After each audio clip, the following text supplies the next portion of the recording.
Chapter 1. The Primordial Era. Near the Eastern Sea, at the entrance of a deep chasm extending for countless miles, a magnificent array of vividly colored flowers flourished. Amongst this vast expanse of blossoms, one particularly enchanting crimson flower swayed gently in the breeze. This flower, devoid of leaves yet blossoming in splendid isolation, was a manjasaka, later known in the world as the flower of the other shore. The flower of the other shore blooms for a millennium and withers for another millennium, with its petals and leaves never meeting, embodying the cyclical nature of cause and effect, as well as the capriciousness of fate. At that moment, it appeared as though the consciousness of this manjasaka was awakening, emanating a soft, radiant red glow, as the primordial spiritual energy of heaven and earth surged continuously toward it. As the years passed and time flowed, a millennium swiftly elapsed. I cannot believe I have traversed to the primordial era, and I am rooted as the flower of the other shore. Baiyu sighed in disappointment. Upon accepting his fate, Baiyu felt a tinge of confusion. According to legend, the flower of the other shore blossoms along the road to the Yellow Springs, a flower of the underworld. Yet, during the nascent stage of the primordial era, when even the 6 paths of reincarnation had yet to be established, let alone the Yellow Springs Road, how could the flower of the other shore possibly exist? Unable to comprehend, Baiyu decided to set aside the matter. As for how Baiyu knew that this world was the renowned primordial era and that it was still in its infancy, it was naturally due to his innate inheritance. In the present-day primordial beings, it could be said that they were all extraordinary, each possessing the essence of primordial life. Some were even primordial saints, boasting exceptional roots and profound fortunes, all endowed with innate legacies. However, Baiyu was merely an ordinary primordial being, not akin to the likes of the 3 pure ones, who were primordial saints. Fortunately, I possess a golden finger, but this primordial era is indeed terrifying. Baiyu's countenance turned grave as he realized the sheer horror of this world. Before his transmigration, novels about the primordial era were among Baiyu's favorites. Thus, he was quite familiar with this realm. Among the plethora of novels set in the primordial era, the strength of powers varied widely. Some were immensely powerful, while others were pathetically weak. For instance, one particularly memorable tale spoke of a saint who could traverse 10 meters with a single step. Another recounted how a saint could obliterate a mountain 1,000 meters high with a single palm strike. Such portrayals of saints seemed almost comical. However, in the primordial world Baiyu now inhabited, he could confidently assert that it was undoubtedly a higher primordial realm. As for just how higher it was, the cultivation realms in this primordial setting, from low to high, were classified as Celestial Immortal, Profound Immortal, Golden Immortal, Supreme Golden Immortal, Great Luo Golden Immortal, and Hunyuan Great Luo Golden Immortal. At the dawn of the primordial era, ordinary primordial beings like Baiyu began their cultivation journey as celestial immortals. Yet, this seemingly unremarkable, newly born celestial immortal, due to his innate legacy, comprehended the 3 fundamental laws of cause and effect, reincarnation, and fate. This was utterly absurd. According to his innate legacy, Baiyu understood that grasping a single primordial law of the cosmos could elevate one to celestial immortal status, while fully mastering a single law would lead to a state of perfection. The profound immortal realm, characterized by an entry into the realm of mystery, was known for its profound intricacies and the gateway to myriad wonders. The golden immortal realm was marked by the convergence of the 5 energies, rendering the physical body indestructible. The supreme golden immortal, through the preservation of essence, birthed the divine. The supreme golden immortal was a deity of heaven and earth, with an indestructible primordial spirit and an imperishable physical body, thus termed the supreme golden immortal. The great Luo golden immortal, with the 3 flowers of essence, energy, and spirit gathered atop the head, became without flaw or deficiency, attaining completeness and permanence, capable of comprehending the primordial great way, existing neither in the past nor in the future, but solely in the present moment. Baiyu found himself at a loss for words. In certain tales of the primordial era, Only the great Luo Golden Immortal could comprehend laws, while fully mastering a law would directly lead to the attainment of the Hunyuan Great Luo Golden Immortal. Yet here, celestial immortals began to grasp primordial laws, and only by fully mastering one could they achieve the state of great perfection. The profound immortal realm was even more exaggerated according to the descriptions in the innate legacy. This realm was extraordinarily unique, capable of sensing the river of time in the primordial era, and could even briefly enter its flow. By leveraging the cause and effect entwined with themselves and their enemies, one could instantaneously locate adversaries along the river of time and obliterate them entirely. Thus, celestial immortals stood no chance against profound immortals. In fact, as long as one remained in the primordial world, escape would be utterly impossible. This was an infeasible method. As for the golden immortal realm, it could be simply described as the indestructibility of the physical body. Unless targeting the primordial spirit, one could hardly be killed. The supreme golden immortal was even more formidable. With an indestructible primordial spirit, the physical body became imperishable, and evident flaws ceased to exist. To slay a supreme golden immortal was an endeavor so daunting that it approached the realm of impossibility. While not entirely absolute, one could contend with them through the river of time, effectively reversing the flow to return to the past and eliminate weaker foes. However, the opponent could also reverse the river of time, which made the situation exceedingly awkward. Thus, attempting to completely kill a supreme golden immortal of the same realm was an arduous and troublesome task. As for the great Luo Golden Immortal, no matter how many or how powerful supreme golden immortals there were, they could be easily swept away with a mere wave of the hand, rendering them no different from ants and dust. Having comprehended a primordial great way, the great Luo Golden Immortal was a true powerhouse in all the realms.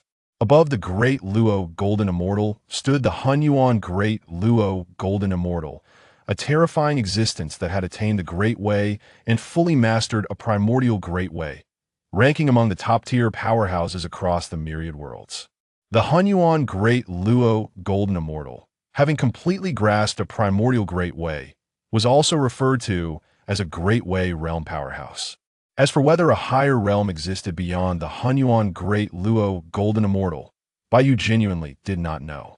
Now, Baiyu was truly left speechless, simply raising his thumb in admiration, exclaiming that the power of a great Luo Golden Immortal was beyond description.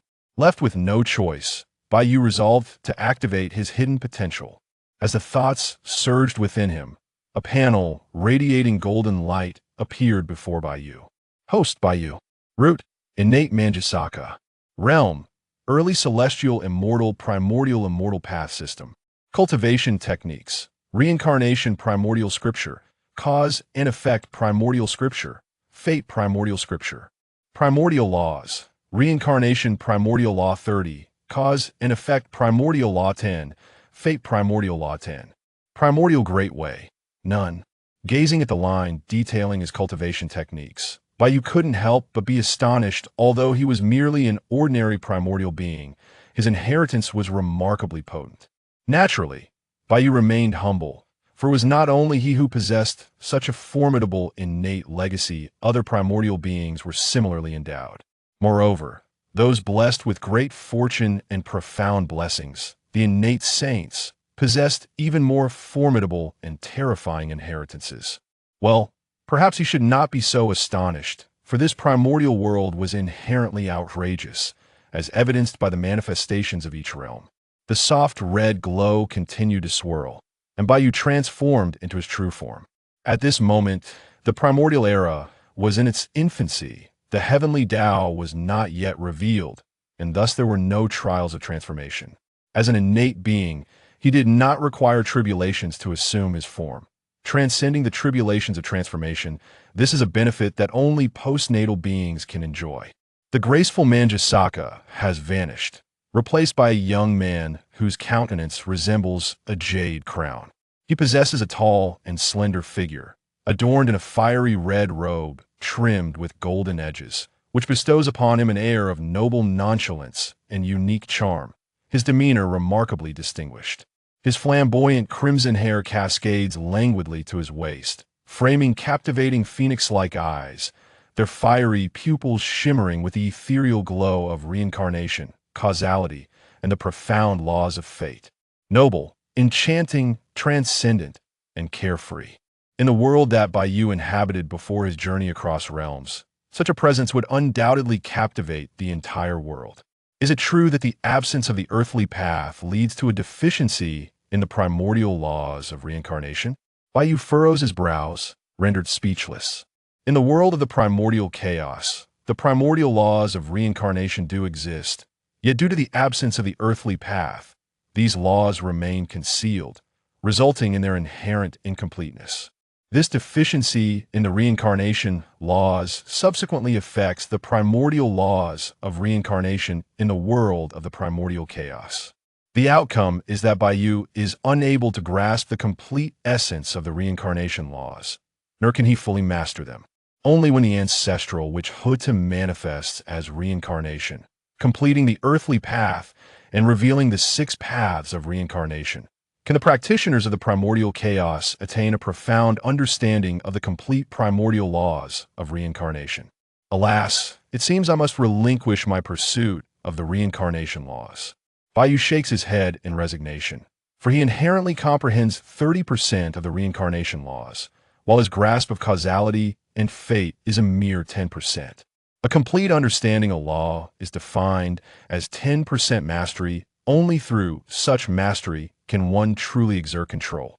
To advance to the realm of the profound immortal, one must first master at least one primordial law. It is evident that Baiyu cannot afford to wait indefinitely for the ancestral witch Hutu to embody reincarnation, as that would require an eternity. Currently, the true dragon, phoenix, and Qilin clans have yet to emerge into existence. In this era of the primordial chaos, it remains a sanctuary for ferocious beasts. The terror of these beasts is beyond description. They are born from the grievances of 3,000 chaotic demons, endowed with indestructible physical forms. Their primordial spirits, tainted by resentment, chaotic and formidable, exceedingly difficult to extinguish. Given the current innate beings of the primordial chaos, they're ill-equipped to confront the ferocious beast clan, and for the time being, they must allow the beasts to reign supreme. No longer dwelling on these thoughts, Baiyu understands that his priority now is to diligently comprehend the primordial laws and hasten his ascent to power, for only the strong can command all.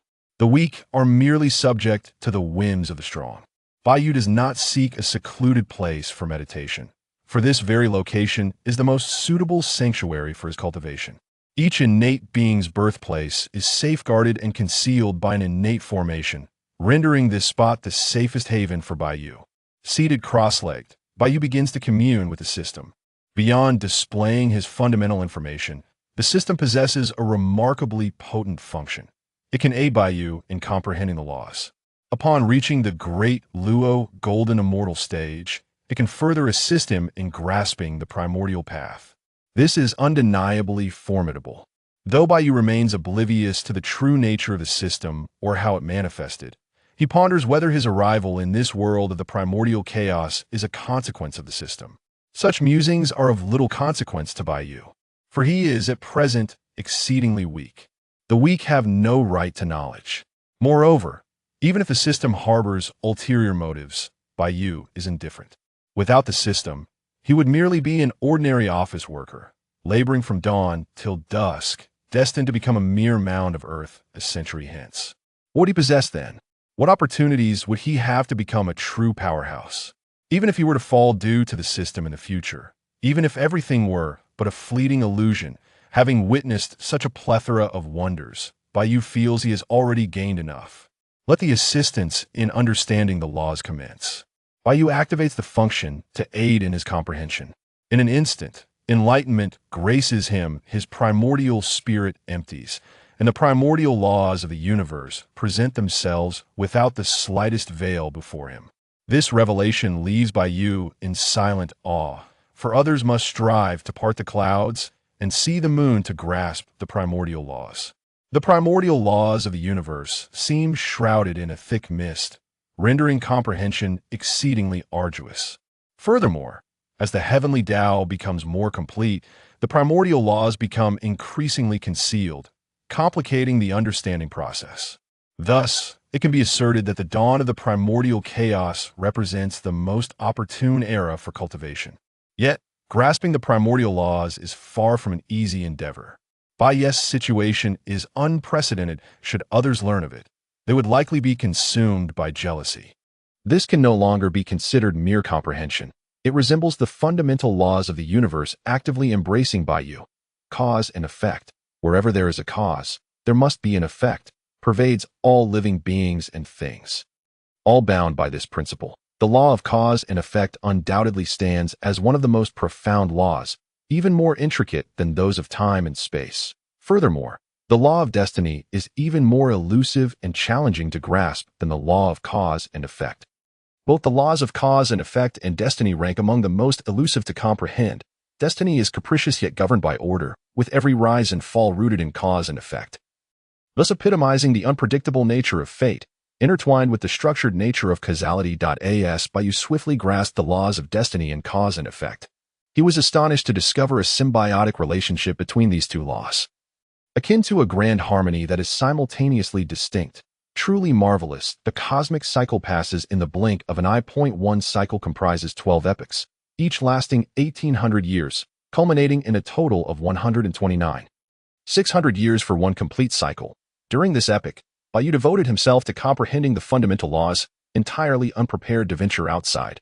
After all, as a mere celestial being, he ranks among the weakest in the primordial chaos, and one misstep could lead to his demise. Thus, Baiyu understood the necessity of caution. This period of restraint was essential for future endeavors. Moreover, having only experienced the duration of a single cosmic cycle, Baiyu remained unfazed. It is essential to recognize that a cataclysm spans 50,000 cosmic cycles, equating to 6.48 billion years. Hence, the eruption of the long-on initial cataclysm is still far in the future. Aside from the celestial cataclysm, the primordial realm has endured three significant cataclysms: the Longhan initial cataclysm, the Witch Demon cataclysm, and the Fengshen cataclysm, each separated by 50,000 cosmic cycles. The so-called infinite cataclysm, which is said to have the potential to bring even saints to ruin, extends to 480 million cataclysms, amounting to 31.104 billion years. Note that this is not measured in mere billions of years, but in billion years. Even celestial beings possess no imminent threat of lifespan depletion, as the celestial beings of this primordial world have already grasped the fundamental laws. It is inconceivable that they would face the danger of exhausting their lifespan. After all, a perfected celestial being can control a fundamental law, a capability that, in certain realms, is akin to that of a saint, host, Baiyu root, innate Manjushawa realm, late-stage celestial being, fundamental immortal Tao system. Techniques, Cycle of Origin Sutra. Cause and Effect Origin Sutra, Destiny Origin Sutra. Fundamental Laws. Cause and Effect 70, Destiny 60, Reincarnation 30, Time 10, Space 10, Fundamental Tao. None. It appears that my aspirations have not yet reached their zenith.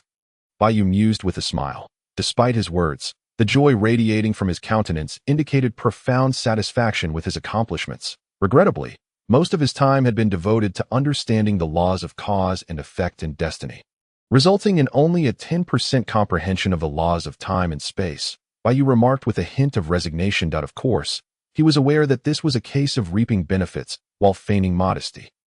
It is crucial to understand that, aside from the innate heritage of fundamental laws, deriving a fundamental law from nothing is far more challenging than attaining perfection in those inherited laws, unless one possesses certain treasures, such as spiritual artifacts or roots that embody fundamental laws. The task becomes significantly easier. However, these difficulties do not pertain to Baiyu, while others may need to peel away layers of enigmatic clouds to comprehend the laws. For Baiyu, the fundamental laws reveal themselves and actively embrace him. Even without actively seeking understanding, Baiyu has, to some extent, grasped various fundamental laws, albeit far from perfection. After all, the knowledge came to him effortlessly. Akin to a gift, the joy of obtaining without effort is well understood by those who have experienced it. The system's enlightenment function is truly astonishing. Without further pursuit of comprehension, Baiyu rose to survey his surroundings. A cosmic cycle had passed, yet everything around him appeared unchanged. With a single step, Baiyu vanished from his location, reappearing miles away. With another step, he found himself tens of thousands of miles distant. As if strolling leisurely, the spatial teleportation he executed was merely a basic application of the fundamental law of space. Although Baiyu had not cultivated or created any specific techniques, his understanding of the fundamental laws naturally manifested as abilities. After all, techniques and spells are merely expressions of fundamental laws. Those flamboyant spells, when traced to their origins, are but variations in the application and presentation of various laws and paths. Does Baiyu require such flamboyance? Clearly not. In this primordial world, combat is not determined by intricate spells, but by the direct collision of laws and paths. However, not everyone possesses Baiyu's ease in comprehending various fundamental laws. Thus, for others, learning various techniques remains essential, enriching combat methods and aiding in the understanding of fundamental laws. Although Baiyu yearns to explore this world, he resolves to remain cautious for now. Casting a glance toward the horizon, he acknowledges the perils of the primordial realm, where ferocious beasts abound. These beasts do not engage in reasoned discourse. Encountering one often leads to death. Nevertheless, with the swiftness granted by the law of space, he should be able to escape. Continuing his seclusion, Baiyu sets a modest goal. He will not venture out until he attains the status of a mystical celestial. Baiyu promptly recommences his meditation. Seeking to comprehend the fundamental laws, the process of understanding these laws is anything but monotonous. Rather, it is immensely pleasurable and captivating. Thus, another 100 cosmic cycles elapsed. Baiyu radiated an aura of profound mystery. The forces of laws surging around him, revealing the intricacies of the universe, as if he were on the verge of manifesting chaos itself. Gradually, the enigmatic aura coalesced, the powers of the laws receded, and the myriad colors dissipated like smoke, causing all signs and mysteries to vanish. Baiyu slowly opened his eyes, their depths resembling an abyss, the essence of mystery lingering, as if he could penetrate the very fabric of the universe. Is this the realm of mystery? Baiyu sensed a purple river flowing through the entirety of the primordial world. This was the manifestation of the river of time, profoundly intricate, seemingly containing all the mysteries of the myriad beings in the primordial realm. At that moment, Baiyu, in a state of haze, vanished from his original position, entering the river of time itself. Engaging with the mysteries of the river, he encountered the terrifying essence of the primordial path of time. This is the primordial path, not merely a fundamental law. Baiyu has comprehended the time law to perfection, yet he remains incapable of even slightly disturbing the river of time. The Tao is 50. The celestial transformations are 49. Can it be that the primordial world encompasses 49 fundamental paths? Baiyu hypothesized, though it remained merely speculation. His knowledge of the fundamental paths is scant, yet he is certain that the manifested river of time in the primordial realm is undoubtedly the primordial path of time. After a while, Baiyu sensed a mysterious force repelling him, as if it sought to expel him that he did not resist, nor could he. He simply exited the river of time. Host, Baiyu root, innate Manjushawa realm, profound immortal, origin immortal path system, technique, primordial source canon source laws, causality, perfect, destiny, perfect, time, perfect, space, perfect, 5 elements, perfect, yin and yang, perfect, source path. None in this 100 primordial meetings, spanning over 12 million years, while Baiyu had not comprehended all the laws to perfection. Many that he found particularly powerful and useful had reached a state of completeness. Consequently, Baiyu created the primordial source canon, encompassing the numerous source laws he had grasped, the more source laws he comprehended. The deeper his foundation became, and the greater his power could manifest, that he dedicated a full 10 primordial meetings to understanding the realm of profundity, thus breaking through to the profound immortal level. The profound immortal represents a unique realm of profundity, lacking distinctions of early, middle, or late stages. One simply needs to comprehend the profundity to attain it. Moreover, Baiyu could now directly condense the 5 primal chi and break through to the golden immortal level.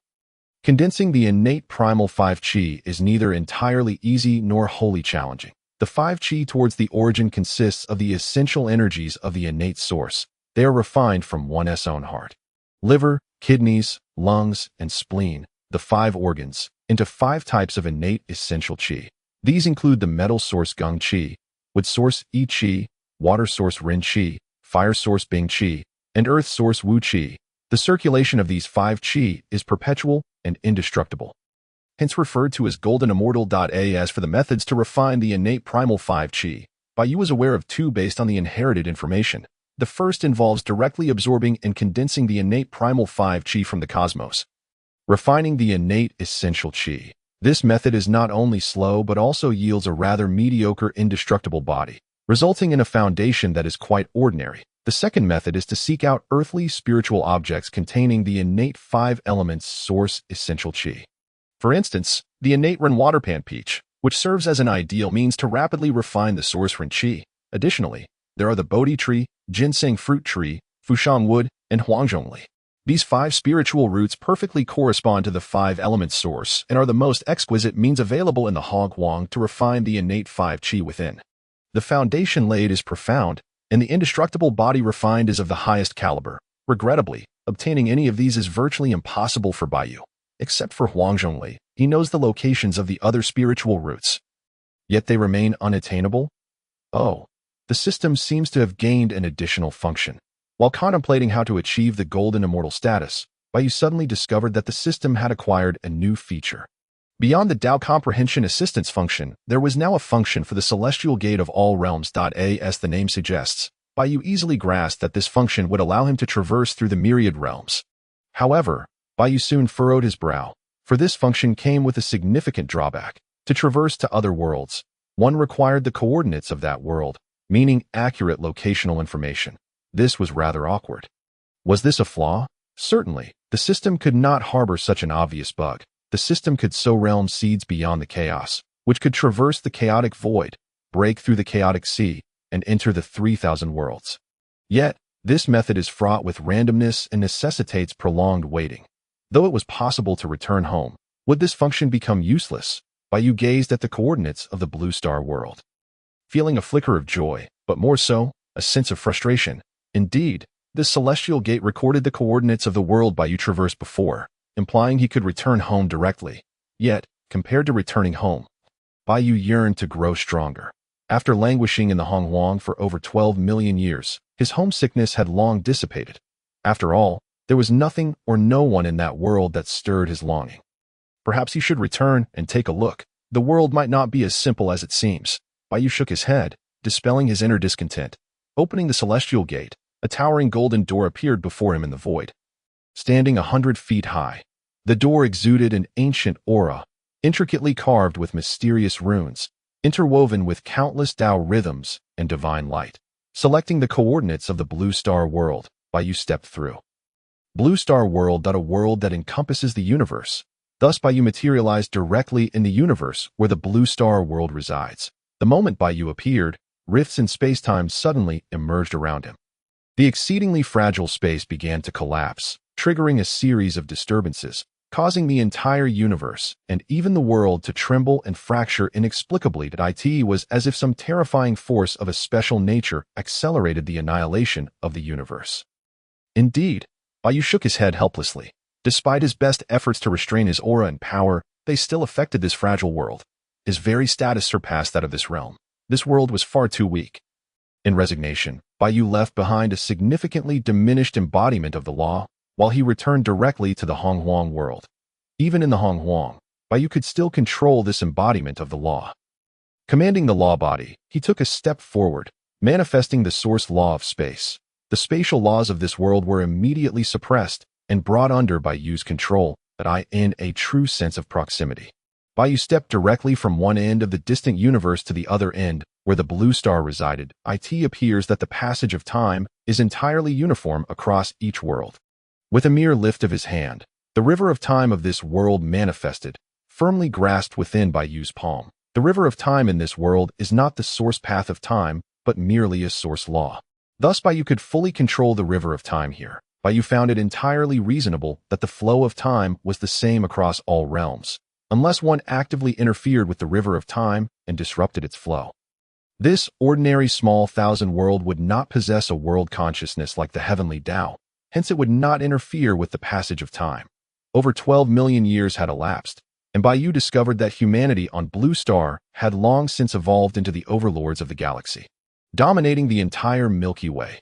Furthermore, they had mastered the key to longevity, which took the form of a genetic potion.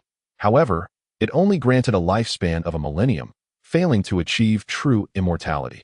Alas, this was simply an ordinary world.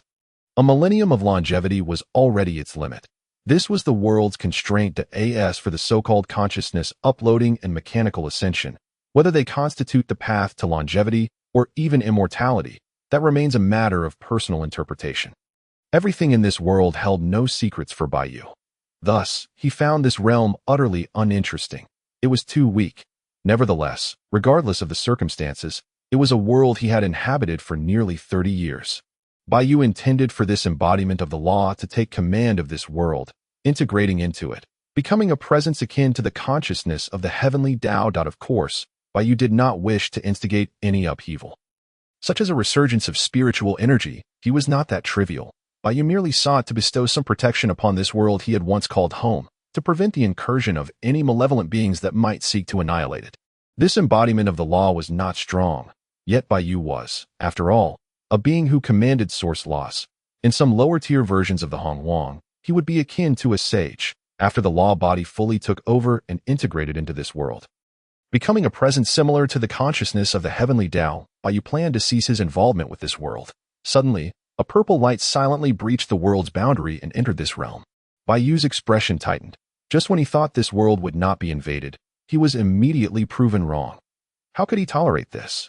He reached out, and the power of the law surged. All the laws of this world began to respond under Baiyu's command against that purple light. The purple light did not flee, nor did it resist, as if it possessed no awareness. Baiyu effortlessly grasped this purple light. What is this? Gazing at the violet orb in his hand, Baiyu employed his spiritual awareness to observe it, only to find it utterly inscrutable, as if shrouded in a veil of mist, with a sense of profound and exalted Tao rhythms intertwining. Yet, how could such a precious and supreme entity be so easily grasped by him? Ding! You have received an invitation to the multiverse chat group. Would you like to join? Even Baiyu, now a being of the Xianxian realm, found himself momentarily taken aback that a multiverse chat group. Does such a thing truly exist? Do I possess 2 golden fingers? No, that's not right. I seized this violet orb through my own efforts, meaning this is a golden finger I attained through my own strivings. Moreover, Baiyu was acutely aware that he was certainly neither the group leader nor an administrator, but merely an ordinary member. In an instant, a multitude of thoughts flooded Baiyu's mind. What exactly is this chat group? Among the various system golden fingers, which is more potent, his own or that of the chat group? Furthermore, is the leader of this group a genuine pinnacle powerhouse of the myriad realms, or simply a fortunate individual who stumbled upon a golden finger, though his heart was tumultuous with questions? Baiyu ultimately consented to join, adopting a rather understated group name, Immortal. Baiyu had always believed in the virtue of discretion, striving to remain as inconspicuous as possible. He resolved to first comprehend the nature of this chat group before devising any plans. At that moment, a virtual interface materialized within his consciousness. Ding! Immortal has joined the multiverse chat group. Call me group leader. Welcome, newcomer. Applause. GIF Prince Cha-Chin. Welcome, newcomer. ISNT your name a tad too simple. I roll. GIF Moon Worship Leader. Immortal. Though the group is small, there are quite a few immortals here. Judicial Celestial. Welcome, Supreme of the Demon Realm. Welcome, Maoshan Celestial Master. Welcome, newcomer. I have been a member for quite some time. Feel free to ask me anything you don't understand. Dominating the world. Welcome, newcomer. Dominating the world. Moon Worship Leader. Leader, I have just slain the divine dragon and will send you its carcass shortly.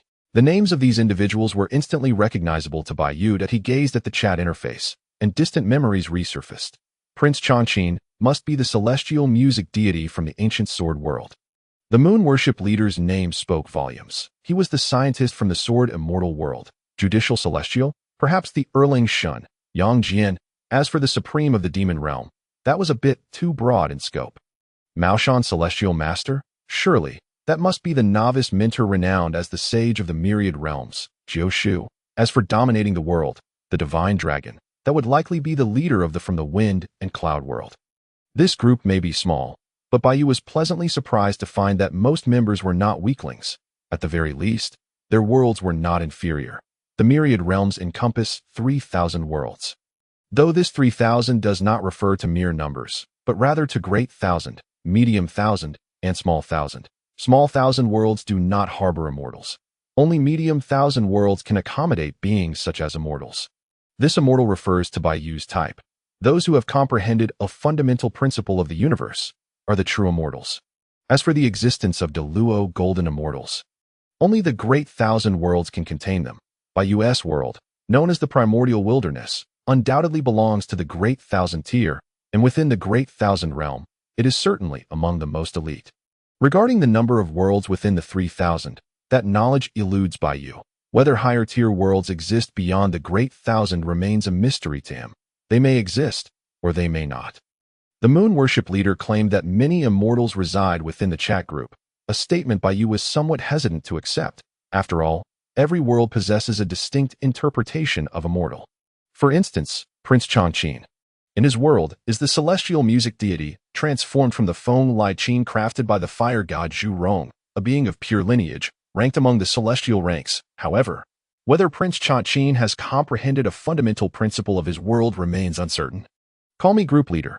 Isn't the newcomer going to greet us? Confused. Jif Maoshan Celestial Master. It seems the newcomer is rather shy, just like Prince Changqin when he first joined the group. Prince Changqin. I rolled at Jif dominating the world. Perhaps it's hard to believe. I initially thought I had fallen victim to the illusions of the Fusang Ninja. Maoshan Celestial Master. Does the newcomer wish to know their fate? Although the leader has yet to attain immortality, she possesses the ability to foresee the future. Call me group leader. He. Shy.Jif Bayu was taken aback to discover that the group leader was actually a young woman. And the ability to foresee the future, she was clearly a spoiler, immortal. Greetings, esteemed members. I am not surprised by the existence of the myriad realms, but I find this so-called chat group quite intriguing. At that moment, Bayu had already formulated a plan in his mind. He discerned that this chat group seemingly lacked the ability to traverse the myriad realms, or perhaps it did, but such a feature had yet to manifest. Similar to Bayu's own system Golden Finger, which initially only offered the Dao Enlightenment Assistance function, the gate to the myriad realms feature emerged only after he ascended to Xianxian. Currently, the chat group was likely limited due to its small membership. Thus, apart from the cross-border chat function, it only offered a red envelope feature, enabling members to send their items to others through red envelopes. Bayu could exploit this red envelope feature to ascertain the coordinates of the worlds inhabited by other members. Once a group member claimed the red envelope he sent, their world would be completely laid bare before him. Although the Primordial Wilderness teems with opportunities and bountiful resources, Bayu was merely a lowly Xianxian, akin to an insignificant ant within that world. However, in the chat group, Bayu was the true strongest being. He endured humiliation and subservience in the Primordial Wilderness, yet in the chat group, he could strike back with full force.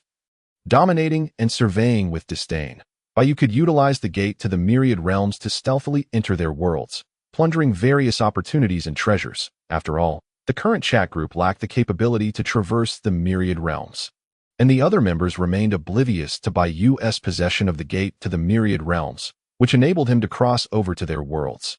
This was simply perfect. Moreover, more and more individuals would undoubtedly join in the future, all of whom represented opportunities for Bayu. Even if the chat group were to eventually gain the ability to traverse the myriad realms, it would not pose a problem. Bayu speculated that utilizing the chat group as traversal function would likely require a ticket, and perhaps even the consent of the group members. How troublesome! Bayu did not wish for the group members to discover that he was the one orchestrating matters. Otherwise, he would surely become a target of resentment. Sneaking into the village, avoiding gunfire. This is the essence of discretion. Call me group leader. The newcomer isn't surprised by the existence of the myriad realms. Could it be that they are a big shot?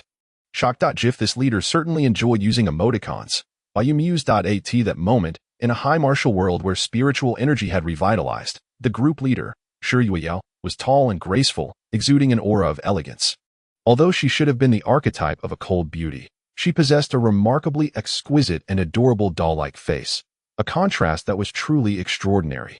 Now, upon encountering Bayu, the newcomer who displayed no surprise at the existence of the myriad realms, Shiyueyao was astonished and hurriedly opened Bayu's member panel. This was a feature exclusive to the group leader, allowing her to gain a clearer understanding of the basic information of group members. She was eager to discover whether this immortal was indeed a true big shot. Member panel member, Immortal World, Primordial Wilderness world level. Great Thousand-Member Realm, Xianxian Cultivation System, Origin Immortal Dao Level Assessment, 17th rank, 17th rank. Shi Yueyao was instantly dumbfounded, frozen in place, her eyes filled with shock and disbelief. The 17th rank was a unique level assessment exclusive to the multiverse chat group, given that the realm divisions of each world were entirely distinct.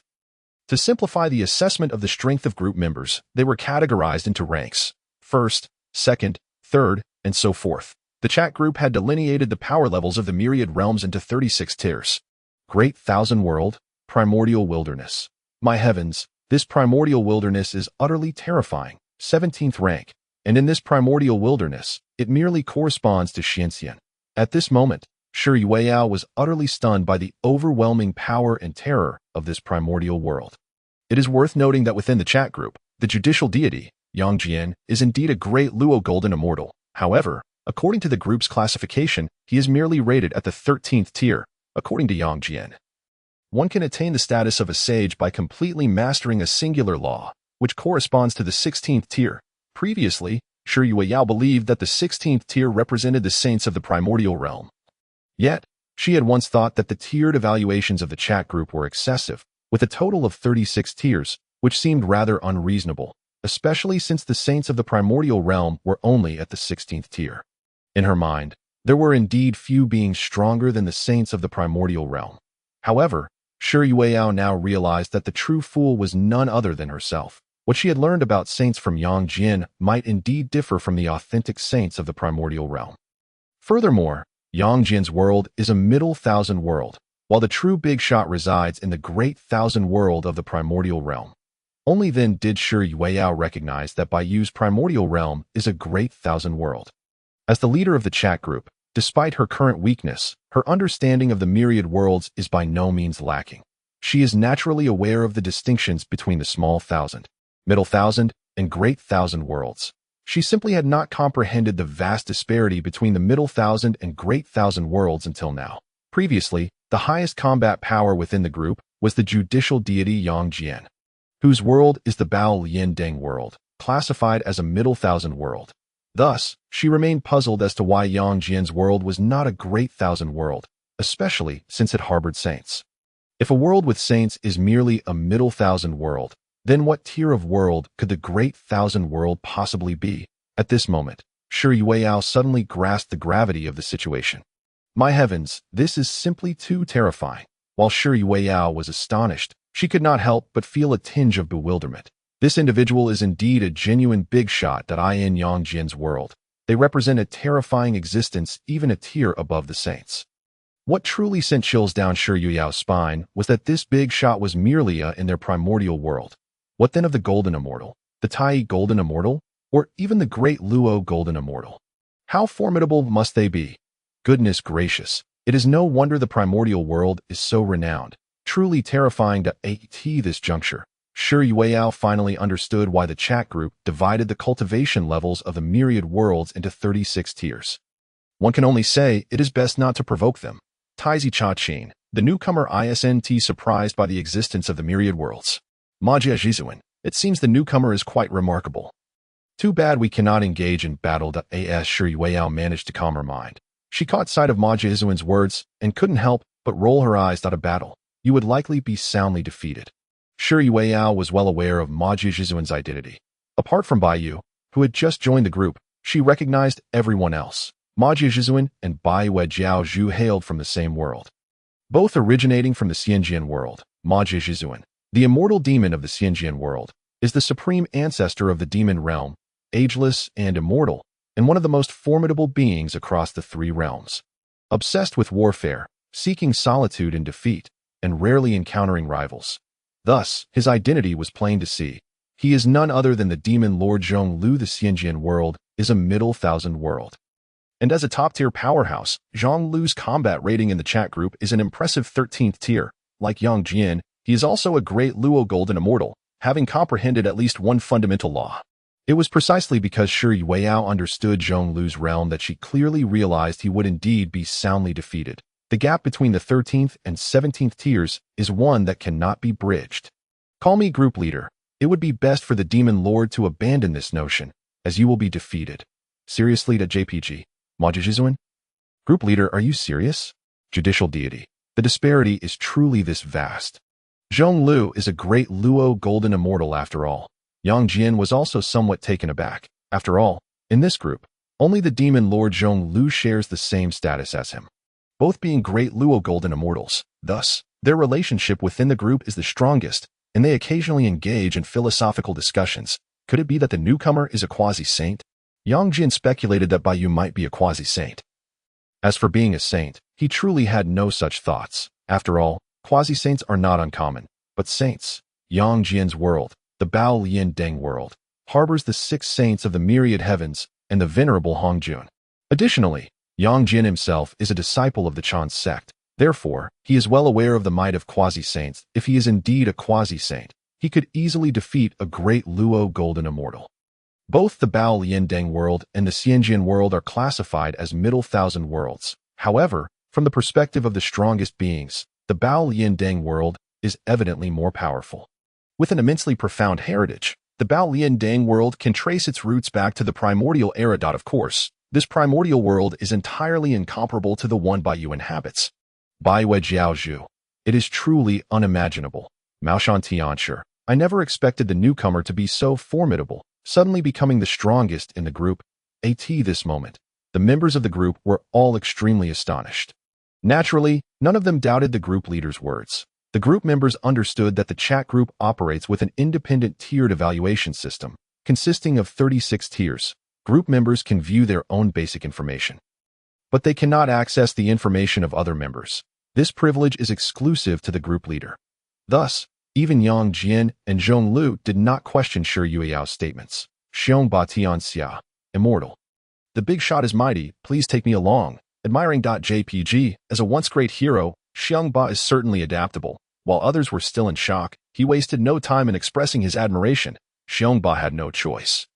His situation was indeed difficult. Though he is the leader of a faction and possesses formidable martial prowess, considering himself a force to be reckoned with in the martial world, he finds himself at the bottom of the hierarchy in this chat group. After all, apart from himself, Lin Jiao, and the group leader, everyone else is an immortal, making Xiong Ba's situation particularly challenging. Call me group leader. Here we go again. The familiar formula, the familiar flavor. Disdain.jpg. Maoshan Tianshi. Bai Wei Jiaozhu. May I inquire what your thoughts are, Jiaozhu? Smile.jpg. Bai Wei Jiaozhu. Ma Jiaozhuan. Supporting the strong is only natural. Taizi Chanqin. I understand. Smile.jpg. Xiong Ba Tian Xia. Lin Jiao, don't mess with me. Alas, Xiong Ba felt a bit embarrassed. Since joining the group, he has been relentlessly flattering Bai Wei Jiaozhu, taking shamelessness to an entirely new level. Lin Jiao, on the other hand, felt a mix of envy, jealousy, and disdain. Xiong Ba had shattered the notion that a sycophant ends up with nothing, as he had indeed gained considerable benefits. Moreover, just last month, he struck a deal with Bai Wei Jiaozhu, who provided him with a method to cultivate into an immortal. While Xiong Ba was tasked with slaying a divine dragon and delivering its remains to Bai Wei Jiaozhu. This left Lin Jiao feeling incredibly envious, since that was a method for cultivating immortality. Though he is a true disciple of Mao Shan, the cultivation techniques at his disposal pale in comparison to the immortal methods. Lin Jiao's world is a world of declining laws, perhaps once resplendent. But by his era, it has fallen to an extreme low. Not only are there no immortals, but even celestial masters have vanished. Human masters, earth masters, celestial masters, immortal masters. These 4 realms delineate the classifications of the Taoist sect in Lin Jiao's world. A celestial master can traverse the realms of yin and yang freely, while an immortal master stands at the pinnacle of immortality, commanding respect even from the depths of the underworld. Yet, by Lin Jiao's time, not even celestial masters remained. Through the chat group, Lin Jiao has barely managed to step into the realm of Earth Master, which, in his world, makes him a significant power, even allowing him to vie for the position of Mao Shan's leader. Now, witnessing Xiong Ba acquire an immortal method, Lin Jiao is naturally filled with envy, for the current Mao Shan sect, while possessing various cultivation methods, lacks completeness and suffers from interrupted lineage. Mao Shan once enjoyed a glorious past, having produced more than one immortal master, and the minimum requirement to inherit the position of Mao Shan's leader is the realm of celestial master. However, now, Baiwei Jiaozhu had just entered the group before attaining immortality. Though she was not far from it, she and Ma Jizuan hailed from the same world. They naturally belonged to the same alliance, although Zhong Lu did not place much importance on this ally. After all, the Heavy Tower is indeed a great Luo golden immortal, while the moon-worshipping sect leader is not even a celestial being. Nevertheless, they originate from the same world, so it was only natural to bestow upon the moon-worshipping sect leader several volumes of celestial techniques and various cultivation resources commonly found in the demon realm. As a result, the moon-worshipping sect leader has seemingly ascended from the 8th stage to the 9th, becoming a rare earthly celestial in the sword and fairy world. This is a fortune that Lin Jiao cannot envy, as it belongs to each individual's unique opportunity. As for Wei Xiongba and the moon-worshipping sect leader are aware of the existence of the divine dragon, it is undoubtedly due to the efforts of the group leader, Shi Yueyao. Under Shi Yueyao's revelations, the group members have gained a general understanding of some information regarding their world and its future. Naturally, Shi Yueyao has also reaped considerable benefits, acquiring numerous celestial techniques and powers in the process. This has left Xiongba and Lin Jiao filled with envy, though they can only harbor such feelings in silence. Celestial, there is no need for such concern, although I am aware of the existence of myriad worlds. I am currently unable to traverse to other realms. Indeed, but you can only rely on the celestial gates to reach other worlds. To venture forth solely on one's own strength from the vast primordial chaos to other celestial realms. One must be a great Luo golden immortal who comprehends the fundamental Tao. What is a great Luo golden immortal? It is an immortal whose existence transcends all time and space, eternally indestructible and immortal, one who enjoys boundless freedom across infinite time and space. A great Luo golden immortal can traverse the chaotic seas of the heavens and cross the endless void to reach other realms. For a primordial great Luo golden immortal who has completely mastered a fundamental Tao, they can comprehend all matters of the heavens in a single thought. In the 3,000 worlds, they perceive the past, present, and future while manipulating the primordial chaos with a mere thought, with a flicker of intention. The Tao transforms, boundless and immeasurable, neither born nor extinguished, returning to the void, capable of gathering or dispersing, remaining eternally undying, impervious to the ravages of time, detached from the cycles of time and space. They remain unaffected by the karmic ties of the heavens, existing beyond materiality, unbound by the reincarnation of the myriad realms, perpetually enduring. As long as one utters their true name, no matter the distance across infinite time and space, they shall be known and inevitably locked onto. Of course, Baiyu remains unclear as to whether the future 6 sages of the myriad heavens in the vast primordial world will attain enlightenment through complete mastery of a Tao or through the grace and merits of the heavenly path. What distinguishes a primordial great Luo golden immortal from a sage of heavenly merit? Baiyu does not know, nor does he ponder much on it, for it matters little to him, regardless of how the future 6 sages of the myriad heavens achieve their status.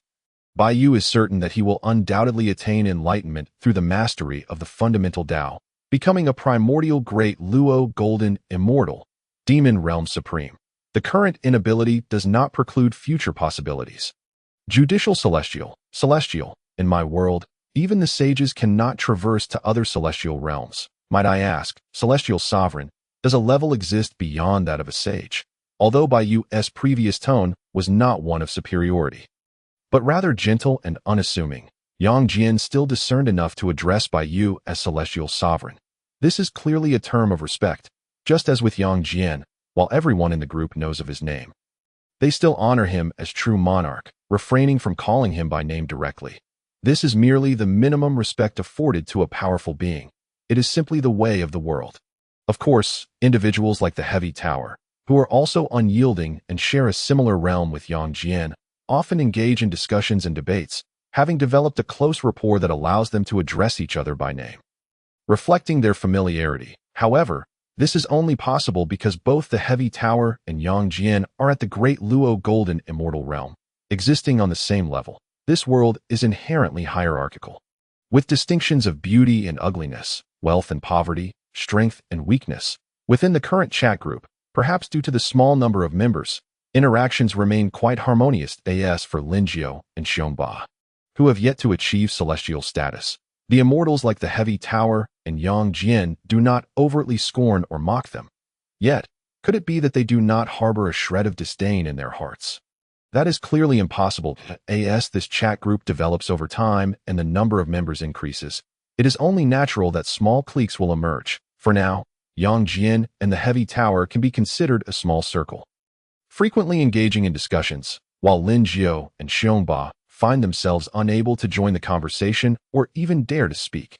Even the moon-worshipping sect leader and Prince Chongqing lack the qualification or ability to debate with two 13th-stage powerhouses like Yang Jian and the Heavy Tower. This is the harsh reality. Upon seeing Yang Jian's words, the other members of the group fell into silence, including the Heavy Tower. After all, they all understand the profound nature of a sage. Sure, Yueyao wishes to inform Yang Jian that the sages of his world are quite different from those in the true vast primordial world. Celestial. The sages of your world may differ from those in mine. Judicial Celestial. Might I inquire, Celestial Sovereign, in what ways do they differ? Celestial. I am not familiar with the hierarchy of your world. Please enlighten me. Judicial Celestial. Celestial. Mysterious Celestial. Golden Celestial. Supreme Golden Celestial. Great Luo Golden Immortal. Quasi-Sage. Sage. Upon hearing Yang Jian's words, both Xiongba and Lin Jiao were at a loss for words, taken aback that he would begin directly from the realm of celestial beings. Seemingly dismissing mortals entirely, they felt an inexplicable sense of being belittled. Indeed, there exists a hierarchy among celestial beings in Yang Jian's world, yet he completely disregarded it. Judicial Celestial. My current realm is that of a great Luo Golden Immortal. Call me Group Leader. Celestial Sovereign is currently at the 17th stage, while True Monarch, you are at the 13th stage. Smile.jpg. Judicial Celestial. Demon Realm Supreme. Prince Chongqing. Moon-worshipping sect leader. Mao Shan Celestial Master. Xiongba. The chat group fell into a prolonged silence due to Shi Yuyao's words. Bai Yu also remained silent. After a considerable time, it was Yang Jian who finally broke the stillness. Judicial Celestial. Celestial. You are a sage, Demon Realm Supreme. Yang Jian, isn't the sage from your world at the 16th stage? Mao Shan Celestial Master. Is there a being of a higher realm than a sage? By the three pure ones, call me Group Leader. This is a disparity between worlds. Profound and unfathomable. JPG. Demon Realm Supreme. What does the Group Leader mean? Judicial Celestial. I concur. What do you mean by this? Group Leader. The group members all focused intently, awaiting the Group Leader's elucidation. Only Bai Yu understands the implications of this statement. Indeed, this is a disparity between worlds, an unimaginable chasm between the vast primordial world and the middle primordial world. As stark as the difference between heaven and earth. Call me Group Leader. Ahem. Then allow this fairy to enlighten you on the fundamental knowledge of the myriad worlds. Proud.jpg. Seeing the proud Group Leader. Bai Yu merely smiled faintly, shaking his head gently without saying anything, allowing this little Group Leader to bask in her own glory. Call me Group Leader. During lecture.jpg, the myriad worlds are divided into 3,000 realms. The Great Primordial, Middle Primordial, and Lesser Primordial. The explanation concluded swiftly, and the group members gained an understanding of the concept of the 3,000 worlds, as well as the hierarchical divisions among them.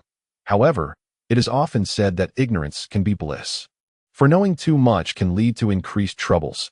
Having learned of the disparity between the great and middle primordial worlds, Yang Jian, along with the Demon Supreme and Prince Chongqing, found their mental state shattered.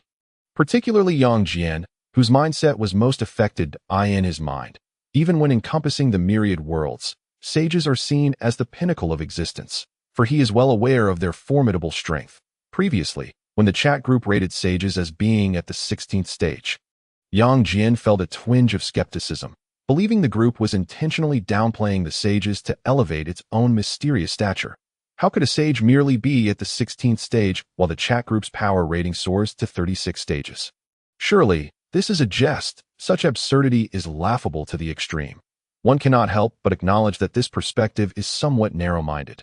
Now, Yang Jian finds himself contemplating that he might merely be a frog at the bottom of a well. Is the sage of his world merely a pretense? This notion is simply unacceptable to him. Demon Realm Supreme. So it is, there exists a gap between worlds, which is perfectly normal. Prince Chongqing. What the Demon Supreme says is true. Not to mention the disparity between the great and middle primordial worlds. Even among the various middle primordial worlds, differences abound. Maoshan Celestial Master. Indeed, as both the Demon Supreme and True Monarch reside in middle primordial worlds. However, the Demon Lord has already attained the pinnacle of strength in the world, while he is merely a great Luo Golden Immortal, beyond the great Luo Golden Immortal in the realm of true lords. There exist the quasi-saints, and above the quasi-saints, the saints themselves. Prince Chongqing, the myriad realms of the heavens, how splendid they must be. Alas, I cannot behold the wonders of other worlds, supreme of the demon realm. I care not for the scenery of other worlds. My sole desire is to engage in battle with the strong from those realms. Sect Master Baiwa. Other worlds must be exceedingly intriguing. Tianshi of Maoshan. If you celestial beings were to arrive in my world, the devastation you would wreak would be unfathomable and perilous indeed. Supreme of the demon realm. Linjiao, your world is but a minor realm. It lacks even celestial beings, and thus, I hold no interest. Sect Master Baiwa. A world on the brink of calamity holds no allure for me either. Prince Chongqing. I remain quite curious about the modern world. It must certainly be fascinating. Tianshi of Maoshan. Call me Lord of the group. Uncle Gio, can you endure this? Strong hint. JPG. Tianshi of Maoshan. I believe I can endure. Call me Lord of the group. No, I think Uncle Gio, you cannot endure. Encouraging, gentle smile. JPG. Tianshi of Maoshan. If Lin Jiao were to hear the words of a certain oil deity, he would undoubtedly retort, I do not care what you think. I care about my own thoughts. Lin Jiao feels helpless. I too wish to resist. Yet they are all formidable figures whom I cannot provoke that I in truth. Shi Yueyao also feels a sense of helplessness regarding the thoughts of her group members, as their chat group currently lacks the ability to traverse the myriad realms. Of course, Shi Yueyao is well aware that such capabilities will eventually manifest.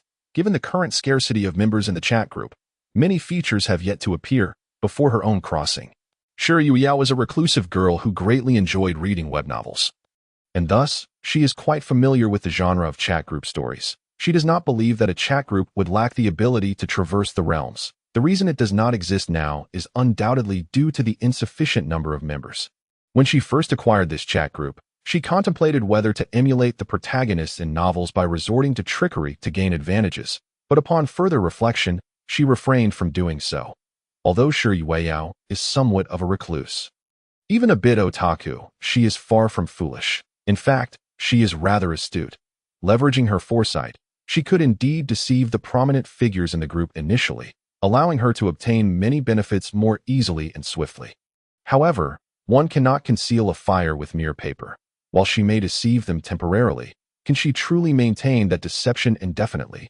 Moreover, every individual in the group is a cunning and wise leader of their respective worlds. Even if she possesses a modicum of cleverness and is aware of the original plot, does she truly believe that nothing unexpected will occur? A novel is ultimately just a novel in the end. Shi Yueyao chose to treat others with sincerity. She did not establish a persona of an omniscient and omnipotent being. Rather, she merely portrayed herself as someone capable of foreseeing the future and understanding the past. Moreover, her foresight pertains only to overarching trends, providing a general glimpse into the future. It must be said that this is a wise decision. Noticing that the topic of the chat group had deviated somewhat, Yang Jian interjected, Judicial Celestial, Celestial Sovereign, could you enlighten us on the powers possessed by the great Luo Golden Immortal in your world? Yang Jian's inquiry plunged the group members into silence once more. Both Xiong Ba and Lin Jiao dared not utter a word. After all, this was a conversation for the greats, and as two who had yet to ascend to immortality, they were unable to interject. Chong Lu and Prince Chongqing also shared a curiosity about the disparity between the great Luo Golden Immortals of the vast world and those of the medium world. Shi Yueyao rolled her eyes in exasperation. How fearless Yang Jian was in the face of potential humiliation. One must realize that the celestial greats are still merely profound immortals, and yet, even as profound immortals, they have already reached the 17th tier. How terrifying and formidable must the great Luo Golden Immortal be? Celestial, I am currently but a profound immortal, yet I possess some knowledge regarding the might of the great Luo Golden Immortal. Why you did not feign grandeur, for such an act would serve no purpose. True strength cannot be achieved through the flattery of others, and one must rely on their own capabilities. Moreover, within this group, Bai Yu is already a figure of prominence and has no need to pretend. Supreme of the demon realm. Hiss. The celestial sovereign is merely a profound immortal. This, Prince Cha-Chin. Profound immortal. Yang Jian fell into contemplation. A profound immortal has already reached the 17th tier? A profound immortal surpasses the saints of his world? Is the vast world truly this fearsome? Celestial. The great Luo golden immortal has comprehended a fundamental Tao.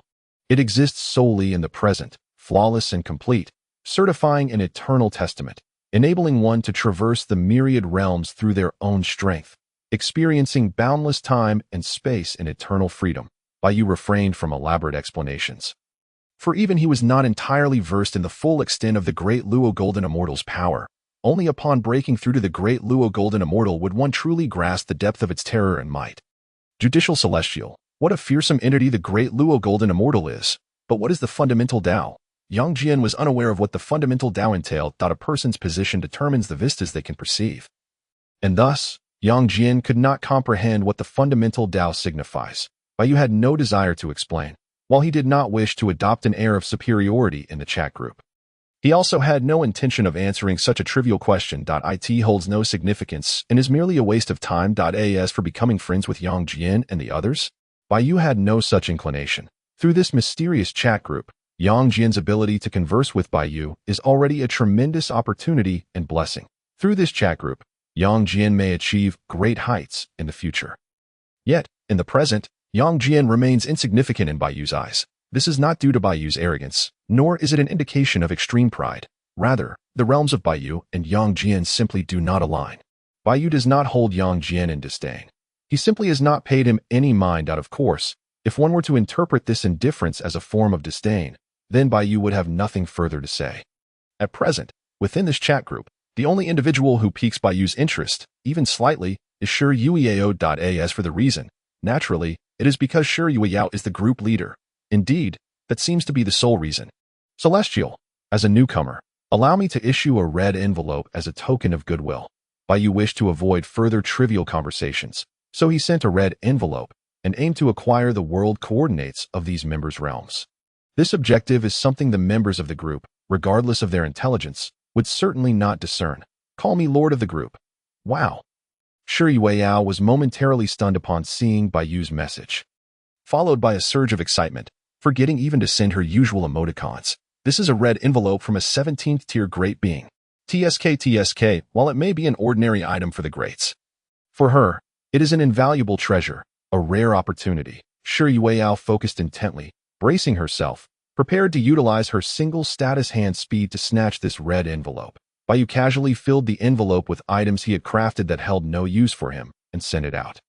Ding! Group member Celestial has sent a red envelope to all.in the next moment, as if in an instant. Ding! Group leader Call Me Lord of the group has claimed the red envelope. Nice. Shi Yueyao, overwhelmed with excitement, clenched her fists and leapt a few times in place, before, with a mix of trepidation and exhilaration, she opened the red envelope she had managed to seize. The other group members, equally astonished, hurried to claim their own envelopes. Fearful of missing out. Hiss. Shi Yueyao stared blankly at the items within the envelope, falling into a state of silence. The Kandianjing, a supreme treasure imbued with the fundamental laws of time and space, reflecting the cosmos and perceiving the essence, possessing the ability to bind time and suppress spatial forces. Grade 16. Shi Yueyao was utterly stunned, so much so that she hesitated to claim this treasure radiating with the brilliance of the laws. Artifacts also possess grades, and within the rules of the chat group, artifacts are classified into 36 grades. Of course, despite Shi Yueyao's shock at the Kandianjing, it was, in truth, relatively ordinary. Bai Yu was not particularly adept at artifact crafting. Or rather, he lacked the time to devote to it. However, he did possess some knowledge of the craft. It was not overly complex. The Kandianjing was merely a casual creation of Bai Yu's, to the extent that one could say it was produced en masse. He could easily forge hundreds or even thousands at a time. It was simply an imprint of the essence of time and space that Bai Yu had infused into it, and it required little effort on his part. He could even wholesale such imprints. In the vast expanse of the universe where Bai Yu resided, artifacts containing the fundamental laws were not particularly rare. Any celestial immortal could forge them. After all, celestial immortals had already comprehended the fundamental laws. and they could imprint their own understanding into the artifacts. Truly top-tier artifacts of heaven and earth were those that contained the great Tao of the fundamentals and in the vast universe.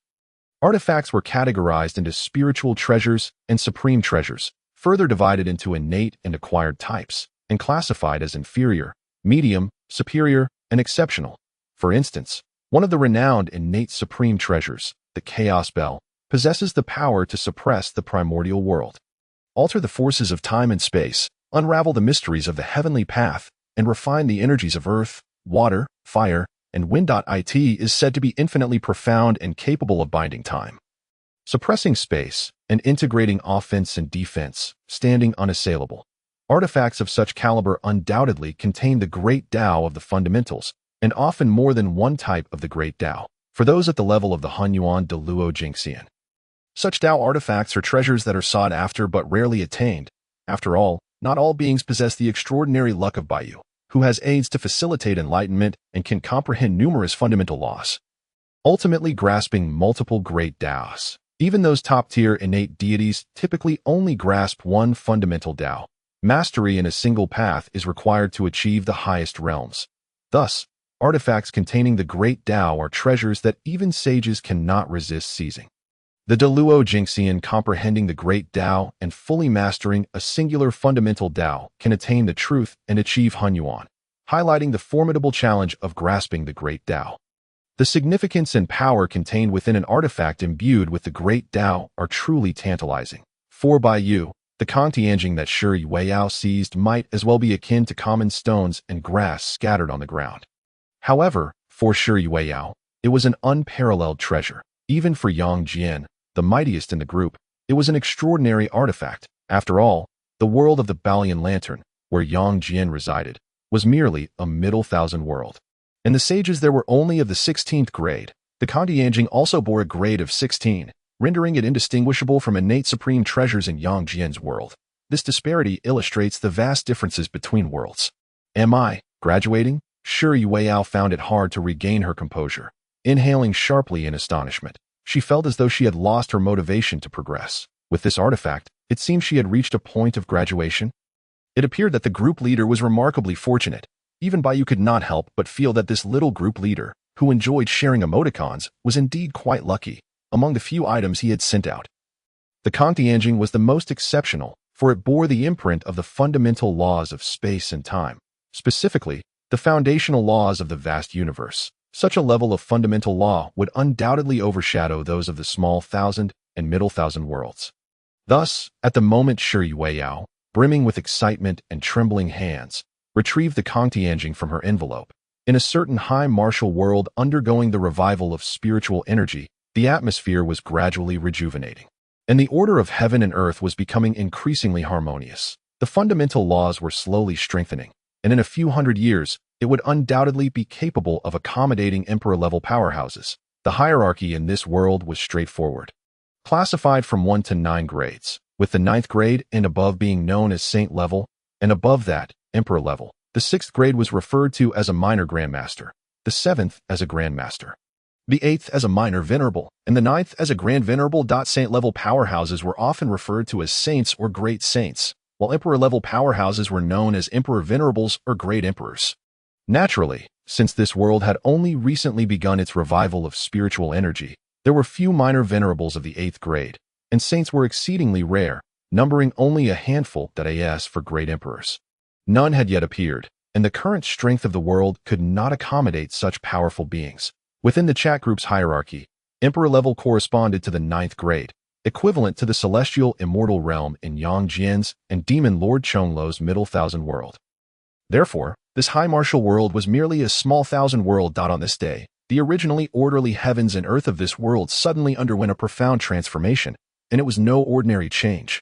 The moment Shi Yueyao unveiled the Kangtianjing, the order of laws in this world experienced a brief collapse. The heavens and earth inexplicably manifested fissures in time and space, and the order of the cosmos crumbled unexpectedly, leading to a fleeting silence. It was as though the entire universe had been paused by an unparalleled being, with time suspended and space suppressed.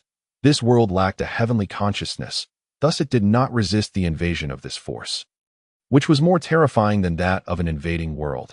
The powerful beings of this realm were entirely oblivious to the change, which was undoubtedly a stroke of luck. The time and space fundamental laws contained within the Kangtianjing swiftly seized control and supplanted the existing fundamental laws of time and space in this world. After all, the disparity between this world and Bayu's vast realm was immense. Thus, in an instant, the time and space fundamental laws of this high martial world were commandeered by the Kangtianjing. The stability of the space within this world became unprecedentedly solid. Previously, an 8th grade minor venerable could have torn through the fabric of space. Now, not only could they not rip it apart, but they could not even disturb it in the slightest. Even the prospect of an 8th grade minor venerable was rendered moot. Even if someone were to attain the status of great emperor in the future, they would be utterly incapable of shaking the space in the slightest. Space had transformed into a taboo for the powerful beings of this world, unshakable and utterly incomprehensible, unless the Kangtianjing chose to relinquish its authority as for time. This world did possess secret methods related to time. However, henceforth, such time-related techniques would likely be rendered ineffective. Time had become impervious to manipulation, indeed embodying the essence of the unfathomable. This profound transformation, for this world, represented an immense opportunity. Yet for the beings of this realm, it was a sorrowful fate. Shi Yueyao remained completely unaware of the changes that transpired the moment she withdrew the Kangtianjing. Gazing at the resplendent circular mirror in her hands, emanating a dazzling purple-golden light, she felt as though her breath was about to cease. Her somewhat trembling hands cradled the small mirror, and she felt an awkward uncertainty. She seemed unsure of how to wield this mirror. Was it necessary to drop blood for recognition of ownership? No. The world of the celestial beings was the primordial world. Perhaps it required refining the artifact's restrictions before it could be utilized. Had she never seen a pig run before? Shi Yueyao naturally understood that the treasures within the primordial realm were all bound by restrictions. The more powerful the treasure, the more numerous the constraints, and the harder it became to refine them. But I'm only at the 3rd stage. Shi Yueyao spoke with a choked voice, her expression radiating an overwhelming sense of grievance, nearly on the verge of tears. After all, the sensation of having a mountain of treasures yet being unable to access them was exceedingly tormenting. Having just embarked on her path of cultivation, she was merely at the 3rd stage within the chat group. To attempt to refine a treasure of the 16th stage was, to put it mildly, utterly impossible. Was it only suitable for use as a blunt instrument? Shi Yueyao gazed at the empty sky mirror in her hand, murmuring in despair. Among the red envelopes sent by Bayu, the empty sky mirror was the most exquisite item, but the other contents were not far behind in value. For Bayu, these items were little more than trash. However, what was deemed rubbish by Bayu was regarded as a priceless treasure by Yang Jian and others to eye in the world of the Lotus Lantern, within the heavenly court at the Hall of Heavenly Gods. Yang Jian sat upon the central throne, flanked by the brothers of Meishan, who were indulging in food and drink, laughter and merriment filling the AIRT this moment. Yang Jian appeared lost in thought.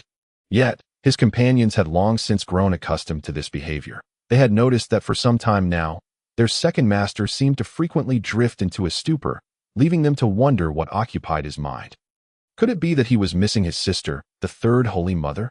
Yang Jian had also received a red envelope from Bayu, innate yin yang qi, a wisp of primordial energy containing the fundamental laws of yin and yang.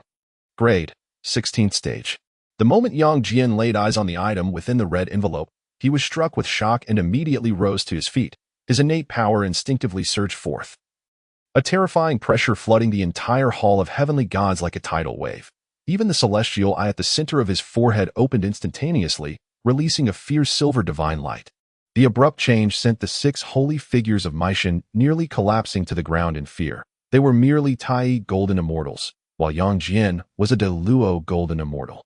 The mere pressure he emanated was something they could not even begin to withstand. In the Yaoqi fairyland, the Jade Emperor and the Queen Mother were savoring divine fruits, drinking celestial nectar, while heavenly music played and celestial maidens danced, creating an atmosphere of ethereal enjoyment. Suddenly, both the Jade Emperor and the Queen Mother turned their gazes towards the Hall of Heavenly Justice where Yang Jian resided, their eyes reflecting a hint of confusion.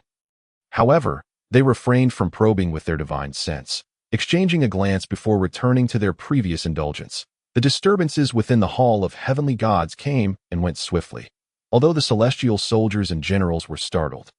They lacked the qualification to discern the cause and continued their duties diligently.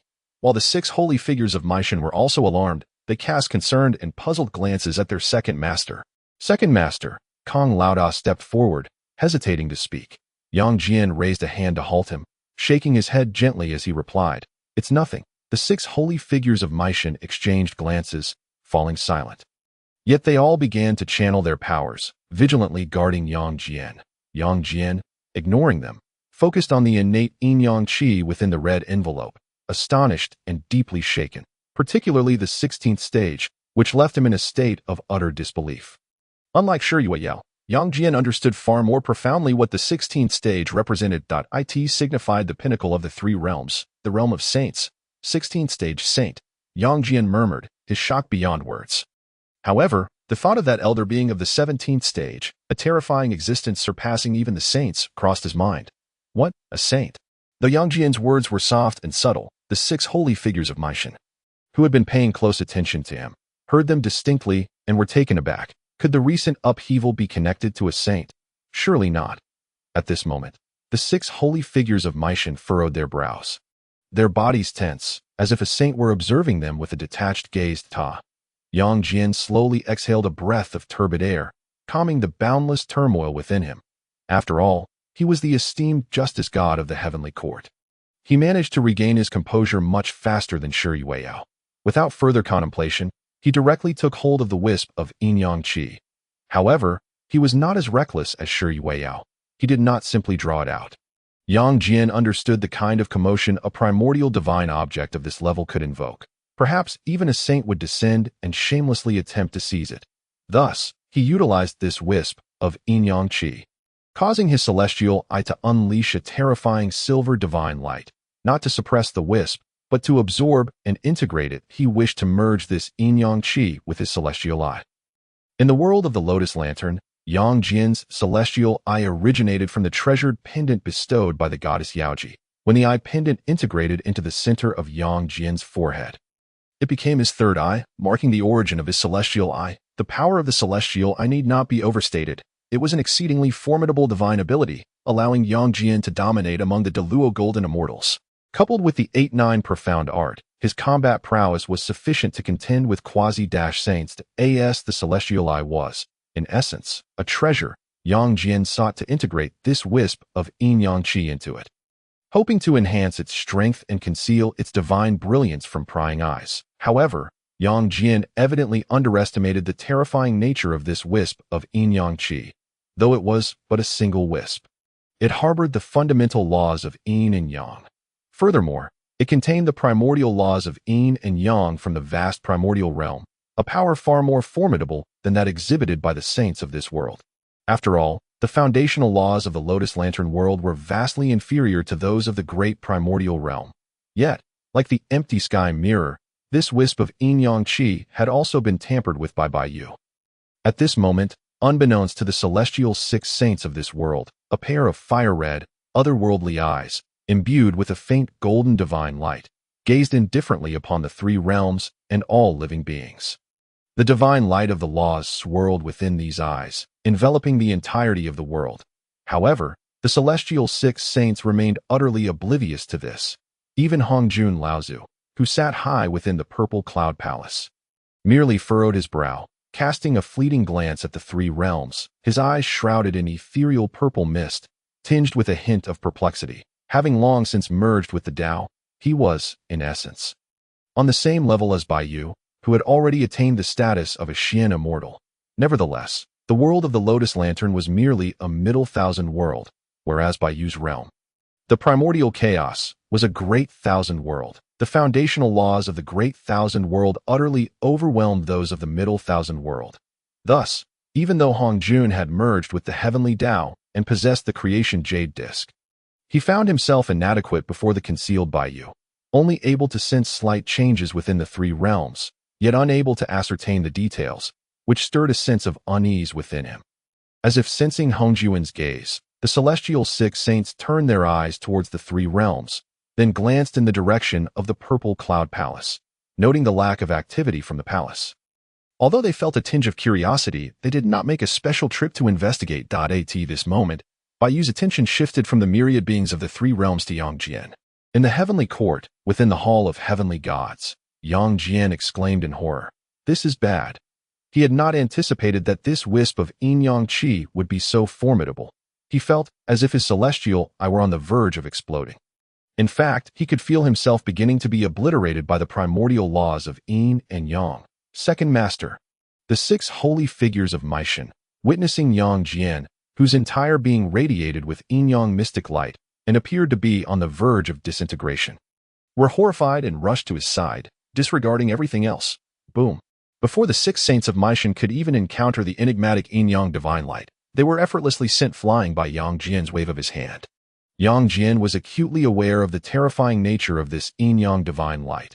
The six saints of Meishan, merely Tai golden immortals, would likely meet with instant demise upon contact. Bayu remained silent.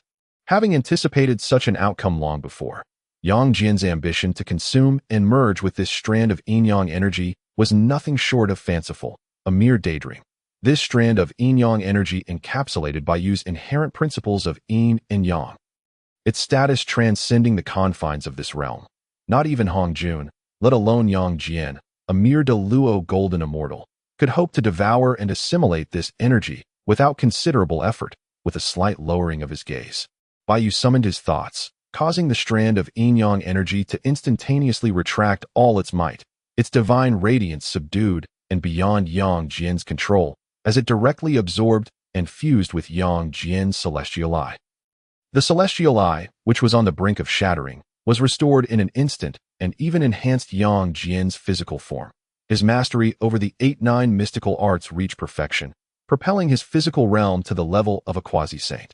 What? Yang Jian was momentarily bewildered, utterly perplexed by the turn of events. Just moments ago, he believed he was on the verge of death, and yet, before long, the primordial yin-yang energy, imbued with the essence of foundational principles, perfectly merged with Yang Jian's celestial eye, resulting in the emergence of a new celestial eye at the center of his forehead, while the appearance of the eye remained unchanged, still gleaming silver. The radiance it emitted now carried the destructive power of the yin-yang principles. The six saints of Meishan were left utterly dumbfounded, unable to comprehend the unfolding events, their eyes fixated on Yang Jian. Or more precisely, on the celestial eye radiating the aura of annihilation. They felt a shiver run through them, lowering their heads in reverence, unable to meet the overwhelming pressure head-on.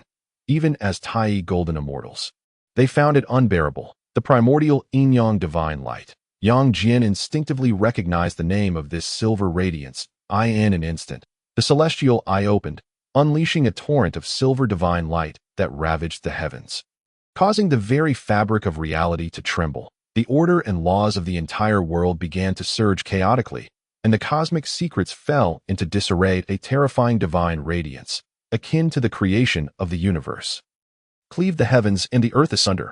The entire heavenly court and the three realms were enveloped in this silver divine light. The foundational principles of yin and yang rampaged through the cosmos, uncontrollably drawing forth the fundamental laws of this realm. The very fabric of reality roared, and the sound of the Tao echoed, leaving all beings in the three realms in a state of bewilderment. Followed swiftly by shock and horror, particularly among the six saints. Their astonishment stripped them of their saintly demeanor, abandoning their aloofness that typically allowed them to look down upon all beings. However, despite the great commotion, this was merely the last glimmer of the celestial eye. After all, the strand of yin-yang energy had already merged with the celestial eye, adapting to the foundational laws of this world, resulting in a significant diminishment of its status and the dispersal of its divine light. Once again, the three realms seemed to return to tranquility, and the celestial eye on Yang Jian's forehead closed. Yang Jian understood clearly that although his celestial eye had grown immensely stronger, it no longer possessed the terrifying might it had just displayed. This was merely the final afterglow.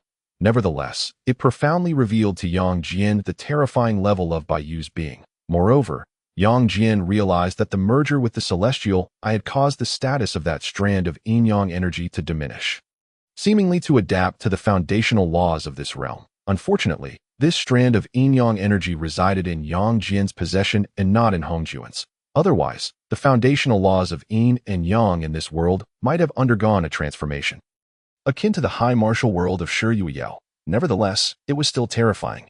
He now possessed the strength to contend with saints. Yang Jian mused in astonishment. At that moment, the primordial yin-yang divine light within the celestial eye, containing the foundational principles of yin and yang, had diminished in status but achieved a perfect synthesis, equivalent to embodying a complete foundational principle of yin and yang. In this world, to some extent, it could be considered a path to sainthood through the laws. Regrettably, Yang Jian could not fully unleash the might of the primordial yin-yang divine light. Nonetheless, this allowed him to remain invincible beneath the saints. He could even potentially engage in battle with a saint. If he disregarded the consequences, he could forcibly release a divine light from his celestial eye that matched the power of a saint. Ignoring the astonished and elated Yang Jian, Bai Yu, with a hint of indifference in his eyes, cast his gaze over the entire world once more. Although this world was that of the treasure lotus lamp, it was not the Hongwang world. Yet, tracing its roots, it could indeed be considered a part of Hongwang. After all, the existence of the six saints in Hongjun, as well as the mighty beings between heaven and earth, were comparable to the great powers of the Hongwang era. A rich divine light of laws emanated from Baiyu's eyes, primarily focusing on the foundational principle of time, with time as the main focus and numerous laws as support. He began to capture the foundational laws of time in this world, and subsequently grasped the river of time flowing through it. With ease, Baiyu beheld the river of time, and, in the blink of an eye, vanished from his original location, reappearing within the river of time. This world was a middle thousand world, devoid of a foundational Tao. Thus, the river of time in this realm could be entirely suppressed and controlled by Baiyu. With a mere thought, the foundational laws flowed, and he began to swim upstream against the river of time. In the next instant, Baiyu found himself transported back to the period of the investiture of the gods. At this moment, the six saints of heaven and Hongjun Daozu had also regained their senses, entering the river of time one after another. The six saints could not navigate upstream through the river of time. They could only watch helplessly. Hongjun glanced at the six saints, stating, "The arrival of an extraterrestrial divine being capable of disregarding the order of the heavenly Tao to swim upstream through the river of time is a testament to its terror. You must stabilize the three realms and investigate the prior upheaval of the laws." With that, Hongjun, with the creation jade disk above his head, exuding the overwhelming might of the heavenly Tao, began to swim upstream through the river of time. Leaving the six saints exchanging glances in confusion, when Baiyu reached the time of the battle between the Wu and the demon, he paused, seemingly waiting for something. Before long, Hongjun, with the creation jade disk above his head, appeared before Baiyu. "Friend, why disturb the river of time in this realm?" Hongjun regarded Baiyu warily, offering a respectful greeting while maintaining a tone of indifference. However, inwardly, he was filled with shock, for he realized he could not fathom the extraterrestrial divine being before him, who was enveloped in foundational laws and divine light. Even more astonishing was the fact that this being had not merely comprehended one foundational law but several, sending shivers down Hongjun's spine. Possessing the creation jade disk and embodying the Tao, Hongjun was the singular supreme entity in this realm. By embodying the Tao, he could utilize all foundational laws of this world. Yet, strictly speaking, this was merely borrowing power rather than mastering all foundational laws himself. Hongjun was acutely aware of the immense difficulty in mastering a single foundational law. The path to sainthood through the laws was an exceedingly arduous journey. However, the extraterrestrial divine being before him had mastered an unimaginable number of foundational laws. This was simply unfathomable, utterly astounding. Furthermore, Hongjun distinctly sensed that the foundational laws of this being were poised to surpass those of this realm. A shiver coursed through Hongjun's heart as he realized he might not be a match for this extraterrestrial divine being, even within his own domain. Therefore, Hongjun refrained from immediate action. Otherwise, simply Baiyu's interference with the river of time would warrant Hongjun's ruthless annihilation of him. "Rest assured, I shall not destroy this realm. I have come solely to obtain a few spiritual roots," Baiyu stated, his expression indifferent as he regarded Hongjun. Hongjun furrowed his brow and continued to inquire, "Which spiritual roots does your friend seek?" "The peach tree, the Bodhi tree, the ginseng fruit tree, the fuzamu, and the huang hongli." Indeed, Baiyu has come into this world solely for the purpose of acquiring the 5 innate spiritual roots, although this realm is merely a middle thousand world. The innate spiritual roots here are undoubtedly incomparable to those of the great thousand primordial chaos. In fact, there is no basis for comparison at all. Yet, Bai finds himself in a predicament. The 5 innate spiritual roots of the great thousand primordial chaos are beyond his reach, leaving him with no choice but to settle for second best, while the rank and quality may not belong to the same echelon. One could at least argue that they share a common origin. Once he returns to the great thousand primordial chaos and carefully nurtures them, replenishing their essence, they may not rival the innate spiritual roots of the primordial chaos. But they should not be too far off either. Of course, this is merely by Yu's speculation. The specifics will be addressed once he secures these 5 innate spiritual roots from this realm. Hongjun's expression darkened. These 5 innate spiritual roots are no trifling matter, for they hold significant importance and are, in fact, indispensable. Friend, is it absolutely necessary for you to take them? Hongjun inquired with a grave tone. It is imperative, Bai Yu affirmed with a nod, showing no concern for Hongjun's demeanor. Observing Hongjun's hesitance, which hinted at a desire to act, but was tempered by doubt, Bai Yu couldn't help but find it amusing. With a flick of his consciousness, the myriad forces of the fundamental laws he commanded surged towards Hongjun like a torrent. The river of time collapsed in an instant, unable to bear the violent clash of such overwhelming fundamental laws. Hongjun refrained from further discourse. Enveloped in the power of the heavenly Tao, he activated all the fundamental laws of the world, forming a river of purple energy that spanned the entirety of the cosmos. Bolstered by the creation jade plate, to counter Bai Yu's forces that the river of time shattered, Bai Yu and Hongjun found themselves thrust into the midst of the world this moment. Time was situated during the calamity of the witch and demon clans, with the two factions engaged in a fierce battle.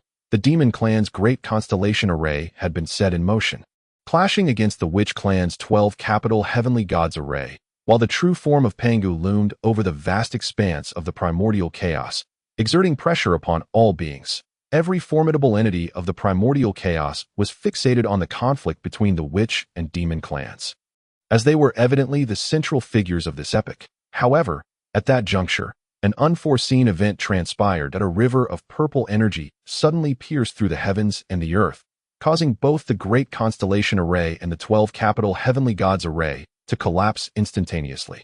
The 12 ancestors of the witches were grievously injured, crashing to the ground, resulting in the land within 1 billion miles sinking thousands of fathoms deep. The 2 rulers of the demon clan, Emperor Jun and Eastern Emperor Tai, were also struck with horror, sensing a terrifying pressure that surged forth. Boom. Both Emperor Jun and Tai spat out blood, as a thunderous bell tolled through the cosmos. The resonance of the laws echoing throughout the universe, heralded by the ringing of the Eastern Emperor bell and Tai's grasp. Buzz. 2 colossal golden crows, obscuring the sun, emerged, resembling 2 blazing suns in the sky. This was a desperate manifestation by Emperor Jun and Tai, yet they were utterly incapable of resisting even a moment of this overwhelming pressure. The ranks of demon saints and demon kings plummeted from the starry sky to the earth like dumplings, suffering countless casualties. All the powerful beings of the primordial chaos were suppressed beneath an overwhelming force, a majestic celestial might born of the catastrophic collision of fundamental laws, for those who had yet to attain sanctity. The oppression was utterly insurmountable. Boom! The 2 massive golden crows fell to the earth, barely clinging to life. Within the river of purple energy, Hongjun, with the creation jade plate atop his head and surrounded by fundamental laws, unleashed the power of the heavenly Tao, gathering the forces of the universe to counter Bai Yu's fundamental laws. This moment, Bai Yu, shrouded in divine radiance, was encircled by a multicolored river of laws formed from his fundamental powers, creating a formidable standoff. However, this standoff was merely a fleeting notion in Hongjun's mind. Bai Yu, from the very beginning, had not taken the encounter seriously, approaching it with a playful spirit. After all, this was his inaugural engagement, and he had no desire for it to conclude swiftly. Could you possibly cease hostilities, my friend? I am willing to overlook this matter, Hongjun proposed, seemingly convinced that his opponent could not best him. After all, he himself was at a loss against Bai Yu. Hongjun felt a profound sense of helplessness, despite being imbued with the power of the heavenly Tao and the creation jade plate above him. Gathering all the fundamental laws of the universe to counter his adversary, he still could not suppress Bai Yu. Must he truly be this formidable? How on earth did this fellow achieve sanctity? What kind of terror is this?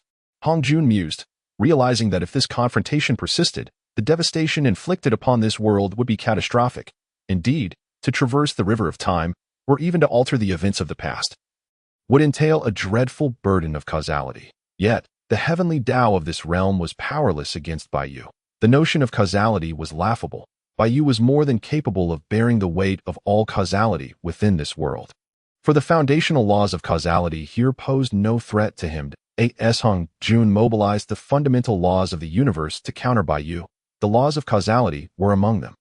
Upon hearing Hong Jun's words, Baiyu smiled faintly and raised his hand. The fundamental laws surrounding him surged forth, beginning to coalesce and merge, with the law of fate taking precedence as myriad fundamental laws fused into it. The vibrant river of laws transformed into a shimmering silver river of fate. This is not good. Sensing the terrifying power of fate, Hong Jun's expression became one of alarm as he hastily channeled all his fundamental laws. The once expansive river of purple energy contracted to a mere 1,000,000 fathoms, yet it became even more formidable. Fate, like a blade, cleaves the heavenly Tao, Baiyu whimsically named it, then with a flick of his consciousness. The river of fate surrounding him condensed into a blade, standing tall between heaven and earth. Even in its stillness, it caused the very fabric of reality to begin unraveling. The fates of all beings in this realm began to spiral into chaos. And the disorder was irreversible. Everything seemed to shift, with anomalies burgeoning in abundance. The resulting power made Hong Jun tremble as boundless forces of fate threatened to collapse the entire world. Baiyu slowly waved his hand, and the blade of fate descended in an instant. All colors vanished from the cosmos, leaving only the silver brilliance of fate. This strike severed the fate of this realm, tracing back to its roots. The fundamental laws of fate were cleaved asunder, extinguished within the fabric of existence. Henceforth, this world would know no laws of fate. The heavens had lost their destiny. With the laws of fate rendered incomplete, the heavenly Tao could no longer attain its fullness. Forever missing a crucial aspect, Hong Jun remained stationary, gazing at Baiyu in silence, his heart heavy with bitterness. The river of purple energy had vanished, and the creation jade plate above him bore cracks, emanating a dim glow. Observing the silent Hong Jun, Baiyu's demeanor remained calm, and with a wave of his hand, a beam of white light surged toward Hong Jun. Hong Jun reached out to grasp it, sensing the essence of the fundamental laws of fate, and collected it. He then bowed slightly to Baiyu. "Thank you, my friend." Baiyu nodded subtly, offering no further words. "Please."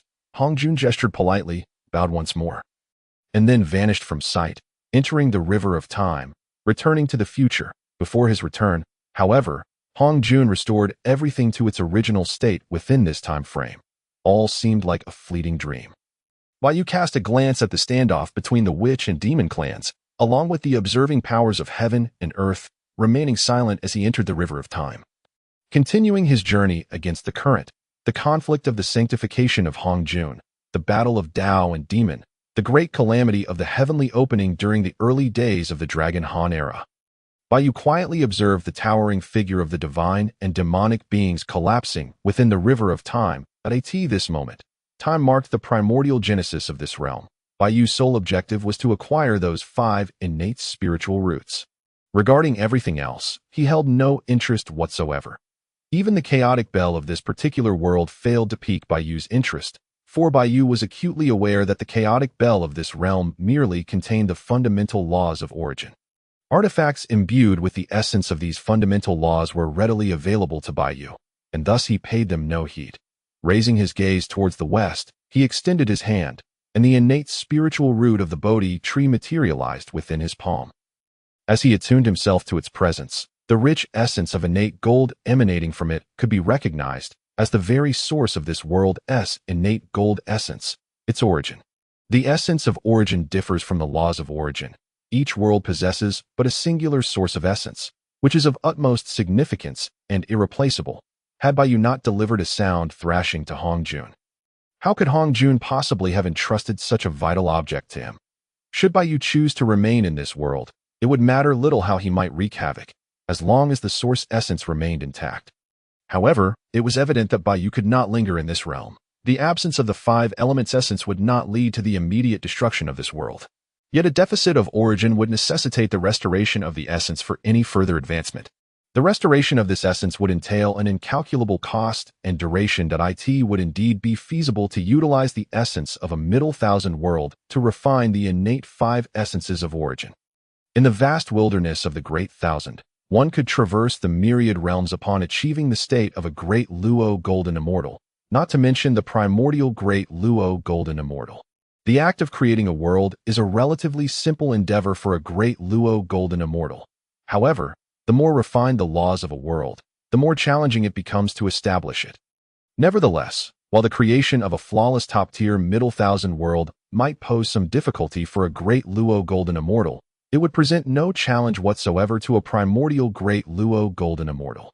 For one who has thoroughly mastered a pathway of origin wields absolute control over the laws of origin, effortlessly capturing and commanding them even without comprehension.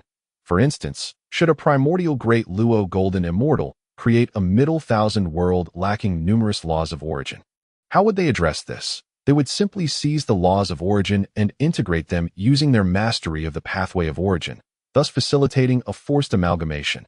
Moreover, they could even merge these into their own controlled pathway of origin, transforming that middle thousand world into a Great Thousand world, provided it bears the essence of a pathway of origin. Even a singular pathway of origin suffices to constitute a Great Thousand world. However, a Primordial Great Luo Golden Immortal is limited to the creation of but a single Great Thousand world unless they command more than one pathway of origin. Thus, those disciples of saints finding it simple to acquire the essence of a middle thousand world for the refinement of their innate 5 essences of origin is hardly surprising. After all, a Primordial Great Luo Golden Immortal can effortlessly create a middle thousand world. Yet, Bayu does not enjoy such privileges and must rely on his own efforts. He understands that even if he were to bring this Bodhi tree back to the Great Thousand Wilderness, no matter how meticulously he nurtured it, its inherent nature, being of the same root and source, would still render it impossible for it to grow into one of the innate spiritual roots found within the Great Thousand Wilderness.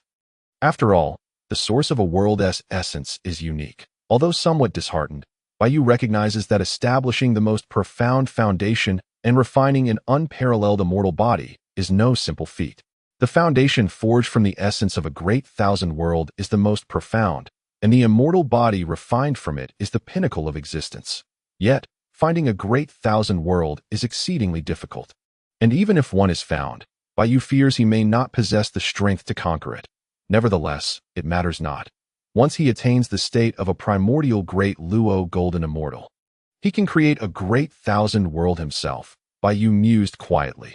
With the aid of the system's comprehension function, he can effortlessly grasp numerous laws of origin, and upon reaching the Great Luo Golden Immortal stage, he will easily comprehend many pathways of origin. For others, the endeavor of grasping multiple pathways of origin is nearly impossible, yet for Bayu, it is not the same, while others establish a Great Thousand world.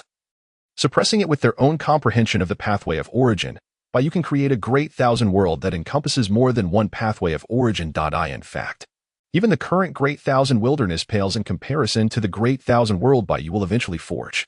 Bayu speculates that the current Great Thousand Wilderness possesses merely 49 pathways of origin. He envisions a future where he creates a Great Thousand world that accommodates all pathways of origin, extracting its essence to forge the most powerful immortal body. With such thoughts, a smile graced Bayu's lips, and in an instant, resplendent golden lotus flowers bloomed throughout this realm. Although these are but thoughts, Bayu remains confident in his ability to manifest them into reality. After collecting the remaining ginseng fruit trees, peach trees, fusang wood, and huangzhong li, Bayu did not depart this world immediately. He entered the river of time once more, arriving at the moment of the Hutu transformation into reincarnation. As the laws of reincarnation in this world reached completion, he activated the system's comprehension function to begin grasping the laws of reincarnation. Time swiftly passed. In less than a yuan meeting, Bayu had achieved a complete understanding of the reincarnation laws of this realm. Although the fundamental laws of this world are far inferior to those of the Great Thousand Wilderness, there was no choice. The current reincarnation laws of the Great Thousand Wilderness are flawed, necessitating a compromise by comprehending the reincarnation laws of this world. However, this is not a significant issue once the Hutu transformation of the Great Thousand Wilderness reaches perfection. He can make up for it then. Furthermore, in the future, should he wish to comprehend pathways of origin absent in the Great Thousand Wilderness, he can venture to other Great Thousand worlds to do so. After all, Bayu's ambition is to comprehend all pathways of origin, Upon completing his understanding of the reincarnation laws, Bayu's objectives for this journey were fully realized, with a single step. He vanished from his location, departing from this world, in the celestial realm. At the Purple Cloud Palace, Hong Jun sat upon the central mat, his gaze lowered, and he silently sighed with relief. After all, the pressure he faced was extraordinary. Fortunately, this otherworldly being bore no ill intent, though they had extracted the essence of the 5 elements from this realm and even delivered a sound beating to him, and the heavenly Tao had been severed. There was still no malicious intent. Otherwise, if there had been any, the individual would likely have annihilated the world outright. Observing the laws of fate in his hand, Hong Jun fell into a contemplative silence. In the ancient sword world, within the Hongya realm at Yao Mountain, a melodious and elegant tune echoed through the mountains. The beauty of the music captivated the woodland spirits, while its elegance stirred the very laws of heaven and earth. The spiritual energy of the world, mingling with the essence of clouds and waters, transformed into ethereal mist that danced in the wind, enhancing the already breathtaking Yao Mountain with an otherworldly aura. Atop the mountain, beneath the Yao tree, a gentleman clad in white sat cross-legged, his hands gliding over the strings of a guqin, eyes closed in serene contentment, seemingly deeply satisfied with his performance. Clearly, he had immersed himself completely in his own music. Beside this white-clad gentleman coiled a menacing black serpent, which too appeared entranced by the melody, rendering its fearsome visage somewhat gentler and more refined. After a considerable time, the white-clad musician finally awoke from his reverie. Opening his eyes to regard the black serpent beside him, "Qianyu, how did you find this piece?" The serpent seemed quite pleased, nodding repeatedly as a shadowy divine light flickered, transforming into a black-robed youth. The black-robed youth took a seat beside the white-clad gentleman, propping his cheek on his hand and gazing at him with unique golden eyes, smiling as he said, "Chang Qin, your music is always so delightful." The white-clad musician, known as Prince Chang Qin, was indeed the one playing. The serpent, more accurately referred to as a Shui Huan, had transformed after 500 years into a Jiao, 1,000 years into a dragon, 500 years into a horned dragon, and 1,000 years into an Yinglong. This Shui Huan, named Qianyu, was just an ordinary Shui Huan residing near the waters of Yao Mountain. Yet, Qianyu harbored grand ambitions, firmly believing that one day he would ascend to become a transcendent Yinglong. "Chang Qin, I've never heard this piece before. What is its name?" Qianyu inquired eagerly, gazing at Prince Chang Qin, but a gentle smile graced the refined face of Prince Chang Qin. "I composed it on a whim, so I have yet to name it." Rising to his feet, he approached the precipice and gazed down upon the breathtaking scenery of Yaoshan. Turning to Qianyu, he offered a smile. "Shall we name this piece Yaoshan?" "Yaoshan?" Qianyu too stood and walked to the side of Prince Chang Qin, her gaze fixed upon the waters of Yaoshan, filled with a resolute longing. "Chang Qin, you mentioned that there are countless water serpents in Yaoshan. Yet none possess golden eyes like mine. Does this not suggest that one day, I too could transform into a Yinglong?" "Yinglong? Qianyu, you have yet to even become a Jiaolong, and you already aspire to become a Yinglong?" Chang Qin replied, his tone laced with playful mockery. Qianyu rolled her eyes, laughing nonchalantly. "The Dragon King Zhonggu used to be a water serpent, and he achieved the transformation into a Yinglong. Surely, I can as well." Listening to Qianyu's innocent musings, Chang Qin merely shook his head with a smile. "The Dragon King Zhonggu is the son of the Candle Dragon, and thus he is not comparable to an ordinary water serpent. In my view, whether you become a Yinglong or not is of little consequence. Even as a Jiao, one can soar to great heights and roam freely across the realms. However, due to the spoiler from the group leader, Prince Chang Qin knew that Qianyu would indeed realize her aspiration of becoming a Yinglong. For himself, he would fall foul of heavenly rules because of Qianyu, facing eternal punishment that would sever his celestial ties, leaving him to navigate the cycle of reincarnation in solitude, with scant familial or emotional connections. That was not all. He would also endure the agony of soul separation, as the Jiao would utilize the forbidden technique bloodstained array to extract his life soul and 4 spirits, forging the sword of silent desolation, a fate too tragic to contemplate. Nevertheless, now that he was aware of the future, he had no intention of repeating past mistakes, thus altering the course of what was to come. Hearing Chang Qin's words, which felt more like consolation, Qianyu refrained from arguing and laughed heartily. "Chang Qin, once I transform into a dragon, I shall take you on grand adventures through the heavens and earth, soaring thousands of miles. Would that be agreeable?" "Indeed," Changqing nodded, a smile gracing his lips, before turning back to sit beneath the yaoshu tree, crossing his legs in meditation and gently caressing the strings of his zither with tender movements. Changqing, I haven't had the chance to ask, what has happened to your phone Lai Qingqing? Xinyu inquired. Her curiosity piqued as she leaned closer to Changqing, the prince of Changqing, crafted by the fire god Zhu Rong from one of the three zither creations, had been transformed into a complete being through Manhwa's soul-binding technique. The phone Lai Qingqing was both the essence of Prince Changqing and a companion artifact. Xinyu was thoroughly familiar with its appearance. Yet today, she noticed a remarkable transformation in the phone Lai Qingqing, something distinctly different from her previous encounters, though she could not quite articulate what had changed. For now, the zither was no longer bound by the constraints of the world, and thus it felt altogether transformed. Changqing gently stroked the zither strings, speaking softly, as if responding to Qianyu's inquiry, or perhaps engaging in soliloquy in the vast primordial expanse. Baiyu was oblivious to the bustling chatter of the group. While he was aware of the astonishment and shock felt by the numerous members, he paid it no heed. He had already obtained the coordinates of their world, and it had fully opened itself to him.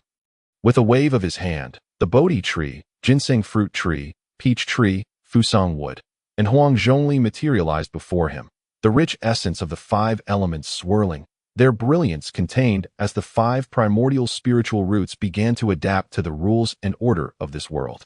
As the five primordial spiritual roots gradually acclimatized to the laws of this realm, the essence they contained rapidly grew and strengthened. Baiyu prepared to enter seclusion, adjusting his state and readying himself for a breakthrough. Casting a glance at the lively chat group, he noted the exuberance of the group leader, who seemed particularly fond of sharing expressive stickers. Hey, my sky mirror is impressive, isn't it? Proclaimed the group leader, showcasing her pride. Too bad it can't be used, replied the Taoist of Maoshan. Humph, Uncle Gio, your envy is palpable, she retorted. While I might be envious, alas, it remains unusable, the Taoist lamented. Ugh, why can't it be used? Came the group leader's exasperated cry in the realm of martial prowess. Shi Yueyao rested her chin on her hands, gazing dejectedly at the sky mirror radiating with the light of divine laws. Despite her myriad attempts, including attempts to bond with it through blood, she remained unable to harness its power. The artifact floated before her, its eternal radiance undiminished. What compounded her frustration was her inability to conceal the sky mirror. Attempting to tuck it into her pocket was futile, as the mystical glow was far too conspicuous. Consequently, Shi Yueyao dared not venture outside with the sky mirror, fearing it would be snatched away the moment she stepped out. In the void of existence, a pair of eyes imbued with the essence of law found amusement in her plight. Baiyu had not anticipated that the group leader would be utterly clueless about the methods of refining artifacts. Due to his deliberate design, the sky mirror was exceptionally easy to refine, requiring only knowledge of the refining technique. Even a novice cultivator could fully master it. Who would have thought that this group leader would be so utterly ignorant of the art of refinement? It was rather absurd. Fortunately, he had left behind a body of law in this world. Otherwise, Shi Yueyao would likely be driven to tears by her frustration. With a flicker of thought, the sky mirror transformed into a beam of divine light and entered Shi Yueyao's body. Subsequently, a method of artifact refinement appeared in her mind. Is this the method of refinement? Startled, Shi Yueyao scratched her head in confusion. For a moment, she was overwhelmed with questions. Baiyu, however, paid no further attention to her bewilderment. His law body directly took control of the fundamental laws of this world, becoming an existence akin to the heavenly DAOAS to why Baiyu left behind a law body in this realm. It was naturally for Shi Yueyao's sake. He felt it was prudent to keep a close watch on this chat group leader. It wasn't a bothersome task, though Baiyu had contemplated whether he could usurp Shi Yueyao's position as group leader, even coveting the chat group's unique abilities. Unfortunately, despite seeing through her soul, he found no trace of the core essence of the chat group. As for the notion of killing Shi Yueyao to seize this unique ability, ultimately, he refrained. The uncertainty of whether her death might cause the chat group to vanish or seek a new host was too great, and he could not predict if he would be expelled from the chat group as a consequence. Such a loss would be monumental. Thus, Baiyu chose not to eliminate Shi Yueyao outright, but instead left a law body to oversee the realm and watch over the group leader. At that moment, Shi Yueyao was entirely unaware that a pair of unseen eyes were observing her. After a brief moment of confusion, she was filled with elation. Following the method of refinement, She easily mastered the sky mirror and fully controlled it. With a thought, the sky mirror appeared before her, swirling around her and emanating a faint divine glow of law. How powerful! This fairy has graduated. Even the emperor pales in comparison. The celestial sovereign is eternal. At this moment, Shi Yueyao felt an exhilarating surge of confidence. Yet, with her newfound strength, she truly grasped the terrifying potential of the sky mirror. With another thought, she used the sky mirror to pierce through space and enter the void, traversing distances as if they were mere steps. When she emerged from the void, she found herself not in her room, but near a deserted island deep in the ocean, standing atop a smooth reef jutting out of the water. In the blink of an eye, I have crossed vast domains, from the eastern region to the northern region. This must be the black underworld sea of the northern region, right? I've heard tales of terrifying great demons at the saint level lurking within. I wonder if it's true. As she surveyed the inky waters surrounding her, Shi Yueyao realized exactly where she was. It is only within the black abyss sea of the northern domain that such black and putrid waters can be found. This murky water is no ordinary substance. It bears the terrifying power of corrosion that can be deemed exceedingly perilous, capable of claiming the life of even a 6th grade master upon contact. The Black Abyss Sea is indeed a place of taboo. How intriguing it is that a mere 6th grade being should appear in the depths of the Black Abyss Sea. Little human child, how did you arrive here? At that moment, a deep, hoarse voice echoed in Shi Yueyao's ear, as though it were right before her, yet also strikingly distant. Startled, Shi Yueyao's expression shifted, but she felt little fear. It was merely the abruptness of the voice that startled her. This moment, Shi Yueyao exhibited remarkable composure. How curious it is that you show no fear. The voice seemed equally surprised by Shi Yueyao's unflinching demeanor. After all, she was but a 6th grade minor master, yet here she was in the depths of the Black Abyss Sea, exuding such confidence. It is well known that even the sacred beings of the human race would not venture into the Black Abyss Sea without cause. Moreover, even among the sacred, one would not remain so unfazed in the depths of this treacherous sea. The surroundings were eerily quiet, almost hauntingly so. The calm surface of the sea was gently disturbed by a cool breeze, sending ripples across the water, yet it was regrettably devoid of warm sunlight. Indeed, the inky black waters were far from pleasing to the eye, evoking a sense of discomfort upon first glance. Farewell, Shi Yueyao said, feeling somewhat bored and preparing to depart. After all, she had seen all there was to see. The world was vast, and she longed to explore. Besides, the scenery of the Black Abyss Sea left much to be desired. Compounded by the nauseatingly foul waters, Shi Yueyao had no desire to linger in this place for even a moment longer. With a single step forward, the divine light of her sky mirror flickered, enveloping her in the brilliance of spatial laws. She then pierced through the void, vanishing from her original location. Hiss, she tore through space. Impossible. The voice was utterly agitated, filled with profound shock and disbelief. That moment, a shadowy figure appeared in the very spot where Shi Yueyao had stood moments before. This appearance was not a mere spatial shift. It was a manifestation of sheer speed, creating an effect akin to teleportation. How could this be? How could she, with her mere 6th grade status, achieve such a feat? I am a great sage, and even I cannot manipulate space now. The mindset of this demonic sage was crumbling. Not long ago, some unknown cataclysm had transpired in the world, rendering space and time as forbidden realms, impossible to disturb even in the slightest. Previously, an 8th grade venerable could tear through space for instantaneous travel. Yet now, even this great sage found himself unable to shift the very fabric of space. This upheaval left the world as top-tier powerhouses utterly bewildered, followed by an overwhelming sense of panic.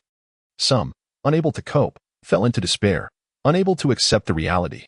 One must understand how convenient and powerful the manipulation of space truly is. Simply tearing through space for travel is an unparalleled convenience. After all, no matter how swift one may be, can they surpass the speed of spatial travel? Take this demonic sage, for instance. In the past, when he wished to depart the Black Abyss Sea, it was an effortless endeavor, tearing through space. He could go wherever he pleased, even crossing vast domains in the blink of an eye. And now, even to escape this expansive Black Abyss Sea, no matter how fast he flew, it would take a full minute. Previously, due to the existence of spatial teleportation, the world's powerhouses had not delved deeply into flight techniques. Thus, even for a great sage, their flight speed was rather unimpressive. The time required to traverse a vast domain, even for a great sage, was considerable. Could she be above a great sage? No, that is impossible. He could not accept it, nor did he believe it. Above a great sage lies the emperor, as a great sage. He knew all too well that the world could not possibly accommodate an emperor at present. The sacred being had already reached its limit. Although he was merely a great sage now, above him were the sacred kings, and above the sacred kings, the emperor. Shi Yueyao remained oblivious to the fact that a demonic sage was experiencing a complete mental breakdown due to her presence. At that moment, Shi Yueyao was thoroughly enjoying herself, akin to an immature child. Ever since her arrival in this world, her nerves had been in a constant state of tension, never truly relaxed, especially before obtaining the chat group. Every moment had been a torment, in the vast and chaotic wilderness. Baiyu had now entered seclusion, simultaneously adjusting his state in preparation for a breakthrough to the golden immortal level, in the blink of an eye. A yuan meeting had passed. The essence of the 5 elements had reached its utmost perfection. Thus he could commence his breakthrough.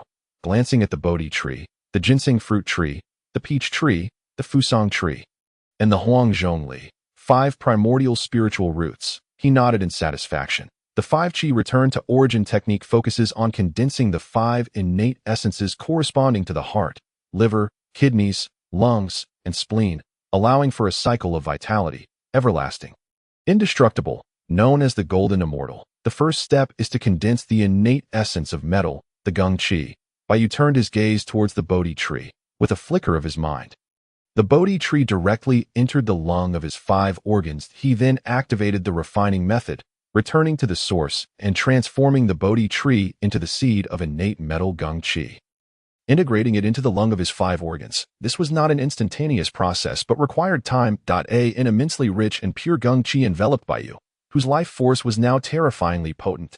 This essence contained the vitality of an entire mid-thousand world. Reaching back to its source, a single undying golden light began to manifest, gathering without dispersing. In the blink of an eye, another yuan meeting passed. The seed of innate metal Gung Qi took root and sprouted in the lung of his 5 organs, a single undying golden light shining brilliantly. Though faint, it had begun to coalesce. The second step is to condense the innate essence of wood. The Qi. Baiyu turned his gaze towards the huangzhongli. With a flicker of his mind, the huangzhongli directly entered the liver of his 5 organs. He then activated the refining method, returning to the source and transforming the huangzhongli into the seed of innate woody Qi, integrating it into the liver of his 5 organs. In the blink of an eye. Yet another yuan meeting passed. The undying golden divine light shone even brighter and became more complete. The third step, the fourth step, in the blink of an eye. Nearly 5 yuan meetings had passed since Baiyu began his breakthrough.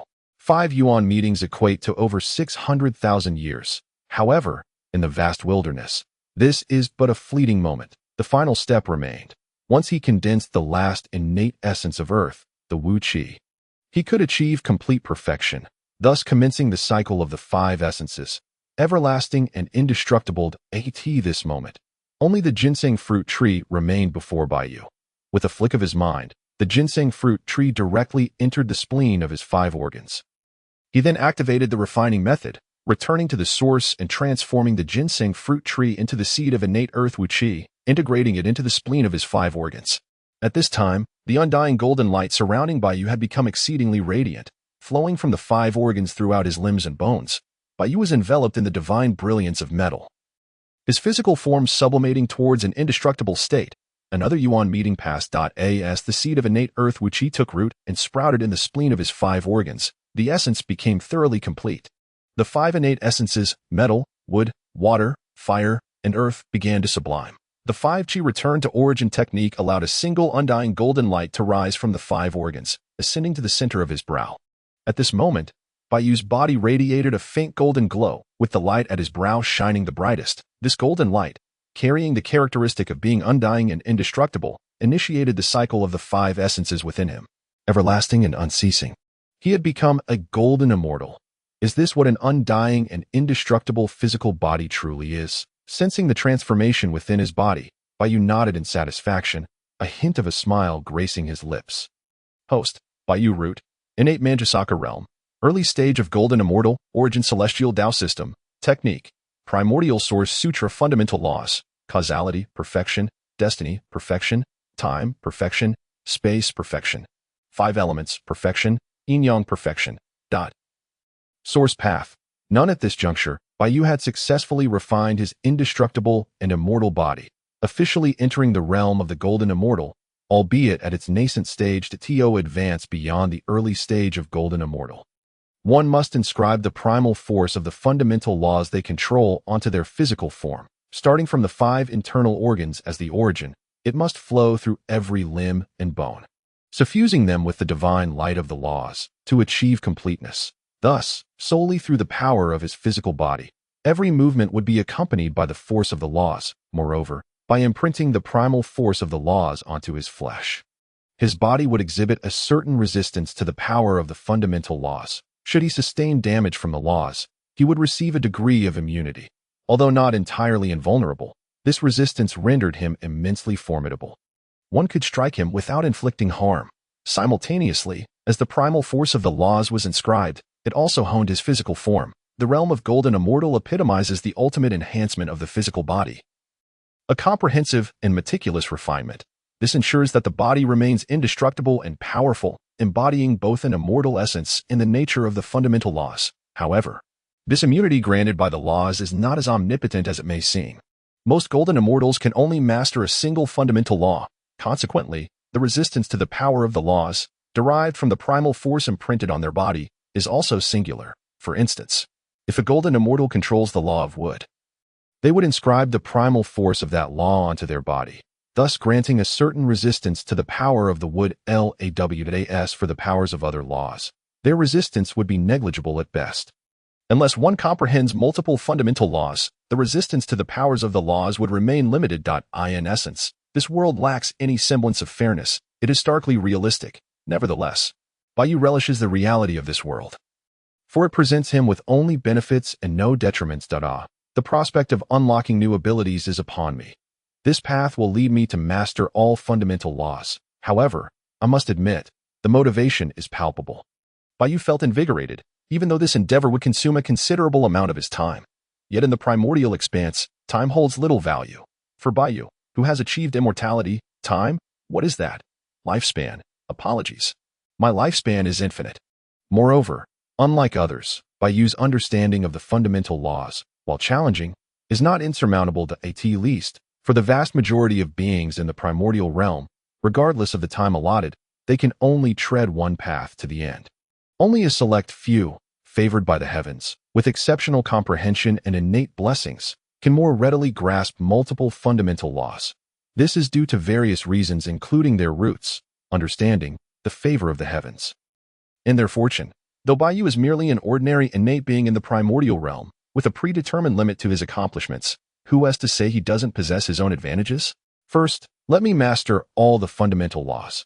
Although Baiyu has grasped numerous fundamental laws, he remains far from mastering them all. The time required is monumental. There are 3,000 paths of the Tao. Thus, the primordial path comprises 3,000 fundamental laws. Of course, the number of laws is not limited to 3,000, as they are infinite. However, the primordial laws are confined to 3,000. The other laws are derivatives of these primordial laws, representing distinctions of superiority and hierarchy. Currently, Baiyu has fully mastered 300 of these fundamental laws. The remaining laws, while partially comprehended, linger at a mere 1 or 2/10, or 3 or 4/10. Far from achieving completeness. It appears I must enter seclusion once more. I had intended to venture out after breaking through to the golden immortal stage. Baiyu gazed into the distance, sighing with a hint of nostalgia. As the saying goes, time in the mountains is fleeting. The world has aged a millennium. Can one truly become addicted to seclusion? Shaking his head gently, he smiled faintly. It is not the seclusion that becomes addictive, but the enhancement of power. This is a wholly personal empowerment, a tangible ascent in strength. Baiyu did not immediately retreat into seclusion. Instead, he opened the chat group to observe any changes after 6 yuan meetings had passed. 6 yuan meetings amount to nearly 800,000 years, a trivial span for Baiyu, yet a significant epoch for those who cannot attain immortality. However, it seems the chat group must have some means of control. Upon opening the chat group, he noted that the number of members remained unchanged, neither increasing nor decreasing, prompting a nod of approval from Baiyu. Evidently, the passage of time for the members in the group's respective worlds had been influenced. As for the vast expanse of the primordial realm where Baiyu resides, perhaps it has been affected, or perhaps not. Nevertheless, this singular act indicates that the core of this chat group undoubtedly encompasses the paths of time and space. A treasure that embodies the primordial paths of time and space is comparable to the chaos clock in the primordial realm, considering that the chaos clock also possesses the ability to suppress time and space. Furthermore, this chat group is evidently no simple matter. However, regardless of how formidable this chat group may be, it seems of little concern to Baiyu, as he is not the group leader. Naturally, Baiyu does not believe his own advantages can rival those of this multiverse chat group. In fact, he perceives his own abilities as the most supreme of treasures. Now, it can assist me in comprehending the fundamental laws, and in the future, it may aid in grasping the primordial paths. 3,000 paths of the Tao encapsulated within oneself. Indeed, the most powerful advantage imaginable, awe-inspiring in its potential. Moreover, let us not forget that previously, Baiyu had acquired the coordinates of the worlds inhabited by the group members through this chat group. Yet the group remains silent, evidently unaware. Thus, the power dynamics are clear. Addressing the esteemed group leader. Everyone, I have reached the 7th stage, prideful.jpg, Taoist master of Maoshan. So soon. How enviable, to have broken through to the harmonization of voids so quickly. Will you soon ascend to immortality, dominating the world? Linjiao, you could never hope to match the group leader's fortune. Moon-worshipping sect leader. Too slow. Decades have passed, and you still haven't become an immortal? That shouldn't be the case. Crown Prince Changqing. Has the sect leader forgotten that time flows differently in each world, supreme of the demon realm? It seems there is no discernible pattern to the passage of time in each world. However, as long as one's consciousness enters the chat group, everything appears to remain unchanged. It is truly miraculous. Taoist master of Maoshan. I have long since noticed that even if one chats in the group for days and nights, the moment consciousness departs, not even an instant passes in reality. Once consciousness enters the group to converse, everything becomes eternally fixed. This is a subtle design of the chat group, easily discernible. Such profound interference in the workings of a world is indeed somewhat alarming. However, the remarks from Chonglu and Linjiao left Baiyu quite astonished. For even when Baiyu's consciousness enters the chat group, time in the vast primordial realm continues to flow. There is no such thing as eternal stasis. This revelation caused Baiyu to squint slightly, his mind racing. It appears that this multiverse chat group may, to a certain extent, be able to interfere with the vast primordial realm, yet its capacity for interference is limited. This is quite reasonable, for the world Baiyu inhabits is a grand expanse, one that encapsulates 49 primal paths. The sheer terror of such a world is unimaginable, and let us not forget. The invitation to the chat group was snatched by Baiyu. In normal circumstances, the Wanjia chat group would likely not extend invitations to the beings of the vast universe, at least not at this current stage. This requires a gradual process. Presently, the Wanjia chat group not only has a limited number of members, but also lacks diverse functionalities, clearly still in its nascent phase, and thus would not interfere with worlds of significant power. As for the statement made by Prince Changqing and Demon Lord Zhongluo regarding the notion that the passage of time is entirely different in each world, lacking any, if no interference or disruption occurs. The flow of time across the myriad realms is, in fact, identical. It is evident that the Wanjia chat group has exerted influence over the temporal flow of the worlds inhabited by its members. And the extent of this interference is profound. But why does the chat group meddle with the temporal flow of the members' worlds? Baiyu speculates that it might be for the sake of balance. After all, disregarding Baiyu's exaggerated retreats measured in yuan meetings for Yang Jian and Zhang Lo, both of whom are great Luo golden immortals, even 100 years, let alone 1,000 or 10,000 years, is insignificant. Yet for Lin Jiao and Xiong Ba, mere mortals who cannot attain immortality, a century constitutes a lifetime. However, this gives rise to another question. Since the chat group has deeply interfered with the temporal flow of the members' worlds, why did it remain silent when Baiyu had caused such monumental events in the Balian Lantern world, nearly collapsing the entire realm? Did it lack awareness? Clearly not. Thus, it is either indifferent to him or dares not take action against him. Baiyu leans towards the former. The chat group may not concern itself with such trivial matters, or perhaps it lacks autonomous consciousness, existing only within preset parameters. Unable to comprehend, Baiyu resolves not to dwell on it further. For such musings bear little fruit. At present, Baiyu lacks the qualification to engage with entities at the level of the great Tao. Call me the group master. The passage of time? My celestial mirror can indeed interfere with the flow of time. Sundred JPG, Maoshan celestial master.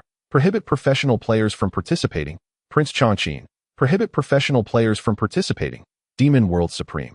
Prohibit professional players from participating. Judicial Celestial. Prohibit professional players from participating. Xiongba. Prohibit professional players from participating. By you sect leader. Indeed, the essence of humanity is that of a repeating machine, radiance of science to JPG, due to the frequent banter of the group master Shi Yueyao. The older members of the group have become quite familiar with and adept at employing modern memes and jokes. Call me the group master. Humph. By the way, the minimum in the Celestial Elder's red envelope is items of at least the 16th rank.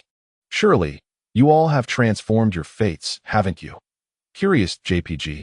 Since acquiring the Celestial Mirror, Shi Yueyao has traversed various worlds, leaving behind countless legends and causing quite a stir wherever she goes. Of course, although she feels she has graduated, she has certainly not lost her drive for progress. Rather, having glimpsed the vistas of higher realms, she has intensified her training. This is precisely why she swiftly broke through to the 7th rank. It is noteworthy that in the high martial world where Shi Yueyao resides, the 7th rank signifies a sacred status, the Great Saint Realm. However, the cultivation method she practices is one bestowed upon her by Erling Shun, belonging to the level of Great Luo Golden Immortal. Thus, in terms of realms, she has already transcended to the stage of harmonizing void with Tao, refining essence into Qi, refining Qi into spirit, refining spirit into void, and harmonizing void with Tao. This delineates the realm classifications under the celestial domain of the Balian Lantern world where Yang Jian resides. Through the advantage of foresight, Shi Yueyao had already reaped numerous benefits even before Baiyu joined the group, obtaining not just one but several cultivation methods of the Great Luo Golden Immortal level. However, compared to the Great Luo scriptures given to her by Demon Lord Zhanglo, Yang Jian's methods are somewhat superior. Prince Changqin.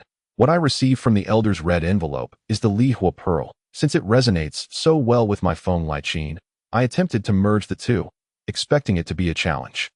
But to my surprise, the fusion was remarkably seamless. Prince Changqin, the Feng Lai Qin, being both my accompanying treasure and my true form, has now integrated with the Li Hua Pearl, resulting in an extraordinary transformation of my foundation, enabling me to break through directly from Golden Immortal to Great Luo Golden Immortal, and the metamorphosis is far from over. Prince Changqin.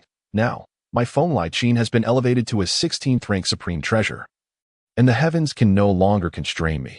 Even through mere words, one can perceive the genuine excitement and joy radiating from Changqin at this moment. Indeed, since discovering the tragic fate that awaited him. Although Changqin professes no regrets, he cannot help but feel a certain heaviness and sorrow within. While his demeanor is gentle, in contrast to the aloof celestial beings, he is a sentimental immortal. Yet this does not mean he does not yearn to alter his dismal fate, nor does it imply he does not wish to live freely and blissfully, savoring the exquisite beauty of the three realms. He aspires to embrace all that is beautiful within the cosmos. Demon World Supreme. Prince Changqin has actually broken through directly from Golden Immortal to Great Luo Golden Immortal? Shock.jpg, Judicial Celestial. After all, the Feng Lai Qin is not only Prince Changqin's accompanying treasure but also his true form. Demon World Supreme. That makes sense, but my own fate does not require alteration. Rather, I could assist Faping in changing his fate, for he is quite unfortunate. Laugh.jpg, Judicial Celestial. I roll.jpg. Call me the Group Master. Demon Lord. You wouldn't be contemplating mischief, would you? Mischievous smile.jpg, Judicial Celestial. Faping, danger. Yang Jian, being well acquainted with Zhanglo's character, finds himself silently mourning for the beings of the three realms in Zhanglo's world. Originally, Zhanglo was merely one of the strongest in the Sword Immortal world. But now, he has likely become the sole strongest. Fortunately, although Zhanglo is a demon lord, he does not indiscriminately slay the innocent. One might say he is too proud to engage in such acts. He is only interested in formidable opponents. Well then, Yang Jian feels it is appropriate to express pity for the celestial General Faping, who may very well be in for a beating from the demon lord. Call me the Group Master. True Lord, I believe you ought to stir up some trouble as well. Serious.jpg, Maoshan Celestial Master.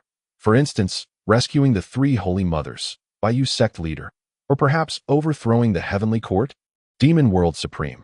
Maybe giving the Jade Emperor a good thrashing? Judicial Celestial. Please don't involve me. Helpless.jpg, Yang Jian, observing the dialogue among these individuals, cannot help but smirk wryly, finding their words rather absurd. They can all frolic as they please now, but he cannot afford such luxury. although his heavenly eye has now fused with the primordial yin-yang energy, and the innate yin-yang divine light contained within can rival the power of a saint. It remains merely a single strike's worth of power. Yang Jian asserts that he still does not dare to openly oppose a saint. Of course, delivering a beating to the Jade Emperor is still within the realm of possibility. Surely those saints would not concern themselves with such matters, as he is also a disciple of the Chan school, supported by a saint's backing, Demon World Supreme. In your world, the existence of 16th rank saints indeed warrants caution. Maoshan Celestial Master, indeed, it's a pity we cannot venture into True Lord's world. Otherwise, we could all assist you. By you sect leader. Linjiao, have you been possessed? Such words do not sound like you. Bai Yu sect leader is momentarily baffled. If such words had come from Demon Lord Zhongluo, they would be entirely normal. However, hearing them from Lin Jiao's lips is quite peculiar, but it is worth noting that this old Taoist had previously been most apprehensive about the Demon Lord's venturing into his world. Call me the group master. Uncle Jiao, have you become so courageous now? Shocked at JPG. Maoshan Celestial Master. I opened a demon-slaying sword from the Elder's red envelope.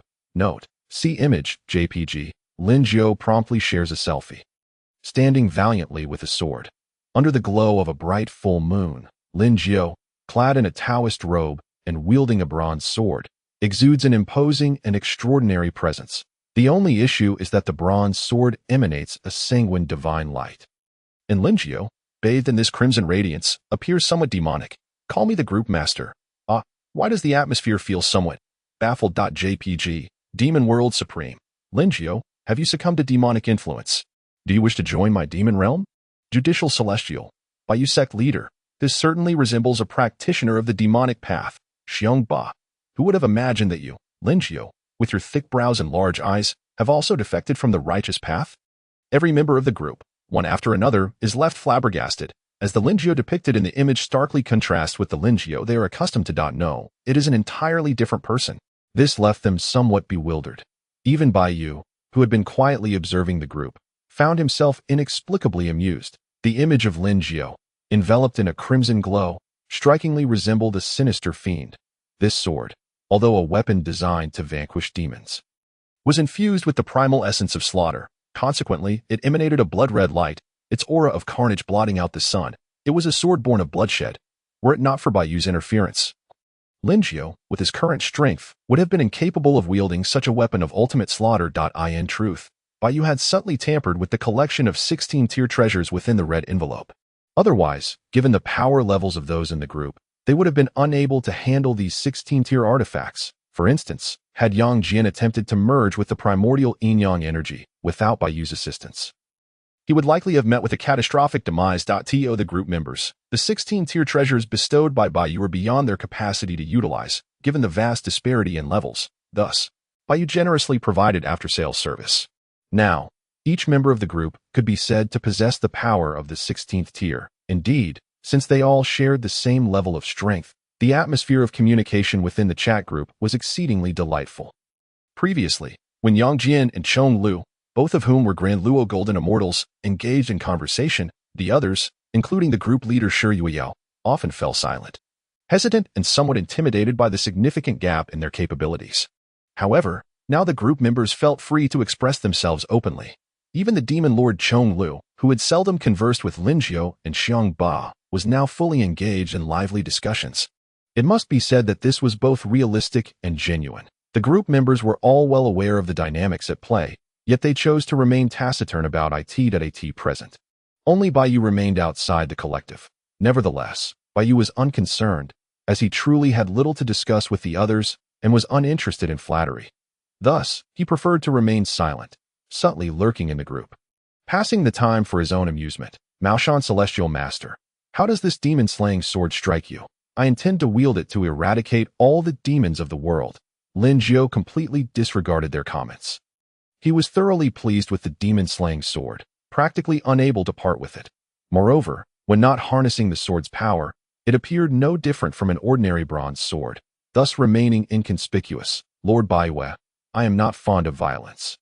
The Book of Celestial Governance aligns more with my temperament. Note, see image, JPG. Lord Baiwei promptly shared a selfie.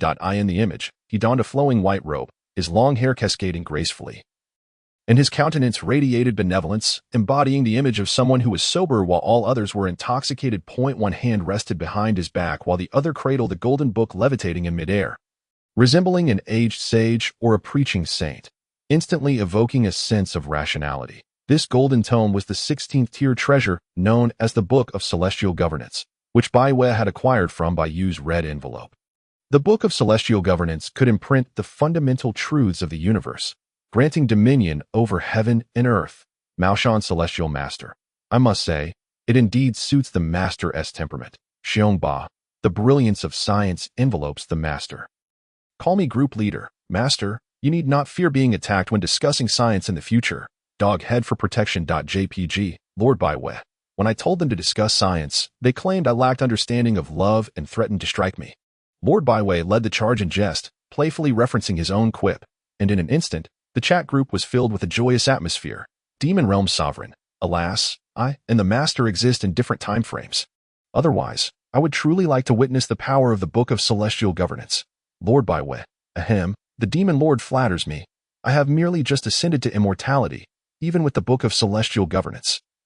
I would not stand a chance against you. Sweating.jpg. Upon reading the Demon Lord Chong Lu's words, Lord Baiwei felt somewhat speechless. Though he possessed the 16th tier treasure, so too did the Demon Lord. And his was a combat-oriented artifact. Even if both he and the Demon Lord were Grand Luo Golden Immortals, in an actual confrontation, it was likely he would not prevail.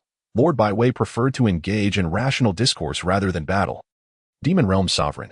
Although my chaotic blade can cleave through space and even sever time, it cannot traverse time itself. Lord Baiwei. Dog Head for Protection.jpg. A bead of cold sweat formed on Lord Baiwei's forehead, and he felt immensely relieved. Call me Group Leader. The Master trembles in fear. Laugh.jpg. Call me Group Leader. Demon Realm Sovereign. Rest assured, the multiverse chat group is still in its infancy, and its functions are not yet comprehensive. There will surely be time travel capabilities in the future. Sirius.jpg. Demon Realm Sovereign.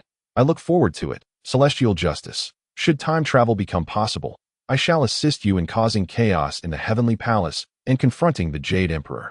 Crown Prince Changqin. Count me in, Celestial Justice. I too wish to wreak havoc in the Heavenly Palace and confront the Jade Emperor. Lord Baiwei. Include me as well. Maoshan Celestial Master. Why is it that everyone wishes to confront the Jade Emperor? Call me Group Leader. Through hardship, blessings are bestowed. One must follow the necessary steps. Smile.jpg. Maoshan Celestial Master. Our group does not adhere to such procedures. Sweating.jpg. Celestial Justice. Of course, while jesting. Yang Jian was genuinely intent on rescuing his sister. In his current state, he possessed the capability to do so. Moreover, simply rescuing his sister would likely not attract the attention of the saints. As for whether to amend the heavenly laws, Yang Jian found himself in a quandary. In the original fate line, Xinxiang altered the heavenly laws to allow immortals the freedom to love. But was this truly appropriate? Celestial Justice. What do you all think? Should I amend the heavenly laws? Yang Jian was torn. Demon Realm Sovereign. Dull matters of love. Cold.jpg. Call me Group Leader. Demon Realm Sovereign. Perhaps consider Zixian. Doghead for Protection.jpg. Demon Realm Sovereign. Lord Baiwei. There is no scientific aroma. Maoshan Celestial Master. When immortals fall in love, the three realms fall into disarray. This statement from the Queen Mother is indeed a truth. Crown Prince Changqin. A compromise is necessary. It cannot be too strict nor too permissive. Immortals may experience love, yet there should be corresponding heavenly laws to regulate it. Otherwise, it would spell disaster for the three realms. Regarding the question of whether to amend the heavenly laws, the members of the group began to voice their opinions, yet they were all divergent and could not reach a consensus at this moment. It was Shi Yueyao who decisively settled the matter. Call me Group Leader. True Monarch, do you not fancy Chang'e? If so, then these heavenly laws must indeed be amended. WickedSmile.jpg. Upon Shi Yueyao's pronouncement, the members of the group rallied in agreement, and what had previously been a cacophony of differing opinions suddenly unified. Demon Realm Sovereign. Amend. It is imperative to amend. Rules are always meant to bind the weak. The strong are the ones who establish the rules. Crown Prince Changqin. Agreed. The heavenly laws are deeply harmful. How could they allow True Monarch to love unfulfilled? Lord Baiwei. They say I do not understand love. But I comprehend True Monarch. These heavenly laws must be amended. Mao Shan Celestial Master. All beings possess the capacity for love. This is the natural order. Xiong Ba. I do not care for other matters. But should anyone cause true monarch distress, I shall not concede. Standing from different perspectives, views on a given issue will naturally differ. Previously, everyone held a neutral stance on whether to amend the heavenly laws, adopting a disinterested yet seemingly fair viewpoint. However, once the matter became personal, their sentiments inevitably shifted. They might not concern themselves with whether the immortals of the Lotus Lantern world could freely love, but they certainly cared about Yang Jian. He was one of their own. Would they not support one of their own instead of an unrelated outsider? Thus, upon reading the group leader Shi Yueyao's words, everyone chimed in, asserting that the heavenly laws must be amended. None could prevent their good brother from experiencing love, celestial justice. Yang Jian was rendered speechless, yet he couldn't help but feel a sense of gratitude towards the overt favoritism displayed by the crowd. As for Chang'e, his affection for her was profound. No, it would be more accurate to state that he was deeply enamored, from a distant admiration that seemed unattainable to a mutual understanding forged through shared values. Yang Jian's love for Chang'e was resilient enough to withstand the tests of time. In contrast, his feelings for his ex-wife, Enxin, were more rooted in a sense of duty and the familial bond that naturally developed over time. Chang'e represented the unattainable ideal, a luminous moonlight hidden deep within his heart. When Yang Chan sought to gauge Yang Jian's sentiments, he declared that if he could win Chang'e's sincere affection, he would willingly defy the heavens and become a demon. Whether this statement was entirely truthful or merely partially so, perhaps only Yang Jian truly understood. Alas, it was a case of unrequited love. From beginning to end, Yang Jian was merely pining after her. Supreme Lord of the Demon Realm. In truth, there is no need to agonize over whether to amend the celestial laws. As long as one possesses sufficient strength, everything can be at one's disposal. Crown Prince Cha-Chin. Carefree, unrestrained, and in accordance with one's heart, overlord of the world. Indeed, previously, I was constantly on edge, acutely aware of the presence of the Celestial Emperor and the likes of Xiao San Xiao, fearing they might come knocking. However, I have since dealt with them, and soon, I shall conquer the entire realm. Taoist Master of Maoshan, Overlord, it appears you have accomplished a significant feat without making a sound. Moon Worship Leader, sustaining oneself with resources from an entire realm is undeniably the correct approach. Overlord of the world, though my world is a martial realm, it is not devoid of richness. Even possessing divine beasts, Taoist Master of Maoshan, my world is the most barren, a realm of decay in the waning era. Call me group leader. Uncle Gio has changed. He no longer consumes beef and has started on my world. Taoist Master of Maoshan, you are slandering me. This is a blatant defamation. Overlord of the world, my world poses no issues. Supreme Lord of the Demon Realm, this is entirely acceptable. Judicial Celestial. Yang Jian, as the Judicial Celestial, should oversee the laws of heaven and earth, as well as those of the three realms, should he not? Moon Worship Leader. Therefore, true monarch, shouldn't the celestial laws be dictated by you? Judicial Celestial. In my realm, there exist saints of the 16th tier, Supreme Lord of the Demon Realm. It seems unless a celestial sovereign intervenes, Yang Jian will have to continue consuming beef. Call me group leader. Since the saints cannot intervene, let us turn our attention to bullying the Jade Emperor, causing chaos in the heavenly palace, confronting the Jade Emperor, amending the celestial laws, and vying for Chang'e. Crown Prince Changqin. The group leader truly revels in stirring the pot. Taoist Master of Maoshan. As long as it does not threaten the three realms, the six saints and the Taoist Patriarch Hongjun should remain indifferent. Moon Worship Leader. True monarch is the nephew of the Jade Emperor, which could be considered a familial dispute. Judicial Celestial. I am unaware of what has transpired in recent years, but the saints have been observing the three realms.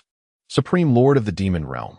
Could it be that your unveiling of the 16th tier treasures has caused this? Chong Lu certainly experienced the upheaval when he revealed the chaotic blade from his red envelope, shaking the entire demon realm, nay, the entirety of the six realms. Had he not refined the chaotic blade in time, the six realms would have been torn asunder by its light. Nevertheless, it did leave fissures in the fabric of time and space, leaving the denizens of the six realms in a state of unrest to this day. The celestial Emperor Fuxi has even sent the gods and heavenly officials to investigate the realms, seeking to uncover the truth. Thus, Chonglu understood that the 16th tier treasures were merely a whisper of their terrifying essence. In the realm where Yang Jian resided, there were saints of the 16th tier, likely having made some discovery. Judicial Celestial. It is quite possible. The commotion was indeed substantial, and the saints have been probing the situation. Though Yang Jian felt a twinge of anxiety, he was not overly concerned. The divine light released by his eye, which merged with the innate yin and yang energies, enveloped the entirety of the three realms. While the disturbance was significant, it was likely that even the saints and the Taoist patriarch could not ascertain the precise origin of the divine light. If they could find it, the saints would have discovered him long ago. Why would they still be silent at this moment?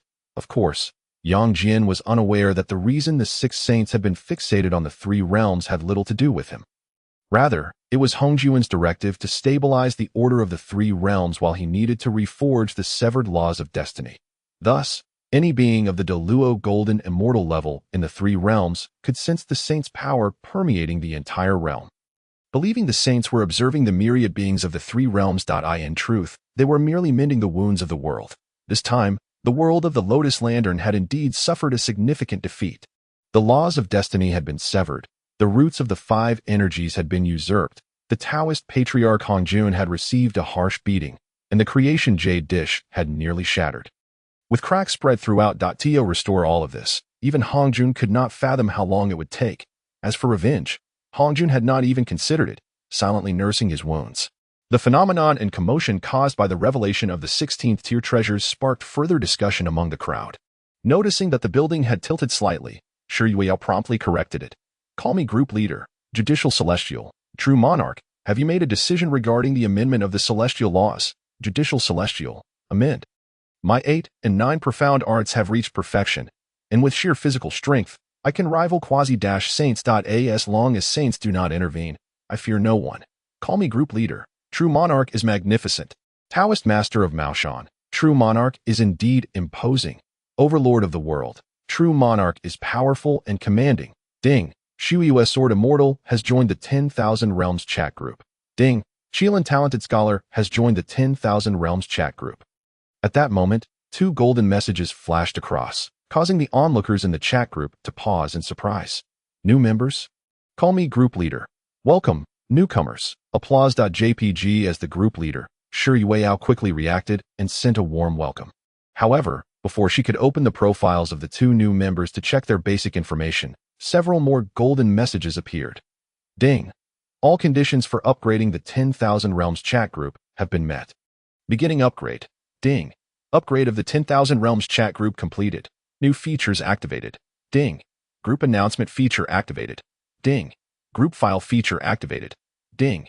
Group live broadcast feature activated. Ding. Group mall feature activated. A series of notification sounds rang out, plunging the group into silence. Once the sound subsided, and after a brief moment of shock, the members regained their composure, though they did not send any messages. Instead, they began to explore the new features that had emerged following the group's upgrade. Originally preparing to enter seclusion, Baiyu, upon discovering that the chat group had finally upgraded, also began to investigate the new features. The group announcement feature, being exclusive to the group leader, was meant for important notifications, bearing little relevance to ordinary members. The group file feature allowed members to share files within the group for collective viewing. The group live broadcast feature was essentially a means to broadcast live within the group. And it was not merely a simple video stream. Rather, it allowed for immersive viewing, heightening the sense of presence. Of course, these features were merely minor additions, adding a touch of amusement but lacking profound significance. What truly piqued everyone's interest was the group mall feature. Even Baiyu was keenly interested in exploring this group mall. Upon opening the group mall, a new section unfolded before him, distinctly separate from the chat group's interface. A flash of golden light enveloped him, as if he had stepped into a starry expanse. Countless stars twinkled above, then cascaded down, streaking across the night sky, forming a breathtaking meteor shower. Afterward, the entire starry expanse fell into a profound silence and darkness. Baiyu gazed at the descending stars, his eyes glimmering with the light of laws. Deep in thought, in the blink of an eye, 10 golden stars, radiating brilliance akin to the sun, slowly ascended, suspended in the cosmos. These 10 golden stars represented the personal malls of the group members. Members could freely enter all of the golden stars to engage in trade. Baiyu directly entered his personal mall, where one of the stars shone with resplendent golden light, drawing him in an instant. Baiyu found himself immersed within the star. It seems as though one has once again arrived at a tranquil and dimly lit starry sky. Subsequently, Bai Yu waved his hand, casting forth a bronze bell that radiated with the divine light of the laws, transforming it into a violet star that hung high in the sky. This, he deemed, constituted an upload to his personal marketplace, accessible for others to view and purchase. However, Bai Yu soon realized that something was amiss in this marketplace. What about the currency for transactions? How were the members of the group supposed to trade and exchange goods? Surely, they could not resort to the archaic and inefficient method of bartering to AT this moment. It was not only Bai Yu who recognized the issue. Aside from the two bewildered newcomers, the other group members also became aware of this predicament. The group leader, Shi Weiyao, residing within another golden star, naturally noted the problem as well. Simultaneously, she understood how to resolve it as the group leader. She possessed the authority to determine the currency that would serve as the standard in the group marketplace. With her extensive experience as a reader of web novels, Shi Weiyao instantly thought of the common currency found in cultivation novels, spirit stones. Yet, she swiftly dismissed the idea. For members like Lin Jiao and Xiong Ba, who had yet to attain immortality, using spirit stones as the standard currency posed no issue. However, for those like Yang Jian and Chong Lu, beings of the great Luo golden immortal rank, even the most abundant spirit stones held no significance for them, let alone the existence of exalted beings such as the immortal sovereigns, for whom spirit stones would be nothing more than a jest. Thus, what should serve as the standard currency for the group marketplace? Furthermore, Shi Weiyao discerned that although it was called a marketplace, the chat group itself did not currently sell any goods at present. The chat group merely provided a platform for transactions. This left the group members feeling somewhat disappointed. After all, if it was merely a matter of trading, the red envelope function could suffice for transactions among group members. The group marketplace merely offered a more convenient means, reducing the time spent on communication. Of course, it was possible that as the chat group evolved, the marketplace might change as well. Bai Yu contemplated that since the group marketplace was themed around the cosmos, with stars as its shops, perhaps they could distribute one-time shopping cards to the myriad realms, thus allowing not only group members to shop. Yes, this idea had merit, and he could inquire with the little group leader later about this minor adjustment. Surely, the chat group possessed such capabilities. After all, they could scatter world seeds into the chaotic seas of the myriad realms to seek out worlds, so why not distribute shopping cards to the myriad realms? This would undoubtedly yield boundless benefits for all group members. Bai Yu mused, since you have purchased my goods, I can only open your door and engage in free trade with you. Though, the interpretation of freedom rests firmly in my hands. Addressing the esteemed members, esteemed leaders, let us deliberate on what should serve as the standard currency for the marketplace. Scratching head.jpg. Frustration.jpg. Shi Weiyao found herself at an impasse and sought assistance. Eager to discern the thoughts of the esteemed leaders, Taoist master of Maoshan, the standard currency must be indispensable for cultivation, such as spirit stones imbued with spiritual energy. Crown Prince Chongqing. There exists a distinction between innate and acquired spiritual energy. What the immortals require is innate spiritual energy, also known as celestial energy, Xiongba. Thus, the standard currency could be both innate and acquired spirit stones, judicial deity. However, for us great Luo golden immortals, the quantity of spiritual energy holds no significance. What we require is comprehension of the fundamental laws, supreme of the demon realm. As a sovereign of a realm, I lack for nothing in terms of basic resources such as spiritual energy. Xiongba. Although spiritual energy exists in my world, I have yet to discover the presence of spirit stones that I in the world where Xiongba resides. While spiritual energy is present, its concentration is low. Thus no spirit stone veins have formed, resulting in an absence of spirit stones. Conversely, Lin Jiao's world, despite being a realm of cultivation, has long entered an era of waning magic, with spirit stone veins long depleted. Only the major cultivation sects may still possess spirit stones. Judicial deity. The disparity between worlds is vast, and the differences in cultivation levels among group members are significant. Therefore, we need to establish different standard currencies based on varying stages of cultivation.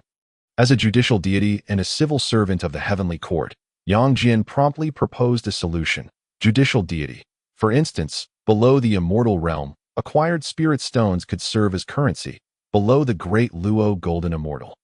Innate spirit stones could be used as for the great Luo golden immortal.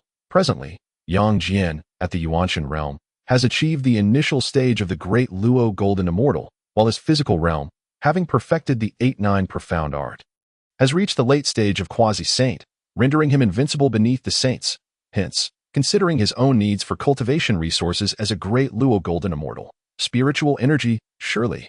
No great Luo Golden Immortal would lack for spiritual energy. To admit such would be shameful. Before fully mastering the 8-9 profound art, he required resources to temper his physique, but that is no longer necessary. As a great Luo Golden Immortal, one merely needs to comprehend the fundamental laws of heaven and earth. What is required is only comprehension and time, supreme of the demon realm. Thus, what great Luo Golden Immortals require are items that aid in comprehending the fundamental laws, yet such treasures are unheard of. Although Chong Lu, as a sovereign of the sword and fairy world, resides in the same medium realm as the Lotus Lantern world, its depth pales in comparison. Thus, despite being a sovereign, Chong Lu has never even heard of such treasures. Judicial deity. Heavenly Tao saints can utilize the Heavenly Tao to comprehend the fundamental laws.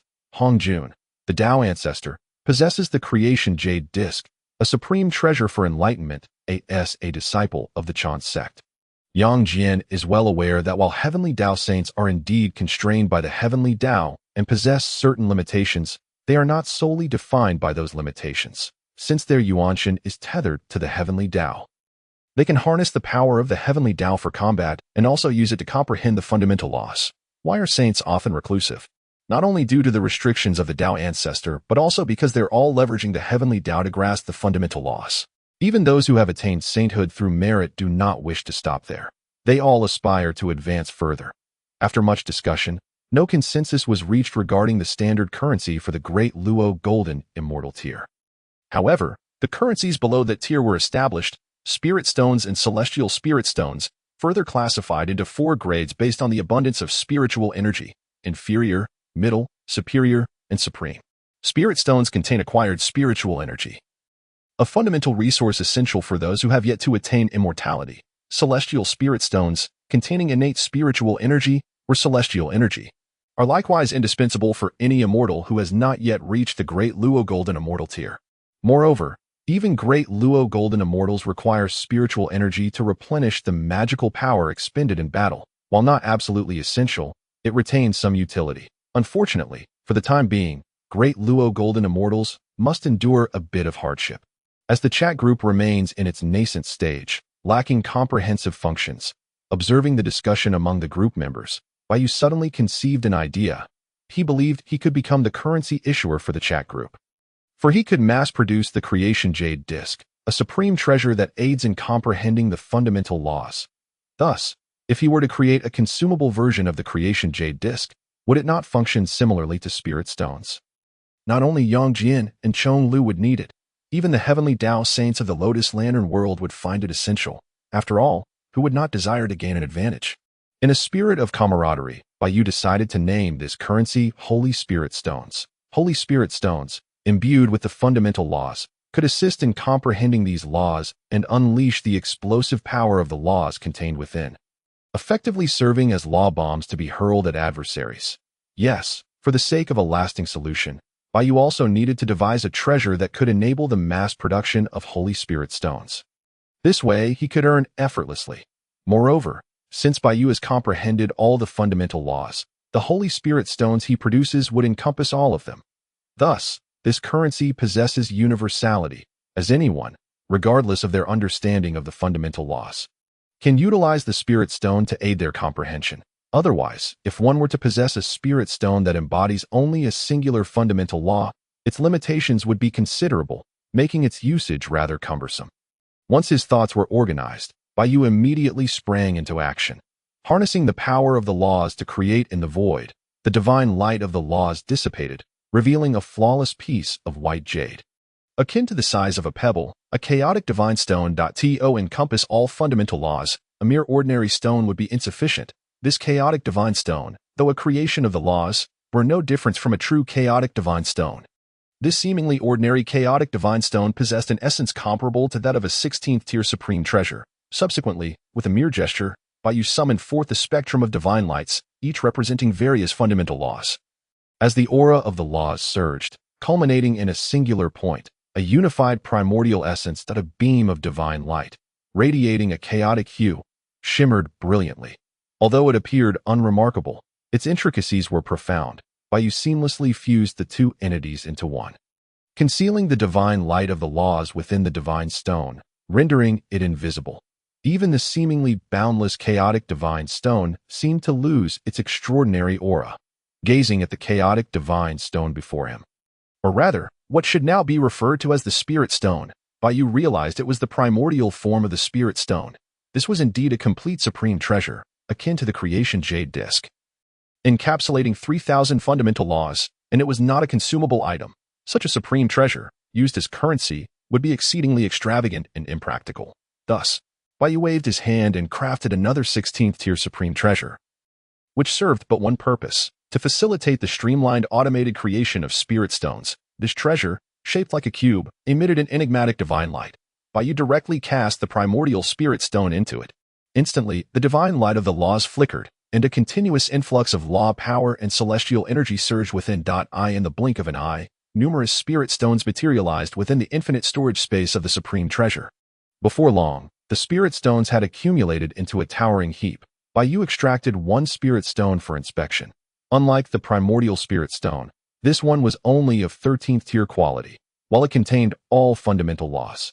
Its quality was markedly low, fragile, and scarce. With a mere thought, he refined this spirit stone, watching it dissolve into nothingness, followed by an enveloping chaotic divine light.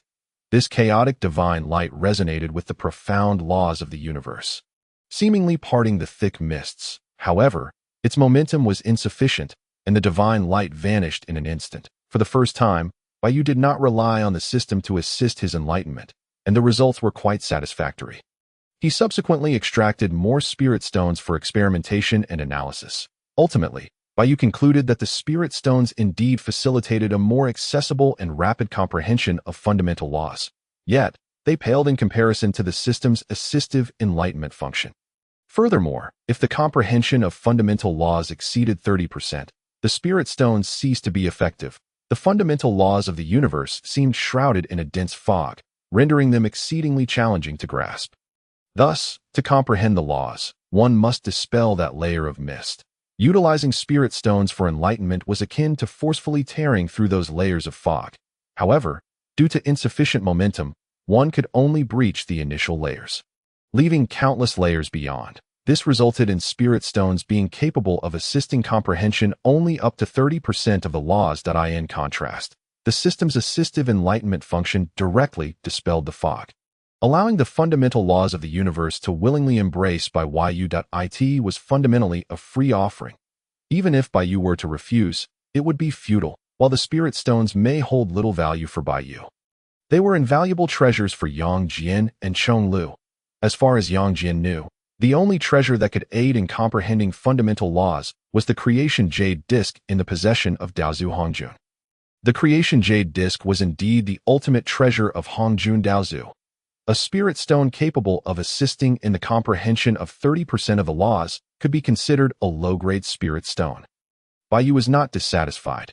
At present, he could only forge low-grade spirit stones. The reason these spirit stones could assist in enlightenment was entirely because Baiyu had comprehended 3,000 fundamental laws.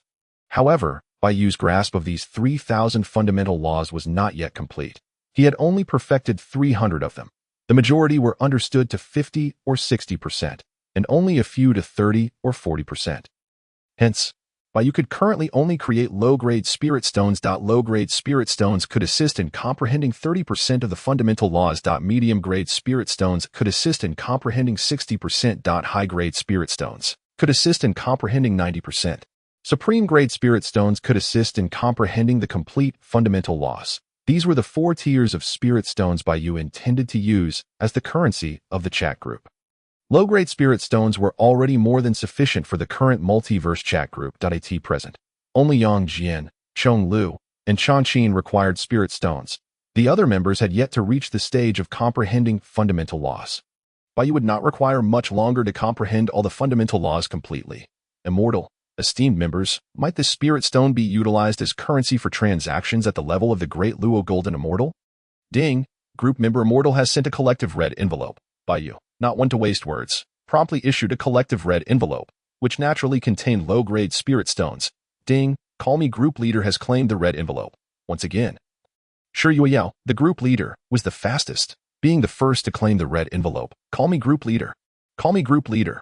Wow, the Immortal has sent out another red envelope. Mao Shantianshi. Ding, Mao Shantianshi has claimed the red envelope. Ding, Xiang Ba Tianxia has claimed the red envelope. Ding, Judicial Heavenly God has claimed the red envelope. Ding, Shiwei Yue Jianxin has claimed the red envelope. Ding, Qilin Talent has claimed the red envelope. In an instant. Everyone had claimed the red envelope sent by you. Even the two new members who had been unresponsive. Well, one cannot blame the two new members for being unresponsive. They had simply not been acknowledged. As newcomers, they trembled in silence, observing the group, too timid to speak. Baiyu also noticed these two newly joined members, and from their group names, he had already made some guesses. For Shiyue Jianxian, Baiyu could only think of the ethereal and beautiful Lihani from the world of less song. As for Qilin Talent, Baiyu's first thought was of Mei Changsu from the world of Langia, or more accurately, Lin Shu. Baiyu held a certain fondness for this cunning Qilin Talent, although he had not read the original novel before his transmigration. He had watched the television adaptation more than once. Baiyu was quite fond of these two newly joined members. However, the worlds they inhabited were merely small thousand worlds, which piqued Baiyu's disinterest. Since the chat group had an identification function, everyone who received the spirit stones recognized what they were. Call me group leader. This spirit stone can actually assist in comprehending fundamental laws? Immortal, you are incredible. Shocked.jpg. Cheering.jpg. Demon Realm Supreme. Terrifying indeed. This spirit stone can be used as currency for transactions. Worshipping the Immortal, Judicial Heavenly God. I just refined a spirit stone, and the effect is astonishing. I have never felt such ease in comprehending the laws. Worshipping the Immortal, Crown Prince Chongqing. The Immortal Spirit Stones are enough to make great Luo Golden Immortals flock to them. They are indispensable. Worshipping the Immortal, the three great Luo Golden Immortals in the group bowed in reverence to Baiyu, wholeheartedly agreeing to adopt Spirit Stones as their currency for transactions. At this moment, they were all ecstatic. Singing praises for the Spirit Stones, eager to possess them. But as for the other group members, they were naturally cautious, carefully stowing away their Spirit Stones for safekeeping. After all, these were treasures that even great Luo Golden Immortals coveted. These were treasures that could assist in comprehending fundamental laws, although they could not use them just yet. Whether for future use or in transactions with Yang Jian and Chong Lu, they could potentially elevate their status. Low-grade spirit stones are considered unique, one-time use 13th tier treasures. 13th tier corresponds perfectly with powerful great Luo Golden Immortals like Yang Jian. Observing this, Baiyu noted that since the group members had all agreed, thus, it is time to engage in discussions with the chat group regarding specific collaboration intentions. Indeed, Baiyu does not wish to converse with the group members, nor with the group leader, Shi Yueyao, but rather with the very essence of this Myriad Realms chat group. Although the low-grade spirit stones hold little value for Baiyu, they are still beyond the reach of Yang Jian and his companions, who cannot offer satisfactory conditions or resources in exchange for these stones. Baiyu envisions an investment in a future that encompasses not only the futures of the group members, but also that of this Myriad Realms chat group. While this chat group may not rival his own system, it surely possesses its merits. Although the current utility of the Myriad Realms chat group is limited for Baiyu, he remains unhurried. Indeed, it is precisely because the chat group is still in its nascent stage that he sees an opportunity for investment. Baiyu expresses that it is time for him to assume the role of an angel investor. Should he be able to acquire shares, it would be a mutually advantageous situation.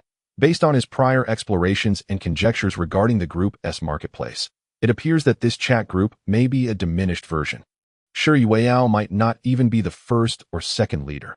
After all, the marketplace does not resemble a complete entity. It lacks not only its own inventory of goods, but also its native currency. Baiyu recalls the numerous types of Myriad Realms chat groups he had encountered before his transmigration, which typically featured a currency system akin to points, used by members to enhance themselves or purchase items. Why, then, does this chat group possess nothing? This compels Baiyu to ponder further. Consequently, he has entertained the notion of collaborating with the chat group, even investing and acquiring shares. Baiyu is not greedy. He only desires a position as an administrator. The group leader, Shi Yueyao, wields considerable authority, able to add or remove members at will, and likely possesses the highest permissions, contingent upon negotiation with the chat group. For instance, The establishment of the marketplace currency falls within the scope of such supreme authority. Therefore, since becoming the group leader is unattainable, you must secure the administrator position. Only by initially obtaining the basic permissions of the chat group can he gradually seize more authority. One day, he shall have complete dominion over this chat group. Dreams are essential. What if they materialize? Thus, Yu begins to communicate with the Myriad Realms chat group through his divine consciousness. He understands that regardless of whether the Myriad Realms chat group possesses self-awareness, it is capable of comprehending his intent. He has just acquired the public opinion. Surrounding him are the divine lights of 3,000 fundamental laws, as he intertwines his consciousness with the profound intricacies of these laws. Attempting to communicate with the Myriad Realms chat group, whether the chat group is genuinely approachable, devoid of pretension, or truly desires spirit stones as its marketplace currency, at the moment Yu attempts to engage, he receives an immediate response from the chat group. Such eagerness. Yu is momentarily taken aback. In truth, he had prepared for an extended negotiation, even employing soft and hard tactics to achieve his goals. Yu has always possessed patience and perseverance in pursuit of his objectives. To find it so effortless is indeed unexpected. He is somewhat uncertain about whether the spirit stones would fulfill his aims. After all, they are items he can effortlessly refine into countless creations. In Yu's mind, the Myriad Realms chat group stands as a comparably significant entity to his own system. Thus, he remains uncertain whether the chat group recognizes the advantages that spirit stones could provide. Perhaps he has underestimated the significance of spirit stones, or perhaps spirit stones hold substantial importance for the Myriad Realms chat group itself. Alternatively, it could be that the chat group values not the low-grade spirit stones, but rather the exquisite spirit stones that facilitate the comprehension of the complete fundamental laws. Even more so, they might be looking towards a future currency of even higher caliber than spirit stones. After all, Yu has already resolved that should the spirit stones yield great benefits, he would undoubtedly develop a higher-tier currency for the group. Once Yu ascends to the realm of the Luo Jinxian, he can utilize the system's assistance to swiftly comprehend the 3,000 fundamental paths. Naturally, he can also create a currency of spirit stones designed to aid in the comprehension of the fundamental paths. Perhaps this is what the Myriad Realms chat group truly values. Thus, could it be that the chat group is investing in him? In an instant, a whirlwind of thoughts engulfs Yu, and he believes he may have stumbled upon the correct answer. This Myriad Realms chat group surely harbors aspirations of encompassing the 3,000 fundamental paths within itself. Does it not?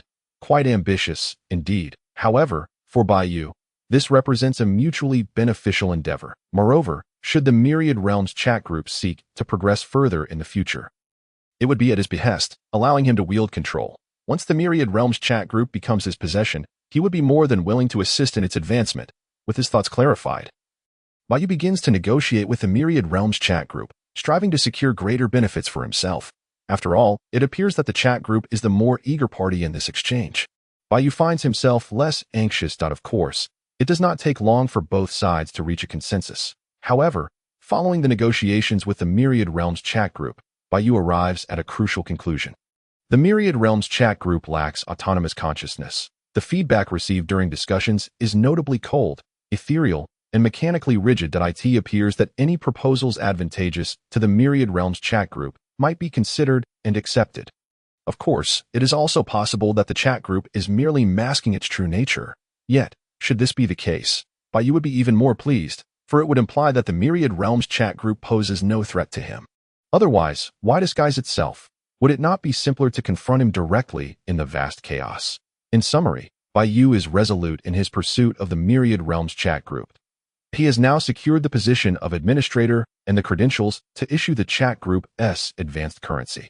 The currency system of the Myriad Realms chat group has been established. Spirit stones serve as the primary currency for members who have yet to transcend to immortality. Immortal spirit stones are used by members who have attained immortality but have not yet reached the level of the Luo Jinxian. Sacred spirit stones are the advanced currency utilized by members at the De Luo Jinxian level. Ding. Group member Xian has acquired administrator privileges. Ding. The marketplace currency system has been successfully established. Ding.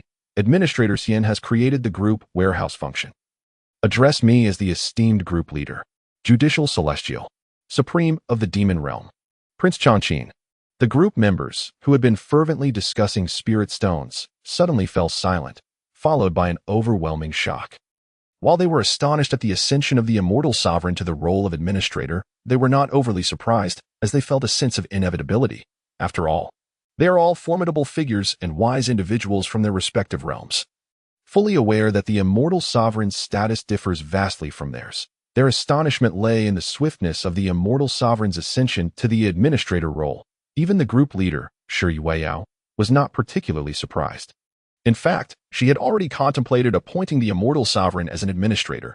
She has come to understand that the Myriad Realms chat group, whether due to its lower level or some other issues, diverges significantly from her initial imaginings. Have you ever encountered a marketplace that is utterly barren? Have you ever seen a chat group without even a currency established? Shi Yueyao has witnessed this firsthand, and it has truly opened her eyes. Now, with the Immortal Sovereign becoming the administrator of the chat group, Shi Yueyao feels that the chat group is finally on the right track. As the group leader, she too can soar to new heights. Deeply appreciative of having such a powerful ally, Shi Yueyao is overwhelmed with emotion, nearly brought to tears. Did you not see that the Immortal Sovereign, upon becoming an administrator, swiftly established two immensely important functions? Group check-in, as the name implies, allows members to clock in to earn currency in the future. The significance of this feature is self-evident. Moreover, the check-in system is categorized into 3 levels: daily, monthly, and yearly. Members who have yet to attain immortality can only participate in daily check-ins, earning a random quantity of low-grade spirit stones, ranging from a minimum of 1 to a maximum of 10. Those who have reached the status of immortals, but have not yet ascended to the realm of Great Luo Golden Immortals, may engage in monthly check-ins, receiving a random amount of low-grade immortal spirit stones. Again, between 1 and 10. Conversely, members who have achieved the Great Luo Golden Immortal rank are permitted to check in once a year, acquiring a random number of low-grade Holy Spirit stones. Also from 1 to 10. Undoubtedly, this is a substantial benefit. For members like Xiongba, who reside in a world devoid of spirit stone mines, the ability to log in daily for spirit stones is akin to an unadulterated gift. Even for Yang Jian, a Great Luo Golden Immortal, the annual check-in yields Holy Spirit stones. The magnitude of this benefit is truly remarkable, undoubtedly accelerating the growth of the members. The group warehouse feature, as the name suggests, provides every member with a storage space where time is suspended, allowing for the safekeeping of items. Although the initial warehouse capacity is merely 100 cubic meters, it is still considerable. Furthermore, members can expend spirit stones to expand this space. 0.1 low-grade spirit stone will increase the capacity by 1 cubic meter, making it essentially a complementary offering. However, once the capacity exceeds 10,000 cubic meters, immortal spirit stones must be used, with 1 low-grade immortal spirit stone expanding the space by 10,000 cubic meters. Beyond 100 million cubic meters, Holy Spirit stones come into play, with 1 Holy Spirit stone allowing an expansion of 100 million cubic meters. Nevertheless, even 100 cubic meters is quite ample for everyday use. This warehouse feature has even greater potential. In Bayu's vision, the personal warehouses of group members could eventually evolve into entire worlds. Previously, the treasure Bayu crafted for the mass production of Holy Spirit stones has now merged with the chat group, transforming the treasure's boundless storage capacity into the internal storage space of the chat group. The personal warehouses belonging to the members are derived from this storage space, although Bayu has entrusted the Holy Spirit stones, and even the treasure capable of producing them indefinitely, to the chat group. They still fundamentally belong to Bayu. More accurately, they are co-owned by both Bayu and the chat group. After all, to reap rewards, one must also invest effort. Furthermore, Holy Spirit stones hold little value for Bayu. Should he require them, he can simply utilize them directly. Although Shi Yueyao is the group leader, she lacks the authority to access these resources. In fact, she is entirely unaware of the existence of the artifact used for producing Holy Spirit stones. Thus, this remains a private secret shared solely between Bayu and the chat group. As the group leader, Shi Yueyao must still exercise her powers within the confines of the established rules. Each time a member checks in, she receives the maximum reward, a unique privilege bestowed upon the group leader. Presently, as Shi Yueyao has yet to attain immortality, her daily check-ins yield only low-grade spirit stones. But she consistently receives 10 low-grade spirit stones per session. In truth, Shi Yueyao does not currently lack spirit stones. The resources obtained through prior leaks are sufficient for her ascension. Yet, This subtle benefit remains unattainable for ordinary members. Unbeknownst to Shi Yueyao, you and the chat group have begun to exclude her from certain activities. After learning about the two new features, Shi Yueyao is increasingly convinced that having the Immortal Sovereign as an administrator is an exceedingly wise decision. Not only Shi Yueyao, but also ordinary members express profound gratitude and admiration, as who would not appreciate a leader who generously bestows benefits upon them. Upon the Immortal Sovereign's ascension to administrator, not only were two new features established, but these functions also provide permanent benefits, particularly for Yang Jian, Chong Lu, and Chang Qin, the three Great Luo Golden Immortals. As Great Luo Golden Immortals, they may be indifferent to Spirit Stones and Immortal Spirit Stones, but they place immense value on Holy Spirit Stones. Initially, they were anxious about how to acquire Holy Spirit Stones, as these are the advanced currency of the chat group, distinct from the ordinary foundational resources of Spirit Stones and Immortal Spirit Stones. They genuinely had no idea what they could offer in exchange for Holy Spirit Stones that as supreme beings of their realm. This was the first time they felt impoverished, almost to the point of claiming. Now, the prospect of obtaining Holy Spirit Stones without cost is immensely thrilling for Yang Jian and the others. Although they can only check in once a year, they are not concerned, having already transcended the limitations of time. They enjoy immortality. A year is but a fleeting moment for them. Indeed, Yang Jian fears that even the slightest engagement with the affairs of the Divine Court might cause him to miss the opportunity to check in for several years. Call me Lord Group Leader. Congratulations to the Immortal Sovereign on becoming the Administrator. Confetti.jpg, Judicial Deity. Congratulations, Immortal Sovereign. Confetti.jpg, Demon Realm Supreme. Congratulations. Immortal Sovereign. Confetti.jpg, Prince Chang Qin. Congratulations, Immortal Sovereign. Confetti.jpg. A multitude of ordinary members also began to congratulate Yu on his appointment as the administrator of the Multiverse chat group. And their sentiments were entirely sincere. With benefits accruing to every member, it was a moment of universal joy.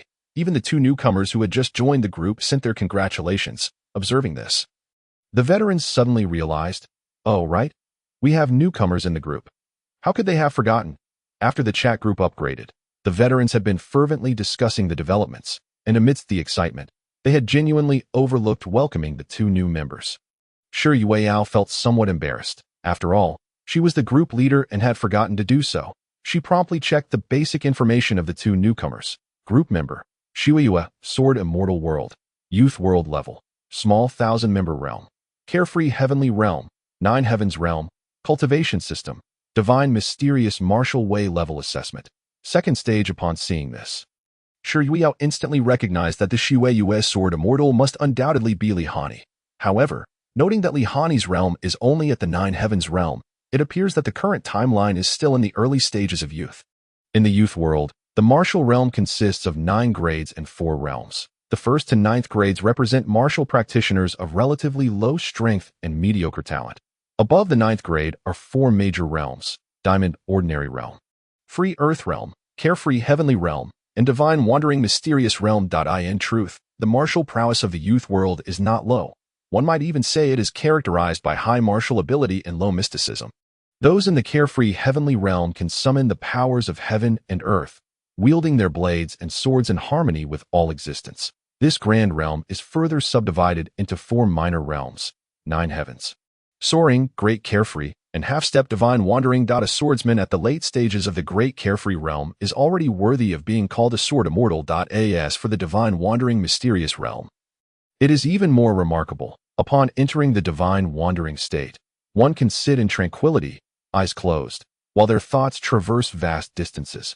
This could be considered a form of alternative soul projection.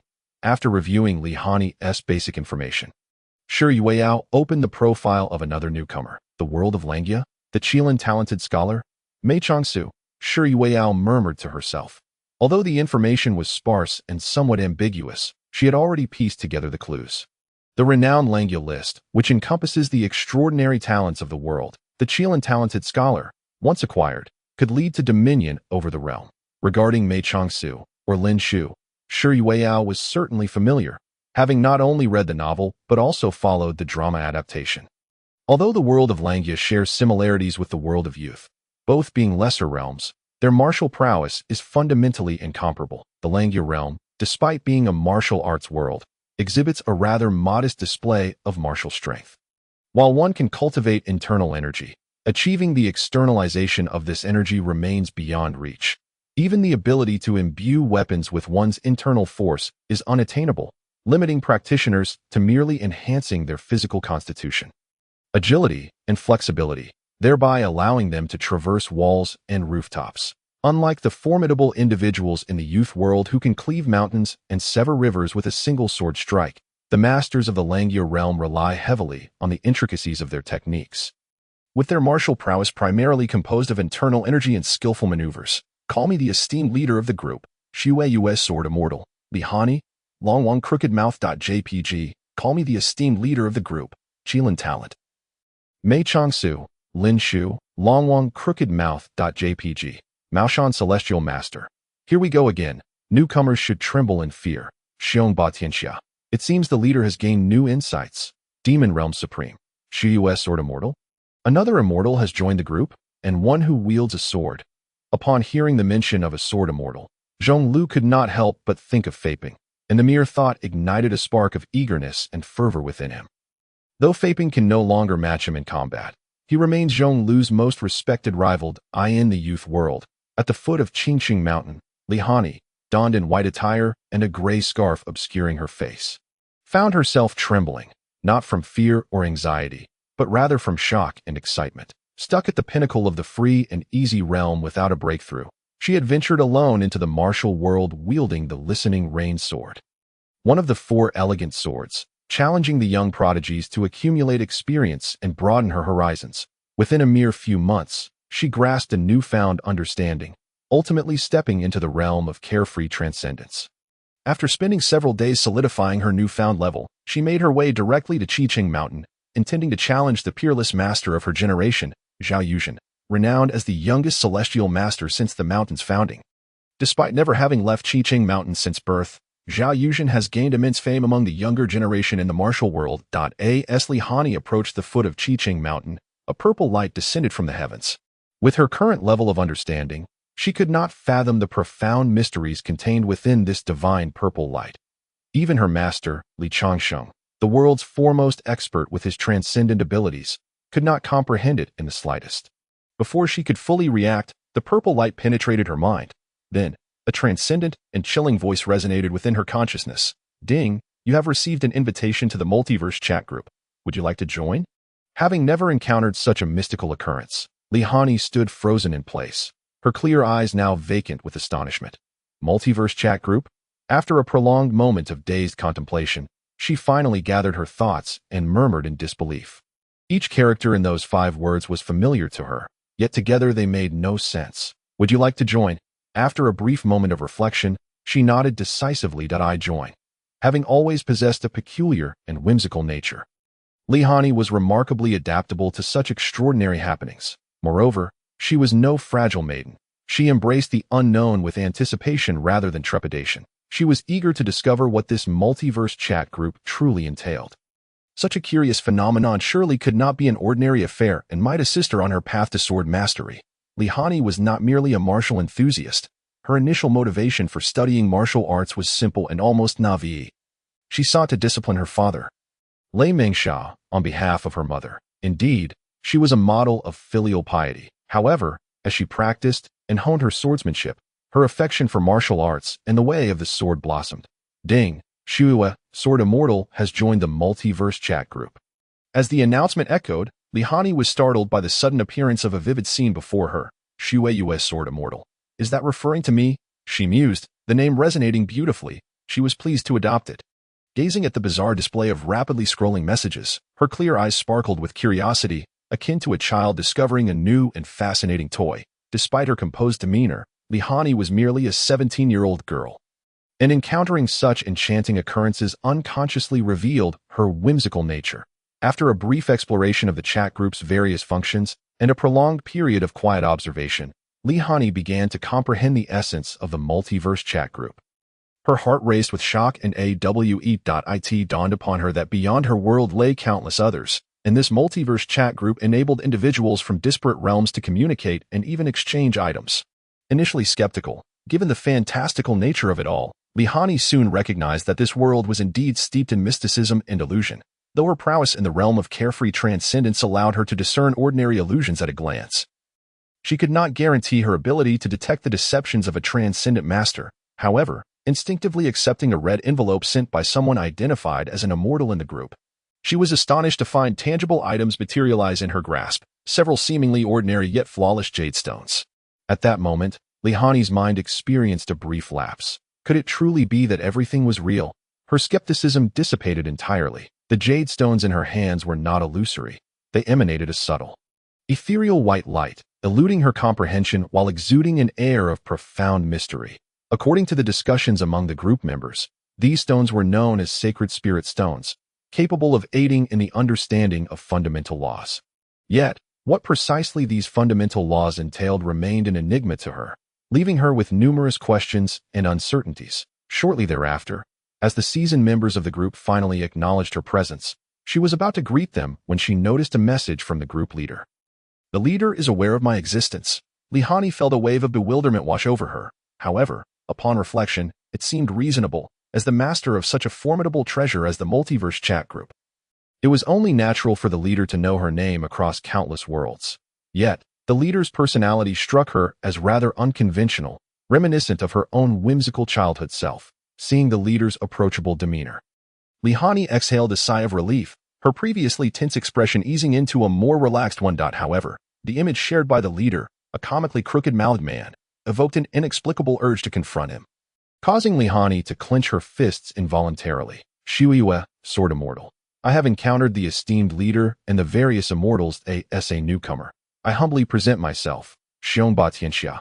It seems the leader has foreseen the futures of the two newcomers. "Shuiwe, Sword Immortal. Senior Sword Immortal. I am not yet an immortal." Upon seeing Lihani's title adorned with the term Sword Immortal, Xiongba was momentarily led to believe she was yet another celestial being. His ingrained inclination to flatter stirred within him, prompting him to instinctively consider how best to curry favor. However, recalling his possession of a Tier 16 treasure, he immediately straightened his posture. Although he had yet to attain immortality, possessing such a treasure granted him the ability to converse freely with the likes of Yang Jin and Zhong Lu, the great golden immortals. Realizing this, Xiongba resolved to bid farewell to his past tendencies of servility. He was no longer the same person he once was. In the past, he had endured hardship as the leader of the Tianxia society, resorting to flattery to secure resources for cultivation. Such behavior was no longer acceptable. The past was best left unremembered. He had resolved to focus solely on venerating the celestial master from now on. Indeed, he would become a devoted man. Of course, Xiongba understood that despite his possession of a Tier 16 treasure, he must still cultivate his own strength. He was but a fledgling who had yet to achieve immortality and must extend due respect to the immortals. Maoshan Celestial Master. I too have yet to attain immortality. Senior Sword Immortal need not be so modest. I am one of the earliest members of this group, and you may inquire about anything you do not understand. Shuiwe Sword Immortal. You both have misunderstood. I am not an immortal. Upon hearing the comments from Xiongba and Linjiu, Lihani quickly clarified. She was not an immortal. As the disciple of Li Changxing, she was well aware of the existence of immortals in the world, such as her master's friend, Moe, who resided on an overseas celestial mountain as an earth immortal. However, she also recognized that the immortals mentioned by Xiongba and Linjiu differed greatly from those in her own world. Call me the esteemed leader of the group, Jiushu, Xiongbanzhu. You have indeed misunderstood. I in the chat group. Shi Yueyao subsequently provided a brief introduction to the fundamental aspects of the youthful world and the classification of martial arts realms. Shuiwe Sword Immortal. The group leader possesses such profound knowledge of my world. Lihani was taken aback to discover that this group leader not only knew her name but also had such clarity regarding the information about her realm. Call me group leader. Ahem. Dragon King Smirking.jpg, Biwest Sect Master. The group leader wields the truths of the heavens and is well versed in our fates. Radiance of Truth.jpg. Call me group leader. The sect master overpraises me. Embarrassed.jpg, Shy.jpg, Lowkey.jpg. Shuriwayao felt her cheeks flush red from the compliments of Baiwei's sect master, feeling somewhat guilty. She had merely offered some spoilers and did not truly grasp any heavenly truths. However, recalling her 16th tier supreme treasure, the Sky Mirror, she conceded that she indeed possessed some semblance of truth. Afterward, Shi Yueyao provided Li Hani with a brief overview of spoilers in the group. The members were generally aware of Li Hani's circumstances. Although the group's name was Shui Yue's Sword Immortal, it merely represented a title Li Hani would eventually acquire in the martial world. The name Sword Immortal was merely a respectful designation for formidable swordsmen. Xiangba Tianxia. I see, but the top martial artists in Li's world are astonishingly powerful. Knowing that Li Hani was not an immortal and even had a lower cultivation level than himself. Xiangba remained silent, merely relieved that he had refrained from fawning over her moments ago, or he might have faced social demise within the group. Yet, in this martial arts world, how could the youthful realm's divine transcending allow for soul projection? The thought of soul projection triggered some PTSD for Xiangba, as he had nearly been dispatched by the Sword Saint's soul projection. Call me group leader. Not only that, but there are also extraterrestrial immortals.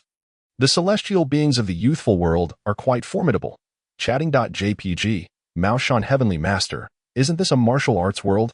How could there be extraterrestrial immortals? Speechless.jpg, Byway Sect Master, this can indeed be considered a celestial realm. The top-tier experts in Li's world exhibit powers that are anything but martial. While splitting mountains and rivers is somewhat acceptable, have you ever seen a martial arts world where one can project their soul? Byway Sect Master found it utterly baffling. Even in a cultivation world, only mid-tier cultivators could project their souls, so how could a martial arts world justify such phenomena? Call me group leader. Hani's world is not purely a martial arts realm. It is more akin to high martial arts with low mysticism, similar to Xiangba's world of Fengyan. Chatting.jpg, Shi Yueyao was genuinely delighted by Li Hani's entry into the group. After all, the group had been predominantly filled with men, and it was a rarity to welcome a female member. Shui Yue, Sword Immortal. Group leader, I still do not fully comprehend the myriad of realms and the distinctions of celestial beings. Could you elaborate a bit further? Though I have been silently observing and have gained some understanding from the discussions among members, I still grasp only the surface, eager to assimilate into the group and avoid remaining uninformed. Li Hani directly sought guidance from the group leader. Call me group leader, then allow me to elaborate in detail. Preparing for class.jpg, following Shi Yueyao's lesson to Li Hani, Yang Jian proposed a suggestion. Judicial Heavenly God. The group leader could issue an announcement, allowing newcomers to easily grasp basic information about the chat group. Judicial Heavenly God. As for the details concerning the myriad realms and the celestial path, they could be compiled into a document and uploaded to the group files. This way, future newcomers could download and access relevant information whenever they had questions. Judicial Heavenly God. Additionally, if anyone has insights or reflections on the path of cultivation, they could share brief summaries in the group files, while more profound and comprehensive insights could be sold in the marketplace. After stating this, Yang Jian promptly uploaded several group files. Detailed explanation of Celestial Path Realm's Introduction to the Yuqing Celestial Method Prologue. Explanation of Tiangang Divine Powers Prologue. Insights on the Great Luo Golden Immortal Realm Part 1. Analysis of Fundamental Laws. Part 1. The Necessity of Body Refinement Detailed. Introduction to the 8-9 Profound Art. Yang Jian generously provided basic analyses and insights for free, allowing group members to download and peruse them at will. For more significant and comprehensive explanations, he also shared portions of his insights.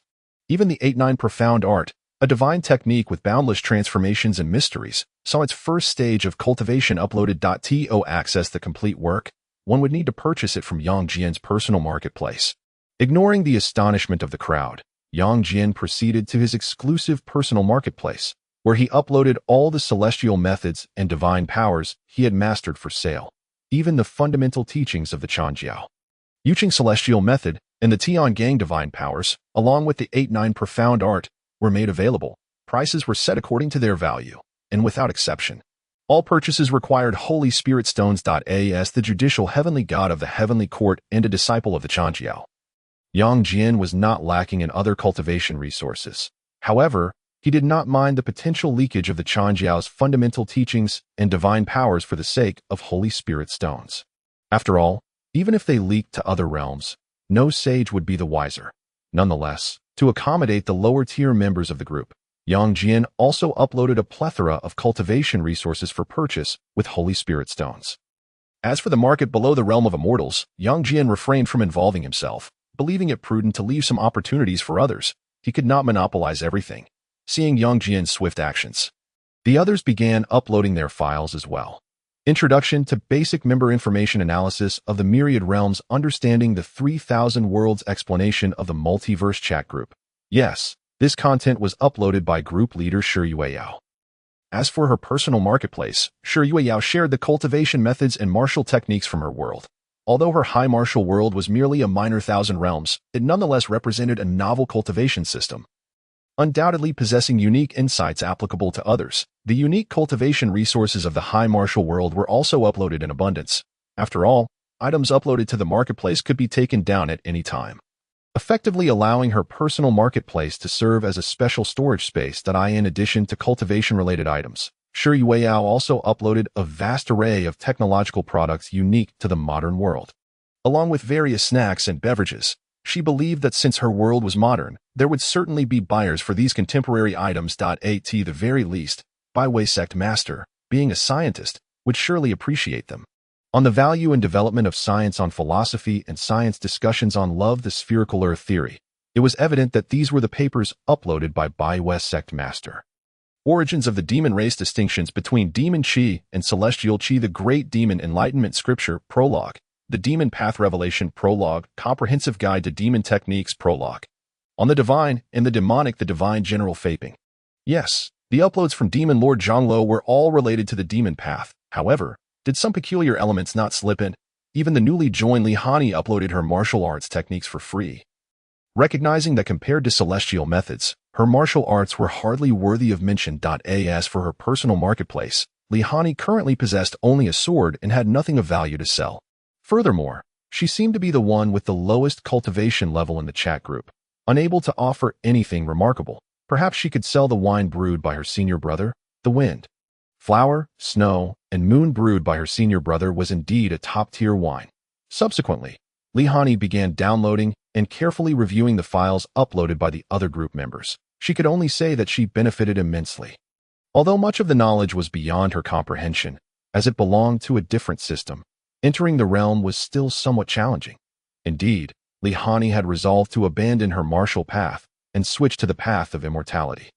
She aspired to become a true sword immortal. Originally, she had intended to cultivate the Yuqing celestial method, but discovered that even the entry requirement necessitated a celestial realm level.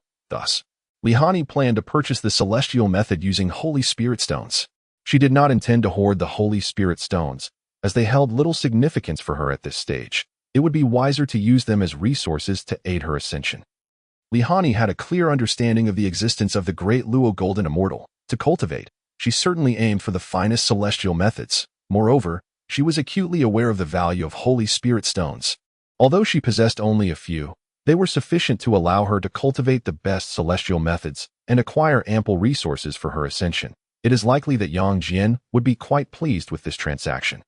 The Snow Moon Sword Immortal, the judicial celestial god, inquired, "True monarch, I possess no immortal spirit stones. May I exchange Holy Spirit Stones for methods of ascension and cultivation resources?" Upon coming to this realization, Li Hani promptly took action and contacted Yang Jian. Although Yang Jian's personal store offered a variety of celestial techniques for sale, what Li Hani sought was a foundational method for ascension, rather than the pinnacle celestial arts like the Jade Clear technique, which could only be practiced by those at the heavenly immortal level. The premier foundational methods for ascension required immortal spirit stones for purchase. While Li Hani only had a few Holy Spirit Stones, lacking the coveted immortal spirit stones, she was acutely aware of the vast difference in value between Holy Spirit Stones and immortal spirit stones. And she was confident that her desires would be fulfilled. The Maoshan Celestial Master remarked, "Indeed, for those of us who have yet to attain immortality, we can certainly exchange Holy Spirit Stones for top-tier ascension techniques and cultivation resources." The Overlord of the World concurred, "Exactly. Currently, Holy Spirit Stones are far too distant for us. There is no need to hold on to them." The Overlord of the World then exclaimed, "Praise the Celestial Sovereign." Worship.jpg, the moon-worshipping sect leader added, "I have thought of that as well. It would be splendid if the three currencies, spiritual stones, immortal spirit stones, and Holy Spirit Stones, could be exchanged amongst each other." The Crown Prince Changqin agreed. What the sect leader said is absolutely correct. If the three currencies could be interchanged, both Changqin and Zhonglo, along with Yang Jian, felt a shiver of excitement. They did not lack immortal spirit stones, but they were in dire need of Holy Spirit Stones. If immortal spirit stones could be exchanged for holy spirit stones, Zhonglo believed he would not hesitate to excavate his world to its very depths. The judicial celestial god addressed the Snow Moon Sword Immortal. Miss Li, I can offer you the finest foundational methods for ascension, along with the first 3 levels of the Jade Clear technique, as well as resources to guarantee your promotion to Golden Immortal. The Maoshan Celestial Master exclaimed. Judicial Celestial God, True Monarch, I desire to partake as well. Piteous.jpg. The Overlord of the World chimed in. Judicial Celestial God, True Monarch, I too wish to join. Piteous.jpg. The Supreme of the Demon Realm interjected. Why is no one seeking me out? Zhonglo expressed his desire for Holy Spirit Stones as well. The Crown Prince Cha Qin retorted, Demon Sovereign, your premier techniques are all of the demonic path. The Supreme of the Demon Realm countered. And what of the demonic path? If I do not wish to train in the demonic arts, I can seize the top celestial techniques and resources from the divine realm. Irritated.jpg. Zhonglo felt vexed, perceiving a sense of discrimination. What was wrong with the demonic path? It not only allowed for rapid cultivation but also boasted formidable combat prowess. The Maoshan Celestial Master coughed. Ahem, esteemed demon sovereign. Would you have a Taoist dedicated to slaying demons and vanquishing evil embrace the demonic path? That would indeed be somewhat of a conundrum. The moon-worshipping sect leader interjected. Esteemed demon sovereign, I wish to exchange holy spirit stones for demonic techniques and resources. The moon-worshipping sect leader was ready to step into the fray, previously having originated from the same world. Zhonglo had generously provided the moon-worshipping sect leader with numerous techniques and resources, all pertaining to the demonic path. The moon-worshipping sect leader, indifferent to the distinctions between celestial and demonic paths, directly practiced the demonic techniques given by Zhonglo and embraced the demonic path. The Supreme of the Demon Realm remarked, talented individual, you are quite commendable. I find you most agreeable. Content smile.jpg. The talented individual refers to the moon-worshipping sect leader, whose true name is Shi Jiren. Observing Zhonglo's words, the moon-worshipping sect leader smiled subtly, as this outcome was anticipated. After all, she was the first and only individual to engage in trade with the demon sovereign, thus ensuring the greatest benefits for herself. The Supreme of the Demon Realm continued, now that you are a heavenly immortal, I shall bestow upon you the complete volume of the finest demonic techniques, enabling you to cultivate all the way to the Great Luo Golden Immortal. Furthermore, he added, in addition, I shall provide all the resources you require to reach the Tai Golden Immortal. Zhonglo's extravagant generosity left everyone in awe. This was indeed remarkably generous. Not only was he offering the entire volume of premier techniques, but he was also guaranteeing promotion to Tai Golden Immortal. Lin Jiao and the Overlord of the World suddenly found the celestial path less appealing. If given the choice, embracing the demonic path was not an issue. Of course, this was merely jest. The Overlord could not articulate it, but Lin Jiao would never embrace the demonic path. That was his bottom line. The moon-worshipping sect leader exclaimed, Demon Sovereign, you are magnificent. Thank you, Demon Sovereign. She was utterly elated, her smile stretching wide, reminiscent of a mischievous dragon king. She had anticipated this. This was the importance of seizing opportunities. Grateful to Lin Jiao and the Overlord for providing her this chance, she now considered herself assured of promotion to Tai Golden Immortal. There was no need to squander time and effort obtaining cultivation resources. She could now dedicate herself wholeheartedly to scientific research. Indeed, the moon-worshipping sect leader believed herself to be exceedingly astute. Subsequently, Li Hani, Lin Jiao, the Overlord of the World, and the moon-worshipping sect leader each sent their holy spirit stones to Yang Jian and Zhonglo via red envelopes. In return, Yang Jian and Zhonglo provided the three with corresponding techniques and resources. As they all possessed personal exclusive spaces, the four were unconcerned about lacking storage for the vast array of resources. While 100 cubic meters of space would certainly be insufficient, could they not expand it using spiritual stones? With their arms laden with cultivation resources, the four were filled with hope for the future. Crown Prince Chanshin lamented, but I am also a great Luo Golden Immortal. Piteous.jpg. Chanshin expressed his grievance, questioning why no one sought him out for techniques and cultivation resources. Your Majesty, Crown Prince, are you certain you possess top-tier techniques and ample resources? I roll.jpg. Crown Prince Chanshin admitted, well, I do not. Chanshin was on the verge of tears. Previously, he had been a mere ordinary musician in the celestial realm, characterized by a calm and serene disposition, often retreating to Yaoshan, finding solace in music played on his qin. His ascension to Great Luo Golden Immortal was merely due to his body, Feng Light Qin. merging with the Lihua Pearl, propelling him to new heights. He possessed neither premier cultivation techniques nor vast resources, rendering him perhaps the most impoverished of the great Luo Golden Immortals, judicial celestial god. True monarch, I too desire a package, Crown Prince Changqin urged, rubbing his hands together. The judicial celestial god responded, Your Majesty, your foundational methods for ascension are already the finest, and you have sufficient resources to cultivate to the heavenly, immortal level. A great Luo Golden Immortal can only refine Holy Spirit stones. For me at this moment, they are entirely useless. Better to exchange them for cultivation resources, Crown Prince Changqin insisted. She had no desire to let her Holy Spirit stones gather dust. And with only a few Holy Spirit stones, retaining them held little significance. She was not foolish and understood how to maximize her benefits. Presently, Holy Spirit stones were the most valuable, the judicial celestial god conceded. Indeed, then your Majesty, I shall provide you with the first 4 levels of the Jade Clear technique and ample resources for you to cultivate to the Tai Golden Immortal. Thank you, true monarch. Crown Prince Changqin replied with a grin, silly smile.jpg. Soon, the two completed their transaction. The 4 levels of the Jade Clear technique would suffice for cultivation to Tai Golden Immortal. The Jade Clear technique comprises 7 levels and is capable of leading one to the status of a half-saint. But this is merely theoretical. Aside from Yuan Shi Tianzun, no one within the Chan sect has ever transcended to half-saint. The merging of the 3 corpses into one constitutes half-saint. Yuan Shi Tianzun did not reach half-saint himself, but rather cut the 3 corpses to attain the late-stage quasi-saint level before directly achieving sainthood through merit, relying on merit and the primordial purple energy. He bypassed the half-saint stage entirely. To become a great Luo Golden Immortal, one must comprehend the fundamental laws, rendering the significance of techniques relatively low. Furthermore, to sever the 3 corpses, one requires innate spiritual treasures.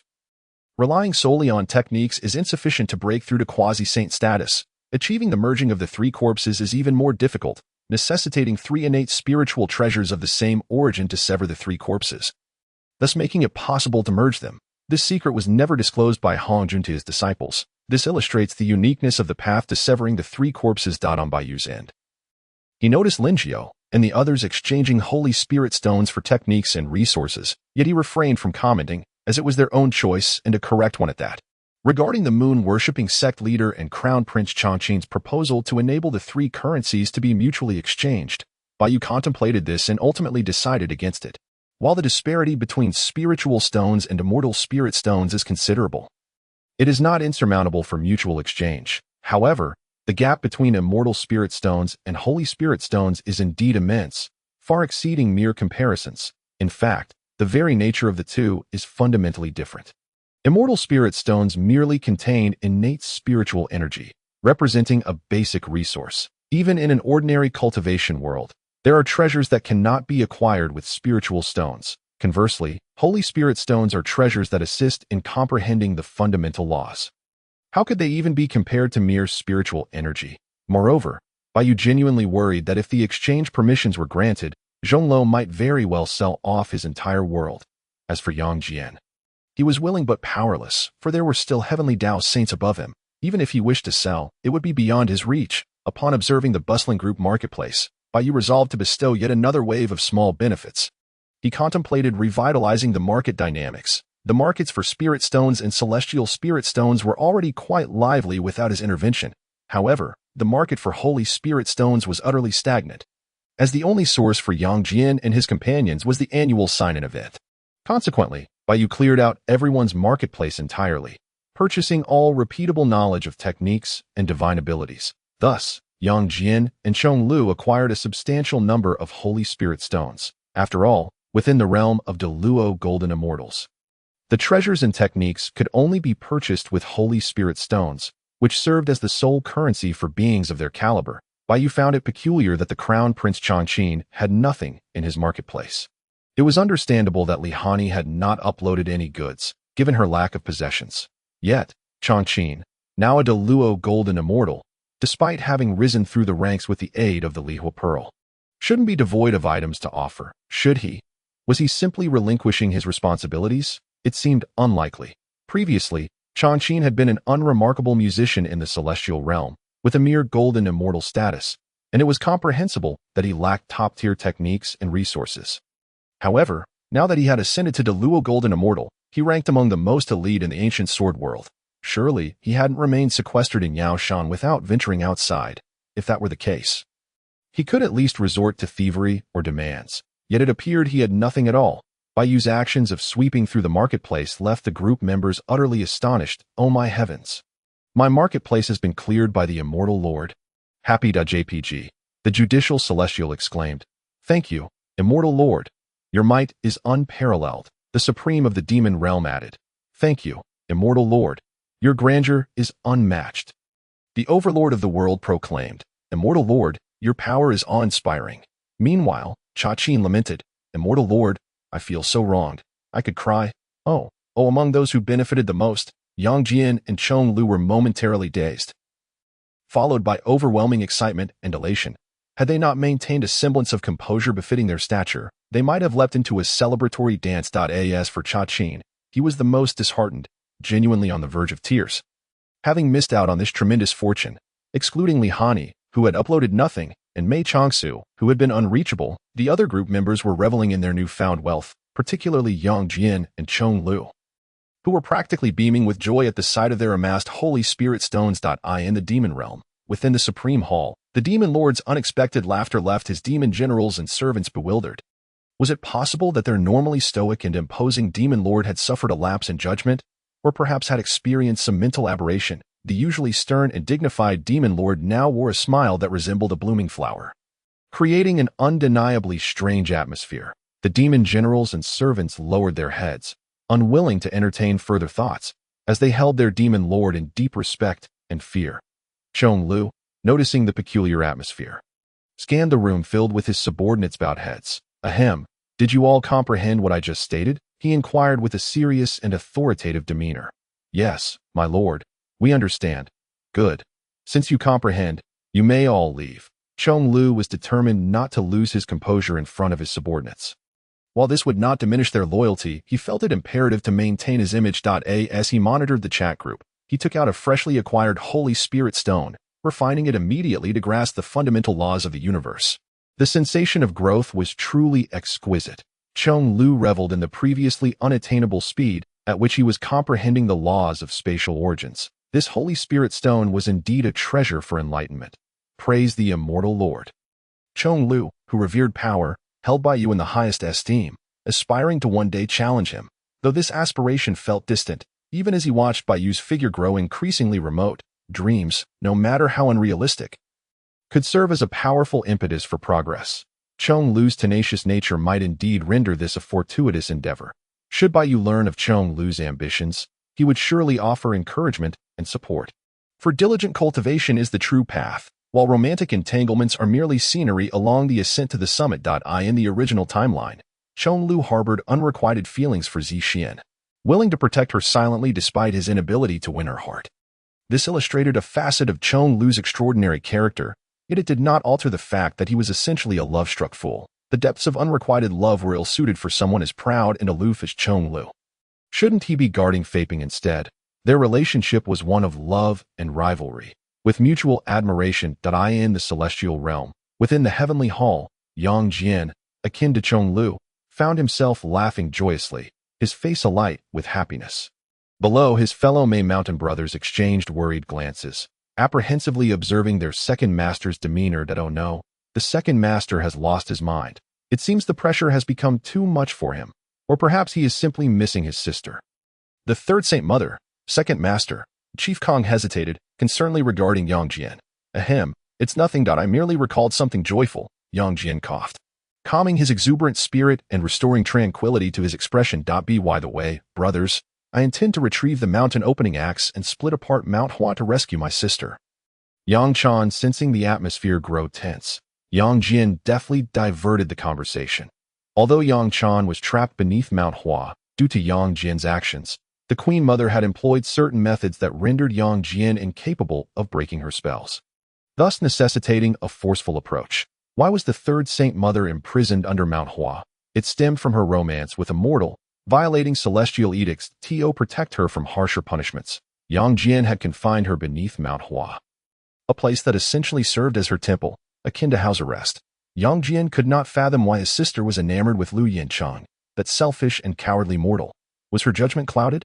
Indeed, Yang Jian harbored a deep disdain for Lu Yanchang, and had it not been for his sister's pleas, he would have eliminated him long ago. While Yang Jian occasionally visited his nephew, he had never met Lu Yanchang.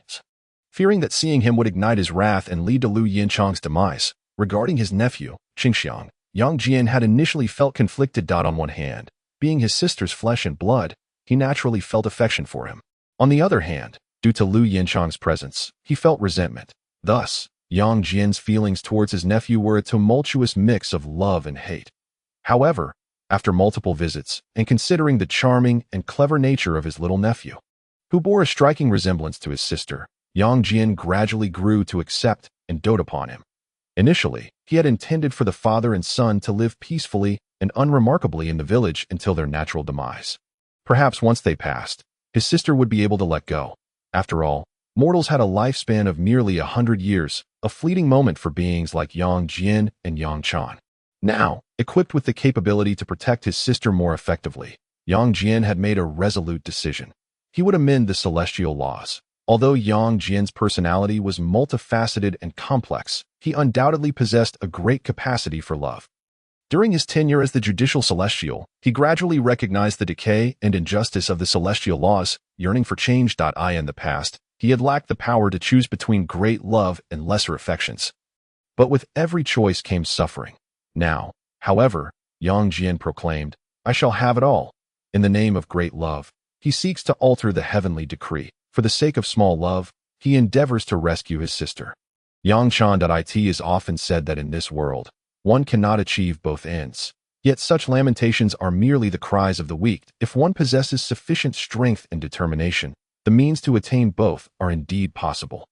As long as one desires it and possesses the corresponding abilities, one can effortlessly summon the wind or the rain.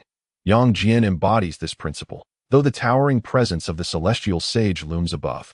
As long as he exercises restraint and refrains from provoking conflict, the sages will hardly concern themselves with trivial matters. After all, Yang Jian is a disciple of the Chan sect, under the protection of a sage. Moreover, the revered Yuan Shi Tianzuan, the sage of the Chan sect, is famously protective of his chosen ones, with his profound mastery of the 8-9 profound arts and the combat prowess of a late-stage quasi-saint. Few among the Chan sect's disciples can rival him. With such a promising disciple like Yang Jian, Yuan Shi Tianzuan would be delighted to safeguard him. In the War of the Gods, the suffered grievously, losing 9 out of 10, while the Chan sect emerged victorious yet severely weakened, with 4 of the 12 golden immortals defecting to the Western sect. In the vast expanse of the primordial universe, Baiyu no longer paid heed to the chat group, for a more pressing matter had arisen. The seeds of the realm he had scattered had yielded results so swiftly. Observing a new world coordinate suddenly materialize within the gates of the myriad heavens. Baiyu was quite astonished. The gates of the myriad heavens can sow seeds beyond the chaos, allowing these seeds to traverse the chaotic void, seeking traces of countless worlds to acquire their coordinates. This is no simple feat. It requires time. Baiyu had even prepared himself for a period devoid of any gains. After all, there exists the myriad worlds chat group, ensuring that not all hope was lost. Yet, he had not anticipated finding a world so quickly. Could it be that this world lies in proximity to the primordial realm? If it indeed resides near the primordial world, then influenced by it, that world is unlikely to be weak. It is highly probable that it is a grand world. Thus, should he venture forth, a grand world, one that harbors the source of the great Tao, is a formidable realm. In the presence of the Tao, the laws are utterly powerless. Therefore, Baiyu could not afford to be as reckless as he was in the world of the Lotus Lantern. Ultimately, Baiyu resolved to make the journey. Albeit discreetly well-versed in the essence of survival, he envisioned countless potential scenarios that might unfold upon entering that world. After a considerable time, with a flicker of thought, a towering golden gate, 100 feet high, appeared in the void before him. Baiyu stepped through without a moment's hesitation, entering that realm. This was a world ravaged and desolate. Beneath the eternal night, everything appeared eerily silent and frigid. The world bore no signs of life. Only the unchanging blood-red moon hanging high, casting a dim, chilling, and fearsome crimson light. Beneath the red moon, a majestic figure, cloaked in the divine light of the laws, concealed itself within the boundless void, its fiery Otherworldly eyes gleamed with golden light as the laws flowed around it, casting a detached gaze upon this world. What had transpired in this realm? How had it met its demise? Curiosity flickered in Bayu's eyes as he had lingered for some time.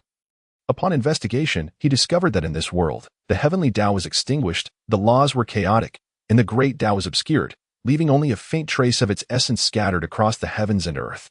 Indeed, this world retained the essence of the great Tao. Upon entering this realm, he sensed the remnants of the great Tao's essence, albeit exceedingly weak, teetering on the brink of complete dissolution. Yet, the pressure emanating from this essence caused Bayu's body to tremble, suppressing the boundless divine light of the laws that had coalesced around him, plunging him into silence. However, that was the extent of it. The lingering essence, after all, was not the true great Tao. Its pressure could merely silence Bayu's power, not obliterate it entirely. Nevertheless, this encounter still startled Bayu, marking the first time he profoundly grasped the might of the great Tao. Such power is incomprehensibly formidable compared to the laws, even if one comprehends all the primal laws. Before the great Tao, even its remnants, this disparity filled Bayu with both awe and exhilaration. To awaken the silenced laws, Bayu chose not to depart from this world. Instead, he tore through the fabric of space, slipping into the endless void. Since there was no immediate danger, he had no intention of leaving. He sought to uncover the true state of this world. However, Bayu resolved never to venture into a grand world again without appropriate precautions. Were it not for the fact that this grand world had fallen into ruin, his entrance might have alerted others, leading to dire consequences. Although Bayu was unafraid of death, he preferred not to meet such a fate in a hasty manner. Unfortunately, while the gates of the myriad heavens allowed him to traverse the worlds, they did not shield him from the celestial secrets. Otherwise, he would not have been so starkly reminded of his place upon entry. Only the Tao can contend with the Tao. The laws are pitifully fragile in comparison. Henceforth, unless he acquires a treasure containing the essence of the great Tao, Bayu would resolutely avoid entering a grand world. A grand world infused with the essence of the great Tao is truly terrifying. This time, it seemed Bayu's fate was not yet sealed. It appeared that by suppressing Bayu's primal law power, the faint trace of the great Tao's essence that barely lingered in the world ultimately dissipated completely. Observing this, Bayu sighed in relief. His eyes, now suffused with divine light, began to explore this world. The previously chaotic laws of this realm were swiftly subdued, reverting to Bayu's control. With the great Tao suppression lifted, the laws of this world crumbled effortlessly before him. What is this? Having seized control of the laws of this realm, the secrets of this world lay bare before Bayu's gaze. In the depths of the sea, within the chaotic region of laws, Bayu discovered a dark flag that eluded his comprehension. This flag enshrouded a blue orb riddled with cracks. The inability to see through it only heightened Bayu's astonishment. This was a fortuitous discovery. As he stepped forth, he tore through space, arriving directly at the sea's chaotic abyss. The tempest of chaotic laws that had formed due to the disorder fell silent upon Bayu's arrival, dissipating entirely. The tumultuous laws returned to tranquility, restoring their original order. The abyss of the sea also succumbed to an eternal silence. Dim and oppressive, devoid of light. Only the triangular flag, missing half its pole, emitted a faint glow. The orb encased within the flag, though marred by cracks, remained profoundly mysterious, emanating an icy aura from its fissures. This boundless chill surpassed even the cold of the abyss itself. The frigid essence sent shivers through Bayu, who was already fortified by the 3,000 primal laws. This was undeniably abnormal. Yet it filled him with uncontainable joy. Having initially believed that the elusive flag was the sole treasure of this journey, he was pleasantly surprised to discover an even greater bounty. The chilling aura that sent shivers through Bayu was evidently a power surpassing that of the laws. What force could rival the power of the laws? Only the power of the great Tao. This cracked orb, exuding a bone-chilling cold, undoubtedly contained the essence of the great Tao. Likewise, the flag that eluded his comprehension also harbored the essence of the great Tao. Treasures infused with the essence of the great Tao are indeed the most coveted of all. With a wave of his hand, the flag and the precious orb soared directly before Bayu, both shimmering brilliantly and exuding an air of profound mystery. Awakened by the force of Bayu's primal laws, these two treasures gradually began to revive. The radiance of the Tao spread forth, and an overwhelming pressure of the Tao began to manifest, causing the previously tranquil seabed to once again bubble with tumult. In this realm, the primal laws, once suppressed and controlled by Bayu, fell into instant chaos. brimming with an indescribable agitation as if confronted by an unspeakable terror. The gradual revival of these two treasures signified the slow advancement of Bayu's refinement process. Bayu was in the midst of refining these two extraordinary artifacts. Simultaneously, he discerned that his yin-yang laws and devouring laws were more restless than the others. This revelation led him to understand that these two treasures must contain the essence of the yin-yang Tao and the devouring Tao. Regrettably, they harbored only a fragment of a primal Tao, and thus, according to the classification of treasures in the vast wilderness, they could only be deemed innate spiritual treasures. In the grand expanse of the wilderness, treasures are categorized into spiritual treasures and supreme treasures, with distinctions between acquired and innate. Innate spiritual treasures contain fragmented primal Tao, while innate supreme treasures encompass complete primal Tao, depending on the capabilities of the treasures. They may embody one or more primal Tao. For instance, the heaven-opening sacred artifact, the Chaos Bell, one of the three innate supreme treasures, possesses the might to suppress myriad worlds, manipulate the fabric of time and space, and unveil the mysteries of the heavenly Tao, refining the elemental forces of earth, water, fire, and wind. Its resounding chime echoes across the heavens, dimming the skies and shaking the cosmos.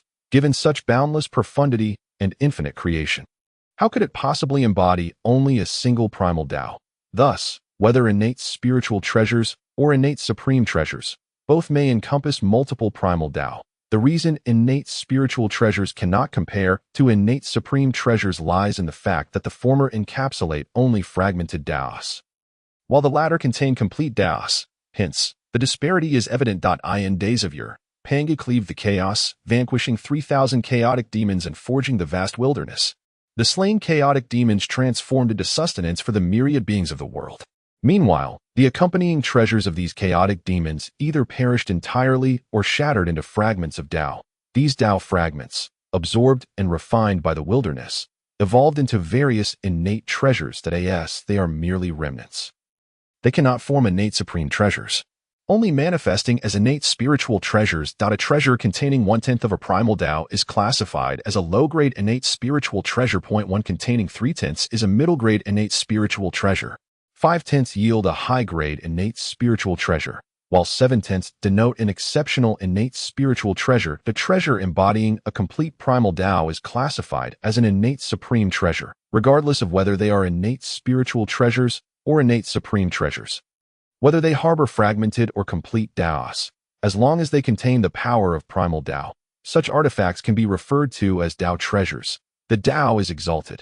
Even a fragmented Tao is a treasure that is sought after yet seldom found across myriad realms. Thanks to the contributions of the 3,000 chaotic demons, the vast wilderness is indeed formidable. Although not all complete primal Taos were obtained, all fragmented Taos were absorbed, coupled with Pangu's support of the heavens and his transformation of all things. The vast wilderness nearly completely inherited Pangu's legacy. The only three innate supreme treasures of the vast wilderness are the Taiji diagram, the Panga banner, and the Chaos Bell, all of which embody multiple complete primal Taos. Truly terrifying. In merely a millennium, Bayu had initially refined these two Tao treasures. All treasures in the vast wilderness possess innate restrictions. To fully master them, one must refine all innate restrictions as they contain primal Taos. These innate restrictions can also be termed Tao restrictions. Low-grade innate spiritual treasures may contain up to 12 innate restrictions, middle grade up to 24, high grade up to 36, and exceptional up to 48. Innate supreme treasures, however, encompass at least 49 innate restrictions. As for the upper limit, the Tao is supreme. It knows no bounds. The two treasures before Bayu each contain 48 Tao restrictions, indicating that they are both exceptional innate spiritual treasures. Moreover, among numerous exceptional innate spiritual treasures, these are among the very finest. Having begun the initial refinement of these two treasures, Bayu also came to understand their origins. The black flag, with its severed pole, is known as the Devouring Abyss flag, harboring a fragment of the devouring primal Tao and boasting a remarkable lineage as the accompanying treasure of the devouring demon among the 3,000 chaotic demons. However, following Panga's opening of the heavens and the demise of the devouring demon, the Devouring Abyss flag was struck by the light of the heaven-opening axe, leading to its subsequent fragmentation. The devouring primal Tao contained within the flag was severed and shattered, leaving only half of the pole remaining, as the other half was cleaved and obliterated by the heaven-opening axe. rendering it irreparable. Fortunately, the axe's light did not extend to the flag itself. Otherwise, the devouring abyss flag might not have retained even the grade of an exceptional innate spiritual treasure. As for the icy orb, it is called the Yin-Yang Pearl. The name is deceptively simple, as it evidently contains the essence of the Yin-Yang primal Tao. Among the 3,000 primal Taos, the Yin-Yang Tao ranks among the foremost.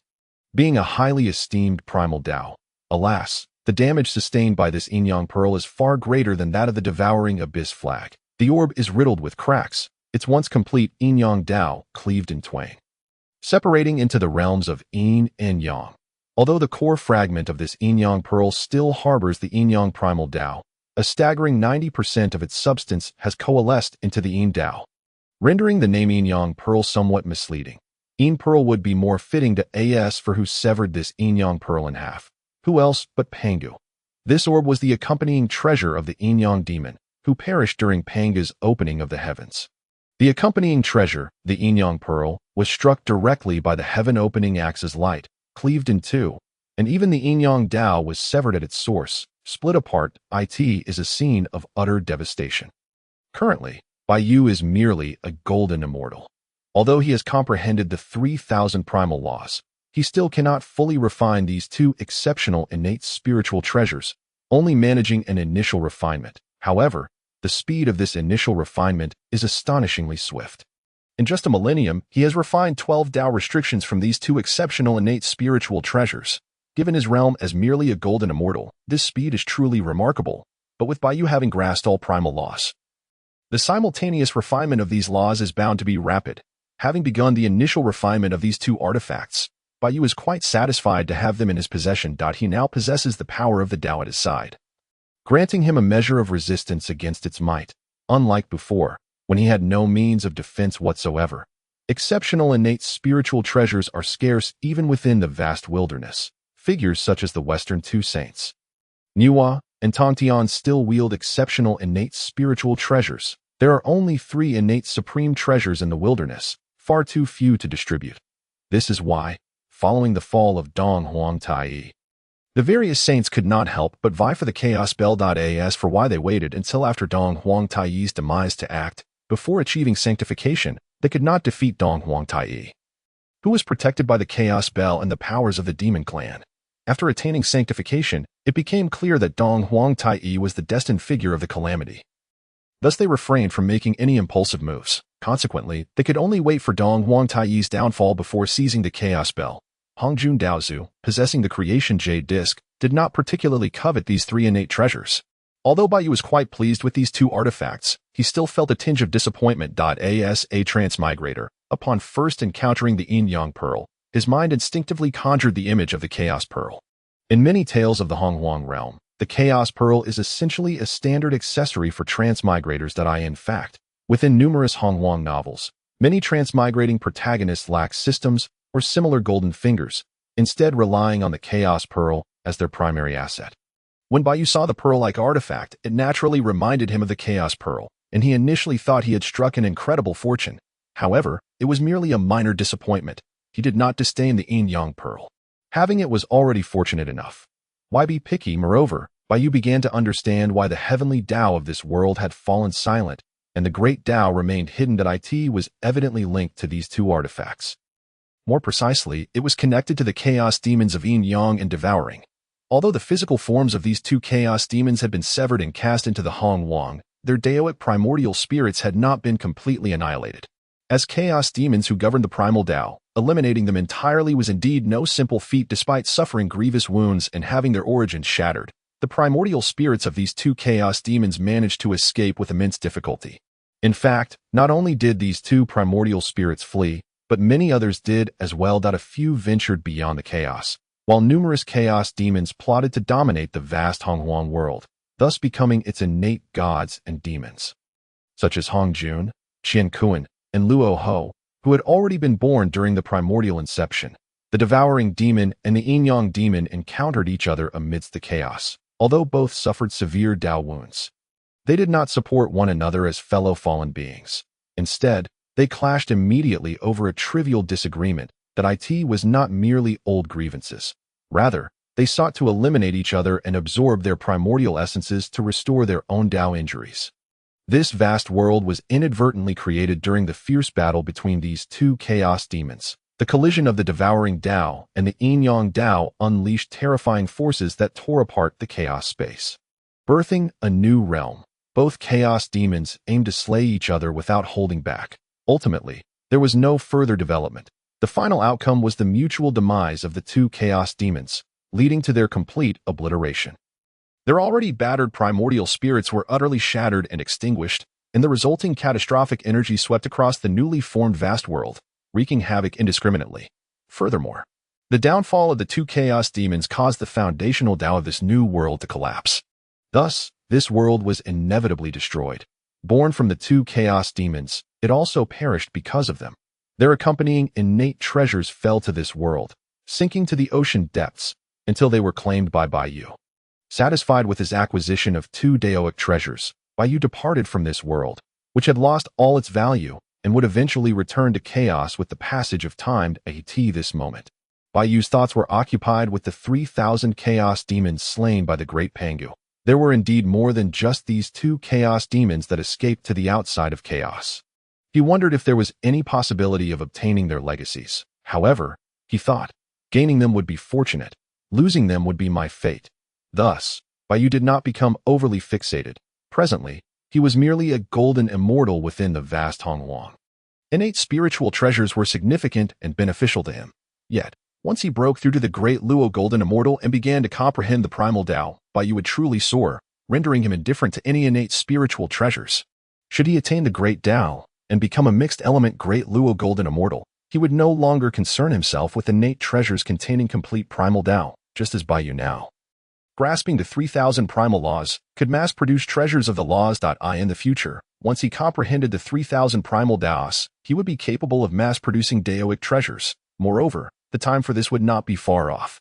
Returning to the vast Hongwang realm, Baiyu left a trace of his law body to keep a watchful eye on the chat group, then promptly entered seclusion. As long as he perfected the understanding of the 3,000 primal laws, Baiyu could swiftly advance from Golden Immortal to Tai Golden Immortal. The Golden Immortal represents the immortality of the physical body, while Tai signifies the indestructibility of the primordial spirit.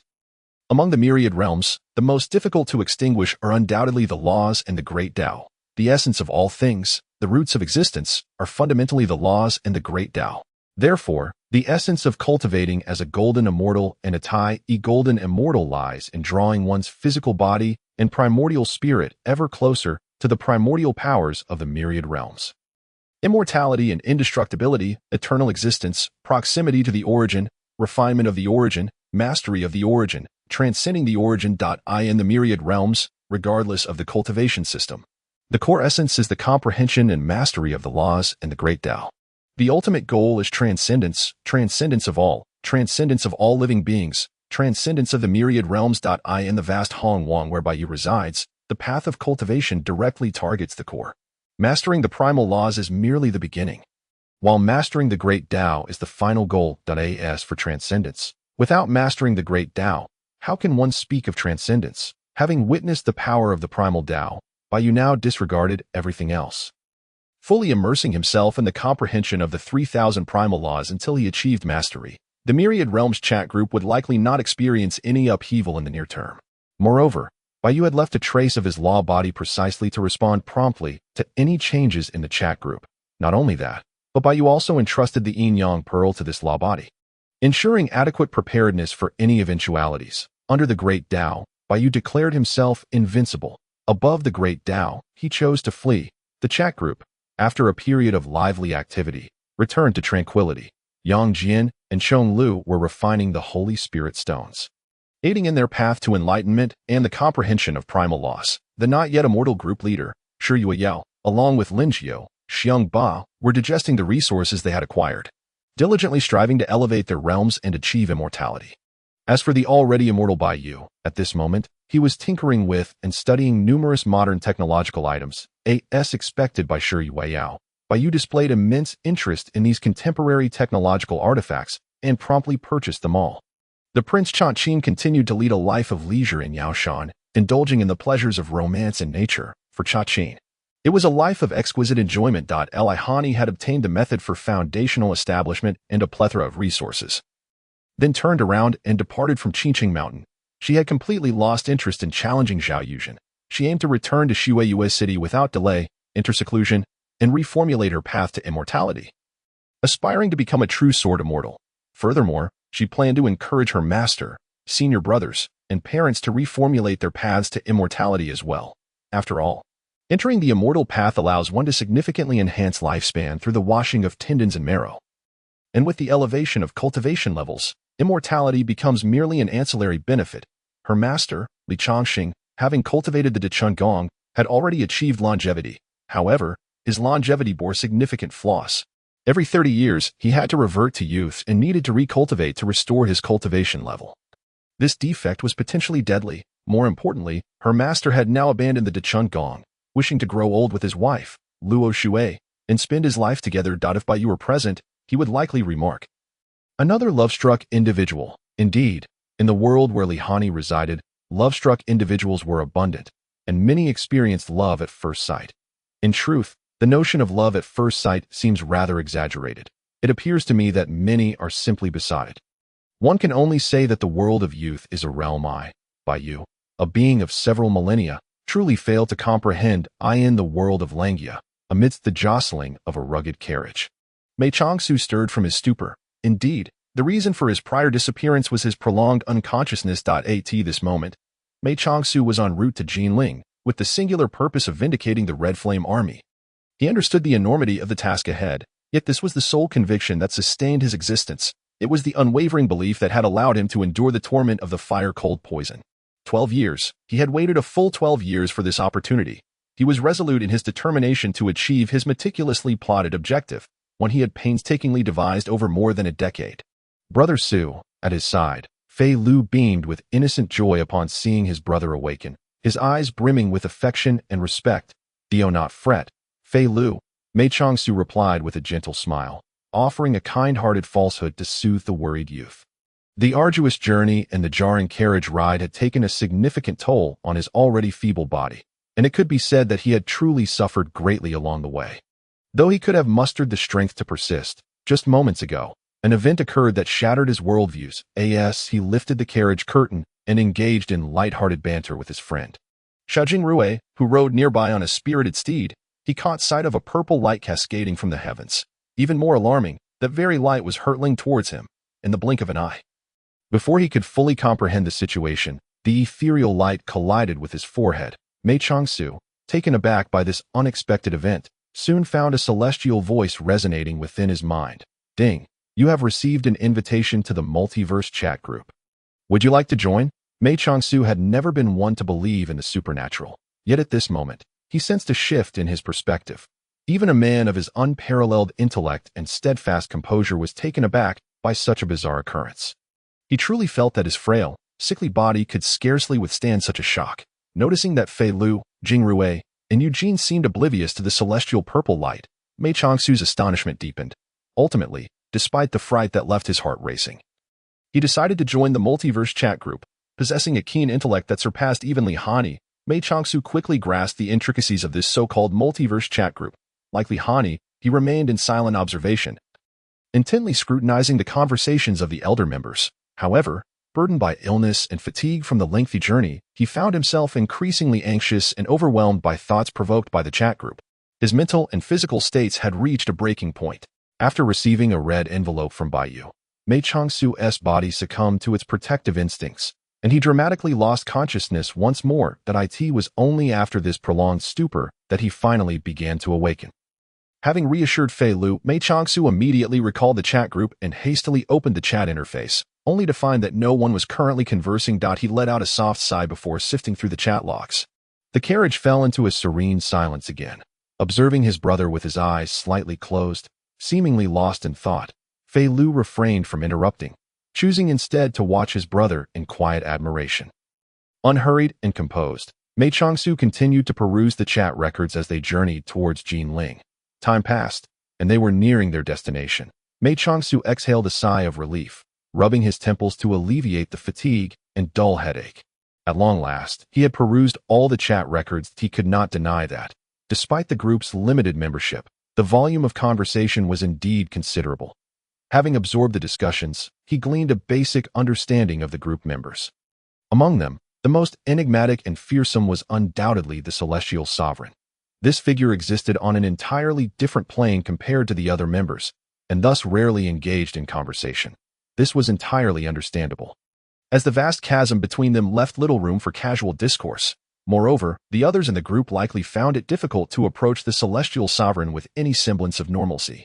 Fortunately, while the Celestial Sovereign may not frequently interact with the group, appearing somewhat aloof, Mei Changsu perceived an exceptionally kind nature underlying this demeanor. The Celestial Sovereign served as a steadfast anchor for the group, earning the reverence and trust of all members. As he pondered while caressing the Holy Spirit stones in his hand, Mei Changsu resolved to pursue the path of immortality.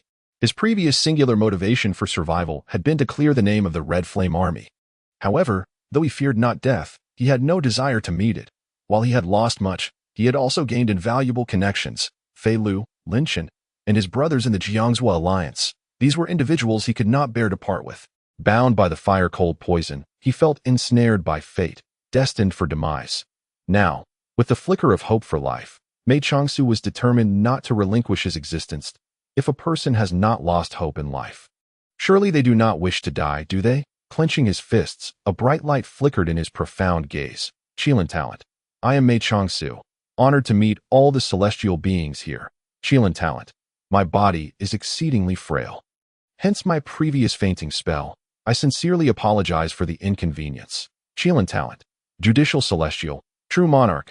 I wish to trade Holy Spirit stones for methods of ascension and cultivation resources. Mei Changsu provided an explanation for his earlier silence and expressed his desire to barter for the means of ascension and cultivation resources. Truly, the Celestial Sovereign, with a mere gesture, had granted him such immense advantage through the Holy Spirit stones that in this moment, Mei Changsu felt a deep sense of respect and gratitude towards the Celestial Sovereign. What might be a trivial matter for the Celestial Sovereign was an invaluable treasure for a mortal like him, an opportunity to soar to great heights. The indifference of the Celestial Sovereign towards his reverence did not preclude Mei Changsu from understanding the importance of propriety. Call me Group Master. Our esteemed Mei Zhongzhu has finally come online. So it turns out you fainted.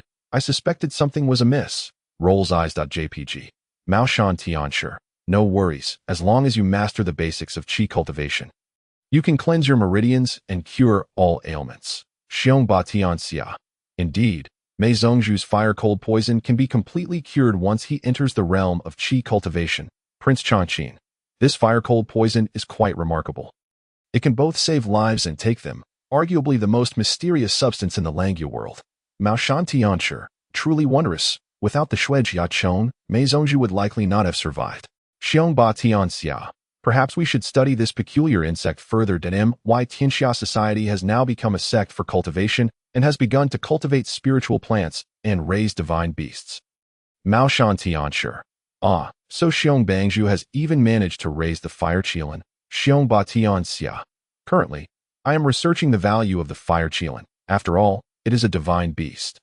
Xiong Ba had previously dispatched one of the 4 divine beasts, the dragon, and provided its remains to the moon-worshipping sect leader for study, gaining access to celestial scriptures and numerous cultivation resources.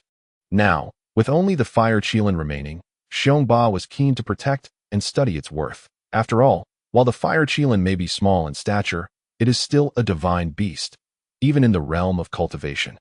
Creatures like the Qilin are exceedingly rare. Regrettably, the phoenix and the black tortoise have been hunted down, although he had already dispatched Di Shirtian and Xiao Sanxiao, obtaining phoenix blood and black tortoise blood. Their value pales in comparison to that of a living divine beast. Shi Yueyao uploaded the basic information of all group members into the group files, which piqued Xiongba's interest in the fire-cold poison. The most extraordinary toxin in the Langya world, he was particularly intrigued by the Shuijia Chong, contemplating whether it might be possible to cultivate it as a spiritual insect. Presently, Xiongba had disseminated the foundational cultivation methods within the Tianxia society. Certainly, the method of refining one's energy requires contributions to attain a higher realm of cultivation. Currently, Xiongba is managing the Tianxia Association in accordance with the model of a sect dedicated to immortality. Presently, the entire Fengyun world is under the jurisdiction of the Tianxia Association, and Xiongba has established a new sect headquarters atop the revered Kunlun Mountain, the ancestor of all mountains. Naturally, with the formation of an immortal sect, it is essential to amend the name of the Tianxiao Association, considering it previously operated under the guise of a gang. Xiongba has aptly named the sect Batian Xianzong, signifying dominance over the world. It is both imposing and intimately connected to his name, which pleases him immensely. Maoshan Tianxia remarks, Lord Xiong is as ever a step ahead of me. Xiongba replies, Linjiao, you could ascend to the position of the head of the Maoshan sect. Just like me, directly governing the entire world. Maoshan Tianxia coughs. I harbor no such grand ambitions. Moreover, with an abundance of cultivation techniques and resources at hand, I quite enjoy my current way of life. Xiongba concedes. Well, each individual's aspirations differ. Presently, I am quite intrigued by the management of an immortal sect. Xiongba continues. By the way, I have dissolved the Tianxia Association and established the immortal sect. Named Batian Xianzong. What do you think? Isn't it quite imposing? Call me the group master. Such an arrogant name. Xiongba, are you truly unafraid of repercussions? Evilgrin.jpg, Maoshan Tianxia. The name is indeed imposing. Yet perhaps excessively so. Speechless.jpg, Xiongba asserts, Batian Xianzong now governs the entire world. I find the name quite fitting, asserting dominance over all. Judicial god, Qilin talent, very well. Let us proceed with the transaction. With business at hand, Yang Jian naturally does not decline. Although he possesses a considerable amount of sacred spirit stones, he feels it is still insufficient. Qilin talent. Thank you, true monarch. Bows.jpg, subsequently. Mei Changsu sends the sacred spirit stones to Yang Jian in a red envelope. Yang Jian, fair in his dealings, offers Mei Changsu the same cultivation techniques and resources as he does to Li Hani and the others, after acquiring the foundational immortal techniques and a vast array of resources. Mei Changsu promptly downloads all shared files from the group and studies them diligently. His understanding of the immortal path is rather superficial, necessitating a thorough comprehension before embarking on cultivation. Having received the immortal technique, Mei Changsu does not rush into cultivation, for he is currently on a carriage and unable to meditate peacefully. Call me the group master. By the way, Sect Master Mei, would you like to know a glimpse of your future? I can tell you for free. Dragon King Smirk.jpg. Qilin talent. I would certainly like to know. Thank you, Group Master. My plans have encountered some unforeseen circumstances before they even commenced, and I am quite eager to understand the reasons behind it. Call me the Group Master. Unforeseen circumstances before your plans have even started, that should not be the case. Your plan is quite flawless. Even if minor mishaps occur, they should not be happening at this juncture. Confused.jpg, surprised.jpg, thoughtful.jpg, Shi Yueyao, having read the original novels and viewed adaptations, is well aware that in the early and mid stages, Mei Changsu's plans were remarkably perfect and successful, manipulating both the Crown Prince and Prince Yu with finesse. The phrase uttered by Prince Yu, please, sir, deceive me, has amused many an audience as the plan reaches its later stages. Though some minor unforeseen events arise, Mei Changsu nearly faces death. Yet, how could he claim that unforeseen circumstances occurred before the plan had even commenced? It is indeed perplexing. Crown Prince Chongqing. Has the original fate line encountered issues? Maoshan Tianxia. That should not be the case. Sect Master Mei has just entered the chat group and has not altered anything yet. How could there be circumstances beyond fate? Shiwe, Sword Immortal. Thus, it must be that others are at fault. Xiongba. Since the group master is so bewildered and astonished, something must have gone awry. Judicial God, who has altered the trajectory of fate. Demon Realm Sovereign. Now, this is truly intriguing. Moon-worshipping sect leader. Remarkably fascinating. I have never encountered such a situation before. The dialogue between Mei Changsu and Shi Yueyao instantly captivates everyone's attention. All members set aside their tasks, eager to uncover the situation at hand. Qilin talent. According to my initial plan, both Prince Yu and the Crown Prince would seek out Langia Pavilion to uncover the identity of Qilin talent. Qilin talent, however, only the Crown Prince dispatched someone to Langia Pavilion. When Prince Yu arrived at the foot of Langia Mountain, he unexpectedly turned around and left, never ascending the mountain nor sending anyone to do so. Qilin talent. This was entirely beyond my expectations and left me somewhat unprepared. Call me the group master. So, the issue lies with Prince Yu. According to the original fate line, he would have personally visited Langia Pavilion. Slamstable.jpg, Crown Prince Chongqing. Prince, you must have encountered an unforeseen situation while approaching Langya Pavilion. Demon Realm Sovereign. What kind of situation could it be? Was he possessed by a celestial demon? Call me the Group Master. It is highly likely he was transmigrated. Excited.jpg. Shocked.jpg. Maoshan Tianshi. Transmigrated? What does that mean? Call me the Group Master. Similar to possession, but by individuals from another world who have taken over his body. Solemn.jpg. Group Master Shi Yueyao, being a transmigrator herself, naturally understands the implications of this situation. Moreover, transmigration encompasses various scenarios, with the most common being soul or body transmigration. Shi Yueyao is neither a soul nor body transmigrator, but rather a fetal transmigrator. A situation that, while not frequently seen, is not rare either. Seeing the group members still somewhat unclear, Shi Yueyao refrains from further elaboration and instead shares a group document that comprehensively explains what a transmigrator is, along with various methods and reasons for transmigration. The document precisely outlines what defines a transmigrator, along with different modes of transmigration and their causes. It even briefly discusses the potential advantages or cheat codes one might gain. The information is presented with utmost clarity. In fact, Shi Yueyao candidly reveals her own status as a transmigrator within the document, stating that her cheat code is this multiverse chat group. Furthermore, explanations and origins regarding the so-called foresight of the future and fate are also provided in the document. Citing various novels and adaptations as sources. In this instance, Shi Yueyao has fully disclosed her true self. Although Baiyu is currently in seclusion, he remains attuned to all happenings within the chat group through his law body. The law body is not a mere avatar, but a vessel capable of containing his own law power and divine thoughts. It possesses no independent consciousness. Rather, it is Baiyu's divine thoughts that govern it. With Baiyu's current level of mastery, he can effortlessly divide his consciousness into myriad thoughts, handling multiple concerns simultaneously. Thus, he can remain in seclusion while monitoring the chat group. Surprised by the group master's decisiveness, Baiyu acknowledges that Shi Yueyao's transparency is a wise move. It is worth noting that previously, while Shi Yueyao did not portray herself as an all-knowing, omnipotent immortal, she also did not clarify why a mere mortal like herself possessed knowledge of the futures and fates of other group members. This ambiguity contributed to the mystique and extraordinary background of the group master, enhancing her prestige and status. However, Shi Yueyao has now shattered that facade. Nonetheless, Baiyu believes this is a prudent choice. Being forthright at this juncture is the most appropriate course of action. Shi Yueyao also feels that the timing is indeed optimal. Initially, she had intended to establish an image akin to that of omniscient and omnipotent immortals commonly depicted in novels, as such a facade could maximize her deception for greater benefits. However, such an image is perilous and fraught with severe consequences. The higher one climbs, the harder one may fall. The individuals in this group, while not necessarily all supreme strategists, are certainly not simple characters. Shi Yueyao lacks the confidence to maintain such a ruse indefinitely without any errors. Moreover, while she can glean the futures of these individuals in the basic circumstances of their world from the original novels and adaptations, her understanding is merely superficial. A true, authentic world is far more complex and nuanced than what is portrayed in literature or film. Thus, the risk of exposure is significantly heightened. After careful consideration, Shi Yueyao decided against adopting such an extreme persona. Now that a transmigrator has appeared in the Langya world, she is immensely grateful for her earlier decision to forego a mindless immortal persona. Therefore, she promptly resolves to disclose her truth, complete transparency.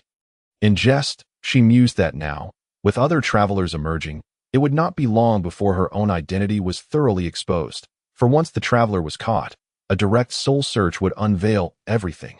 In truth, Shi Yueyao was mentally prepared for the appearance of other travelers. She could not possibly believe that she was the sole traveler in the myriad realms. Such a notion was utterly unrealistic. However, she had not anticipated encountering other travelers so swiftly. Unbeknownst to her, Baiyu was also a traveler, which would have surely sent her into a state of shock. Observing the quiet chat group, Shi Yueyao felt a pang of anxiety. After all, even though she had not cultivated an image of a great immortal, she had nevertheless deceived the emotions of the group members. Fortunately, the issue was not grave. Judicial deity. I see. This traveler is indeed remarkable, capable of traversing other worlds and effortlessly occupying another's body. Supreme of the demon realm. Even more astonishing is the fact that there are no repercussions.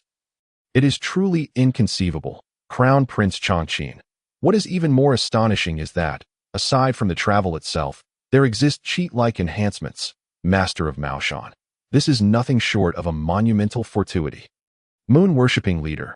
Indeed, I did not expect the group leader to be a traveler as well. So, is this multiverse chat group the leader's golden finger? Call me group leader. QAQ. I'm so sorry. Weak and helpless at JPG. Judicial deity. Fear not, leader, I hold no grievances against you. Moreover, you have not deceived us. It is merely a matter of mutual benefit, supreme of the demon realm. Precisely, leader, there is no need for concern. It is entirely reasonable and correct for you to choose to conceal this. Crown Prince Changqin. Indeed, leader, rest easy. Seeing that the three great Luo Jingxians in the group spoke so reassuringly, the others naturally followed suit, soothing the anxious heart of their little leader. After all, they all understood that the leader's actions were both rational and justified. To put it bluntly, the leader was the master of this multiverse chat group. While they were merely ordinary members, they had no grounds to criticize. Gaining entry into this chat group was already a momentous opportunity for them. As for the leader's minor secrecy, what did it truly matter? Who among them did not harbor undisclosed secrets? Furthermore, without the leader's revelations, they would remain oblivious to their future fates. This was a quintessential win-win situation. Thus, they felt they had no right to condemn or be angered. The comforting words from Yang Jian allowed Shi Yueyao to finally exhale in relief. She realized she had crossed this hurdle. No, not yet. Shi Yueyao thought of the Immortal Sovereign. The Immortal Sovereign had yet to express a stance. This thought sent her heart racing again, even more so than before. Call me group leader. Immortal Sovereign. QAQ. I have wronged you. Pitiful. JPG. Shi Yueyao once more adopted a demeanor of vulnerability, if they were not so unfamiliar with one another. Cough. She might have even wanted to coquettishly call him brother. Feeling inexplicably like a green tea girl, Shi Yueyao hastily discarded her errant thoughts. Well, as long as she could earn the Immortal Sovereign's forgiveness, anything would suffice. The other group members fell silent, all eager to discern the Immortal Sovereign's sentiments. After all, this esteemed figure's attitude was of paramount importance. As long as the Immortal Sovereign was not angered, then everything would be fine. Immortal. No harm done. Merely a trifling matter. Ding. Group member Immortal sent an exclusive red envelope to call me group leader Tio Baiyu. These were indeed trivial matters. Moreover, he believed he was the one most lacking in innocence. Not long ago, he had nearly caused chaos in the Bao Yin Lantern realm. If Yang Jian were aware, he would likely have a meltdown. Compared to Baiyu's penchant for mischief, Shi Yueyao's mere concealment of a few secrets was nothing at all. She was simply a kind-hearted and innocent little sister. Baiyu highly commended the leader's willingness to admit fault and take responsibility without resorting to deceit, and he promptly sent her a special red envelope as encouragement. Call me group leader. Call me group leader. Hee. Immortal Sovereign brother is the best. Silly smile. JPG. Seeing that the Immortal Sovereign was not only unperturbed but had also sent her a special red envelope, Shi Yueyao leaped up in joy. This thigh to cling to. When else would she have the chance? Shi Yueyao fully embraced her role as a green tea girl, calling him brother. Were it not for the inability to send voice messages, she would have squeezed her voice to coo sweetly. Xiongba Tianxia. Ah, she directly called him brother? Xiongba was astonished. He truly had not expected such a turn of events. The impact of this green tea literature hit him like a supercritical strike, leaving him enlightened. As a seasoned sycophant, well-versed in the art of clinging to powerful figures, Xiongba quickly noted this down in his little book. This was profound wisdom. Judicial deity. Supreme of the demon realm. Crown Prince Changqin? Master of Maoshan? Yang Jian and the others were equally bewildered, yet they were envious. They too wished to call the Immortal Sovereign brother. Cough, however, they had to maintain some dignity.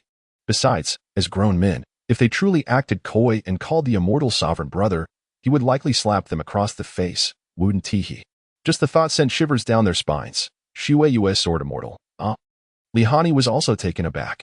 What was going on with their group leader? Having just entered the group and not yet acclimated to modern culture, Li Hani was profoundly impacted. Who knew it could be played this way? All right, Li Hani would never admit that he was envious. This was quite the leg to cling to. Immortal. Baiyu was also taken aback by how adeptly this little group leader flattered her way up the hierarchy. However, he did not refute her. This was hardly a matter of concern. And besides, Shi Yueyao, as the group leader, was inherently different from the ordinary members. Call me group leader. Hee. sillysmile.jpg. Seeing that the Immortal Sovereign offered no objections or refusals, Shi Yueyao beamed with delight, her joy radiating. She realized she had taken the initial step in clinging to this thigh. Though much remained to be accomplished, the first step was always the hardest. Now, Shi Yueyao felt entirely at ease. She was free from worries. The other group members, while silent, were consumed with envy. They all understood that although the group leader had yet to ascend to immortality and possessed no foresight of the future, she was now as steady as a mountain to eye in the world of high martial arts. Having slightly calmed her emotions, Shi Yueyao remembered the exclusive red envelope Bai Yu had sent her, being overly concerned with his thoughts. She had completely forgotten to claim it. Hastily, she retrieved the exclusive red envelope and opened it. Book of Destiny, a treasure containing the fundamental laws of fate and the laws of causality. Overseeing all beings of heaven and earth, comprehending the past and future, possessing the power to guide destiny and alter causality. Rank, 16th rank. Shi Yueyao was astonished that the Immortal Sovereign had, without hesitation, gifted her a 16th rank treasure. Indeed, when the Immortal Sovereign made a move, it was always a treasure of at least the 16th rank. Moreover, the capabilities of this Book of Destiny were truly terrifying. It could grasp the destiny and causality of a person or even an entire world through the guiding forces of fate and causality. Did this not grant her the ability to foresee the future? The destinies and causalities of all individuals within the chat group were interwoven. Thus, even if they were not in the same world, Shi Yueyao could still use the Book of Destiny to examine the future fates of everyone in the group. Hee, I have truly acquired the power of foresight. Shi Yueyao began to giggle foolishly while holding the Book of Destiny. The moment she presented the Book of Destiny, the laws of fate and causality in the high martial arts world were wholly governed by it. Similar to how the sky mirror controlled the origins of time and space, the causality and fate of this world became immensely profound and unfathomable, impervious to any touch. Without the Book of Destiny, not only would one be unable to wield the powers of causality and fate, even comprehending them would be an impossibility of monumental proportions. Well, the strong in the high martial arts world were dealt yet another significant blow. The powers of time and space could no longer be reached. Now, the forces of causality and destiny have also become taboos. However, for the entire world, it is undoubtedly a tremendous opportunity. The previously slowly recovering spiritual energy has once again encountered a terrifying tide of spiritual energy. The first occurrence was when the sky mirror descended. This moment, the spiritual energy of the high martial world has nearly reached a capacity sufficient for accommodating the realm of the Great Emperor. In the high martial world, the realm of the Great Emperor represents the pinnacle of humanity, and due to the necessity of merging with the heavenly heartmark, only one individual can ascend to the position of emperor in a lifetime. This is somewhat akin to a certain world with red-haired beings. Nonetheless, the combat prowess of the great emperors in the high martial world pales in comparison to that of their counterparts in the world of red-haired beings. After all, this high martial world is merely a small world that has just begun to experience the revival of spiritual energy. Of course, none of this pertains to Shi Yueyao, as she has already transitioned to the path of immortality. After refining and storing the Book of Fate, Shi Yueyao suddenly had an idea and began to upload various novels.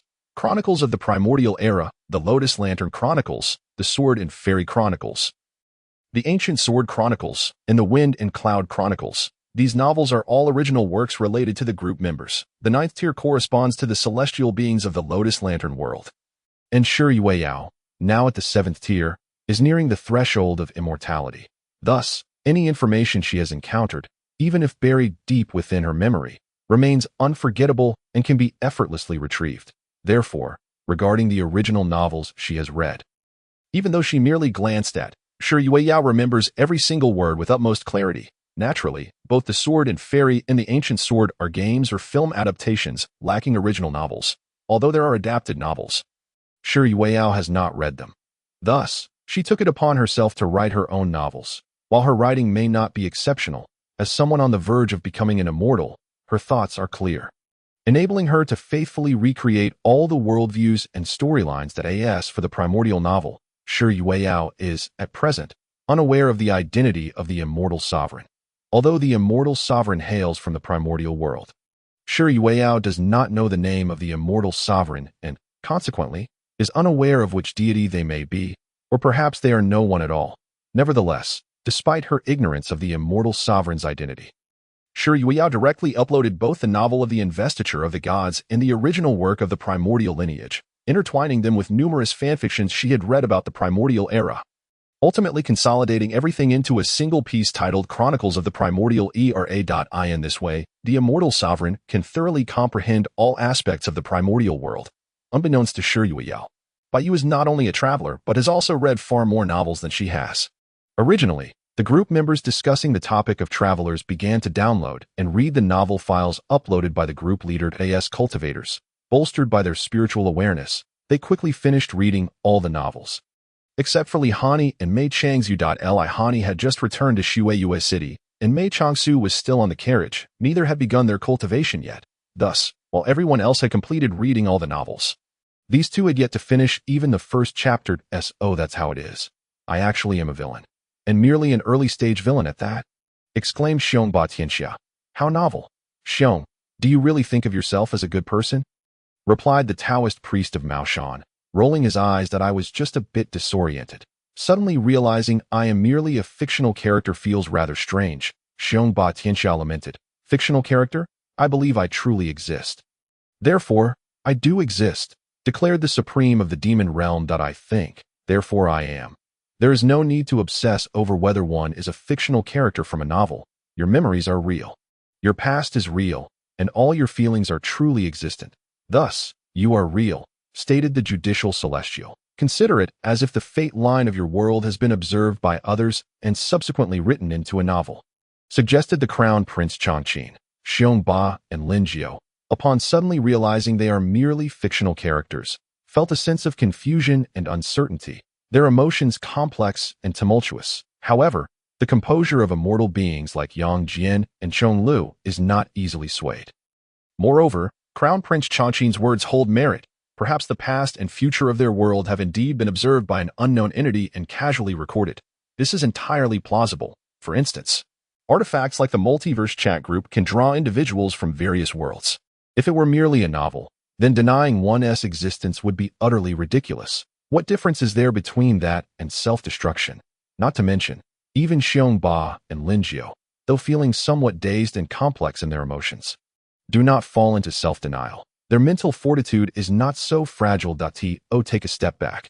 Even if they truly are fabricated characters, what of it?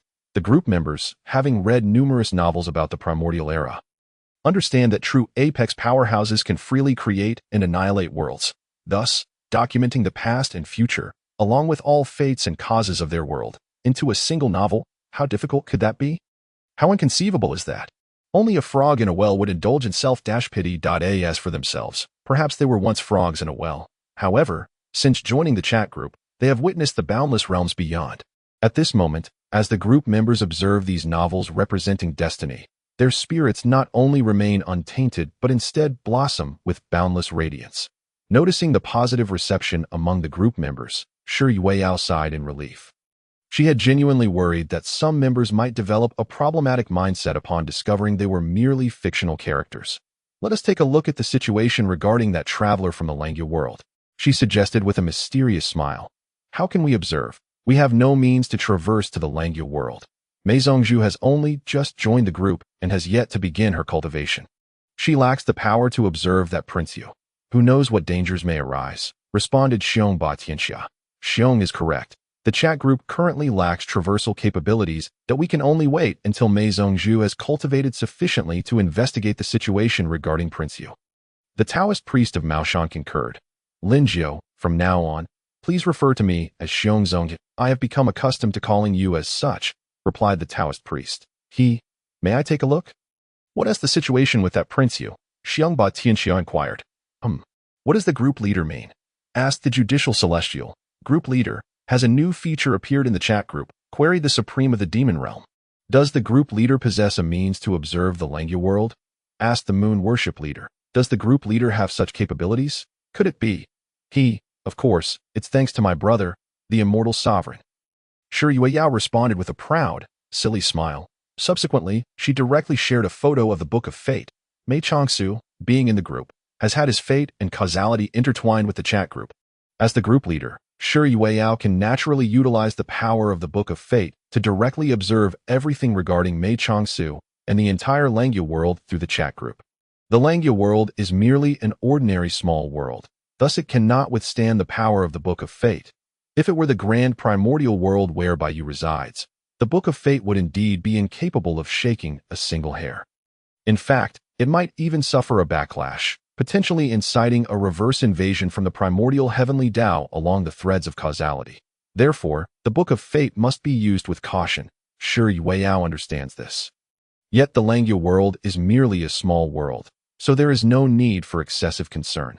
Truly a terrifying treasure, capable of observing other worlds through fate and causality, declared the judicial celestial. How frightening. The group leader has genuinely acquired the ability to see through fate, exclaimed the supreme of the demon realm. The immortal sovereign has truly granted the group leader the power of foresight. Added the Taoist priest of Maoshan. I envy the group leader every single day. Lamented Xiang Ba Tianxia. I implore the group leader to use the Book of Fate to investigate the situation regarding that Prince Yu. Requested the Chilan talented scholar. Yes. Group leader, please check. We are all quite eager to know. Urged the moon worship leader. All right, I shall do so immediately. Seriously, JPG. Sure Yueyao ceased her idle chatter and directly summoned the Book of Destiny. Utilizing the chat group to intertwine the fate and causality of Mei Changsu. Buzz. The Book of Destiny gently swayed, slowly opening, as myriad ethereal lights erupted forth, weaving the powers of fate and causality together. Sure Yueyao beheld the countless threads of fate and causality interlaced around her own being. Harnessing the power of the Book of Destiny, she tugged at Mei Changsu's threads of fate and causality. Tracing back to their origins, as a mysterious divine light manifested from within the tome. Following the strands of causality and fate, she directly arrived in the Langya realm. The pages of the slowly unfurling Book of Destiny displayed the figure of Mei Changsu. Appearing as vividly and three-dimensionally as if one were watching a video, Mei Zongju, Sure Yueyao was eager to ascertain whether Mei Changsu could hear her. At that moment, in the Langya realm, Mei Changsu, sitting in a carriage with narrowed eyes, was taken aback. He had indeed heard a melodious and crisp female voice. Group Master, Mei Changsu inquired, his expression a mixture of surprise and curiosity. Brother Su, what are you saying? Fei Lu, beside him, noticed his brother Su had opened his eyes and spoken, and could not help but ask in bewilderment. I am the Group Master, Mei Zongju, and you can truly hear my voice.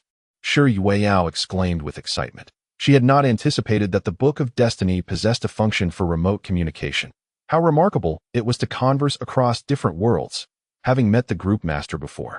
Mei Changsu, unable to rise in the carriage, could only bow his upper body respectfully, his tone and demeanor conveying utmost seriousness. There is no need for such formalities, Mei Zongju. We do not concern ourselves with these rituals. As a person of modernity, Sure Yueyao was unfamiliar with the ancient customs and paid them little heed. Brother Su, Fei Lu, unable to grasp the situation, exhibited the innocence of a child. Otherwise, one might truly think his brother Su had gone mad. It's all right, Fei Lu, Mei Changsu reassured him, realizing that he could not hear the Group Master's voice. It seemed that little Fei Lu was unable to perceive my words. Sure Yueyao understood the reason behind this. She had merely tugged at the fate and causality of Mei Changsu. Thus only he could hear her voice. Subsequently, Sure Yueyao began to draw upon Fei Lu's threads of fate and causality through Mei Changsu's connection. Hello, Fei Lu. Who are you? Fei Lu was startled by the sudden unfamiliar voice. Do not be afraid, Fei Lu. This is the voice of an elder sister, and she is very kind. Mei Changsu quickly comforted the agitated Fei Lu. With a mischievous smile, Sure Yueyao engaged in light conversation with Mei Changsu and Fei Lu for a while. Then, she began to manipulate the causality and fate of this world through Mei Changsu. It was effortless and straightforward. The Book of Destiny directly governed the laws of causality and fate within the Langya realm. Thus, the Book of Destiny encompassed the fates and causalities of all beings within the world. Naturally, it easily located the fate and causality of Prince Yu. Truly, I have been transported through the Book of Destiny. Sure Yueyao could distinctly observe the two threads of fate and causality intertwined with Prince Yu. One was the thread of fate and causality belonging to Prince Yu himself, and the other was that of the traveler. However, the traveler's fate and causality appeared faint and ultimately vanished completely. This startled Sure Yueyao. What could be happening? Could it be that the traveler has perished? Impossible. Even if a person dies, their fate and causality do not entirely dissipate. They follow the soul, reincarnating and continuing their fate and causality, unless an unknown existence has intervened. So, does this traveler possess a golden finger? Moreover, it seems this golden finger has already sensed that someone is observing the host's fate and causality. Thus, the traveler's fate and causality have been concealed by this golden finger?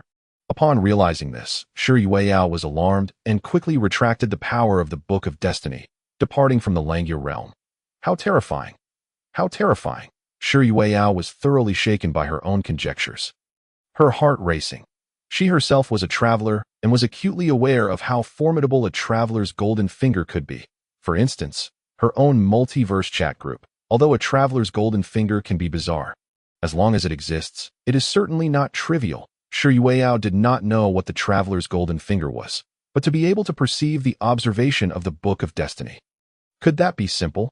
Thus, the traveler's golden finger must be a treasure of the same caliber as the Book of Destiny, perhaps even more terrifying. Oh no, what if that traveler's golden finger comes tracing through fate and causality? At this thought, Shi Yueyao was filled with dread and hurriedly sought help. Call me Group Master. I'm going to die. I'm going to die. Call me Group Master. This traveler has a golden finger. They've discovered the observation of the Book of Destiny. Call me Group Master. That golden finger is coming. Help. Call me Group Master. Immortal, great being, please save me. Shi Yueyao was so frantic that she could not even muster the energy to post emojis. Reflecting the explosive state of her mind, upon seeing the Group Master's messages, the others in the group were equally taken aback. This was a major crisis. Even Yang Jian and Chong Lu wore grave expressions. Deeply concerned, they all knew that a traveler with a golden finger was entirely different from one without. What a blunder! Previously, not only had Yang Jian and the others failed to grasp this issue, but even Group Master Shi Yueyao had forgotten. When dealing with travelers, one must exercise utmost caution, for one cannot ascertain whether a traveler possesses a golden finger. If they do not, then it is manageable. If they do, then it becomes dire. The traveler might be weak and inconsequential, but that does not imply their golden finger is weak. A treasure capable of transporting one across the myriad realms is certainly no trivial matter. Evidently, with the existence of the multiverse chat group and their 16th tier treasures, they had become somewhat complacent. This was only natural. It resembled a poor person suddenly coming into wealth. The process of calming one's mindset requires the sedimentation of time. And clearly, the time was too short. The group members' mental states remained in turmoil, unable to settle.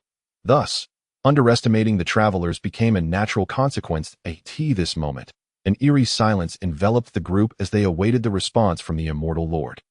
Baiyu had been closely monitoring everything. In the high martial world, Baiyu's law body was also serving as the embodiment of the heavenly Tao, with the purpose of overseeing the Group Master.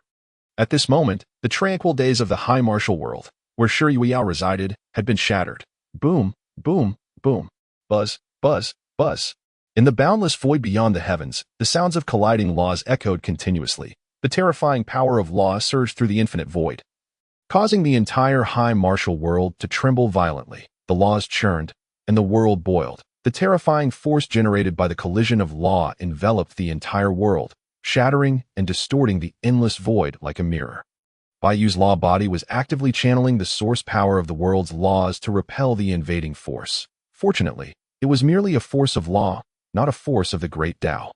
Baiyu was truly unafraid of mere law. Though it was only a law body, it still managed to thwart this powerful invasion. Beep, beep, beep. The high martial world is experiencing an unknown force invasion. Ding. Time-limited crossing permissions activated. Ding. Group task function temporarily enabled. Ding. Task released. The high martial world is facing an invasion of unknown forces. Group members may freely undertake the task to repel the unknown force and save the high martial world. Assessing the current task's danger level, 16th rank. Evaluating the limited task reward, 10,000 spirit stones. A series of alarming red alerts stunned everyone in the group into silence.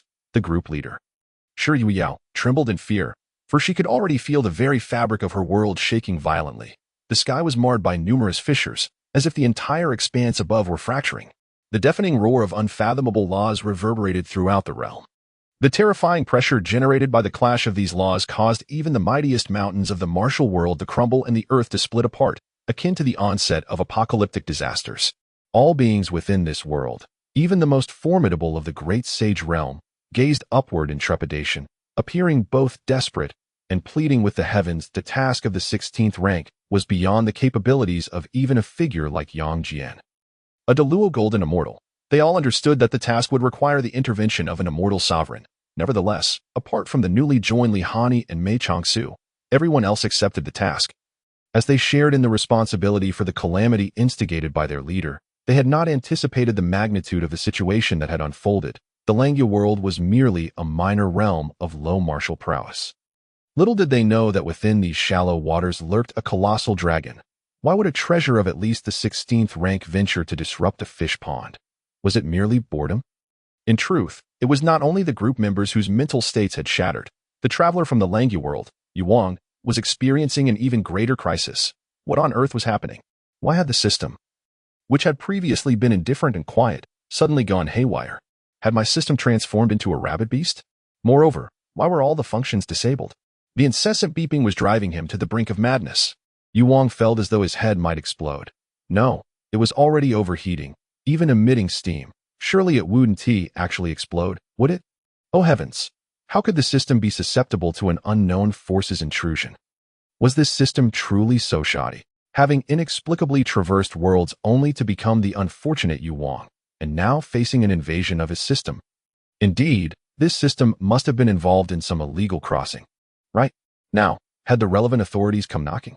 At this moment, Yuang resigned himself to a state of apathy. Very well, whatever will be, will be. I'm utterly exhausted. Let it all be destroyed.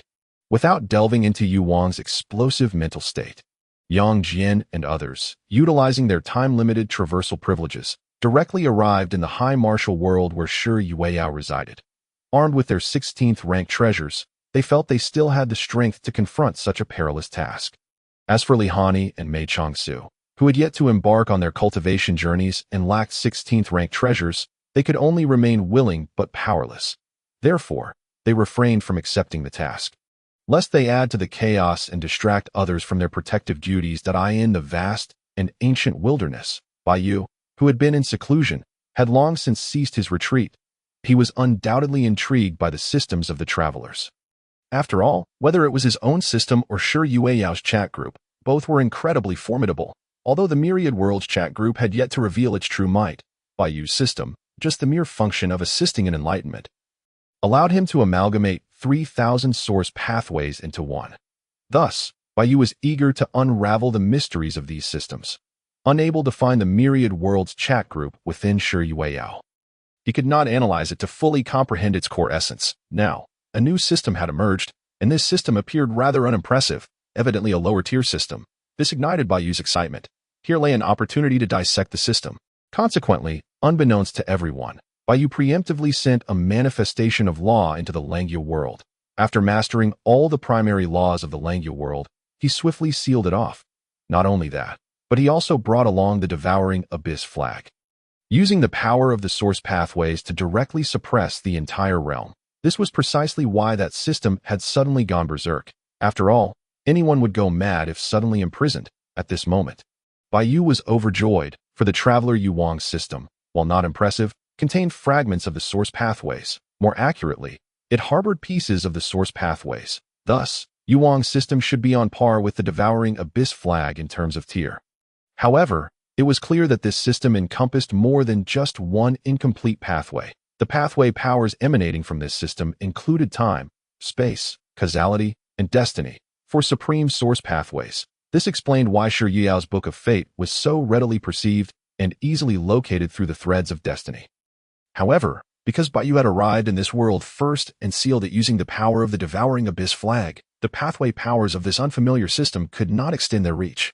After all, pathway powers must be resisted by other pathway powers. This indicated that, although this unknown system contained 4 incomplete pathways, it likely only contained about 40 to 50% of the source pathways.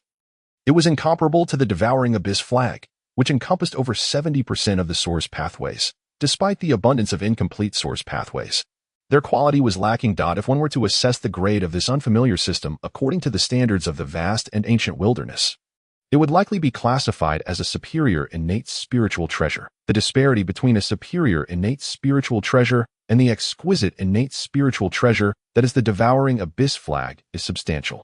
Thus, Bai could completely rely on the power of the devouring abyss flag to forcibly seal and suppress the Langya world. while this unknown system could barely resist the suppression of the devouring abyss flag through the combined effort of its 4 incomplete pathways.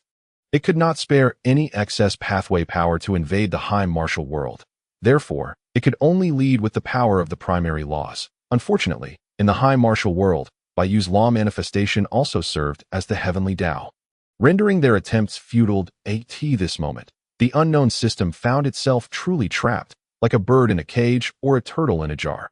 Although this unknown system was rather subpar, lower in grade than even the devouring abyss flag, and could merely be considered a superior innate spiritual treasure, Bayu did not feel disheartened. Instead, he felt a sense of relief that he was fortunate that the system he encountered was a low-level one and not particularly powerful. Otherwise, he would currently lack the ability to suppress or capture it. Bayu merely wished to research the so-called system that he wanted to discern how the systems of travelers differed from ordinary treasures. Without a thorough inspection, he remained unaware of the internal structure of the system. Moreover, why did these systems bind to travelers? What was their purpose in traversing the myriad realms? Were these systems birthed from the heavens or crafted by human hands? If they were human-made, who was responsible for their creation? Was it an individual or a collective? By understanding the nature of this low-level unknown system, perhaps Bayu could glean insights into his own system's circumstances. This, indeed, was Bayu's true objective. He had no particular desire for the unknown system itself. He simply wished to uncover the secrets behind these systems, nothing more. Furthermore, Bayu was prepared for the possibility of yielding no results. After all, it was a system delivered to him with little effort expended. Any gains would be welcome, and if none were to be had, he could always wait for another opportunity. In such a brief span of time, he had encountered 2 travelers. Surely more travelers and systems would present themselves in the future. Opportunities were ever abundant, and Bayu merely needed to be ready. In the high martial world. Although Bayu had long since taken control of the situation and successfully executed his plan to capture the system, such matters transpired in secrecy, unbeknownst to the group members. Thus, on the surface, Bayu accepted the task from the chat group and utilized its time-limited traversal function to arrive in the high martial world. This group mission could be likened to an offline gathering for the group members. Do not speak. The traversal capabilities of the chat group and the interdimensional gate of the myriad realms, while possessing slight distinctions, are fundamentally similar. Both rely on the power of the primordial Tao to traverse the myriad worlds. The strength of laws is insufficient. Only the force of the Tao suffices. Provided coordinates are available, one can traverse directly. The invitation to this chat group and the seed of the interdimensional gate can be regarded as akin. Both can seek the myriad realms, thereby acquiring the coordinates of those worlds. At this moment, the members who accepted the task congregated in the garden of the villa where Shi Yueyao resided. It was their first group mission. It also marked their inaugural offline gathering. One would expect a lively scene filled with toasts and the clinking of cups. Yet, at this moment, after exchanging simple greetings and engaging in casual conversation, the members raised their heads to gaze solemnly at the sky. Just then, a figure of noble and ethereal grace appeared in the garden. The crowd was momentarily taken aback, filled with astonishment and delight, before their expressions turned deeply respectful, bowing their heads and clasping their hands in salute. We humbly welcome the immortal sovereign. Although they had yet to discern the identity of the figure, it was clear that only the immortal sovereign could arrive. There is no need for excessive formalities. The members heard a voice, serene and cool, rich with magnetism, akin to a refreshing spring breeze that calms the heart and soothes the spirit. The previously tense and anxious hearts were instantly at ease. With the arrival of the immortal sovereign, they suddenly realized that the earth-shattering roar had ceased, and the sky, once shattered like a mirror, had returned to its original state. The world, which had been shrouded in a terrifying apocalyptic scene, now basked in a gentle breeze and drifting clouds, presenting a tranquil and harmonious tableau of serene times. Shi Yueyao was the first to lift her gaze, eager to discern the true appearance of the immortal sovereign. Her curiosity had been piqued for quite some time. Before her stood a robe of fiery red adorned with golden edges, exuding both nobility and splendor. Just the presence of this figure, with an air of distinguished elegance, left Shi Yueyao breathless. The cascading long hair, as red as flames, added a touch of enchanting nonchalance. Noble, carefree, ethereal, and otherworldly, these diverse qualities blended seamlessly, enhancing the figure's extraordinary demeanor and striking presence. Shi Yueyao, unable to fully grasp the immortal sovereign's appearance, was already captivated by this overwhelming aura. In her heart, She marveled and shifted her gaze to the face. Handsome. Unable to find words that could encapsulate her feelings, Shi Yueyao could only offer this simple yet precise evaluation. Clearly, in her mind, this visage was perfectly suited to match such an aura. They complemented each other beautifully, harmonizing perfectly. Although Shi Yueyao was not one to swoon, the combination of that face, that aura, and those deep, alluring, fiery red eyes. Oh dear, this simply wouldn't do. If she kept gazing, she would surely succumb. Shi Yueyao felt utterly overwhelmed. Who could withstand such a presence? No, she must not show disrespect to the immortal sovereign. She hastily cast aside the unwholesome thoughts that plagued her mind. How wicked, how utterly wicked. Observing Shi Yueyao's peculiar demeanor and distracted state, Baiyu felt a hint of confusion but refrained from probing her thoughts. Otherwise, had Baiyu been privy to Shi Yueyao's current musings, he might have been completely taken aback and perhaps even kicked her away that a young man must protect his dignity. Baiyu then turned his attention to Yang Jian and the others. Apart from having visited the world of the Lotus Lantern and thus encountered Yang Jian, Baiyu was meeting the others for the first time, with the exception of Shi Yueyao. The first person he had met was indeed the group leader. Though Shi Yueyao remained oblivious to this fact, Immortal Sovereign, you have finally arrived. With your presence, we can now feel at ease. Under Baiyu's gaze, the others felt a twinge of nervousness. However, Xiongba bravely took the initiative to begin flattering. Faced with the Immortal Sovereign in person, he dared not overly fawn, lest he be scorned or detested, which would be counterproductive. Immortal Sovereign, have you resolved the issue? Yang Jian asked, observing the world, which had restored to its former state after the previous cataclysm.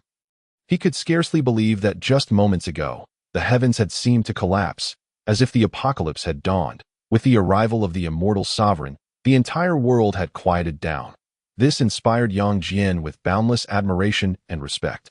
Immortal Sovereign, what of Mei Changsu? Lin Jiao inquired with concern, for given the gravity of the situation here, it was likely even more severe in the Langya world, though Mei Changsu had only recently joined the group and had exchanged few words with them. The kind-hearted Lin Jiao could not help but worry. There is no cause for alarm. My law body has sealed that realm, and the system of the interloper has already been suppressed, Baiyu replied casually. His demeanor exuding tranquility that left all in awe. Indeed, while it was a matter of life and death for them, to the Immortal Sovereign, it was merely a trivial issue to resolve.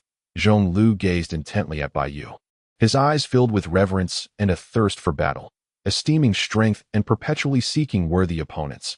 Zhong Lu's admiration for Baiyu surpassed that of anyone else. His eyes brimmed with combativeness. Yet he dared not speak of challenging the Immortal Sovereign. He could only channel this fighting spirit into his pursuit of progress. The power of the Immortal Sovereign was the very strength he yearned for. Baiyu naturally noticed the fighting spirit in Zhong Lu's eyes and understood that he did not wish to engage him in battle. After all, Zhong Lu possessed self-awareness. He merely harbored a longing to one day stand against Baiyu, a longing to possess the same formidable power as Baiyu. This is not the Demon Sovereign, but very much Zhong Lu, Immortal Sovereign brother. Has anything occurred in my world?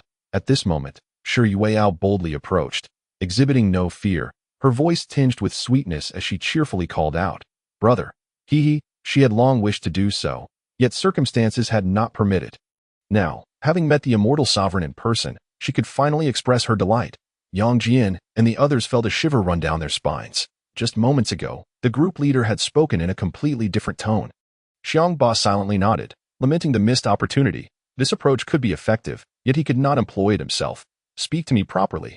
Baiyu looked at Shi Yueyao in exasperation, wondering why she seemed to be growing increasingly lively and spirited. All right, Shi Yueyao obediently nodded, a silly grin on her face, and refrained from further antics. Well, a little mischief doesn't count as mischief. Your world has encountered some minor issues, but they are resolvable. After speaking, Baiyu raised his hand and lightly pointed into the void. The endless expanse shimmered with waves, and then the laws of time materialized, revealing a silvery river stretching across the sky, mysterious and inscrutable. This was the river of time in this realm, the river of time. Yang Jian, Zhong Lu, and Prince Cha Qin were momentarily stunned, speaking in unison. They were great Luo Golden Immortals, having comprehended the laws of the Primordial. While they may not have mastered the laws of time, they were certainly familiar with the river of time, as for the yet-to-be immortal Xiongba and Lin Jiao. They gazed in shock at this breathtaking spectacle. Shi Yueyao, however, regarded Bai Yu with curious eyes, sparkling with intrigue. Bai Yu's hand was slightly raised, and then he gently swept it aside, causing the once smoothly flowing river of time to suddenly halt and begin to flow backward. In this realm, time flows backward, as if reversing the currents of the temporal river. The enigma of time is vividly manifested at this moment. However, the formidable power of time fails to extend its influence over Bai Yu's surroundings. The garden behind this villa appears as if forsaken by time itself. As the onlookers witness the regression of time, the entire world around them becomes ensnared in a bizarre distortion, blurring the lines between reality and illusion. Clearly, even a mighty figure like Yang Jian, a great Luo Jingxian, cannot fully fathom the intricacies of time. As for the others, they are left bewildered, feeling the profound mystery but unable to articulate their impressions. Lost in a haze of confusion. In a fleeting moment, the dreamlike distortions vanish. The crowd feels a wave of lethargy wash over them, the suffocating sensation abruptly dissipating, leaving them fatigued in both body and spirit. Meanwhile, time in this realm has reverted to its state prior to the invasion of the laws, as if nothing had ever transpired. The devastation wrought by the incursion of the laws is likewise resolved with the reversal of time. Bai Yu has effectively retraced the state of this world. He considers this the most effortless way to restore the realm to its original condition. The reversal of the temporal river, a rewind through time, allows the world to return to its pristine state. Yang Jian, coming back to his senses, cannot help but express his astonishment at this extraordinary feat. He is deeply impressed by the subtlety and might of the laws of time. The laws of time. Among the myriad fundamental laws, they occupy the highest echelon. The supreme path, the 3,000 primordial paths, possess no inherent hierarchy, each imbued with boundless mystery, supreme value, and utmost elevation. Yet, the ignorance of mortals, often rooted in prejudice, compels them to rank these paths in an arbitrary order. Even Bai Yu, to some extent, has been influenced by this mindset. In numerous tales of the primordial era, the path of strength is deemed the unquestionable first. In contrast, the paths of time, space, causality, fate, and yin-yang rank among the top 10 in the hierarchy of the 3,000 paths. However, the reason the path of strength is regarded as the indisputable first is solely due to Pangu's exceptional prowess. Rather than a definitive superiority over the other paths. It is simply that Pangu is incredibly formidable, having created the vast primordial world. Thus, in the primordial realm, it is only natural that Pangu's path of strength is regarded as the uncontested first. Bai Yu's own biases are not deeply ingrained. He does not hold an overly rigid view of the 3,000 primordial laws and paths. Yet, when employing the primordial laws, he predominantly relies on the laws of time, space, fate, and causality. Possessing a comprehensive understanding of all primordial laws, Bai Yu recognizes that no clear hierarchy exists among them. Nonetheless, he has a preference, or rather a familiarity, with the laws of time and space. The laws themselves have no ranking. Each possesses its unique mysteries and strengths, yet their emphases differ. For instance, the laws of space enable Bai Yu to traverse great distances in an instant, while the laws of fate and causality can also intertwine destiny and causal lines to achieve similar feats. They lack the convenience of the laws of space. As the saying goes, every profession has its specialization, and this applies to the primordial laws as well. Moreover, as someone who embodies all 3,000 primordial laws, Bai Yu finds it easy to utilize whichever he wishes. With everything at his disposal, there is no need for selection. Regardless of distinctions or rankings, he possesses them all and remains indifferent to such matters. While the issues of this realm have been resolved, the situation in the Langya world still requires attention. You need not proceed. The group task is nearing completion. Observing that everyone has awakened from their stupor, Bai Yu spoke with a calm demeanor. Yes, Immortal Sovereign, they replied. Although his tone was unassuming, the others dared not defy him and responded with utmost respect.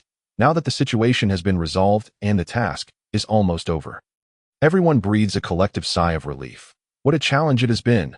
This sudden series of urgent events had even kept Yang Jian and Chong Lu on edge, let alone the others. Had it not been for the Immortal Sovereign, they could have faced utter ruin. After all, if the group leader encountered any mishap, who could predict what might befall the multiverse chat group if the leader were to tragically fall? What would become of the chat group? Would they need to elect a new leader or simply dissolve the group? The thought alone sent chills down their spines, filling them with gratitude, while also prompting deep reflection. Through this experience, the once lofty attitudes of the crowd have been thoroughly tempered as for Shuri Weiyao. The experience has left an indelible mark on her, even if she does not fully evolve into a person of survival. She is unlikely to act recklessly without considering the consequences in the future. Amid Shuri Yuyao's reluctance and the others' reverence, Baiyu departed from the high martial world, making his way to the Langya world. Shuri Yuyao felt a twinge of disappointment and melancholy. After all, this rare opportunity for an offline encounter with the Immortal Sovereign had resulted in so few exchanged words, having already held a favorable impression of Baiyu. Her feelings only deepened after this meeting. Unbeknownst to her, Baiyu remains oblivious to her subtle sentiments. Even if he were aware, he would not engage in the insidious act of weaving an emotional web to ensnare her. Such manipulative behavior, harmful to both parties, is beneath his disdain. While he holds a fondness for this little group leader, it is certainly not of a romantic nature. Baiyu harbors a similar fondness for Yang Jian, Lin Jiao, Mei Changsu, and Li Hani. After all, the Yang Jian from the Lotus Lantern is the charming version portrayed by Uncle Jiao. Who wouldn't like such a character? As for Lin Jiao, he is the childhood hero of a generation. Although Shuri Weiyao does not belong to Baiyu's cherished childhood memories, her manageable demeanor and relative weakness make her quite likable, especially for Baiyu, who seeks to seize control of the multiverse chat group. Such a leader is truly a delight. Unaware of Baiyu's thoughts, Shuri Weiyao would likely suffer a shattered heart if she knew. With the Immortal Sovereign's departure, the previously solemn atmosphere suddenly lightens, and the crowd collectively exhales in relief. It is no wonder. Even the mere presence of the Immortal Sovereign induces an overwhelming sense of tension. Having the Immortal Sovereign nearby truly raises the stakes. Prince Changqin chuckles, a relieved smile gracing his face. Indeed, although the Immortal Sovereign exudes an approachable demeanor, simply standing there evokes the feeling that the very heavens and earth are beneath his command. Emanating an air of authority that is both awe-inspiring and intimidating, remarks the moon worship leader, his expression reverent and tone filled with admiration. Zhang Ba, you were quite the flatterer when the Immortal Sovereign was here, weren't you? Lin Jiao teases, his demeanor now relaxed. Zhang Ba shoots a glare at Lin Jiao, annoyed that the old Taoist persistently pokes fun at him. Who said I wasn't flattering? A little praise is still praise. He retorts, all right, Zhang Zhongshu. Were you perhaps too nervous and frightened to speak to the Immortal Sovereign earlier? Lin Jiao continues with his playful banter. This leader simply does not wish to converse with you. Zhang Ba huffs, turning away in exasperation. Yang Jian watches the exchange. Unable to suppress a chuckle, he turns to Chong Lu and says, Chong Lu, now that we finally meet, shall we? Of course, let us engage in battle. I have eagerly awaited this moment. Chong Lu's eyes gleam with fierce determination, his magical energy surging as a terrifying aura begins to emanate from him. Hey. If you two intend to fight, could you possibly do so in your own world? Shuri Weiyao, snapping out of her daze, quickly interjects, raising her voice in protest. This is just a minor world. It cannot withstand a battle between two great Luo Jingxians, master of the group. Why has your voice changed again? Changqin jested with a smile. Mind your own business. Xiao shot a glare at Changqin, rolling her eyes dramatically.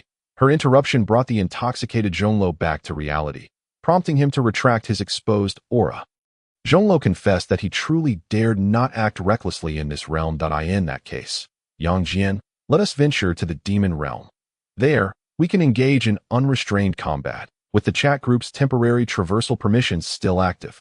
Zhonglo extended an invitation to Yang Jian to join him in the demon realm. As the supreme ruler of the demon realm, Zhonglo possessed the authority to fight freely, unreservedly. Excellent. Yang Jian readily agreed. Evidently eager for the impending clash, the onlookers exchanged glances as Zhonglo and Yang Jian departed together for the demon realm of the sword and fairy world. Why doesn't Zhonglo invite me? I am also a Deluo Golden Immortal. The prince, Changqin, lamented his exclusion, feeling quite disgruntled. What about me? I'm also a Deluo Golden Immortal. Why do you not wish to battle with me? Yang Jian is widely recognized as a god of war, while you, as the god of music, would merely provide a soundtrack to their duel. Shi Yuyayo, having just been teased by Cha Qin, wasted no time in delivering a brutal retort. Lin Jiao, Xiong Ba, and the moon worship leader couldn't help but chuckle at the group leader's merciless mockery. Changqin stared at Shi Yao, in speechless frustration, feeling more dejected as a musician. His combat prowess was inherently limited. Even if he were to join, he would likely only serve as an accompaniment. Thus, Cha-Chin had no grounds for rebuttal.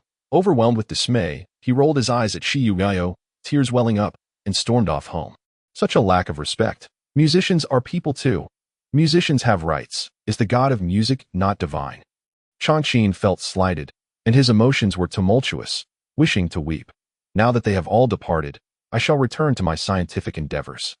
The moon worship leader waved his hand, nodding farewell to Xiao before also returning home. Lin Jiao and Xiong Ba exchanged a glance, enveloped in silence. Xiong Ba, I wish to visit your Ba Tian Immortal sect. Would you be so gracious as to welcome me? Lin Jiao smiled and clasped his hands in greeting. Visitation is permissible, but do not entertain designs upon my fire Qilin. Xiong Ba was well aware of the old priest's fascination with the fire Qilin. Having mentioned his desire for its blood on several occasions, while Xiong Ba had generously provided Lin Jiao with some Qilin blood, he could not afford to part with it indefinitely, as he was in need of it himself. The fire Qilin risked being drained dry. Cough, cough. No such thoughts exist. Lin Jiao chuckled awkwardly. Having been exposed, he indeed required the fire Qilin's blood, for he discovered that the talismans crafted with Qilin blood exhibited unparalleled efficacy. He even named the talismans made with Qilin blood the Qilin Divine Talismans. Regrettably, Xiong Ba was rather stingy, providing only a meager amount of Qilin blood, which was entirely insufficient. Lin Jiao's two disciples, it must be said, were utterly lacking in aptitude for cultivation, their talents mediocre, and they could not settle down to practice. Consequently, Lin Jiao was compelled to furnish them with Qilin divine talismans for protection. Though his disciples might be inept, the bond between master and student remained profound. Thus, Lin Jiao never contemplated abandoning them as a mentor. It was only natural for him to make provisions for his two disciples. After bidding farewell to the group leader, the two made their way to the wind and cloud world together. In the garden, only Shiyueo remained. Feeling an overwhelming sense of boredom, she contemplated journeying to the Langya world. Yet, recalling the celestial sovereign's admonition to refrain from going, she wrestled with her thoughts before ultimately deciding against it.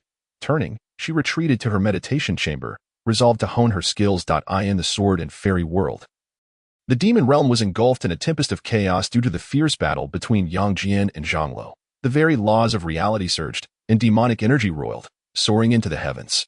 Demonic light and divine radiance clashed violently, dividing the cosmos. Yang Jian wielded his trident-bladed knife, the silver-white celestial irradiating boundless divine brilliance, as his formidable power surged forth with reckless abandon.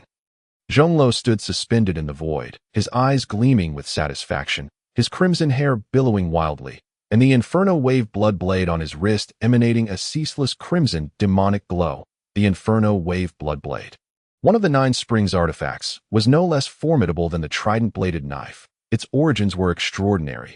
In the Primordial era, the Earth's sovereign Shinnong coexisted with the 9 springs, which are also known as the 9 wells of heaven and earth. The very source of all creation, serving as the nexus of the Earth's spiritual veins. Before the 9 springs, all beings were equal, nourishing all existence. Zhonglo's inferno wave blood blade was forged from the soul of the flame wave spring. One of the 9 springs. It must be noted that Zhonglo and Faping may indeed be fated adversaries, as Faping's demon-subduing sword was crafted by the heavenly Emperor Fuxi from the soul of the Jiaduan spring. One of the 9 springs. At this moment, both Yang Jian and Zhonglo were ablaze with combat fervor, their divine light illuminating the entire demon realm. The denizens of the demon realm recoiled in terror, watching in awe as the 2 supreme beings loomed in the sky. The more powerful demons were merely crushed under the weight of their presence, their strength silenced, while the lesser demons were utterly obliterated by the relentless onslaught of divine light. Even if they fled to the farthest reaches of the demon realm, or hid in the deepest recesses of the earth, that blinding, searing, and horrifying divine light penetrated all barriers, omnipresent and inescapable. Yet, even Zhonglo paid little mind to the extinction of these lesser demons. After all, the demon realm constantly birthed new ones. As long as the malevolent aura of heaven and earth persisted, the demonic energy would not dissipate. These lesser demons were virtually inexhaustible. For now, they merely returned to their origin, transforming into demonic energy. Yang Jian, let us engage in a battle with all our might. With that, Zhonglo unleashed a burst of divine light, his demonic energy soaring, and with a fierce swing of his Inferno Wave Blood Blade. Two colossal, blood-red blades of demonic energy cleaved through the air, tearing the very fabric of space as they surged forth. These two blades not only contained boundless demonic power, but also embodied the essence of spatial laws. Hence their astonishing speed, arriving in an instant. Yang Jian's expression hardened as he raised the trident-bladed knife high, swinging it fiercely, summoning an endless surge of divine light that shot skyward, coalescing into a formidable force. Boom! The collision of their powers sent shockwaves reverberating throughout the demon realm, a terrifying aura cascading outward in all directions. Waves of demonic energy generated a series of catastrophic shockwaves, wreaking havoc on everything in their vicinity. The greater demons huddled at the edges of the demon realm, trembling in fear. Apart from that, the entire realm was devoid of any demonic beings. The battle between Yang Jian and Zhongluo had effectively cleared the demon realm of all life. Thus, one could hardly fault Shi Yao for preventing them from clashing in the high martial world, for otherwise, they might very well annihilate the entire realm. The high martial world, being merely a minor thousand realms, could not withstand such catastrophic forces. Boom, boom, boom. A series of thunderous roars echoed throughout the demon realm. Yang Jian and Zhongluo now stood side by side, the Inferno Wave Blood Blade and the trident-bladed knife clashing fiercely. Neither invoked any spells or divine powers. They simply wielded their weapons, their every move resonating with immense power due to the laws of reality. The heavens roared, the void shattered like the scars of the sky, and the demonic energy surged, splitting the earth apart. At this juncture, Yang Jian and Zhongluo had entered a state of white-hot combat. In an instant, with a powerful strike from Zhongluo, Yang Jian was sent flying. However, he did not charge forward again. Instead, he paused, his form radiating boundless divine light that surged into the heavens. As the divine light expanded, Yang Jian's body grew larger and taller, until he reached an immense height of 10,000 zhang. Before finally ceasing his transformation. In that moment, Yang Jian stood tall, one with the heavens and the earth, his presence rivaling the sun and moon, slowly lowering his gaze, resembling a colossal deity, surveying the myriad beings below. In that instant, the cosmos seemed to merge into one, all life trembling beneath his imposing figure, as winds and thunder roared, and the demonic clouds churned. It was as if even the heavens and the earth were applauding this magnificent silhouette. This was the manifestation of the law of heaven and earth. The towering figure of Yang Jian slowly raised his right leg, accompanied by the sounds of wind and thunder, and brought it down heavily upon the formidable structure of Zhongluo. Despite his immense height, he did not appear clumsy. Rather, the speed of his descending leg produced a series of air-splitting sonic booms. Even the very fabric of space began to tremble, fracturing under the sheer force of his might. This clearly illustrated the terrifying power he wielded. Yang Jian was already a saint of physical form, having perfected the 8-9 profound art, and now he unleashed the divine power of law of heaven and earth, elevating his corporeal strength to its utmost pinnacle. Zhongluo was directly caught off guard by this flagrant display of martial prowess. Although Yang Jian's spiritual cultivation was merely at the early stage of the great Luo Golden Immortal, his physical body was a saintly one, and combined with his mastery of the 8-9 profound art, his physical resilience could rival that of a late-stage quasi-saint. How could one possibly contend against such an opponent? Despite the fierce intensity of their earlier battle, Zhongluo realized he could not breach Yang Jian's defenses. Though he had been enjoying the fight, the sheer audacity of Yang Jian's celestial technique nearly provoked a curse from him. Such unparalleled physicality coupled with the invocation of law of heaven and earth. Was this even human? Zhongluo yearned for an exhilarating battle, but had no desire to be annihilated. Thus, faced with Yang Jian's terrifying kick, he skillfully tore through the fabric of space to evade into the void. The ground trembled and cracked underfoot, and even the surrounding space shattered. The destruction of the void meant that Zhongluo could not entirely escape the impact of that kick, resulting in severe injury as he plummeted from the fractured void. This was a clear demonstration of what it meant for sheer force to conquer all techniques. I yield. This has been more than enough fun. I no longer wish to fight, Zhongluo declared, recognizing that the contest had escalated beyond reasonable bounds. Both he and Yang Jian understood that relying solely on magical prowess and the powers of the laws, neither could truly overcome the other. However, due to the perfection of the 8-9 profound art, Yang Jian's physical might was simply too formidable for Zhongluo to penetrate. should they continue battling, even without the advantage of physical strength. Zhonglu would inevitably face defeat. He did not possess the extraordinary physical resilience that would allow him to remain unscathed while fighting indefinitely at that moment. Zhonglu contemplated cultivating the 8-9 profound art himself. As the supreme being of the demon realm, he had also practiced body refinement techniques. His physique was not weak, but when compared to Yang Jian, the difference was vast, while the body refinement technique he practiced was among the finest in his world. It paled in comparison to the 8-9 profound art, a divine technique revered for its protective qualities. Without relying on physical strength, it was evident that neither could claim victory. Yang Jian retracted his divine technique and flew before Zhonglu, helping him to his feet. Your physical strength is also a part of your power, so I concede defeat. Zhonglu accepted his loss with remarkable composure, having long forgotten the last time he had been bested. Ever since becoming the supreme being of the demon realm, he had not faced defeat again, even against Faping, who had only managed to draw with him. Once I have cultivated the 8-9 profound art, I shall challenge you again, Zhonglu stated earnestly. That will not be an easy feat. My mastery of the 8-9 profound art is due to my status as an immortal, Yang Jian replied with a smile, waving his hand to summon a beam of white light that soared towards Zhonglu. This is the 8-9 profound art. Consider it a gift. Zhonglu was taken aback by Yang Jian's generosity, as he had intended to purchase it with sacred spirit stones from the marketplace. Since you've offered it to me, I shall graciously accept. In return, I shall gift you some sacred spirit stones. You cannot refuse. After receiving the 8-9 profound art, Zhonglu promptly presented Yang Jian with a substantial quantity of sacred spirit stones, enough to purchase the technique from the marketplace, with some left over. Acknowledging Yang Jian's sincere gesture, Zhonglu accepted the gift, but as the supreme being of the demon realm, he felt it inappropriate to take advantage without offering something in return.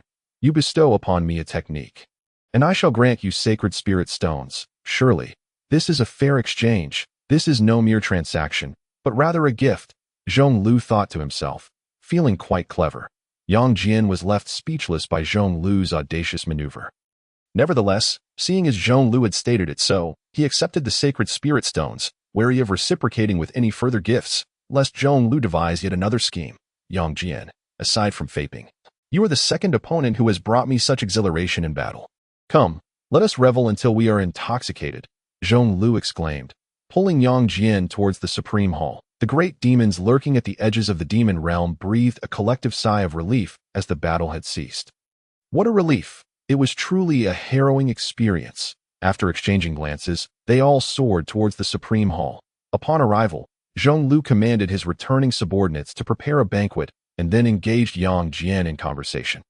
The two began to review the battle they had just fought, summarizing their experiences. Once their analysis concluded, they delved into a philosophical discussion. Knowing Zhonglu intended to cultivate the 8-9 profound art, Yang Jian elaborated on its intricacies during their discourse. As their philosophical exchange drew to a close, the banquet was already laid out. The lively scene of Zhonglu and Yang Jian sharing cups and engaging in merriment is not to be overlooked. In the realm of Manga, when Baiyu arrived, the resistance of the foreign system had not relented. Although the law body wielded the devouring abyss banner, it could merely seal the world and suppress the great power of the foreign system. But it could not completely subdue it. Moreover, it needed to divert some of its strength to protect this realm. Otherwise, this minor world would likely be obliterated in an instant under the collision of such great powers. Returning to chaos. Even though it was merely a fragment of the Great Path, it was not something a minor world could withstand. That a mere touch would mean certain death. At this moment, the Manga world found itself enveloped in profound silence. Indeed, it was an eerie stillness, as all the laws of the world had been frozen in place, including time and space. In contrast, the void beyond the world was filled with constant rumbling, as the terrifying might generated by the collision of great paths surged towards the endless chaos beyond the heavens. The dreadful chaotic currents were swept away, forced further into the distance. Fortunately, the nearest minor world to Manga was not too close. Otherwise, it would surely face repercussions. The boundless chaos sea of the heavens stretched infinitely, with the distance between each world becoming increasingly unattainable due to the continuous expansion of the chaos sea. This phenomenon bore resemblance to the expansion of the universe, yet it was fundamentally different. Furthermore, the dangers within the chaos sea were extreme. The terrifying chaotic currents were merely the most inconspicuous of threats. However, even this seemingly minor danger was enough to be fatal to beings who had yet to comprehend the fundamental Great Path. The Chaos Sea of the Heavens was a place of countless opportunities and perils, a paradise for those who had mastered the Great Path. Those at the Great Path realm held dominion over at least one complete fundamental Great Path. In the vast wilderness world whereby you resided, this meant the primordial Great Luo Golden Immortal. Within the Chaos Sea of the Heavens, threats far more dangerous than the chaotic currents included those who wielded fundamental Great Paths and certain unknown entities. Though the law body wielding the Devouring Abyss banner faced challenges, it was still capable of suppressing the foreign system. But you appeared beside the law body, without a word, and immediately summoned Inyang Pearl.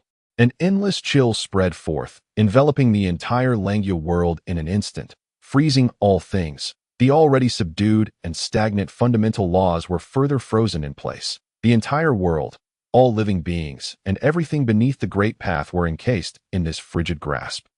Even the foreign system, which contained multiple incomplete fundamental Great Paths, was momentarily frozen, barely managing to resist due to the combined strength of its fragmented paths.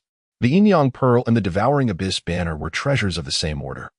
And the mere presence of the Devouring Abyss banner was sufficient to overpower the foreign system. In the present day, with the assistance of the Inyang Orb, the outcome was, unsurprisingly, predetermined if it had solely been the power of the Abyssal Flag. The unfamiliar system might have mustered a few fragmented paths to resist, albeit barely.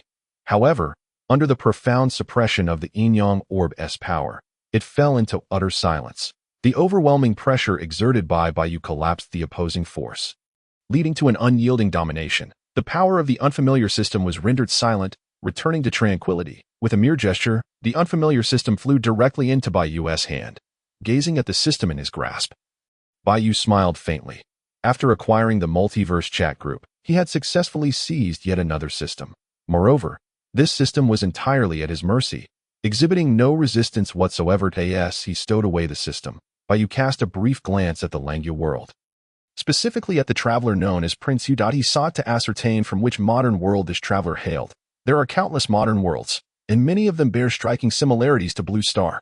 That azure planet appeared remarkably unique. Although it seemed merely an ordinary, unremarkable, and utterly mundane minor world devoid of supernatural powers, it nevertheless contained an abundance of information from myriad realms.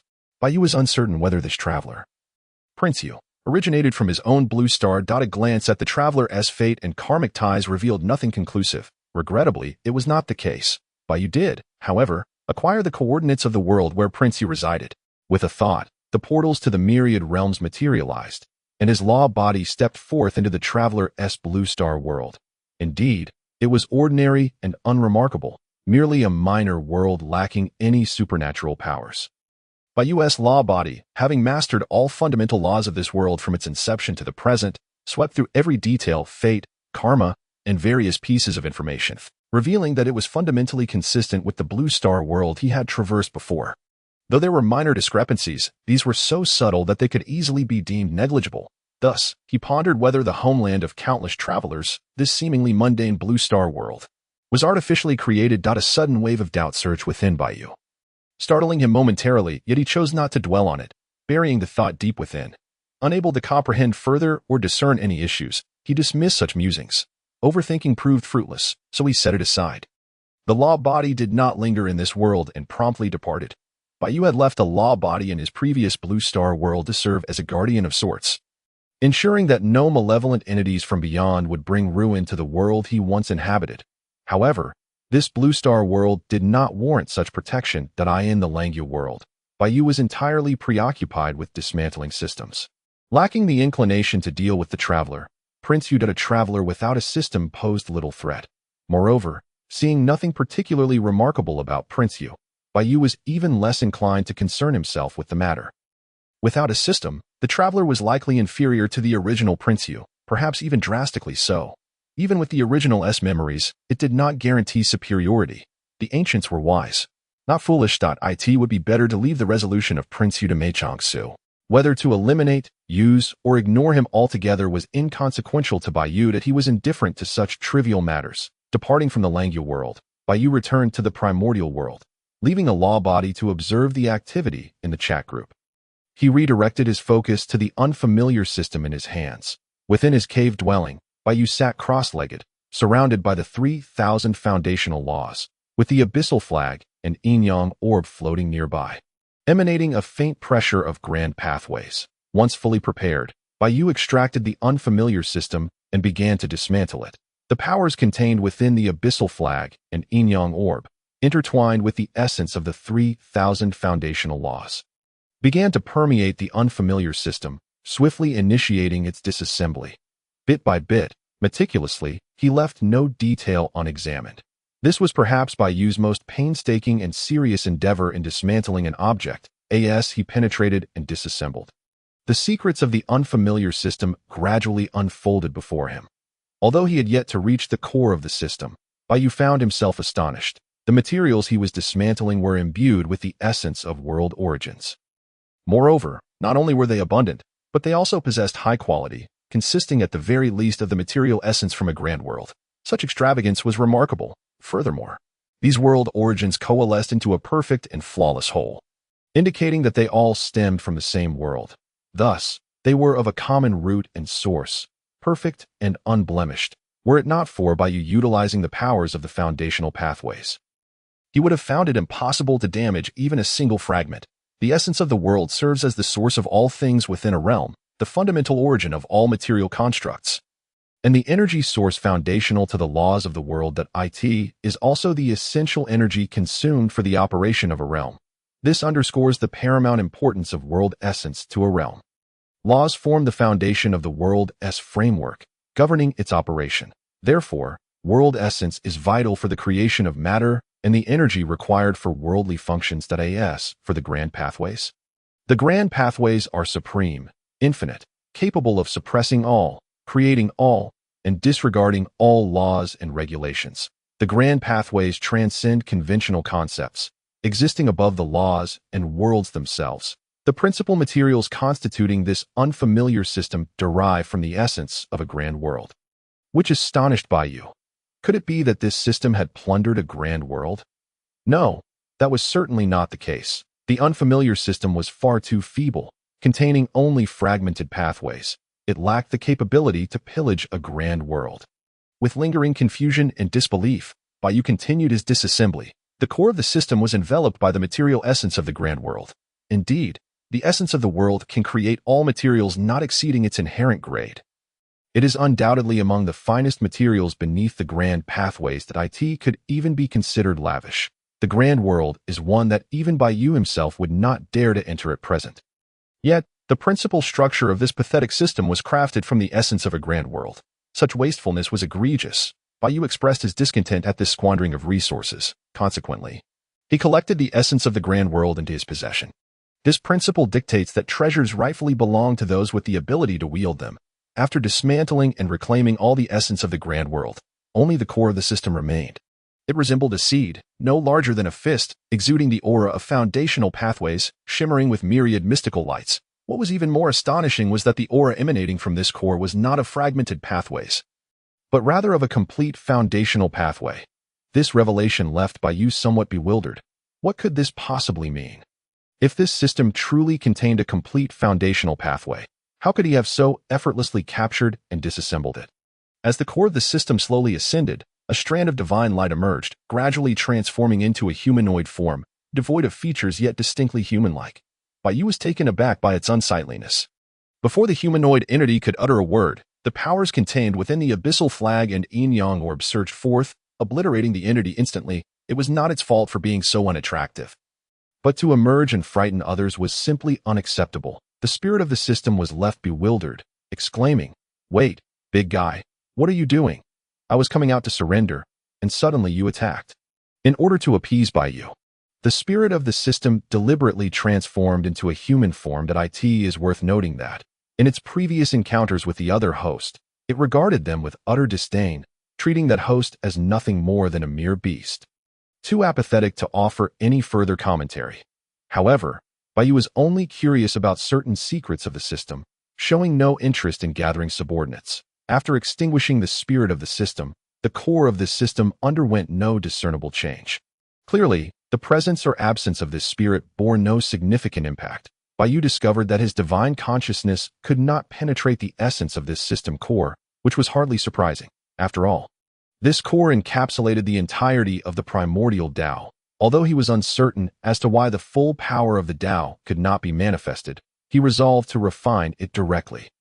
Once he could refine and control it, all secrets would be laid bare before him, with the assistance of the powers of the Abyssal Flag and the Yin-Yang Pearl, along with his mastery of the 3,000 primal laws. The endeavor to refine this system core was not overly arduous. A mere preliminary refinement would suffice. In the blink of an eye, a millennium passed. Bai had successfully initiated the preliminary refinement of this system core. Simultaneously, he began to grasp why this core contained the complete Tao yet could not unleash its full power. He also unraveled the origins of this enigmatic system. His understanding of such a golden finger system had deepened, albeit still limited due to the singular reference point. Thus, he could only claim a superficial comprehension, lacking depth and precision. Nevertheless, Bai had gained a foundational insight.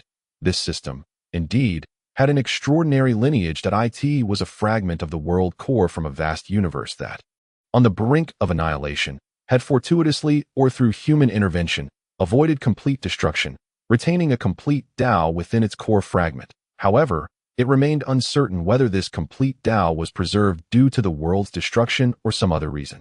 While it had not been rendered incomplete alongside the demise of the vast universe, it had returned to its nascent state, manifesting as a seed of the Tao. The emergence of the Tao resembled that of a newborn seed, requiring a journey of rooting, sprouting, flourishing, and ultimately bearing fruit, leading to the attainment of the Tao. This encapsulates the growth of the Tao, as well as the process of comprehending and ultimately mastering it. In the future, after Bai ascended to the status of a great Luo Golden Immortal, he too would traverse such a path. The core of this system was, in fact, the world core of the vast universe. While the essence of the system's being was synonymous with that of the vast universe, thus, they shared the same root and source, unblemished and pure, devoid of any contamination from other worlds' essences. This world core, however, was not a complete world. It was merely a fragment of the core. The system, leveraging the power of the complete Tao, traversed the myriad realms, binding itself to the host, with its true aim being the extraction of the law's essence and the world's essence to nurture the seed of the Tao. Once the seed of the Tao blossomed and bore fruit, the system would acquire the complete essence of the Tao. Consequently, the once ruined vast universe could be rekindled, facilitating the cycle of creation and destruction. This represented not only the rebirth of the Tao, but also the rebirth of the world itself. This was the ultimate goal of the spirit of the system. The spirit of the system could be regarded as the embodiment of the heavenly Tao of that vast universe, or as the residual will of all living beings at the moment of the universe's demise. Hence, the spirit adhered to the heavenly Tao, honoring the wishes of all beings, tirelessly traversing the realms to siphon the essence. Naturally, merely possessing the world's essence would not suffice for the seed of the Tao to root, sprout, or thrive. It was a formidable challenge. Moreover, the essences from small or medium worlds were far too rudimentary, valuable, yet limited in scope. Nevertheless, the system remained undeterred, diligently traversing various small and medium worlds, extracting their law essences and world essences. The vast universe was out of reach, and even if it were not, the rewards would be meager. Therefore, it could only cultivate within the smaller worlds. One must choose the softest persimmons to squeeze. However, frequently walking by the river, one cannot help but get one's shoes wet. It is likely that the spirit of the system did not anticipate falling victim to a small world. It was not due to a lack of caution, but rather the presence of an unscrupulous counterpart. Bai gained a slight understanding of the so-called system. It had only deepened his perplexities. Unsurprisingly, the origins of this so-called system were intertwined with the supreme powers of the myriad realms, namely the primordial Tao. The system of the transmigrated Yuan was a combination of a fragment of the world core from a vast universe and a seed of the Tao containing the complete Tao of that universe. To simplify, the world core fragment was akin to a vessel. The spirit of the system was the sailor navigating this vessel, and the seed of the Tao is what allowed the vessel to traverse the chaotic seas of the myriad realms, safeguarding it from being capsized by the waves. Each element was indispensable. Indeed, the triangle is the most stable structure. Strangely, it evokes a sense of inspiration. This system merely yearns for the return of its world. Is it truly at fault? Bai felt a profound empathy for the struggles of the system, pausing for a brief moment of silence for the spirit of the system he had vanquished. Before collecting the core fragment of the vast universe and the seed of the Tao. Yet another fruitful day. Of course, In comparison to the seed of the Tao, the world fragment and essence could only be considered ornamental. This seed of the Tao, under the diligent nurturing of the spirit of the system, had already borne fruit, not just one, but 4 distinct fruits. These represented time, space, causality, and fate, though these fruits had yet to fully mature. The Tao essence they contained was already comparable to a partially incomplete Tao. Baiyu felt a wave of relief that the fruit had not matured completely. Otherwise, he would have faced a complete primordial Tao. Wouldn't that have led to his immediate demise? Gazing at the seed of the Tao in his hand, it appeared to be a mere seed. Yet, internally, it housed a miniature realm, akin to a paradise. Within this realm, a towering Tao tree swayed, its branches whispering tales of the passage of time. Upon this Tao tree hung 4 fruits of varying colors, exuding the essence of the Tao. Thus, this so-called system could indeed be regarded as a treasure of the Tao capable of growth? Baiyu mused softly to himself while observing the seed. Indeed, it appeared to be such. The combination of the world core fragment and the world essence held the potential to evolve into a vast universe. Though the likelihood was slim, hope still lingered, did it not? As for the seed of the Tao, it needed no further elaboration. Once it blossomed and bore fruit, it could rival the innate treasures of the primordial vast universe. Once the fruits matured, it would represent a genuine, flawless primordial Tao. Though this may not hold significant value for Baiyu, it was nonetheless a treasure that even the sages of the primordial vast universe would covet.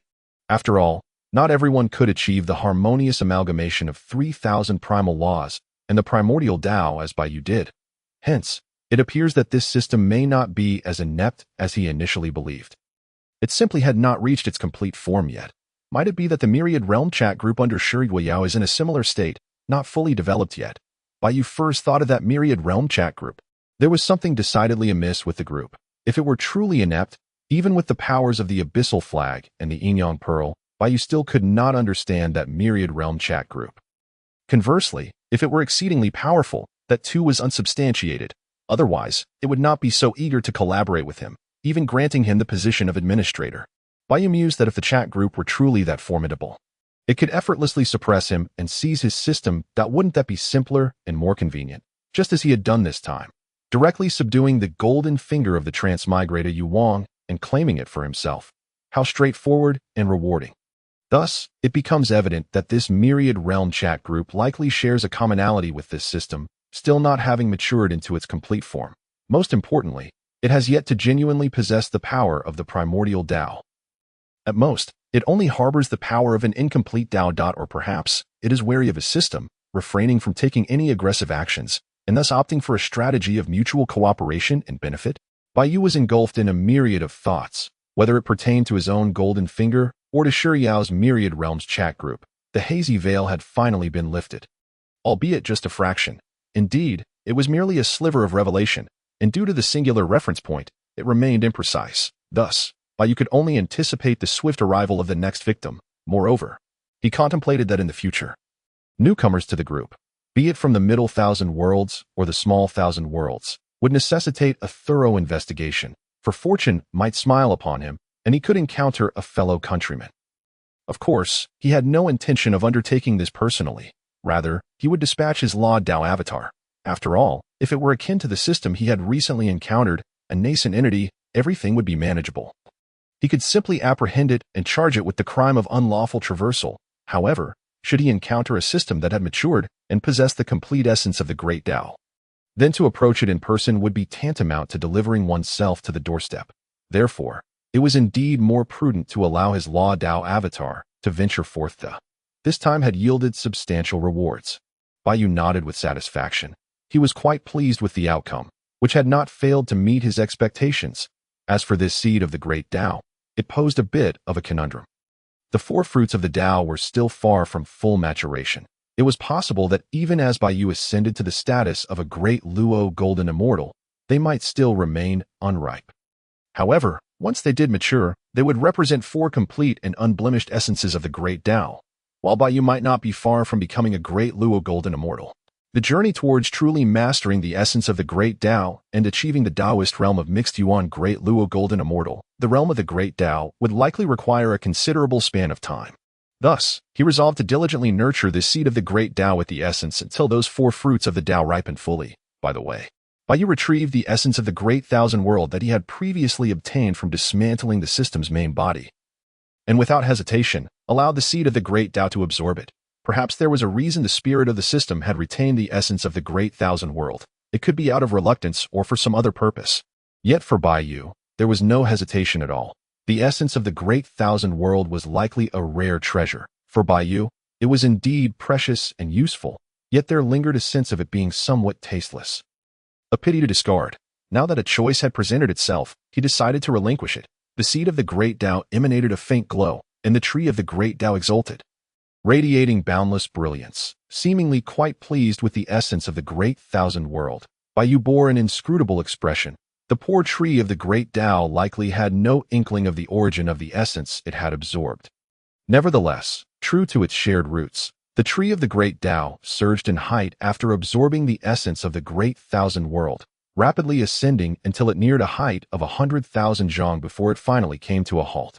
The four fruits of the Tao hanging from its branches appeared almost ready to fall, their aura of the Great Tao reaching an unparalleled intensity, even surpassing the power of the devouring abyss banner and the yin-yang pearl.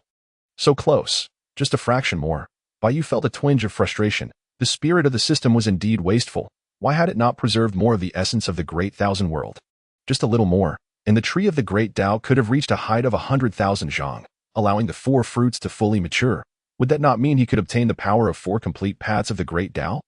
However, Bai Yu's vexation was but a fleeting sentiment. After all, as a mere golden immortal, he could not unleash the full potential of the complete Great Tao. Bai Yu had merely comprehended and controlled the 3,000 source laws.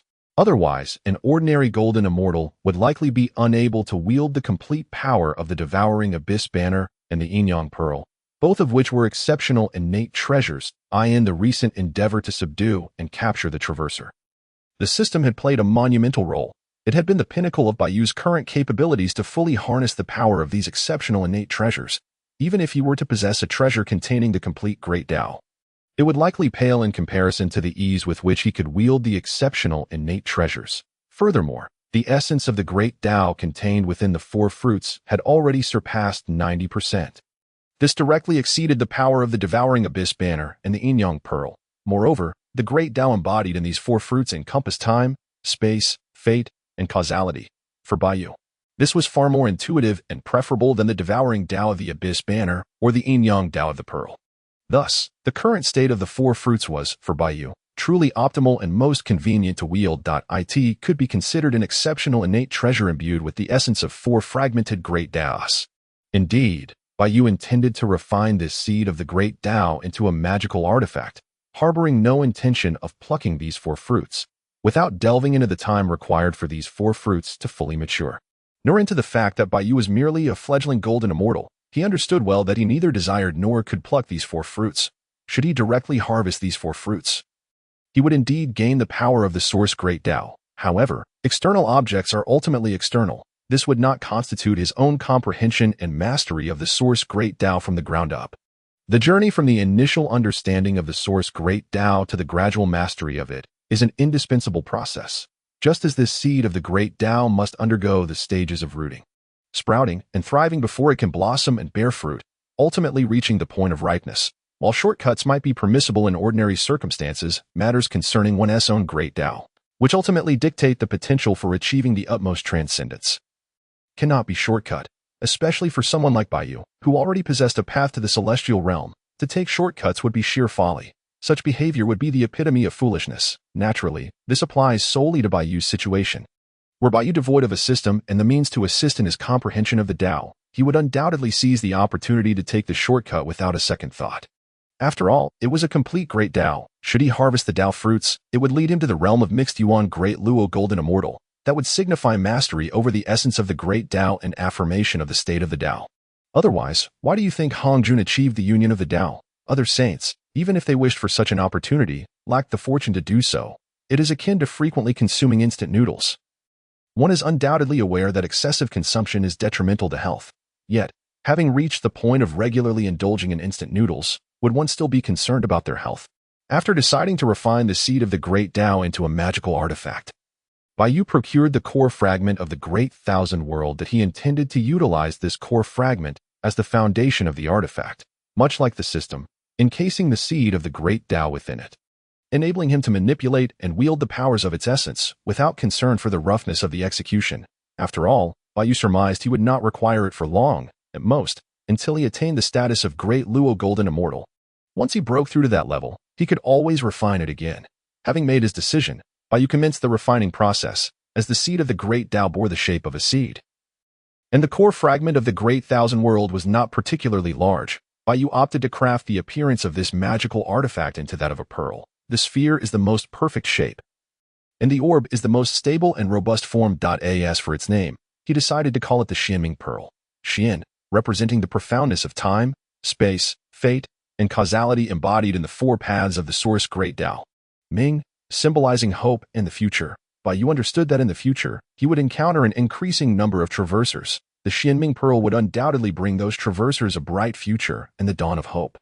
Soon, the Xianming Pearl was completed. The pearl was flawlessly transparent, exquisitely crafted, with the profound aura of the Great Tao shimmering enticingly, radiating brilliance. The Xianming Pearl, meticulously sculpted and polished by Yu, could be said to epitomize splendor.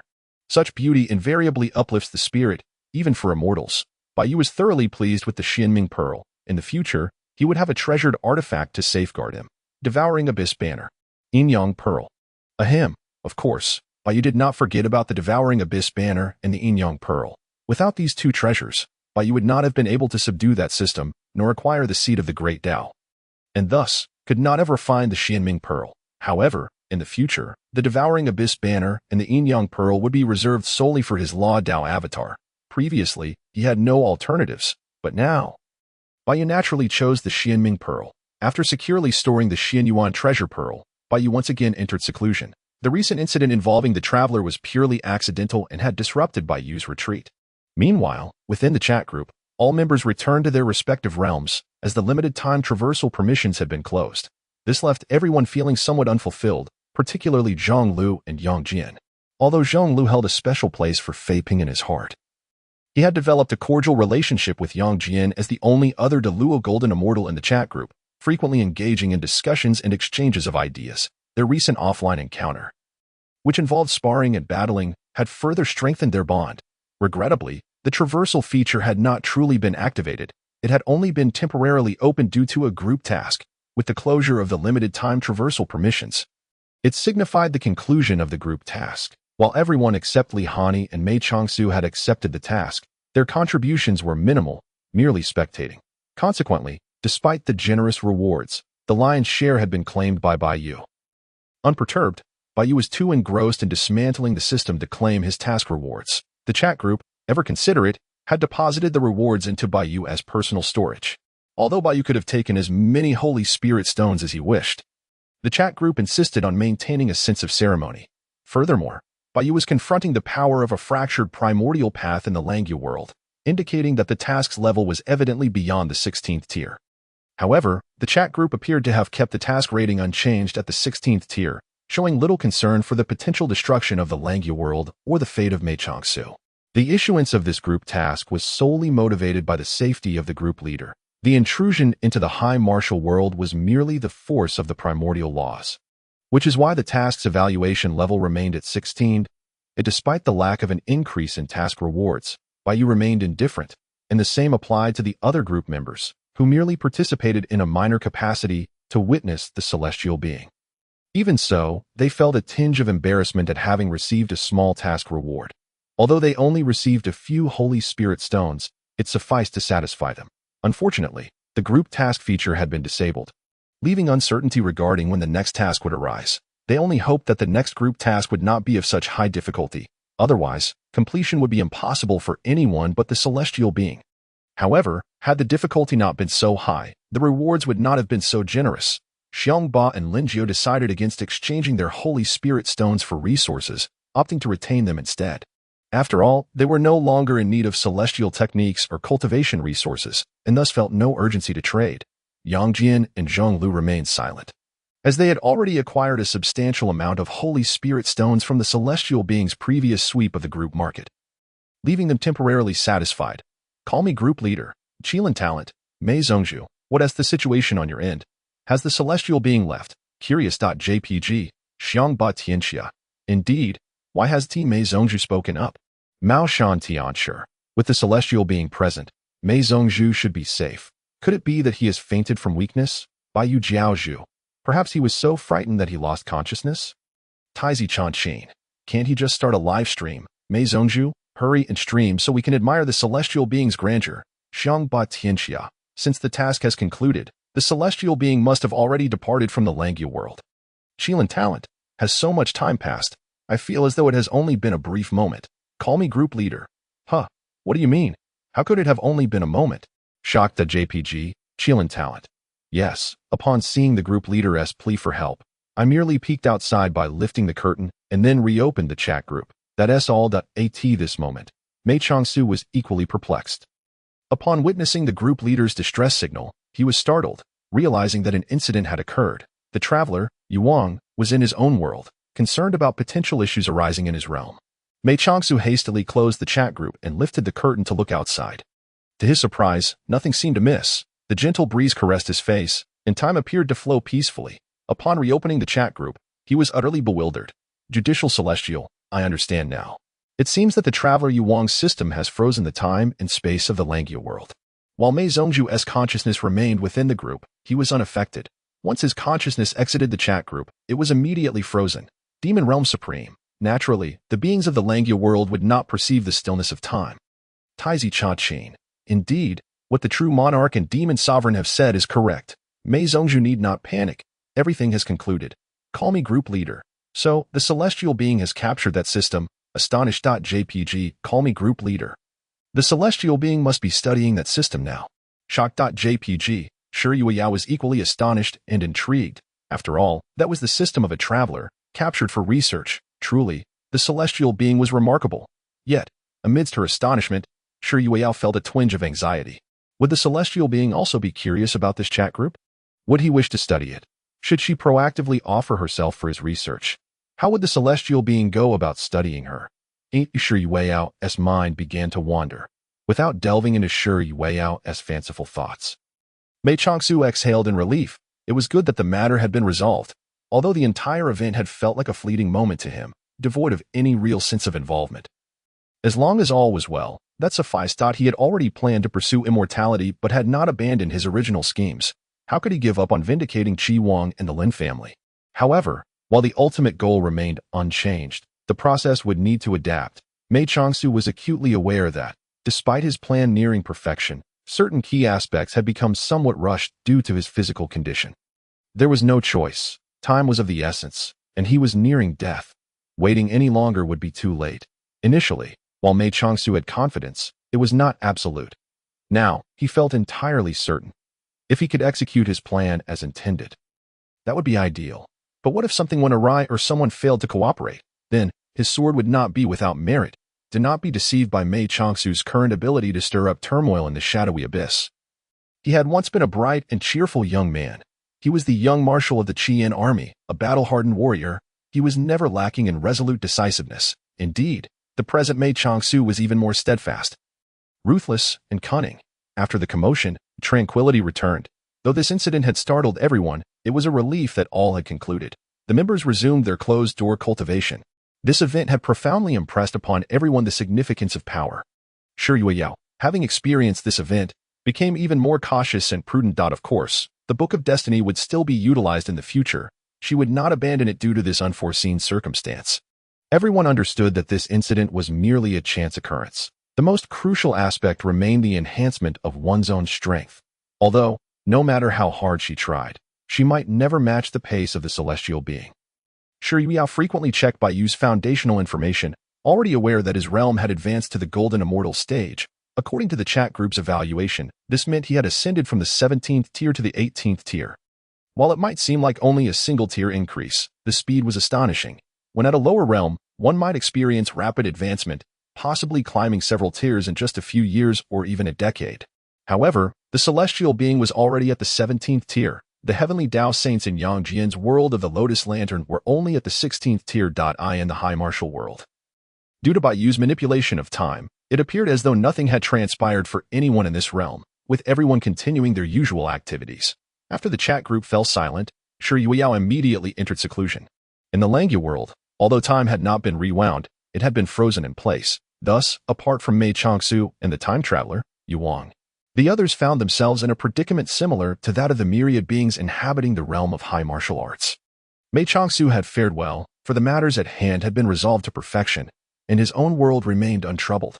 However, the time traveler, Yuang, was in a dire state, and Jinling, at the Yuang mansion. System, where are you, system? The expression on Yuang's face was ashen, his voice hoarse, and his eyes bloodshot, as he frantically and incessantly called for the system. His once exquisite and opulent royal attire was now soiled and disheveled.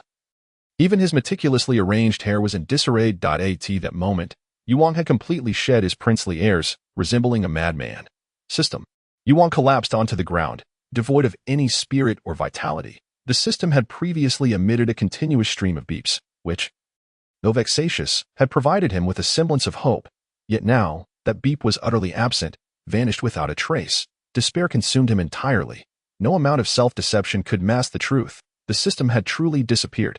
His very own system had been snatched away. The only thing offering Yuang a modicum of solace was the notion that the fearsome entity which had seized his system seemed to have spared him, leaving him unscathed. However, without the system, he was rendered a mere waste, of no concern to anyone. Even with all the original owner's memories, Yuang understood well that he could never measure up to the original. Devoid of the system, his spirit was extinguished, and his ambitions had vanished. That he found himself once more as the aimless laborer he had been before his transmigration. Initially, upon his arrival in this new world, he had been filled with trepidation and anxiety.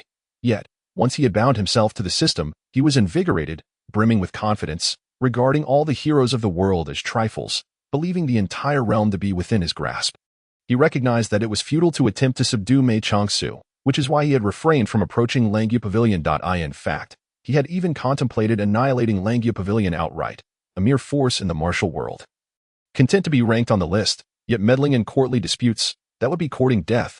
As for the throne, he had never entertained the notion of a straightforward claim to succession. Yuang was acutely aware that his birth mother was a princess of the Huazhu tribe, and that the blood of a foreign lineage coursed through his veins, rendering him unfit to ascend to the throne. The path to kingship was singular. It lay in emulating the heir and Judy.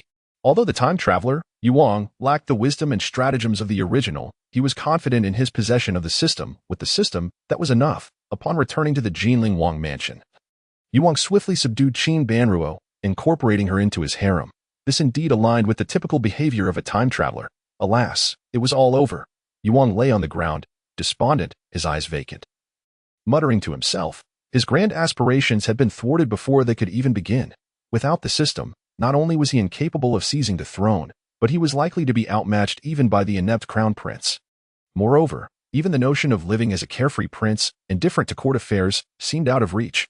After all, Yuang, the seventh Pearl Prince, had been elevated by the emperor himself to maintain balance in the court and to counter the crown prince.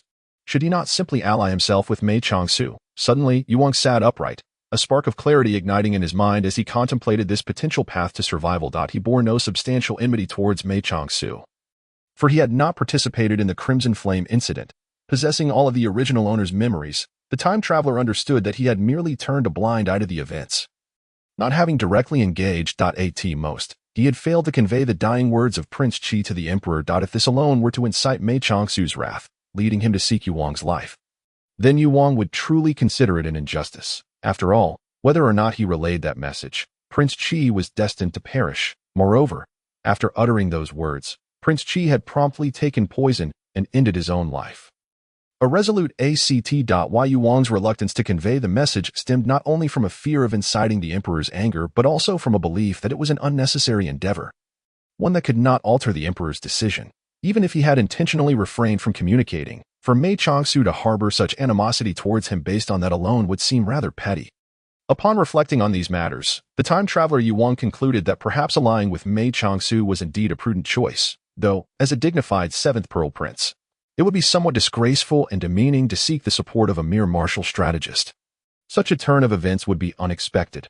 However, as a time traveler, he was unconcerned, for survival was paramount. Moreover, when he claimed to ally with Mei Changsu, he was, in essence, aligning himself with Jing Wang, the future emperor. It was unavoidable. Without the system, Yuang was acutely aware of his own inadequacies in political maneuvering, and he could not hope to compete, especially with his foreign bloodline. As for aligning with the crown prince, that would be sheer folly, a recipe for disaster. Thus, he was left with but two paths, either to align himself with Mei Changsu or, in other words, to support Jing Wang. However, the most favorable outcome might be to live as a powerless and unremarkable prince, akin to Ji Wang. Yet, to survive was all that mattered. Besides, Ji Wang led a rather comfortable life. He did not need to engage in any affairs, merely enjoying music and dance daily. This was, without a doubt, the life that this laboring soul had long desired. The other path involved a complete confrontation with the emperor, directly declaring that he would no longer vie for power, urging his father to select another prince to balance the crown prince. While this would surely anger the emperor, and he might even lose his princely title, surely he could preserve his life. Yu Wang harbored doubts, for this emperor had a history of fratricide, and he could not be entirely certain. Nevertheless, his circumstances differed greatly from those of Prince Qi. Surely he would be safe. After careful consideration, Yu Wang felt that aligning with Mei Changsu would be the more stable option, for he was still the seventh Pearl Prince, which held some value. However, if he were to lose his princely title and be completely forsaken by the emperor, then he would truly be rendered worthless. Moreover, he had long-standing grievances with the crown prince. Should he lose his current status, he would likely find himself at the mercy of the crown prince's blade. Yes, he had already surmised who would be the one to strike, without a doubt. It would be Zhou Dingfeng from Tianquan Villa. Truly, there was no escape. The time traveler Yu Wang lamented with a sorrowful visage, and then he burst into tears, crying with a heart-wrenching intensity. His lamentations were filled with despair and anguish, a scene most pitiful and tragic. Unbeknownst to Mei Changsu, the time traveler Yu Wang had already resolved to seek his allegiance. Otherwise, he would surely be taken aback. I have yet to make my move. And you have already surrendered? Meanwhile, in the carriage, Mei Changsu contemplated the transmigrated Yu Wang. He found himself somewhat conflicted. The Immortal had shown little regard for the time traveler, thus leaving the decision to Mei Changsu. However, when it came to Yu Wang, Mei Changsu found himself in a rather tricky predicament. In his list of enemies seeking vengeance, Yu Wang's name was conspicuously absent. After all, Yu Wang had not participated in the Crimson Flame incident or the case of Prince Qi. At that time, Yu Wang had merely been a mere child, far removed from the machinations of adults. From the outset, Mei Changsu had merely intended to remove Yu Wang as an obstacle to his claims to the throne and had never harbored intentions of killing him. Although Yu Wang had been transmigrated, the system of that traveler had already been suppressed and captured by the Immortal. Thus, this transmigrated Yu Wang, even if aware of future events, would pose little threat. It was not that Mei Changsu looked down upon time travelers. Rather, he had received comprehensive information about this one from the group leader. After all, the group leader had previously consulted the Book of Destiny to glean information about this traveler prior to their arrival. Although there had been unforeseen circumstances, the information obtained was accurate. Without the system, the pre-transmigration Yu Wang was of little concern. However, there was a fear that this Yu Wang might be overly foolish, which could present complications. After all, sometimes a fool could cause more trouble than a wise man. Nevertheless, these were minor matters. The time traveler had lost his system, yet he had joined the multiverse chat group and was already on the path to cultivating immortality. Thus, there was no cause for worry. Outside the city of Jinling, the sound of urgent hoofbeats approached from behind, pulling Mei Changsu from his reverie. The princess has arrived. All travelers, step aside, make way, step aside. The guards stationed at the city gate began to usher the incoming citizens to the sides. A troop of cavalry galloped from the distance, and leading them was a strikingly spirited woman. Mei Changsu, lifting the curtain of the carriage, caught sight of her and immediately recognized this woman as his childhood sweetheart, his betrothed, Moon Yanghua. Having read the original novel shared by the group leader, Mei Changsu was acutely aware of the future that awaited them. His heart brimmed with guilt and compassion for Yanghua. Although he loved her dearly, he understood all too well that his mission to vindicate the Qi-Yin army far outweighed any personal desires he might harbor for her. Ultimately, he and Yanghua had missed their chance. He would choose to die for the sake of his country, while she would marry another. It was a poignant reality. This, of course, was the original fate that lay before them. The reason Mei Changsu distanced himself from Yanghua was that he was destined to perish, unable to offer her the happiness and future she deserved. Thus he chose to let her go. Now, encountering Yanghua once more, seeing that valiant woman on horseback, the one he had longed for and cherished in the depths of his heart, Mei Changsu did not wish to relinquish her again. I have the honor of meeting the princess, Sister Yanghua. Xiao Jingrue and Yin Yujin greeted warmly with a smile and a respectful gesture. Yanghua remained silent, offering a slight smile as she unsheathed her sword and launched herself at the two with agile grace. Even clad in cumbersome armor, her movements remained as light as a swallow, and her assault was as swift as a torrential rain. From the carriage, Mei Changsu observed the clash between the three. His gaze fixed on Manhwa, filled with tenderness and nostalgia, yet he remained silent. The skirmish concluded swiftly. Although Mu Manhwa had not fought earnestly, Xiao Jingrui and Yin Yujin were still no match for her, easily succumbing to defeat. After all, Mu Manhwa was ranked on the Langya Masters list, albeit in the 10th position. Those who made it onto that list were the elite of the elite.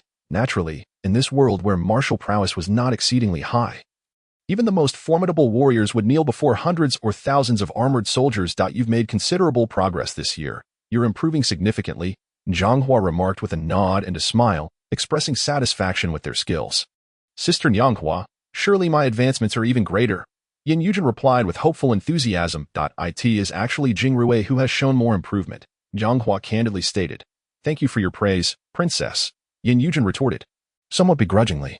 After all, he has the guidance of the Tianquan sword sect, while I have only Sister Xia Dong to teach me. Naturally, he surpasses me. Xiao Jingrui chuckled, patting Yin Yujin on the shoulder in a comforting gesture for his envious friend. Following their exchange, Manhwa mounted her horse and entered the city. As she passed by the carriage, she cast a glance at it, yet the curtain obscured her view, leaving her unable to discern anything. While she felt a flicker of curiosity about the friend Xiao Jingrui had mentioned, it was merely a fleeting interest. Outside the Ningguo Marquis' residence, the words Guardian Pillar of the Nation stood proudly indeed. They were inscribed by the emperor himself. Mei Changsu gazed at the stone wall before him, his voice tinged with feigned admiration, yet his eyes betrayed a deep-seated sarcasm and a flicker of rage lurking beneath the surface. This Guardian Pillar was forged from the souls of 70,000 wronged soldiers of the Qi Yan army. The first name on his list of vengeance was none other than Ningguo Marquis Xieyu. Although the Prince of Yu had somewhat deviated from his plans, Mei Changsu still opted to temporarily reside in the Ningguo Marquis' residence. However, having joined the Myriad World chat group, his plans had shifted considerably while he was in the carriage. Time was of the essence, and having already accepted Xiao Jingrui's invitation to stay at the Ningguo Marquis' residence, it would be imprudent to decline at the last moment.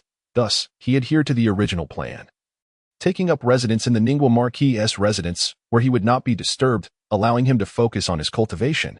After all, his physical condition was woefully inadequate. Everything would wait until he could refine his qi, eliminate the fire and cold poison within him, and restore his body. After being introduced to his father by Xiebai, Xiao Jingrui led Mei Changsu to the Snow Lodge. This was the place Xiao Jingrui had arranged for Mei Changsu to recuperate. Arguably the quietest spot in the entire Marquis. Late at night, after bathing and lighting incense, Mei Changsu sat cross-legged, beginning his initial foray into qi refinement. Although he had practiced martial arts and had seen battle as the young martial, the paths of martial and immortal arts were entirely distinct. Thus, he approached this first attempt at cultivation with utmost caution. Fortunately, he had grasped the foundational knowledge of cultivation and had mentally simulated the process countless times. Unable to practice in the carriage, and driven by his yearning and desire for the path of immortality, he could only engage in imaginary cultivation within his mind. It was a process entirely reliant on the power of imagination.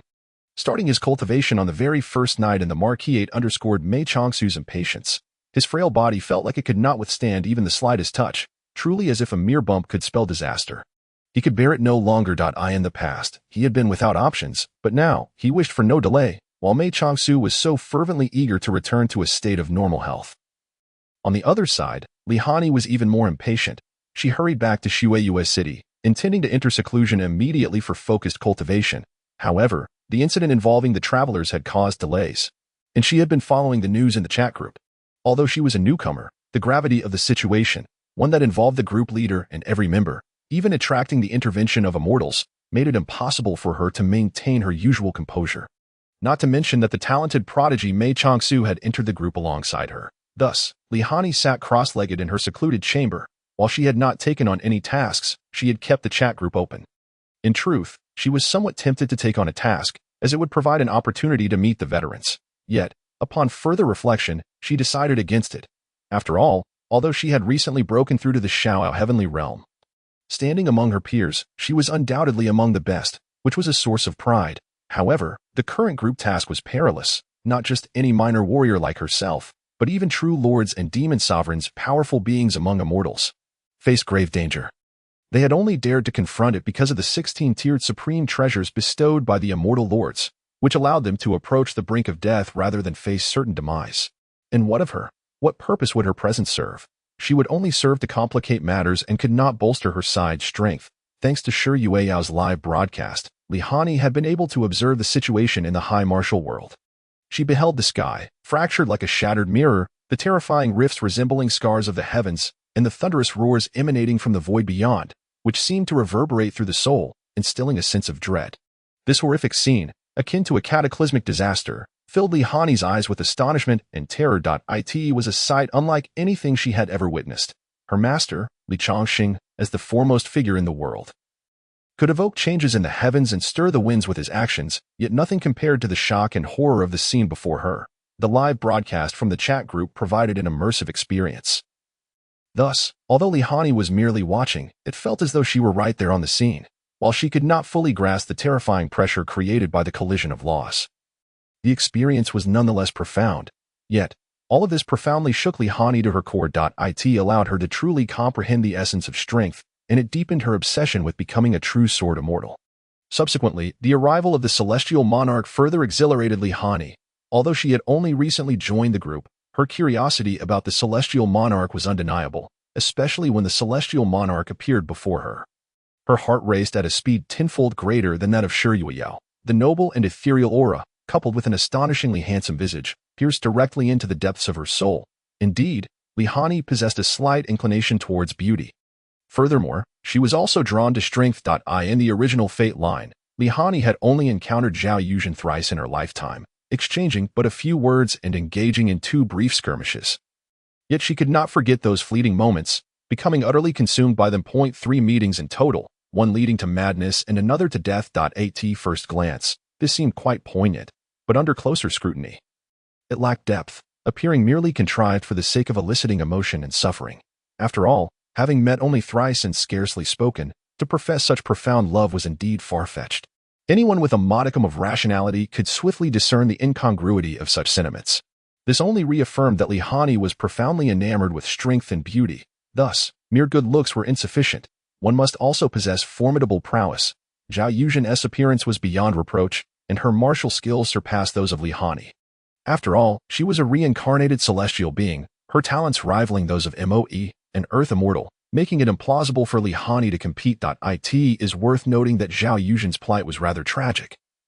Not only was she unable to descend the mountain for her entire life, but due to the romantic entanglement with Li Hani, she, who could have easily become an Earth Immortal and liberated herself from destiny, found herself stymied at the threshold of half-step divine transcendence, ultimately sacrificing her life to save Li Hani. However, one might argue that she brought this upon herself, for Zhao Yuzhen was equally infatuated with beauty and love. Perhaps even more so than Li Hani. Perhaps it was due to her seclusion on the mountain, having never encountered women, let alone someone as ethereal and stunning as Li Hani. This understanding of Zhao Yuzhen's predicament is, in a way, quite relatable. After all, it is the nature of man to be captivated by beauty. Moreover, beautiful things inherently evoke longing. Thus, it seems reasonable to assume that they simply found each other appealing. Perhaps this was indeed a matter of fate, yet, Baiyu remained oblivious to such trivialities, preferring to disregard these inconsequential matters. The pursuit of cultivation was far more significant. Mastering the great Tao and transcending existence were Baiyu's sole ambitions. He was not a typical man, or rather, he believed he was not. He was not a mere Lu Xiaohui, for before his transmigration, he was just an ordinary office worker, lacking such lofty ideals. Despite having ample study material at his disposal, it was simply that Baiyu was currently disinterested. Men, once they set grand aspirations, tend to regard such base pleasures as trivial and unworthy of consideration. Baiyu favored a life of freedom and spontaneity. In simple terms, he sought to live unfettered. If he did not wish to think about something now, then he simply would not. What mattered most was to enhance himself. The rest was merely scenery along the journey. Appreciation was natural, but to claim it, one must consider whether they truly desired to. And to live freely, possessing formidable strength was paramount. Just like Zhao Yuzhen, if she had the same level of prowess as Li Changxing, what would destiny matter? I am destiny. This is a romantic entanglement. No, it is clearly a stroke of fortune. Only with sufficient strength can one master all, face everything without fear, and truly act as they wish. No. That is incorrect. Let us amend that. It is to live freely and spontaneously. Bayu's appearance was beyond reproach, and as for his aura, it was needless to elaborate. Even Shiryu Yao, who was not particularly enamored with beauty, was left awestruck, which speaks volumes. Thus, it was only natural that Li Hani was utterly mesmerized at that moment. Yes, Li Hani had officially become a little fan of Bayu. It was not until Bayu departed from the realm of martial might that Li Hani regained her senses. Her cheeks flushed, her head bowed in embarrassment, utterly at a loss. She could not comprehend what had come over her, though the celestial monarch was indeed striking, with an admirable demeanor and extraordinary skills. Why had she found herself so captivated, lingering in a daze for so long, her thoughts a chaotic tangle? What is happening to me? Indeed, some who are enamored with beauty are often unaware of it. Just as most infatuated individuals do not recognize their own obsession, they are masters of self-deception. Despite being a beauty enthusiast, Li Hani's standards were undeniably high. For she was not only captivated by beauty but also by strength. After all, she was the disciple of the world's foremost figure, and her parents possessed extraordinary martial prowess and status, thus her discerning eye was a given. However, with Li Hani's looks, skills, and background, such expectations seemed quite reasonable. Ordinary individuals simply did not capture her interest. Until the group task concluded and silence fell over the chat, Li Hani remained mute, lost in thought, although she did not exit the chat group. She was in a trance, often daydreaming, unaware of what occupied her mind. It was only after some time, when the chatter had ceased, that she finally snapped back to reality. She gently patted her slightly flushed cheeks, attempting to rouse herself. No, I must not indulge in fanciful thoughts. The celestial monarch is not someone I can covet. As she spoke these audacious words, she vigorously shook her head. If only Bayu were not yet a great immortal. Otherwise, following the threads of fate and destiny, Li Hani's musings would undoubtedly be known to him. Once he ascended to the rank of great immortal, even across boundless time and countless realms, as long as his true name was uttered, he would be aware. Of course, this true name is not merely a label. It embodies a conceptual essence. As long as one harbored thoughts of Bayu, envisioning even a flicker of his image, be it his appearance or other attributes, one would be known by him. Even without knowing his name, this was merely a minor ability of the great immortal, a passive skill of sorts. Although Li Hani was a beauty enthusiast and drawn to strength, once she resolved on a matter, her decision was unyielding and devoid of regret. She remained steadfast and unwavering. Moreover, she was capable of becoming utterly infatuated in the name of love. One could say she was rather obsessive, stubborn, and fixated on her beliefs. It could be argued that her master, Li Chongqing, failed to adequately educate her, and that Lei Mengsha and Li Xinyue bore their share of responsibility as well. Just like now, Li Hani had come to understand her own heart. She held feelings for the celestial monarch, but this affection seemed inexplicable. Li Hani clearly perceived no issue with it. She realized that she had experienced love at first sight for the celestial monarch. Much like her father and mother, just like her master Li Chongqing and mistress Luo Shui, just like her senior brother Bailey Dongjun and Yu Yao, just like her junior brother Si Kong Chanfeng and Feng Qiuyu. Upon grasping her own feelings, Li Hani began to self-reflect, recounting the circumstances of her parents, master, senior brothers, and junior brothers. In the end, she completed the circle. If Bayu were to learn of Li Hani's thoughts and reasoning, he would undoubtedly experience an epiphany. So that is why Li Hani is such a beauty enthusiast. It appears to be hereditary. This entire family shares this trait. It is no wonder. The environment in which one grows up significantly influences their worldview. After this series of mental musings and self-reflections, Li Hani was no longer lost in thought. Her eyes were filled with resolve, her heart quietly encouraging her. Li Hani, do not speak of surrender lightly. Be like your master and senior brother, persisting until the end, never giving up. Strive diligently in your cultivation. Even if you cannot stand beside the celestial monarch, you must endeavor to chase after his silhouette, to become a true sword immortal, so that the celestial monarch may take note of you, even if it is just a fleeting glance. Thus, the first step in seeking the Tao to transcend. At this moment, Li Hani was brimming with determination, a veritable wellspring of motivation. This was akin to the drive of Zhonglu, both yearning to pursue the celestial monarch as shadow, hoping that one day they might closely follow in his footsteps, even to stand at his side. However, the core essence of their motivations was entirely different. Li Hani was far more extreme and daring than the demon Lord Zhonglu yet. If Bayu were to learn of Li Hani's innermost thoughts, although it may seem somewhat perplexing, it also offers encouragement. After all, having a goal to strive towards, coupled with ample motivation and vigor, is immensely beneficial for one's personal cultivation. It is not your obsessions that instill fear. but rather the passivity of individuals like Prince Zhang, who reclines in complacency, devoid of aspirations. If one persists in such a mindset, it may indeed be pleasurable, yet time swiftly eludes us. Yu has been in seclusion, contemplating the 3,000 foundational laws, while Yang Jian remains in the celestial hall, diligently cultivating. Meanwhile, the brothers of Meishan obediently follow orders and secretly prepare for something. Chong Lu has secluded himself in the demon realm, fervently honing his 8-9 profound arts, contemplating their next duel with Yang Jian. Prince Zhang continues his languid existence, epitomizing a carefree and contented lifestyle. As for the master of the Baiwei sect, he immerses himself in scientific research, intent on ushering humanity into the technological era. He is eager to proceed and frequently engages in discussions with Shi Yueyao within their group.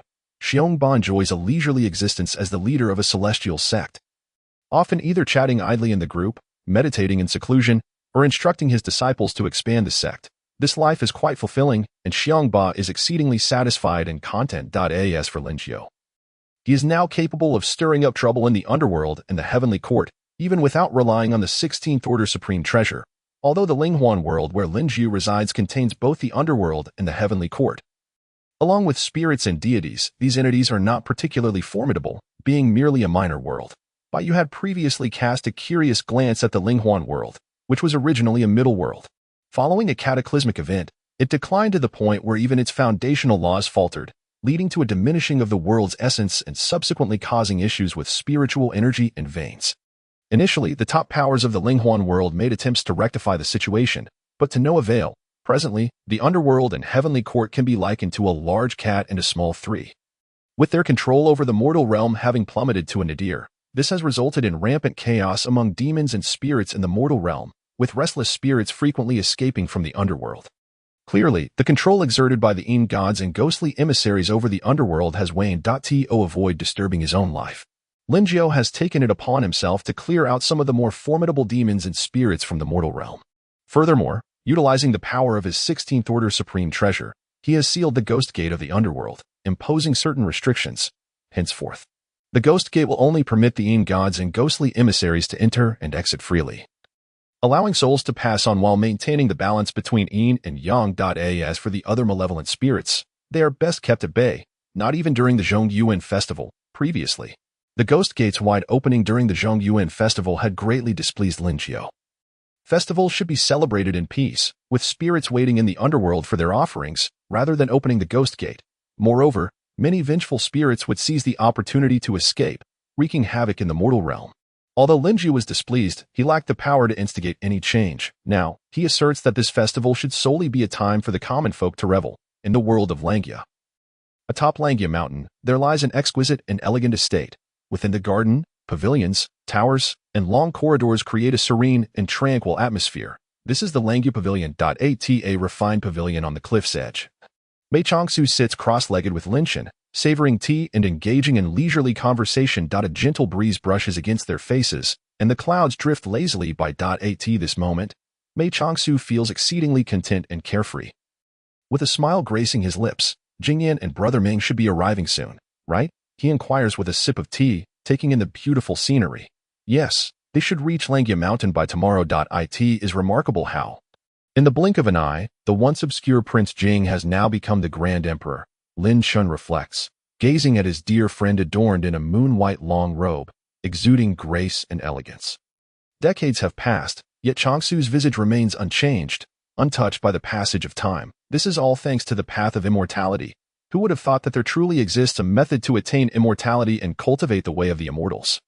The Langya Pavilion, with its insights into the affairs of the world, does not lead Lin Shen, as the young pavilion master, to believe in the notion of cultivating to immortality. Such beliefs are merely the fabrications of the ignorant or those unwilling to accept their fate. However, he never anticipated that Changsu's visit to Jinling would bring back the very foundation for cultivating immortality. At first, he suspected that his dear friend had encountered some misfortune in Jinling, leading to a mental lapse or madness, prompting him to rush there without hesitation. Yet, it turns out that Changsu had indeed encountered a significant event. However, it was a fortuitous one. Not only was the fire poison resolved, but he also acquired techniques of the immortals. Heaven knows the shock he experienced upon witnessing a blazing fire dragon emerge from Mei Changsu's hand. It was utterly earth-shattering. If Lin Shen were a modern individual, he might have despaired and cried out that physics had ceased to exist. Nevertheless, witnessing is believing, and regardless of Lin Chin's astonishment and disbelief, he ultimately accepted this mind-boggling reality. Subsequently, he eagerly embraced the path of cultivation. The Langya world lacks spiritual energy. Thus, to embark on the path of cultivation and elevate one's realm, one must consume resources. This world does not provide the necessary resources for cultivation, which means that Mei Changsu's support is required. Mei Changsu is unperturbed, as he originally intended for his dear friends and relatives to cultivate together. Even reaching the heights of immortality, the solitude of individual longevity is too isolating, and Mei Changsu neither desires nor wishes for it, due to his cultivation of the immortal path. Mei Changsu's revenge plan has undergone a significant transformation, especially with the allegiance of the Prince of Yu. The process unfolded without any unexpected events, even swifter and more flawlessly than the original fate line, effortlessly elevating Prince Jing, Xiao Jingyan, to the position of Crown Prince. Mirroring the original fate line with a minister also agrees.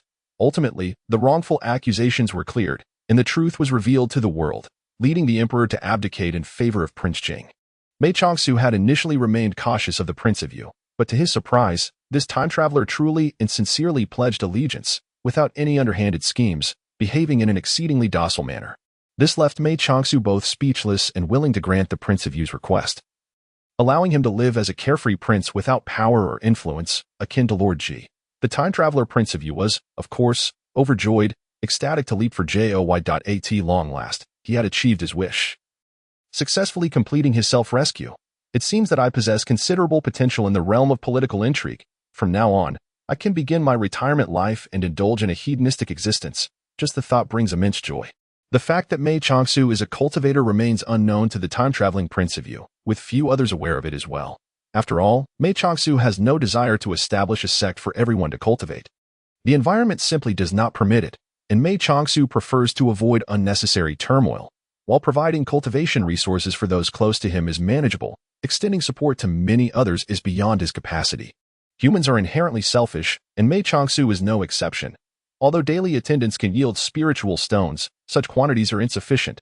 After the wrongful accusations were rectified, Mei Changsu did not linger in the court but returned to Langya Mountain, intending to reside there in seclusion for cultivation. Though Langya Mountain is picturesque, it lacks spiritual veins. Thus, Mei Changsu has undertaken modifications to the mountain. Presently, Langya Mountain has been endowed with spiritual veins, and the spiritual energy is quite dense, albeit confined by formations, preventing its dispersal. The environment for cultivation has been artificially crafted. Here, Mei Changsu has completed his quest for revenge and now enjoys a carefree, leisurely existence akin to that of a wandering cloud. Meanwhile, Li Hani, aware of the future, naturally wishes to alter it. In the original future, her father would perish on the battlefield, and her mother would die defending the Langya Wang. Such a future is one Li Hani wishes to avoid. Furthermore, her senior brother, Bailey Dongjun, faces a bleak fate, with his best friend committing suicide and his beloved being inadvertently killed by his own hand, leading to a tumultuous heart and stagnation in his realm. Unable to break through to the transcendent state, the third junior brother, Sikong Chanfeng, while not suffering as greatly as Bailey Dongjun, also endures tragedy, with his wife, Feng Qiuyu, dying in childbirth, leaving him to live a solitary life. Good heavens, none of the previous generation has a happy ending. What grievances and enmities are at play here? It is truly tragic. Li Changxing is not to be counted, for he is over 180 years old. Belonging to the ancestral generation, with profound skills and abundant resources at his disposal, Li Hani's ascension and cultivation has been remarkably swift. Thanks to the power of wealth. It was not until Yi Dingji led the demonic sect in a grand expedition eastward that Li Hani emerged from her seclusion. She soared through the skies on her sword to the frigid northern expanse, positioning herself above, a moment before the demonic army breached the borders of Bailey, with a single stroke of her sword.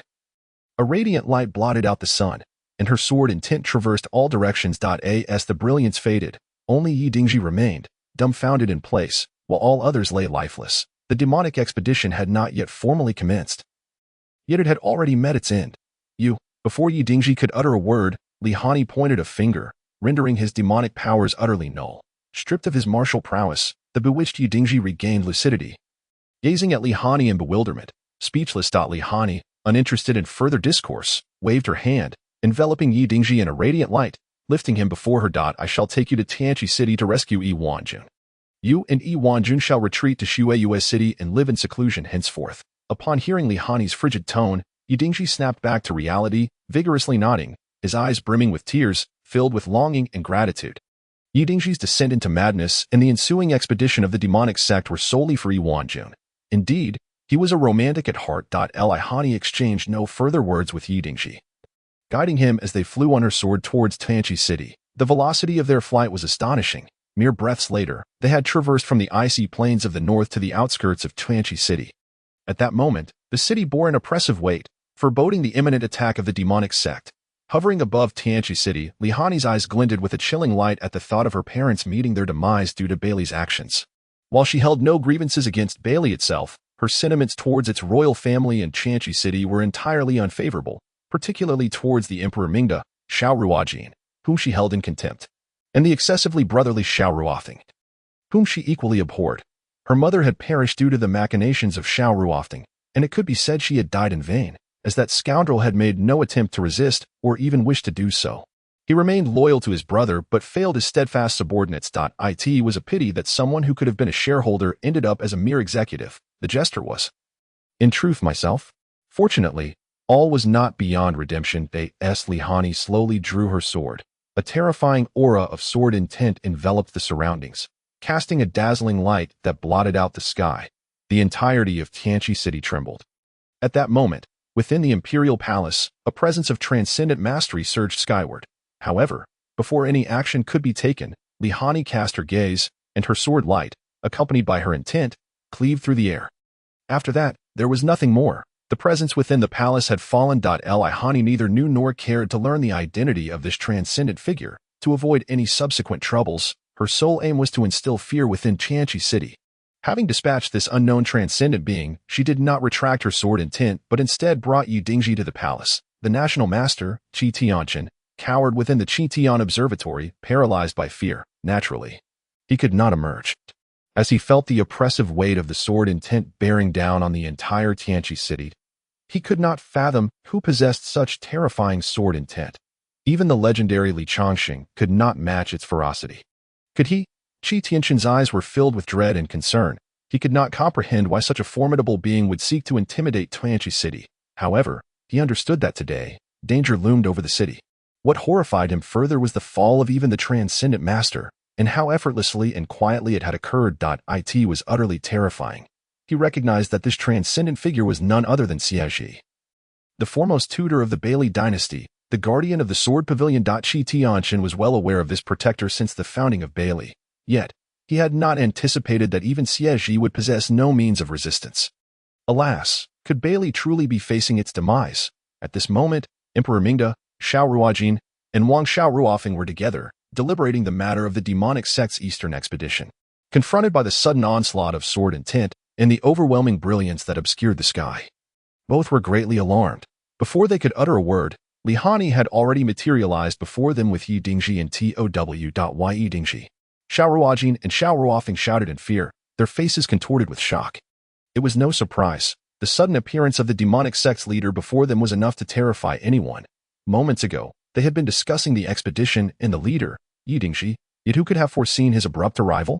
Yidingji glared at Xiao Ruojin, his eyes brimming with wrath. Remaining silent. Li Hani had no desire to engage in further idle chatter with the two brothers. She simply pointed at them, directly nullifying their martial prowess and obliterating their hidden meridians, rendering them incapable of practicing martial arts ever again. Upon witnessing this, Yidingji felt a surge of joy. After all, comparison breeds contempt. Though his own powers had been stripped, his hidden meridians remained intact, allowing him the possibility of recovery, while Xiao Ruojin and Xiao Ruofeng were left bereft of any means to train. Pu. Both brothers spat blood in unison, their expressions a mix of confusion and fear. Their eyes wide with terror, they had not anticipated that the masked woman before them, whose identity remained a mystery, would so easily cripple their martial abilities and destroy their hidden meridians. What enmity or grievance had led to this? Was she truly allied with the demonic sect's leader, Yidingji? Not only that, but Li Hani continued her onslaught, shattering Emperor Mingda's arms and legs, leaving no room for recovery. Witnessing his brother's tragic state, Xiao Ruofeng, consumed by rage, could no longer care for his own martial prowess, his fury rendering him speechless. Brother. He looked at his brother, who had fallen unconscious, uncertain of his fate, his eyes filled with worry and dread. Terrified that his brother might perish. Why? Why? What offense did my brother commit against you? Why must you be so cruel? Seeing that her brother had merely fainted, Xiao Ruofeng breathed a sigh of relief, then glared at Li Hani with rage, shouting in a voice choked with emotion, "From now on, you shall be the emperor." Li Hani, disinterested in offering explanations or wasting time, spoke with an icy tone. Her demeanor indifferent, as if stating a matter of little significance. This was not a discussion with Xiao Ruofeng. It was a decree. If you're unwilling to assume the role of emperor, I shall find someone who is. Li Hani cared not who governed Bailey, as long as the common folk were spared from suffering. If the Xiao family were unfit, she would simply replace them with another surname. At this moment, Xiao Ruofeng was on the brink of exploding with rage, fully aware that the ruthless woman before him held no regard for the Xiao royal family, let alone any trepidation. It was utterly lawless. So brazenly audacious. What is your decision? Li Hani's cold gaze bore into Xiao Ruofeng, her tone unwavering, devoid of any fluctuation. Xiao Ruofeng was nearly driven to madness by his anger. This was an intolerable affront. Even Yi Dingji, standing nearby, was bewildered, unsure why Li Hani had chosen to incapacitate Emperor Mingda and appoint Wang Xiao Ruofeng as the new emperor. However, Yi Dingji was indifferent to who ascended the throne. He only desired Yi Wanjun. Presently, Yi Dingji had even forgotten his own son, Yi Yangxi, consumed by thoughts of Yi Wanjun. The poor child remained in the outer realms, yet under the protection of Bai Fa Xian and Zi Ho. He was safe for now. I shall be the emperor. Xiao Ruofeng, gazing into the cold, unyielding eyes of the masked woman, felt a flicker of impatience amidst his terror and hastily proclaimed that he genuinely feared that this woman would appoint anyone to the throne indiscriminately. Though Xiao Ruofeng yearned for the freedom of the martial world and had no desire for the imperial crown, he nonetheless wished to protect Bilai. Li Hani nodded, casting her gaze towards the distant figure of the Grand Supervisor. Zhuo Qing, along with his disciples, Jin Stin and Jin Xin. Upon meeting Li Hani's gaze, Zhuo Qing was taken aback. He was acutely aware of the true extent of this woman's terror. Xiao Ruofeng and Xiao Ruojin were merely of the Xiang Tian realm, and now they had been stripped of their martial abilities. Thus, he remains oblivious to the terrifying sword intent subtly emanating from Li Hani. However, Zhuo Qing finds himself in a precarious situation, being a half-step into the divine realm, constantly suppressed by that dreadful sword intent, preventing him from making any movements. Consequently, Zhuo Qing trembled in place, paralyzed by fear. Even in the face of the deposed and mutilated Emperor Mingda, he dared not stir.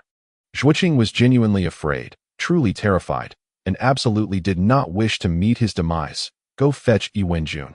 Upon hearing this, Zhuo Qing breathed a sigh of relief. It seemed he was not to be killed, which was a comforting thought. Yes, Zhuo Qing respectfully performed a grand bow and hurriedly turned to hasten towards the inner palace, fearing that any delay might result in his untimely demise by a single sword strike. With his half-step divine realm cultivation and familiarity with the palace, it was not long before Zhuo Qing successfully summoned Yi Wenjun. Indeed, it was not merely a matter of bringing her over, but a polite invitation. His demeanor was exceedingly compliant and humble. There was no choice. Zhuo Qing was genuinely terrified that the fearsome woman adorned with a mask might take a disliking to him and eliminate him on a whim. In that moment, Zhuo Qing could not help but reminisce about Li Changsheng. It was only under Li Changshan's guidance that one could feel truly secure. Moreover, despite Li Changshan's arrogance towards the emperor and the royal family of Bailey, he was still quite decent, at least not one to casually depose the emperor. Xiao Ruojin was pitiful. It was unclear how she had offended that woman. Not only had she lost her martial prowess, but she had also been left maimed. How utterly tragic. Yun Ge. Upon entering the hall, Yi Wenjun immediately spotted Yi Dingji, and her gaze was solely fixed upon him.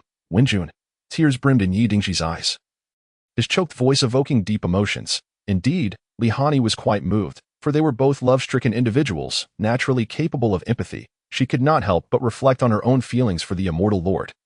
Her heart stirred by the cold depths of his gaze, which suddenly surged with tender warmth. From henceforth, Yi Wenjun would have no ties to Tianqi. Li Hani remarked coldly, observing the complex expression on Xiao Ruofeng's face. Understood. Xiao Ruofeng nodded, for deep down, he had no desire to entangle himself further with Yi Wenjun. There was simply no escaping the fact that this woman brought calamity. The expedition of the demonic sect had been instigated solely because of her. His elder brother too, Yi Wenjun, was merely a sacrificial pawn in a matrimonial alliance with the Shadow sect, a mere transaction. Why could he not let go? After all, now that he had ascended to the throne, Yi Wenjun's presence or absence bore little consequence. Everything had settled, and Yi Wenjun was no longer significant. Observing Xiao Ruofeng's perceptiveness, Li Hani felt quite satisfied and shifted her gaze towards Zhuo Qing in the distance. Upon realizing that Li Hani's attention had turned towards him once more, Zhuqing forced a bitter smile. This was it. He was truly finished. A half step into the divine realm. Her cultivation level was simply too formidable. Before Li Hani could utter another word, Zhuqing knelt down, prostrating himself on the ground. Without uttering a word, he immediately severed his own martial arts. Zhuqing understood. Zhuqing comprehended. There was no need for your esteemed self to intervene. Zhuqing willingly relinquished his martial capabilities and hoped for mercy. Zhuqing did not lack the will to resist, but rather found himself powerless. Merely the subtle sword intent radiating from her was sufficient to easily suppress him, rendering his half-step divine realm capabilities utterly dormant, like a stagnant pool of water. This was truly horrifying. Even the renowned Li Changsheng could not exert such overwhelming pressure, faced with no avenue for escape. Zhuqing resolved to be decisive, promptly self-destructing his martial prowess, hoping that his eagerness to please might earn him a reprieve. Zhuqing felt a swell of frustration, bitterness, and speechlessness. Was his half-step into the divine realm truly too high? This sentiment was indeed difficult to bear. No matter how lofty your cultivation, was he not currently obediently forfeiting his martial abilities? This was sheer bullying. Mr. Li, I miss you. After relinquishing his martial capabilities, Zhuqing, akin to a withered eggplant, found himself yearning for Li Changsheng. Of course, had he known that the fearsome woman before him was Li Changsheng's disciple, he might have suffered a mental breakdown. Li Hani remained silent. Your compliance makes things quite challenging for me. Let us depart. Li Hani shifted her gaze towards Yi Dingji and Yi Wenjun, and after speaking, turned to exit the hall. With the matter settled, Zhuqing exhaled deeply, collapsing onto the ground in relief. Xiao Ruofeng too relaxed. Believing that it was all behind them. As Li Hani stepped outside the hall, she was met by thousands of armored soldiers poised with swords directed at her, although the situation had been resolved swiftly. The commotion was not insignificant. Within a brief period, it had already roused the entire palace. Begone, the sword remained sheathed, yet a terrifying sword intent surged forth, unleashing a tempest. Thousands of soldiers were swept away. Though they sustained only injuries and did not perish, these soldiers were merely following orders, their crimes not warranting death. Unlike the demonic army, comprised of heinous individuals steeped in sin, with the obstruction cleared, Li Hani led Yi Dingji and Yi Wenjun, soaring towards the direction of Shuiyue City on her sword. From departure to return, in less than half a day, Li Hani had achieved her objectives, thwarted the demonic sect's eastern expedition, and thereby saved Bailey, particularly the countless innocent citizens. It must be noted that the suffering endured by the innocent populace of Bailey due to the demonic sect's aggression stemmed solely from one woman. Such a reality was indeed. One could only say that love-struck individuals could be genuinely terrifying, especially for someone like Yi Dingji, who possessed formidable martial skills and commanded a significant faction. His fervor could lead to catastrophic consequences. While Li Hani empathized with the love shared between Yi Dingji and Yi Wenjun, she held little fondness for Yi Dingji himself. Yet, there was no avoiding the fact that he was the closest friend of her master, Bailey Dongjun. Thus, she felt compelled to save him. When it concerns those close to her, reason often falls by the wayside. Moreover, since this was something easily accomplished, there was no need for excessive deliberation. Shuiyue City. This is a city where spring reigns eternal, the moonlight is bright, and the scenery resembles a dream. Originally, the lord of this city was Luo Shui, but she was whisked away by Li Changsheng. Consequently, the lordship was passed to Li Changsheng's 3 disciples, the Grand Lord Bailey Dongjun, the second Lord Li Hani, and the third Lord Sikong Chanfeng. However, the one truly managing affairs was Sikong Chanfeng. Bailey Dongjun was utterly indifferent to matters, spending his days either indulging in wine or engaging in idle banter with Yu Yao about the beauty of the seasons. As for Li Hani, she seldom descended from Songshan, leading a reclusive life and dedicating herself to sword practice. Ultimately, it was Sikong Chanfeng who bore the brunt of all responsibilities. Upon returning to Shuiyue City, Li Hani brought Yi Dingji and Yi Wenjun to the Lord's Great Hall. This hall served as the place where the Lord handled official business. Typically, one would find Sikong Chanfeng diligently working here. Sitting upon the Lord's throne, engrossed in administrative duties, Sikong Chanfeng looked up upon hearing commotion. Hani, you have finally emerged from seclusion. I must tell you, the demonic sect is poised to launch a full-scale assault on Bailey. I was just about to. Upon seeing Li Hani, Sikong Chanfeng was both delighted and began to ramble on. However, before he could finish his thought, he noticed Yi Dingji and Yi Wenjun entering behind Li Hani. Yi Dingji. Sikong Chanfeng was taken aback, initially thinking he was hallucinating from prolonged nights of work. What was Yi Dingji doing in Shuiyue City? Was he not supposed to be leading the demonic sect's advance? Now that Bailey Dongjun had already ventured to the border front lines, Sikong Chanfeng intended to do the same. and even planned to drag the sequestered Li Hani along to thwart the demonic sect's eastern expedition. Yet, he never anticipated that the leader of the demonic sect would appear in Shueiyue City. "Greetings, Lord Sikenji." Yi Dingji offered an awkward smile, uncertain of what to say. "Hani, what is the meaning of this?" Sikong Chanfeng, who had somewhat calmed his emotions, remained in a state of bewilderment, a mixture of confusion and astonishment enveloping him. Just moments ago, he had intended to discuss the matter of the eastern expedition of the demon cult with Li Hani, only to be met with the unexpected presence of the cult's leader. Such occurrences were undeniably difficult to fathom, bordering on the absurd, leaving him utterly at a loss. Li Hani, on the other hand, seemed unfazed, promptly recounting the events to Sikong Chanfeng in their entirety. Yet, as he absorbed her words, Sikong Chanfeng's confusion only deepened, his eyes reflecting nothing but a profound sense of bewilderment. How could this be happening? To hear Li Hani claim she had single-handedly vanquished the entire vanguard of the demon cult and rendered Yi Dingji's martial prowess null and void was already astonishing. But to further learn that she had ventured into Tanchi and brought back Yi Wenjun was beyond comprehension. And as if that were not enough, she had also incapacitated both the Mingda Emperor and the Wang of Langia, even going so far as to cripple the Emperor's arms and legs. This was simply too much to process. As one of the four guardians of Tianqi, the Zhuge envoy found himself rendered speechless, trapped in a state of numbness. Wait, how had Hani become so formidable? Sikong Chanfeng was acutely aware that his second senior brother had only recently entered the realm of Xiaoyao Tian, and despite years of seclusion, such rapid advancement seemed implausible. Yi Dingji had absorbed the martial energies of both Yefeng City and Bailey Dongjun, and even the weakest among them had reached the threshold of divine transcendence. How? Sikong Chanfeng felt his mind spiraling into chaos, a muddled haze clouding his thoughts. The sheer absurdity of these events was overwhelming. However, upon observing Yi Dingji and Yi Wenjun, he could distinctly sense that Yi Dingji no longer possessed even a trace of internal energy, clearly indicating that his martial abilities had been stripped away. Thus, no matter how incredulous it seemed, the evidence was undeniable. "Hani, what on earth is happening? Where is your strength? No, where has your internal energy gone?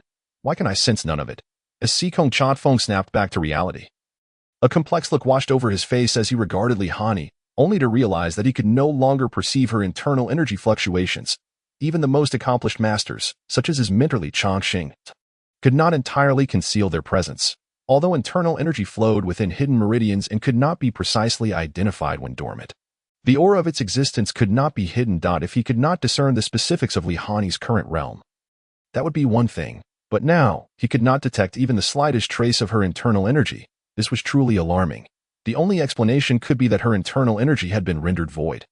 Much like Yi Dingji's, "Because I have shifted my cultivation to the path of immortality," Li Hani stated candidly, then raised her right hand, slowly opening her palm to reveal a crystallized ice lotus, emanating an aura of coldness. This ice lotus was not a mere illusion conjured by sorcery. It was a tangible manifestation of magic, entirely distinct from the Taoist sorcery of this realm. The world of youth also possessed Taoist magic, but the energy source for casting such spells remained rooted in internal energy, resulting in relatively limited power.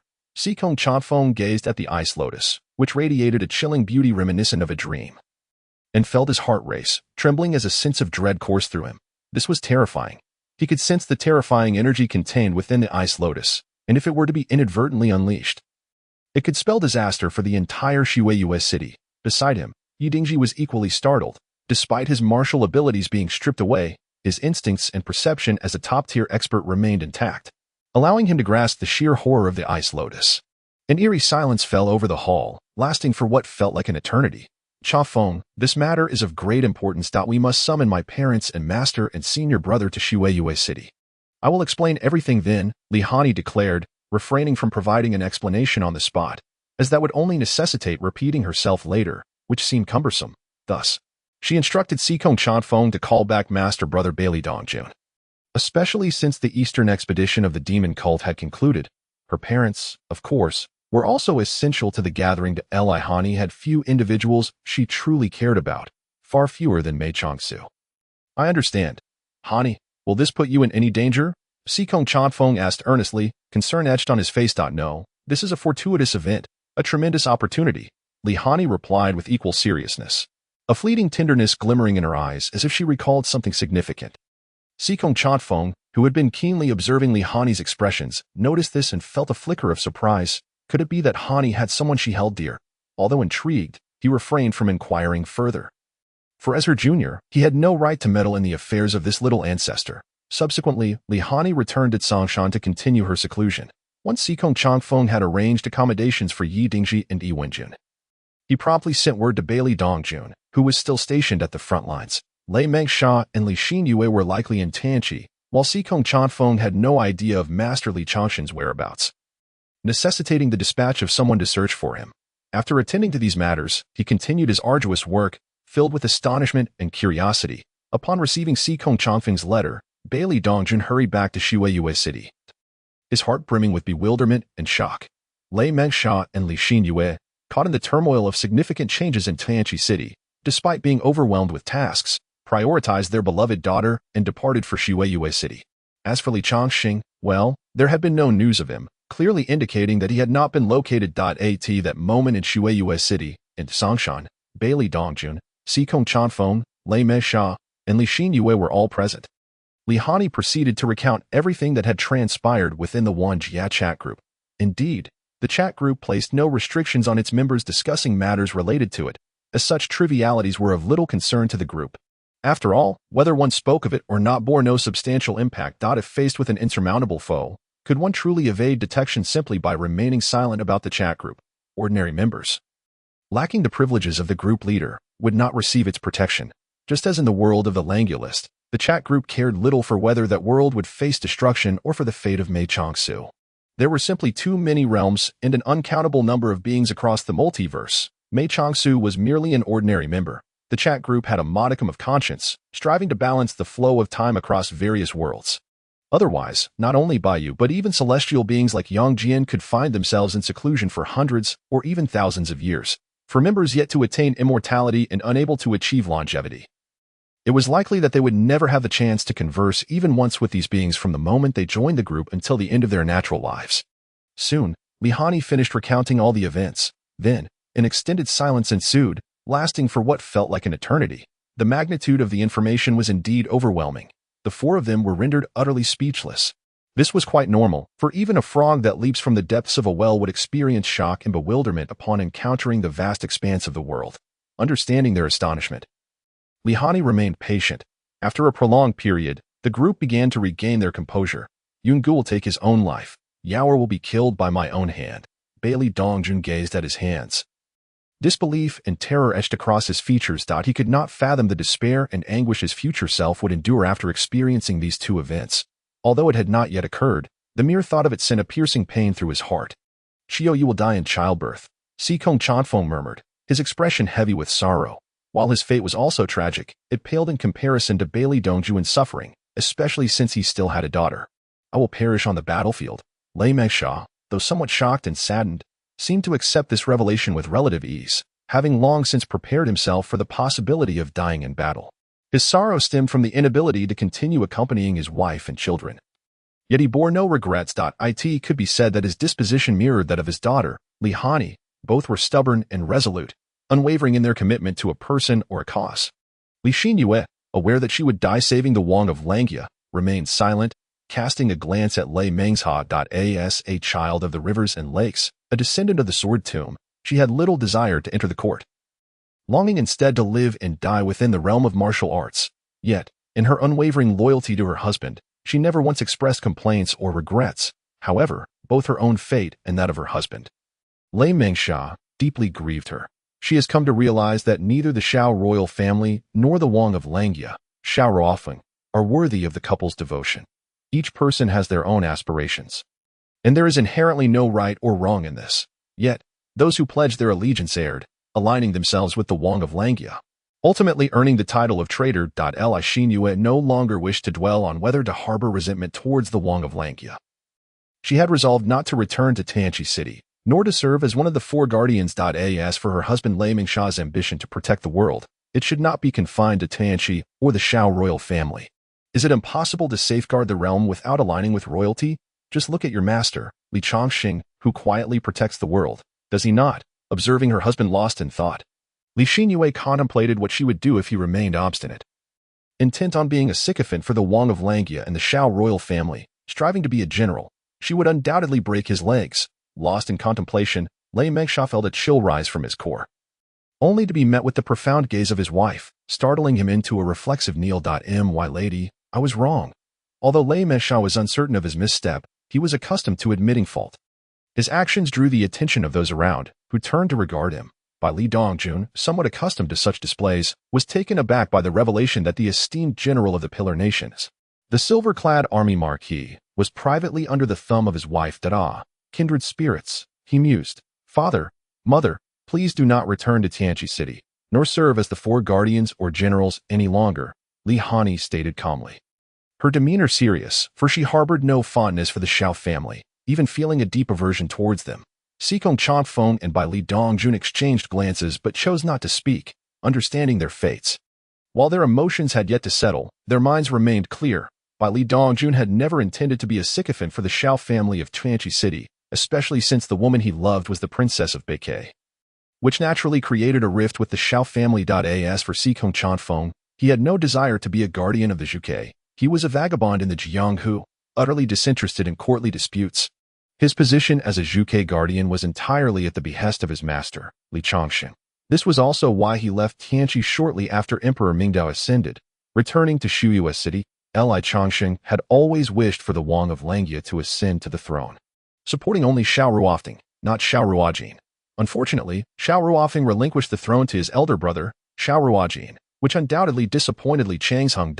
As he prepared to guard the northern borders, he ceased to concern himself with such troublesome matters.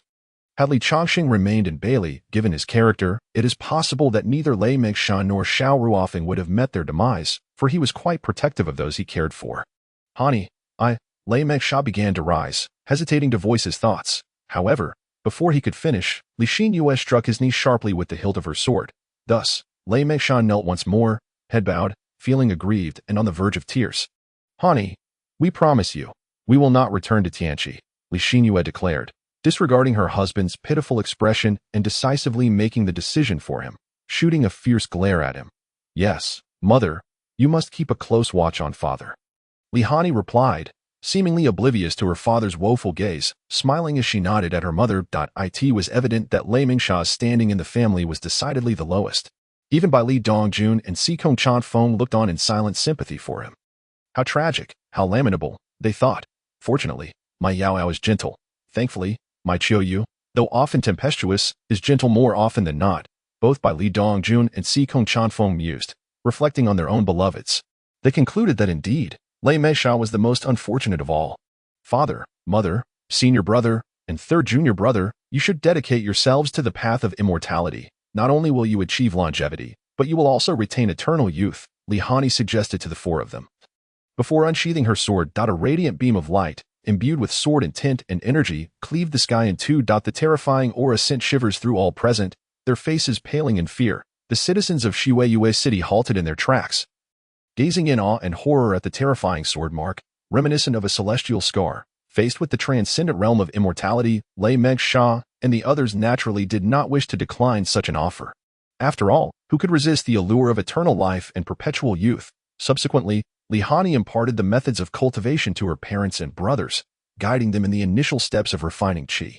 Although both the Young World and the Langya World are classified as lesser thousand worlds, they possess distinct differences. The Young World has spiritual veins, allowing for abundant spiritual energy, akin to a miniature realm of cultivation.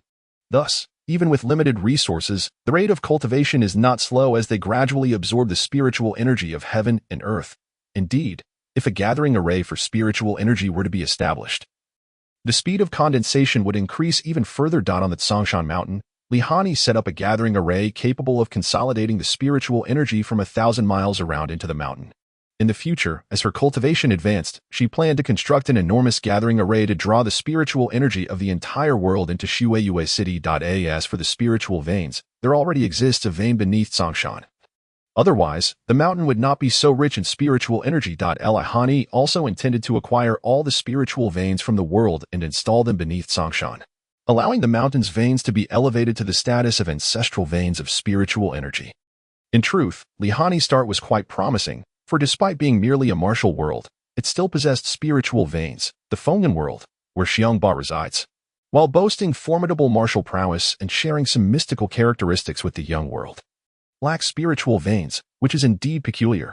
Even divine beasts exist there, yet no spiritual veins. However, there are dragon veins formed by the convergence of fate. The young world also has concepts of fate, but they are rather ethereal and have not coalesced into dragon veins of fortune.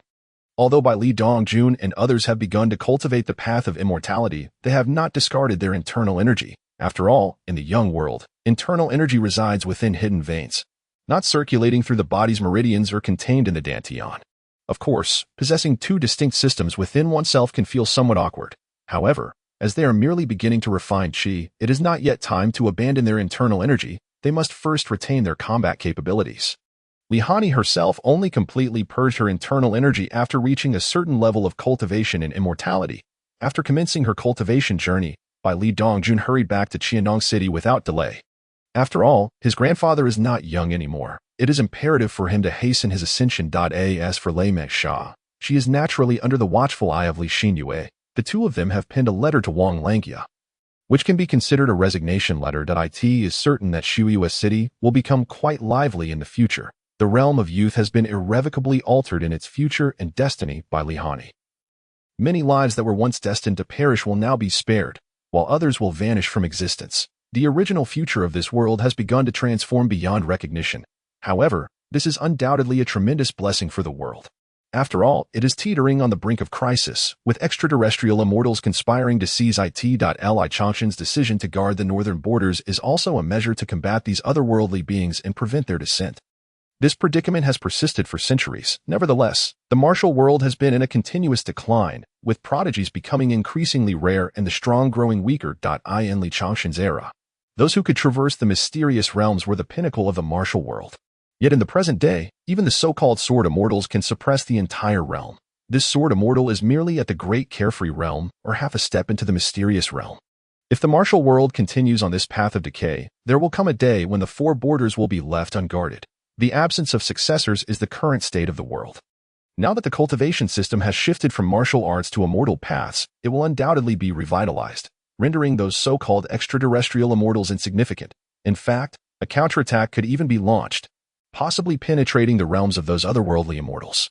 But Yu is aware of the situation in the realm of youth, though he has chosen not to voice it. The so-called extraterrestrial immortals of this world originate from other realms, not from any celestial realm within the realm of youth. That world was once far removed from the realm of youth. Yet, for reasons unknown, as time passes, the two worlds that were meant to drift further apart have inexplicably grown closer. Ultimately, they seem to be merging like yin and yang, generating each other. During this phase of mutual generation, points of intersection have inevitably arisen, creating temporal rifts that connect the two realms. Of course, most of these temporal rifts are impassable, with only 4 rifts growing wider over time. The top-tier powerhouses of both worlds have naturally recognized this issue and have taken steps to address it. Although the top-tier powerhouses of the realm of youth are not significantly weaker than those of the other world, they are vastly outnumbered and can only rely on formations in the powers of heaven and earth to defend themselves. Ultimately, this led to the establishment of the four borders, guarded by a coalition of families and factions.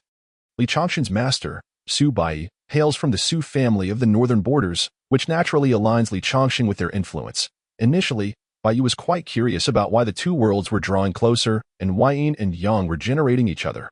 However, he ultimately concluded that it was mere coincidence and an accident, devoid of any human influence. One could only say that the vastness of the universe is full of wonders.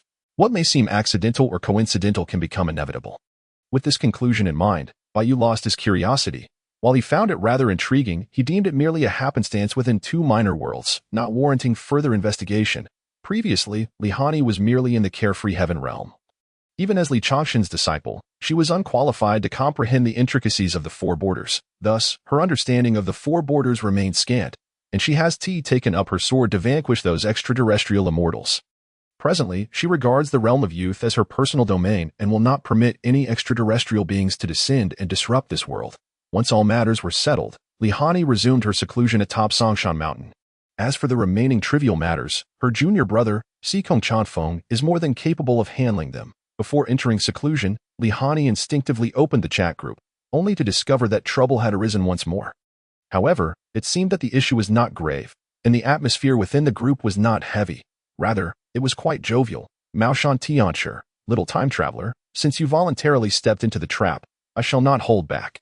GGG.jpg, call me group leader. Ha! Jushu truly lives up to the title of novice mentor. If he didn't take on a time traveler as a disciple, it would be quite unsatisfactory.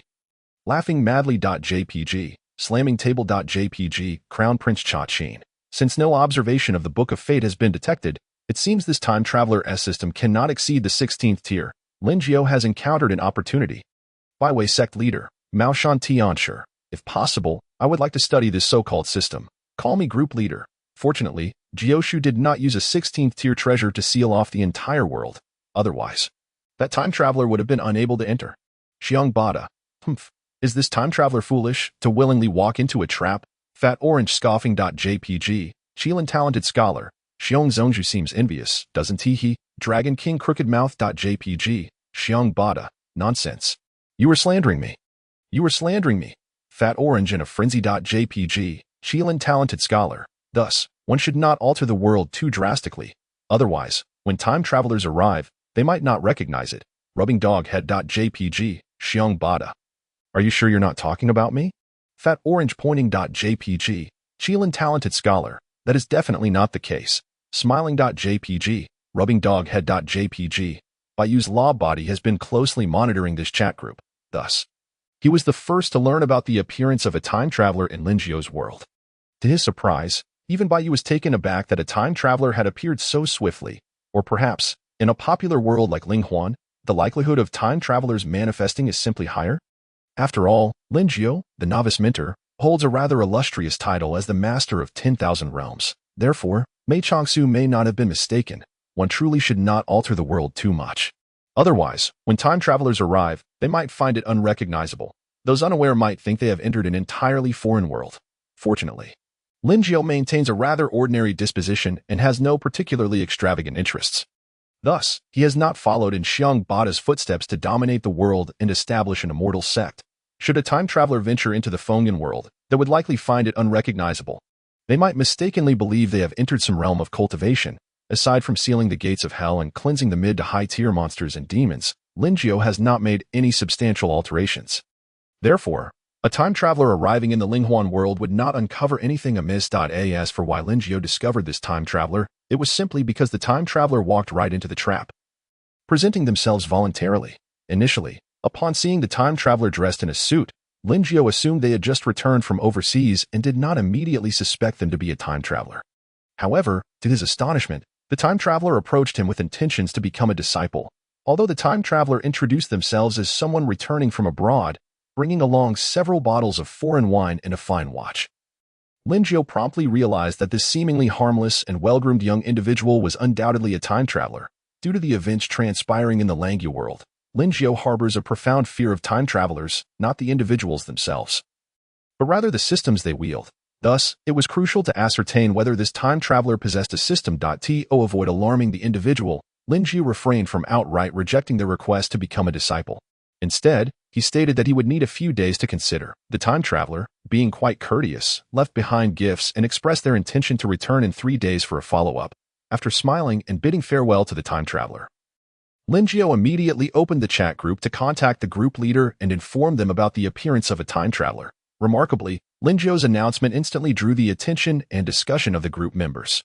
Not only were they astonished that a time traveler had appeared so soon, but they were also bewildered that this time traveler had willingly walked into the trap and sought to become Lin Jiao's disciple. This only serves to reinforce Lin Jiao's reputation as a novice mentor. However, the group members were still somewhat shaken by the previous time traveler from the Langya world, thus, once again encountering a time traveler. Everyone proceeded with utmost caution. Even the group leader, Shi Yueyao, found herself entangled in deliberation over whether to consult the Book of Fate to ascertain the situation of this traveler. She was genuinely apprehensive, fearing that the time traveler from the spirit illusion world might possess a system of their own. If another reverse invasion were to occur, it could spell disaster. However, with the traveler already present, it was untenable to remain inactive, especially while watching Jiao Shu fall into peril. Perhaps this traveler merely wished to take Jiao Shu as their mentor. After all, in numerous novels, those who sought Jiao Shu's guidance often forgot their enlightening teacher once they attained success. Yet few would resort to betraying their mentor upon departure. Ultimately, after a weighty discussion in the group, Shi Yueyao resolved to employ the Book of Fate for observation. This time, the traveler differed from the previous one from the Langya world. Notably, this traveler had encountered Lingio. If the traveler possessed a system, they should be able to discern any issues concerning Lingio, especially given that Lingio bore a 16th-tier supreme treasure. Have you ever encountered a native of a small thousand worlds possessing such a treasure? That is indeed the greatest anomaly. If the traveler failed to detect it, it would imply either a lack of a system or a system of a lower tier than 16. Conversely, if they did discover it, it would mean Lingyu was already missing or had even perished. The members of the group were not fools. They too pondered this issue, filled with doubt and speculation. Thus, Shi Yueyao decided to utilize the Book of Fate. Having made her decision, she no longer hesitated, directly invoking the Book of Fate to weave the threads of causality and intertwine destinies. The power of the Book of Fate effortlessly penetrated the spirit illusion world. Utilizing the threads of fate and causality connected to Lingio, she swiftly located those of the traveler. Indeed, there was a problem. Similar to the Prince of Praise, the traveler bore two threads of fate and causality. Shi Yueyao gasped in surprise, yet her previously grave expression relaxed, revealing a smile. This traveler's fate and causality remained visible, indicating that the situation was not dire. Previously, when observing a traveler, their threads had vanished completely. This time, however, there were no such changes. This naturally led Shi Yueyao to conclude that either this traveler lacked a system, or their system was significantly inferior to the previous one, likely not even reaching the 16th tier. Otherwise, how could they remain oblivious to the power of the Book of Fate? Perhaps they might possess a 16th tier system but lack proficiency in the realms of fate and causality. Shi Yueyao promptly shared her conjectures with the group, allowing the tense members to exhale in relief. Consequently, the atmosphere lightened. Just as the Crown Prince Cha Qin remarked, Lingio's opportunity had arrived. This time, Baiyu refrained from seizing the traveler's golden finger. Indeed, it was a golden finger. Not merely a system. While systems can serve as golden fingers, they are not confined to that definition. Upon learning of the new traveler's arrival, Baiyu's embodiment of the laws promptly arrived in the spirit illusion world. While Shi Yueyao was still mulling over whether to employ the Book of Fate, Baiyu quickly comprehended all there was to know about the traveler. He then departed the spirit illusion world in disappointment, not lingering for even a second. For this traveler lacked a system. Although other forms of golden fingers existed, they were utterly worthless. To Baiyu, they held no value whatsoever, not even warranting a second glance. He understood that this traveler could not traverse the myriad worlds at will, as their golden finger was incapable of such feats. This golden finger was merely a product of the spirit illusion world. Despite its extraordinary origins and notable capabilities, a treasure born of a middle thousand world held no utility for Baiyu in his current state. It was far inferior to the 16-tier supreme treasures he could effortlessly procure in bulk. Thus, Baiyu's visit was a venture filled with initial excitement but ended in disillusionment. Of course, while the traveler's golden finger failed to meet expectations, Baiyu found himself intrigued by the traveler themselves, observing them several times before departing the spirit illusion world. Moreover, his embodiment of the laws did not return to the Hong Wong world. Instead, it ventured to the world the traveler inhabited prior to their crossing. Baiyu was filled with curiosity and intrigue, eager to learn more. This traveler was peculiar. Although they were a living individual, they had, in fact, been deceased for over 10,000 years. Indeed, deceased for over 10,000 years. Furthermore, the moment they perished coincided precisely with the occurrence of the great calamity in the spirit illusion world. This spoke volumes. Thus, as Baiyu scrutinized the traveler further, he casually traced back their origins. Perusing the traveler's past, remarkably, it was quite captivating. It turns out this individual was the true source of the spirit illusion world's decline from a middle thousand world to a small thousand world. No wonder they were a time traveler. Their ability to stir chaos was unparalleled, transforming a future brimming with hope into a desolate era, compared to those who merely engaged in romance post-transformation, or those who dared not alter history. This traveler was indeed an exemplar of their kind. The specifics of how this traveler orchestrated the spirit illusion world's downfall were thoroughly detailed, leaving Baiyu to remark that it was exceptionally intriguing. Naturally, the process was inconsequential. What truly mattered was the outcome. The result was that the foundational laws of the spirit illusion world became irrevocably flawed, the world's essence depleted, and the nascent form of the Great Path, once on the verge of completion, collapsed and dissipated entirely. The spirit illusion world lost its profound heritage, descended into utter decline, and never recovered, plummeting into the realm of small thousand worlds. To this day, they were on the brink of entering an era of diminished magical energy, with spiritual essence dwindling to an extreme. Who could have imagined that this world was once a middle thousand world not much inferior to the Balian Lantern world? After all, the spirit illusion world also possessed both a heavenly court and a netherworld.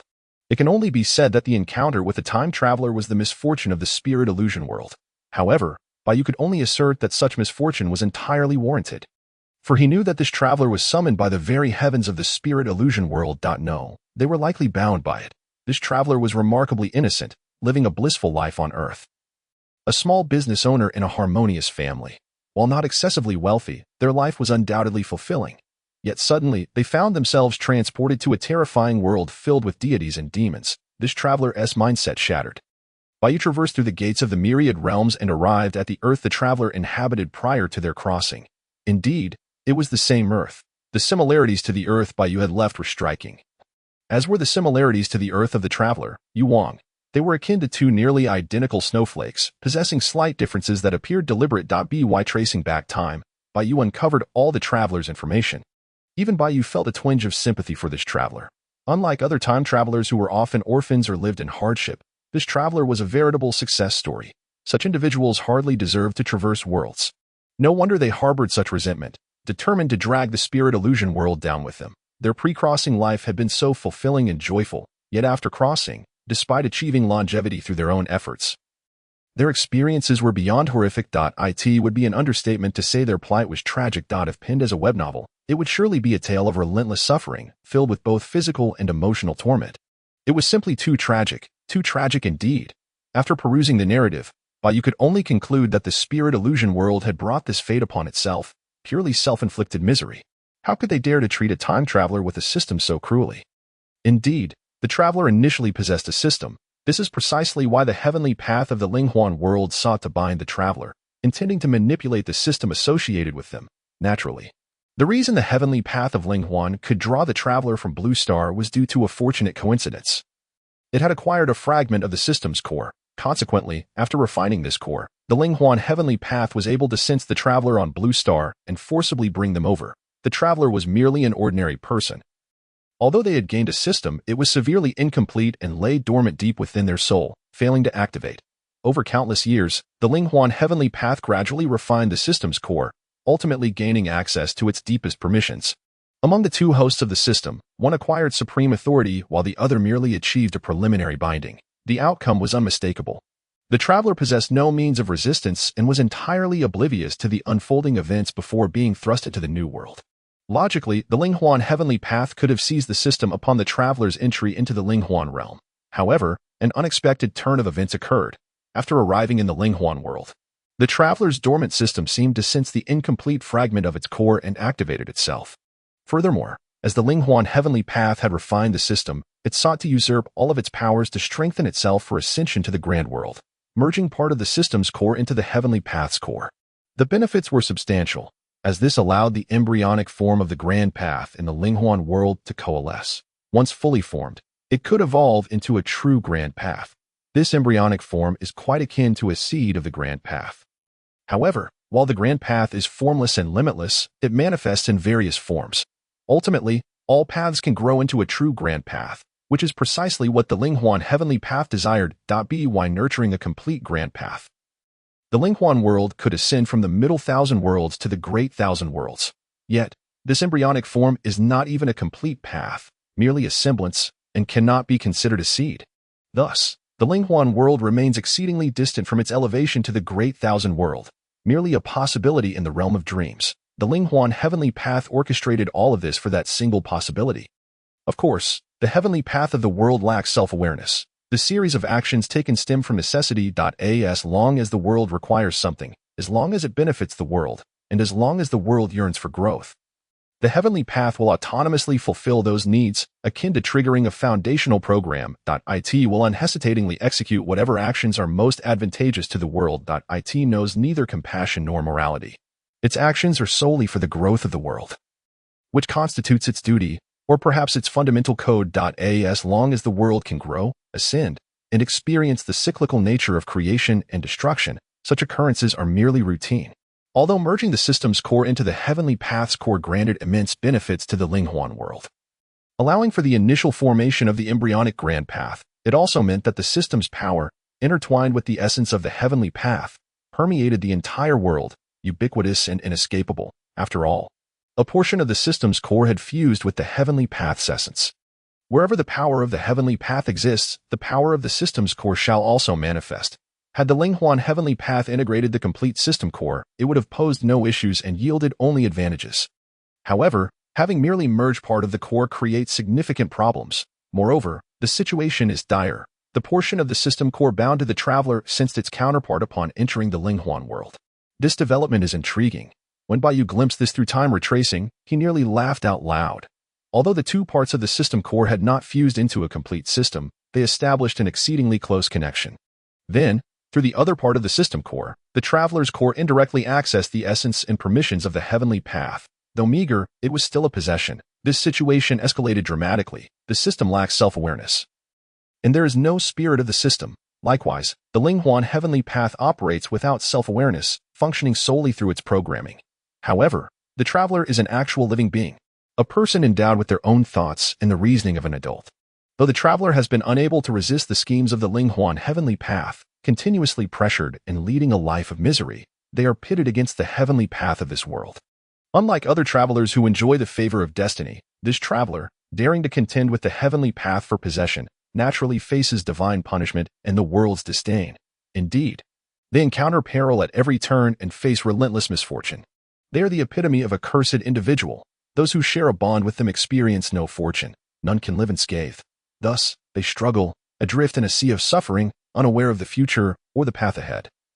Devoid of hope, only despair, bitterness, anguish, and resentment, they oscillate between gain and loss. This plight is rendered Baiyu unable to bear witness. He has come to a clear understanding of the wretchedness faced by those targeted by fate and scorned by the world. Whether it is fortune or misfortune, this traveler has inadvertently acquired a fragment of heavenly path authority through their system, preventing the heavenly path from unleashing a calamity upon them to bring about their destruction. However, despite the system obtaining this fragment of authority, the traveler cannot wield it directly. They can only reap benefits and rewards through the system, unable to access the heavenly path's authority directly. After all, the traveler is merely at a preliminary binding stage and has not fully refined this portion of the system core. Therefore, they must progress akin to playing a game, leveling up step by step. With each level gained, they simultaneously deepen their binding and refinement process. Gradually, the traveler can slowly acquire permissions from the heavenly path. This is also the reason the traveler ultimately attains the capacity to perish alongside the Linghuan world. Initially, they fought desperately to survive. Later, driven by vengeance and resentment, they continued their struggle. Ultimately, they chose to embrace mutual destruction, not wishing to endure any longer. When the traveler perished, the system vanished. The embryonic grand path dissipated. The world's essence dwindled, the heavenly path was gravely injured, and the laws became flawed. The possibility of the Linghuan world ascending to the Great Thousand World was completely extinguished. As the saying goes, what flourishes must decline. After this calamity, the Linghuan world did not advance further. Instead, it deteriorated step by step, descending from the middle thousand world to the small thousand world, and now into the current era of diminished loss. It elicits a sense of melancholy. The root cause of all this turmoil lies within the fragment of the system core bound to the traveler, standing in the boundless void.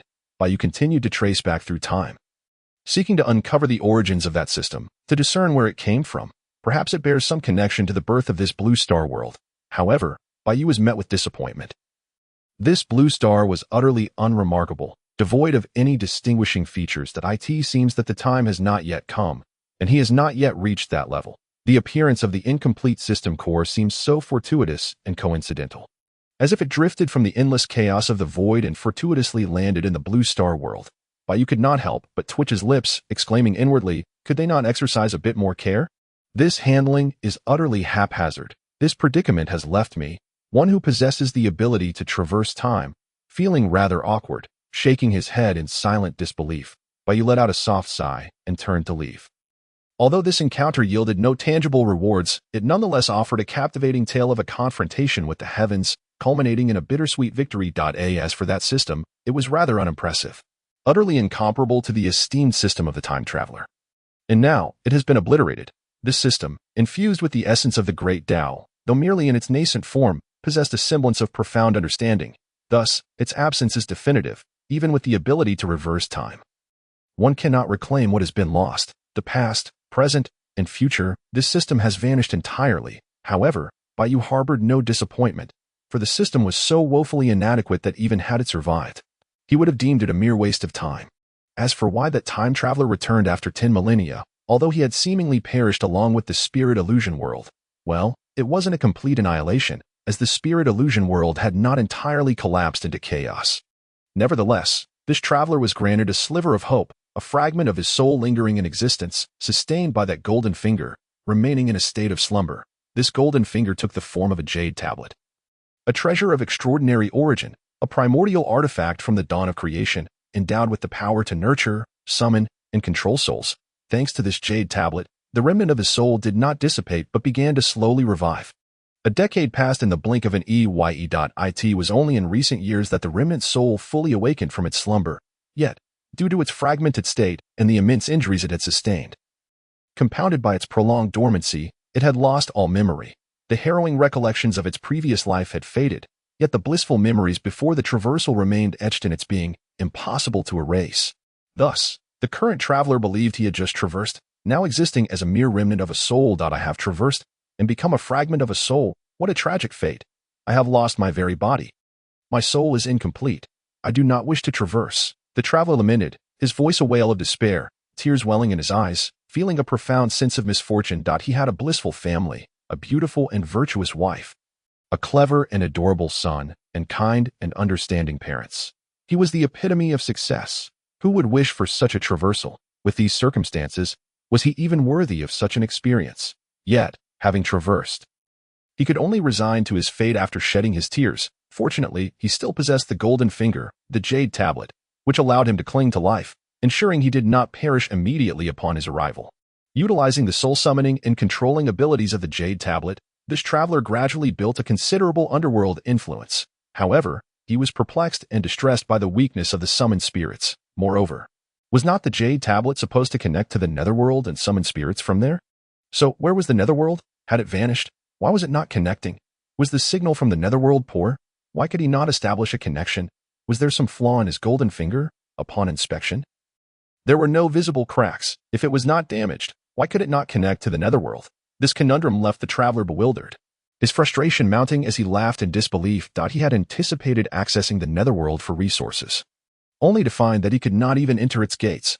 Although he could not breach the gates of the netherworld, and the higher-tier demons and monsters of the mortal realm had been swept clean by Lingio, the traveler still managed to amass a significant fortune through the jade tablet's capabilities. With power came information channels, and naturally, he soon learned of the existence of Lingio. It was only natural that a traveler in the spirit illusion world would seek out Lingio, even if not to become his disciple, at least to meet and converse with him. This traveler, after all, had grown up watching Lingio's films, despite now being a fragment of a soul, with the jade tablet as his treasure. He effortlessly occupied the body of a recently deceased young man. Remarkably, this traveler maintained a sense of morality. Despite summoning a host of vengeful spirits as his subordinates, he did not engage in the wanton slaughter of the innocent. Subsequently, the traveler set out, bearing gifts to seek out his master. Meanwhile, shortly after Baiyu's disappointed departure from the spirit illusion world, Shiruyuel began to utilize the power of the Book of Fate to examine the situation of this traveler. Although the jade tablet was a treasure of the heavens, one of the finest artifacts in the spirit illusion world, it paled in comparison to the Book of Fate. Naturally, it could not resist, nor even perceive, the power of the Book of Fate. All the traveler's information and past experiences were laid bare before Shiruyuel, crystal clear and unmistakable. As she delved deeper, her initial curiosity gradually morphed into a somber contemplation. Good heavens, this traveler. His plight was truly dismal. Shiruyuel found herself at a loss for words to adequately express the traveler's suffering, ultimately settling on the phrase, despair. Indeed, it was nothing short of despair. After a lengthy pause, Shiruyuel regained her composure. As an observer, she could not help but feel the overwhelming weight of endless despair and anguish, let alone the individual in question. This was nothing short of a tale of relentless torment. Shiruyuel found it difficult to evaluate the situation. She did not enjoy tales of suffering, preferring narratives of triumph and joy.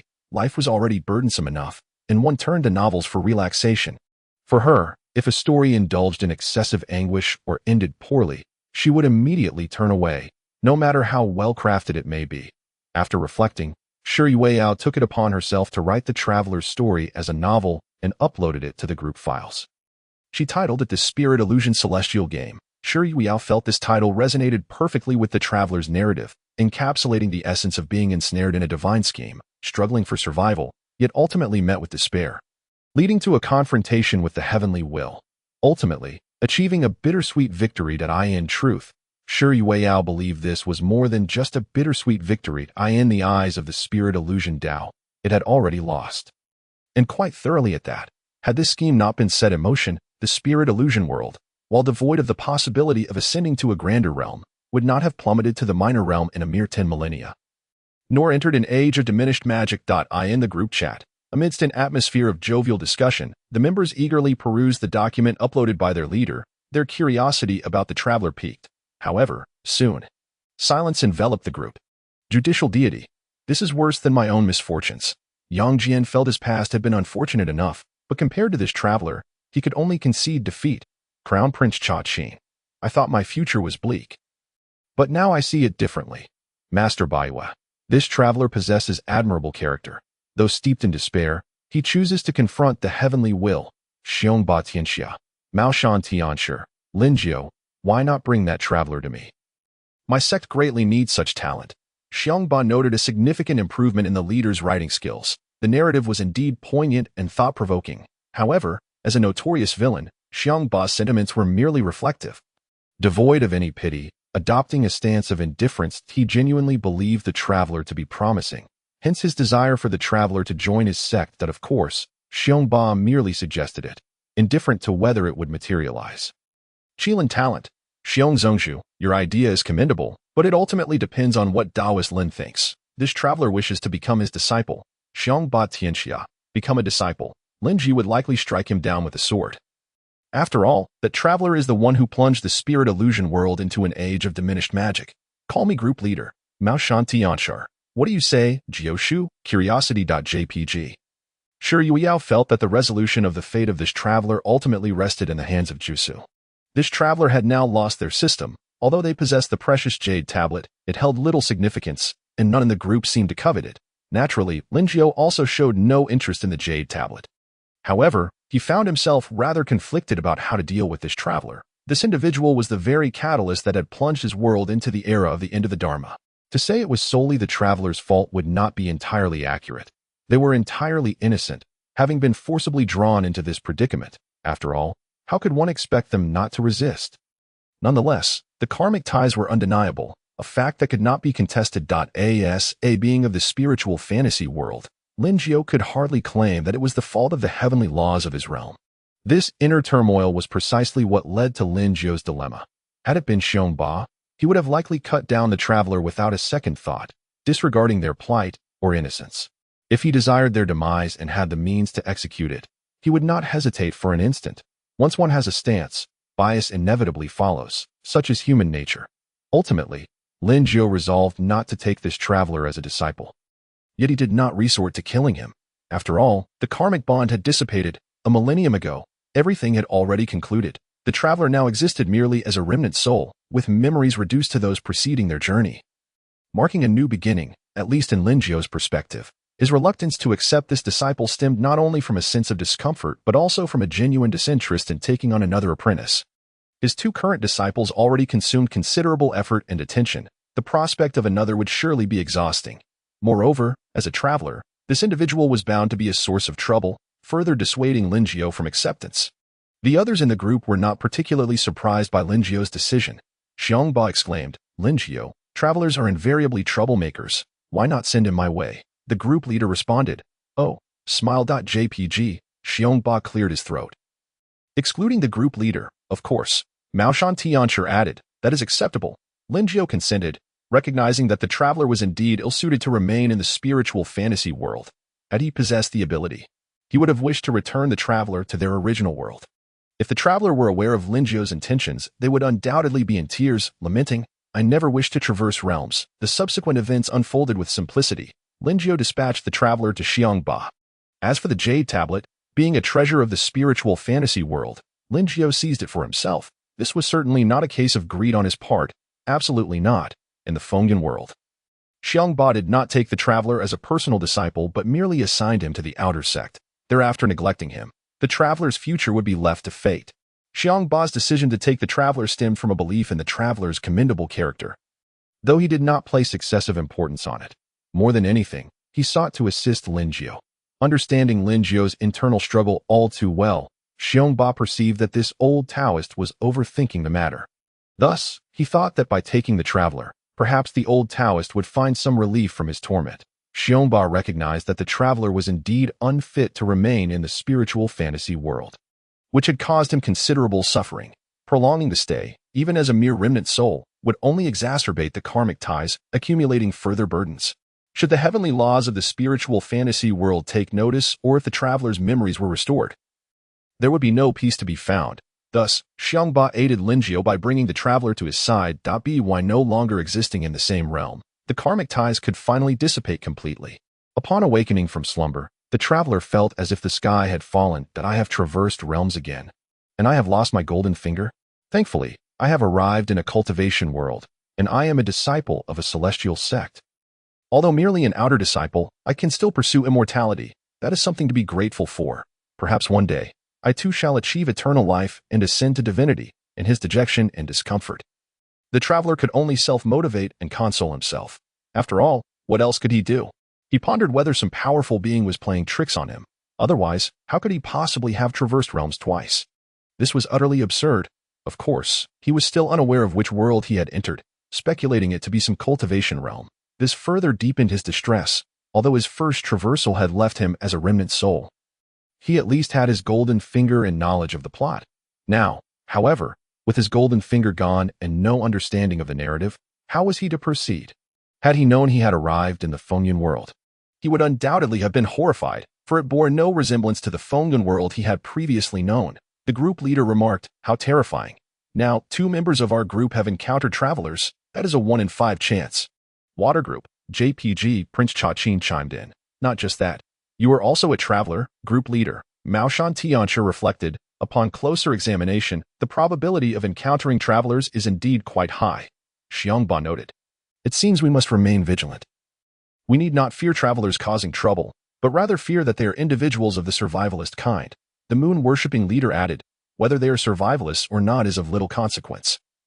What truly matters is whether this traveler possesses a system." The group leader nodded in agreement. "Indeed, I have come to realize that not a single traveler system is without flaw." Frantically nodding, JPG, Mao Shan Tianchi lamented, "My world has become what it is today, largely due to the system." Qilin Talent remarked, "Our ability to escape our original fates is also thanks to this chat group." "Is it not?" Xiangba declared. "This Myriad Realms chat group is a system as well, and a remarkably powerful and advanced one at that." The group leader asserted, "That is a certainty."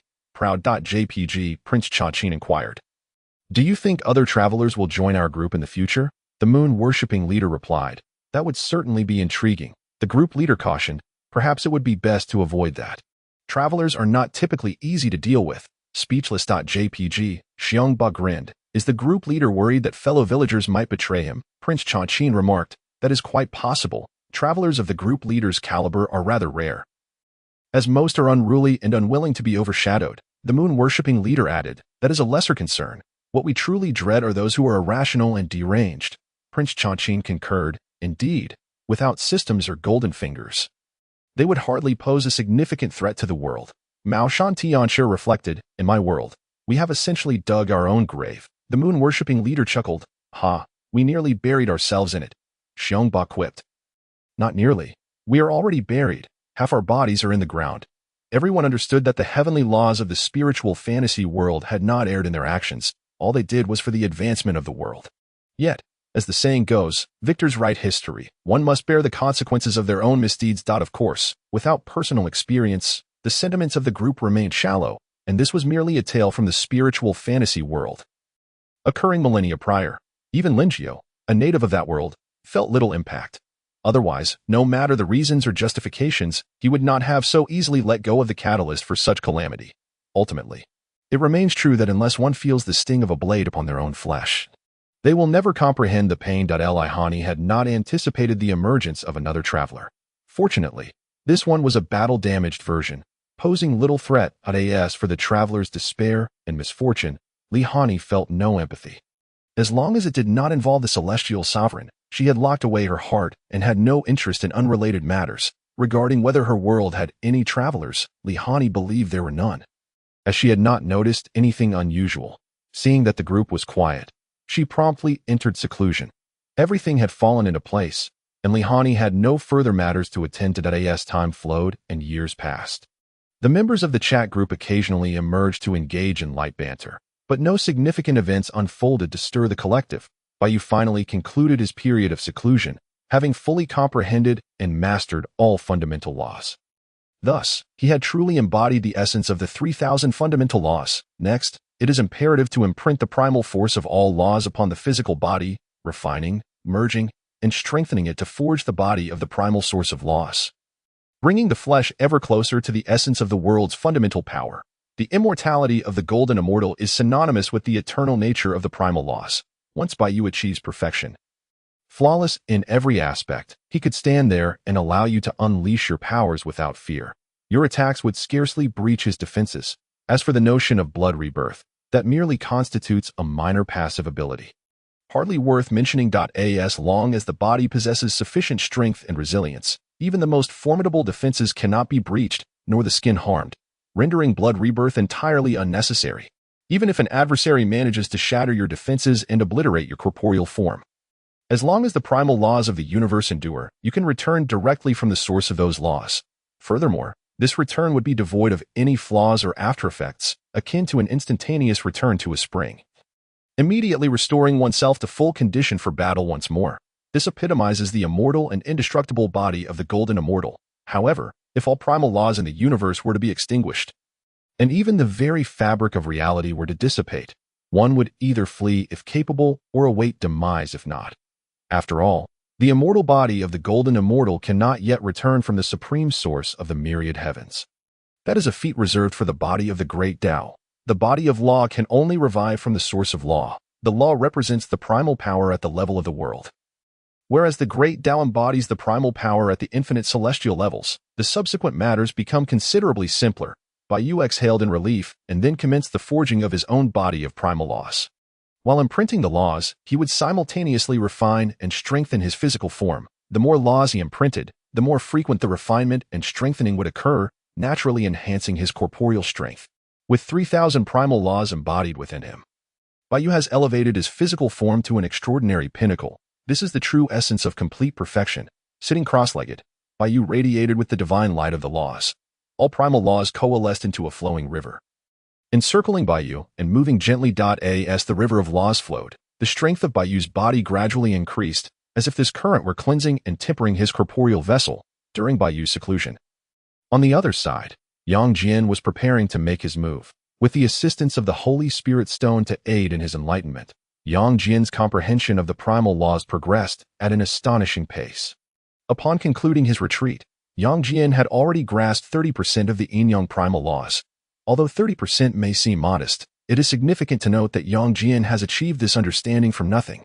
Initially, the primal laws Yang Jian comprehended were not of Yin-Yang. It was only after acquiring the innate essence of Yin-Yang that he merged it with his own heavenly eye. Thus, Yang Jian naturally resonated with the Yin-Yang laws, and could rely on the heavenly eye, infused with the power of the Yin-Yang source, to assist in his understanding of these laws. Clearly, pursuing the path of Yin-Yang was not only the correct choice for Yang Jian, but also one that would allow him to traverse further along this path. Moreover, it could lead to the complete comprehension of the primal laws, thereby enabling him to attain the Tao through the laws. The path of the heavenly Tao sage has become inaccessible, a truth Yang Jian fully comprehended as a disciple of the Chan teaching. Achieving sanctity through merit is an arduous and formidable challenge. Manhwa achieved her sanctification through the merit of creating humanity, an exception afforded by the heavenly Tao, one to which others cannot aspire. The three pure ones benefited from the legacy of Pangu, born with the merit of opening the heavens, destined for sanctity. The Western two saints, however, were not so fortunate, despite their efforts. They ultimately had to rely on borrowed means to attain sanctity, and they have since struggled to repay their debts, which remain unpaid even to this day. This illustrates just how monumental the merit required for sanctification truly is. Yang Jian lacks the confidence to amass such vast merit. Furthermore, having joined the chat group, Yang Jian has begun to regard the heavenly Tao sage with a sense of disdain. He aspires to comprehend the complete primal laws and achieve the Tao through those laws. The path of the immortal sovereign is the true road to transcendence. The heavenly Tao sage is flawed, bound by the constraints of the heavenly Tao. Having perused numerous tales of the primordial era, Yang Jian is acutely aware of this fact. In the absence of hope, he would rather be constrained by the heavenly Tao. After all, what of the heavenly Tao sage? Beneath the sage, all are myriads. The river of the underworld, creating races and establishing grand teachings, exhausts all efforts to attain sanctity, yet ultimately lacks the fortune to succeed. Thus, for the beings of the Bao Lian Dang world, becoming a heavenly Tao sage is a monumental fortune, one that is more often sought than found.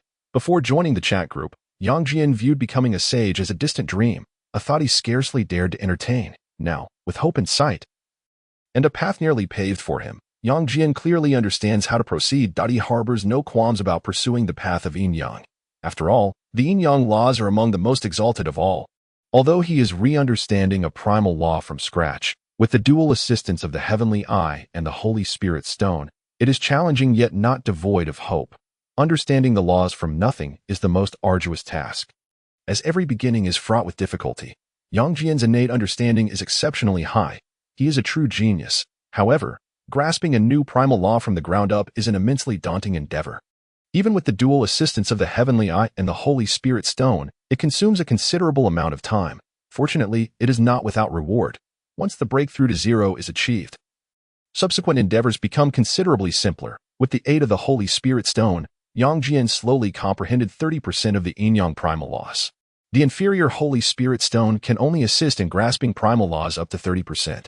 But Yu has now fully comprehended all primal laws and is entirely capable of crafting superior Holy Spirit stones, however, lost in his singular focus on forging the immortal body of the laws.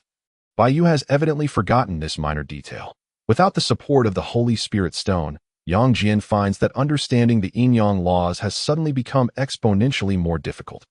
Even with the assistance of the heavenly eye, the challenge remains formidable. This realization has deepened Yang Jian's appreciation for the Holy Spirit stone as an unparalleled treasure. The immortal sovereign is indeed boundless in his generosity.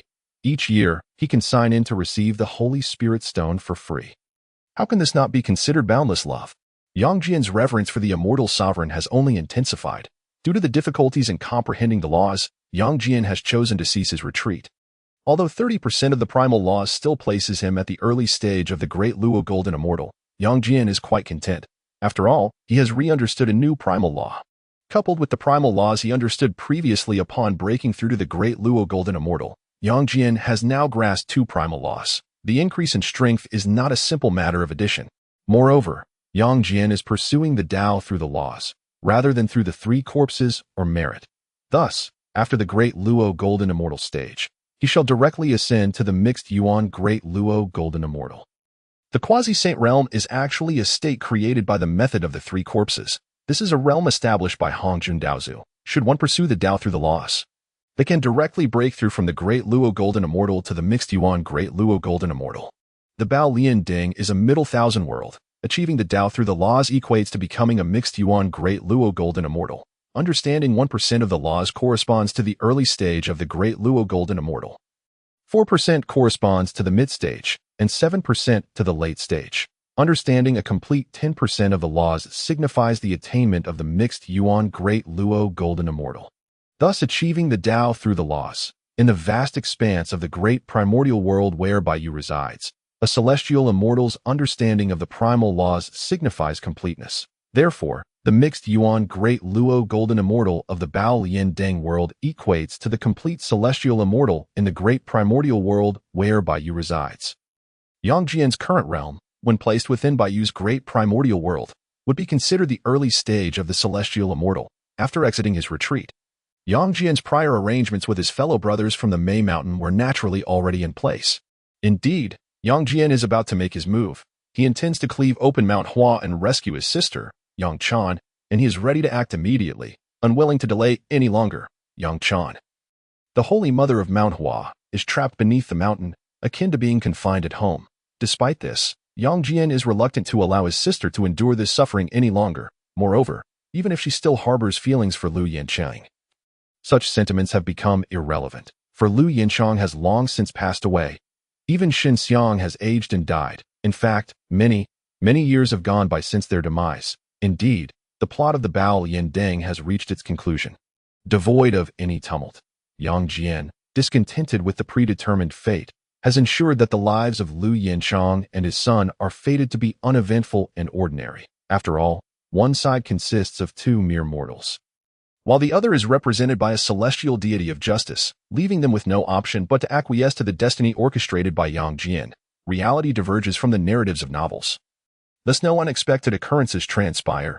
Lu Yinchang and Qin Xiang have never ventured beyond their village, leading lives that are both mundane and commonplace. The Bao Lian Deng was long appropriated by Yang Jian, and Qin Xiang's magical powers have been utterly nullified by him, even to the extent of tampering with Qin Xiang's memories of his mother.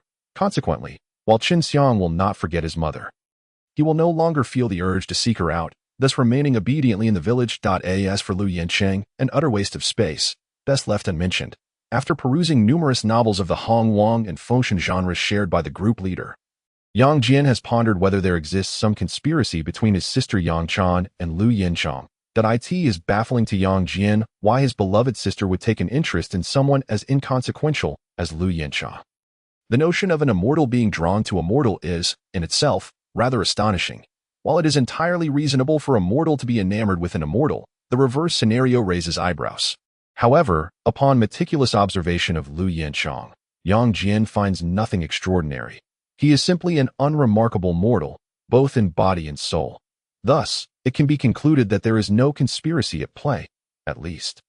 Within the realm of Bao Lian Deng, the encounter, understanding, and affection between Yang Chan and Lu Yinchang bear no sinister motives. It indeed raises doubts about the clarity of vision of his own sister. Or perhaps, as suggested in the Bao Lian Deng records uploaded by the group leader, she is simply overwhelmed by loneliness. Yet, even in solitude, one should not resort to indiscriminate choices, settling for any mortal. Surely, if one were to seek a mortal, it would be prudent to choose a man of exemplary virtue akin to their father.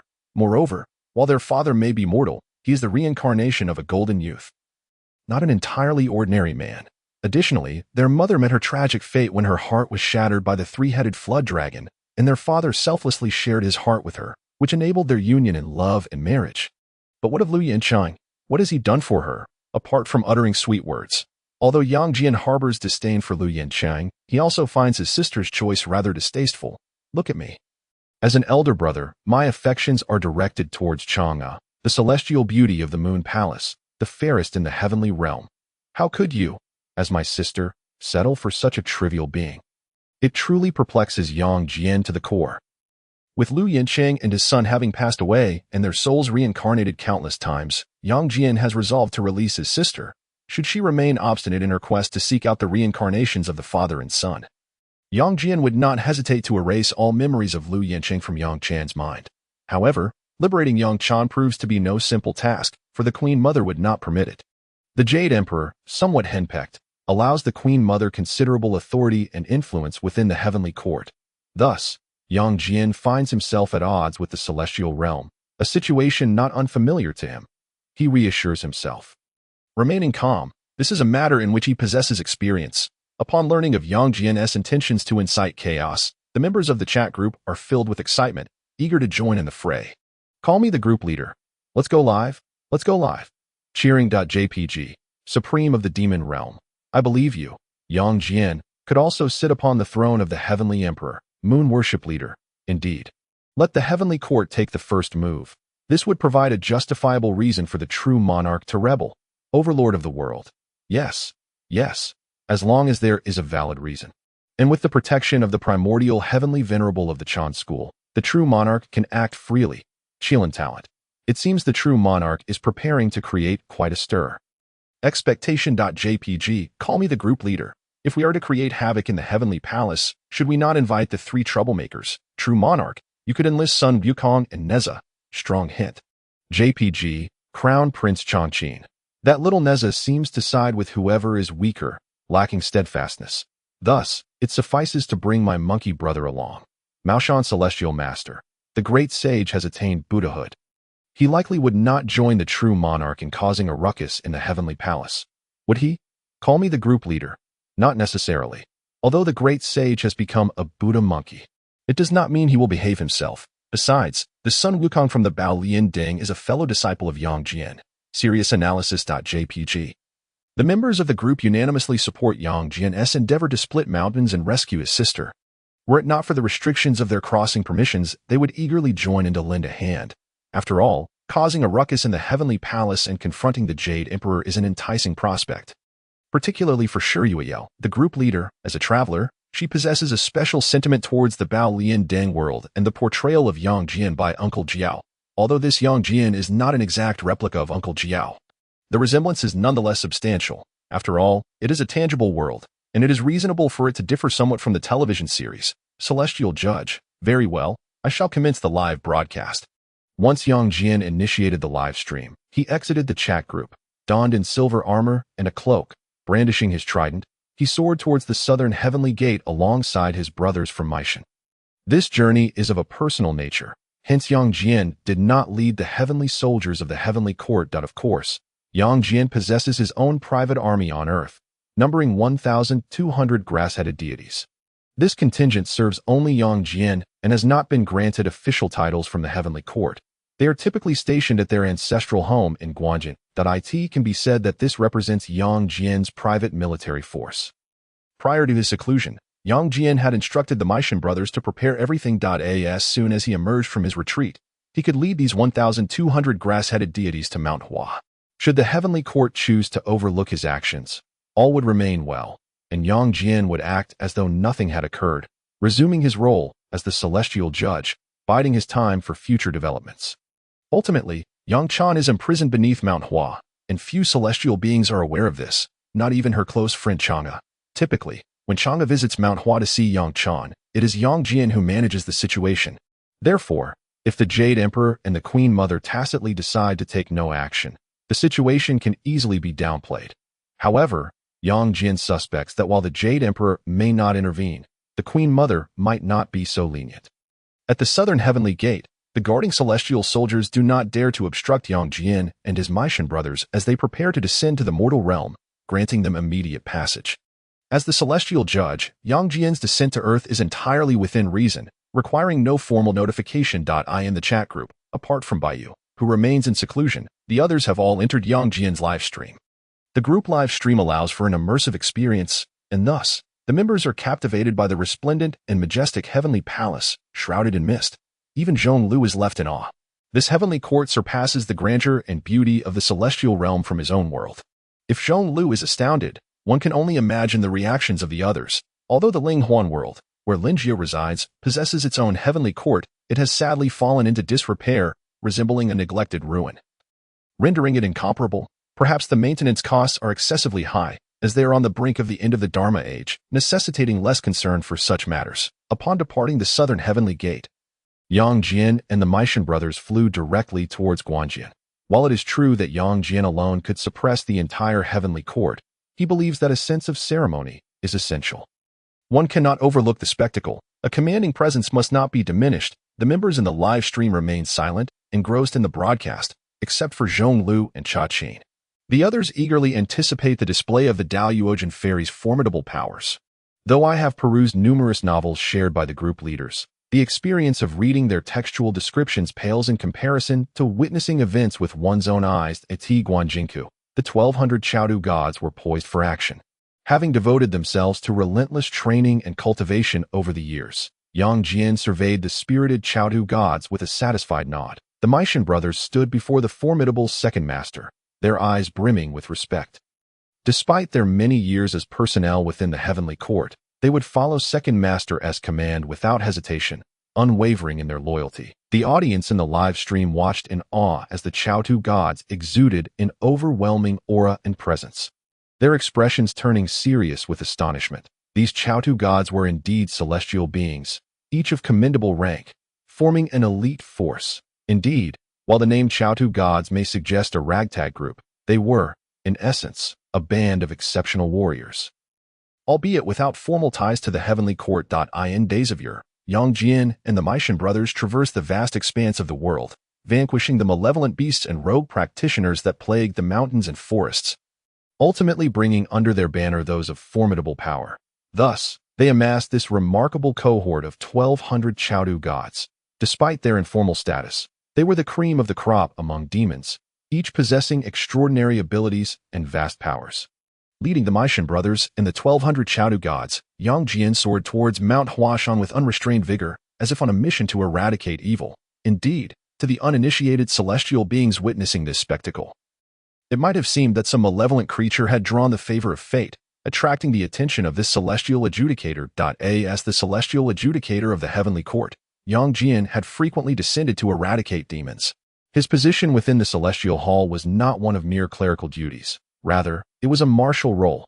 Consequently, Yang Jian held a significant status within the heavenly court, wielding military authority, judicial power, and private troops.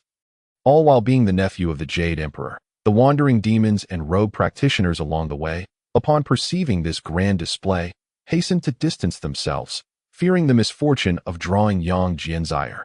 At Mount Huashan, Yang Jian instructed Old Kong, "You and your brothers shall lead the Chowdu gods to evacuate the mortals in the vicinity and seal off the entire mountain." As a renowned site, the Sansheng Mu Temple atop Huashan was a hub of worship, with throngs of mortals ascending daily to pay their respects.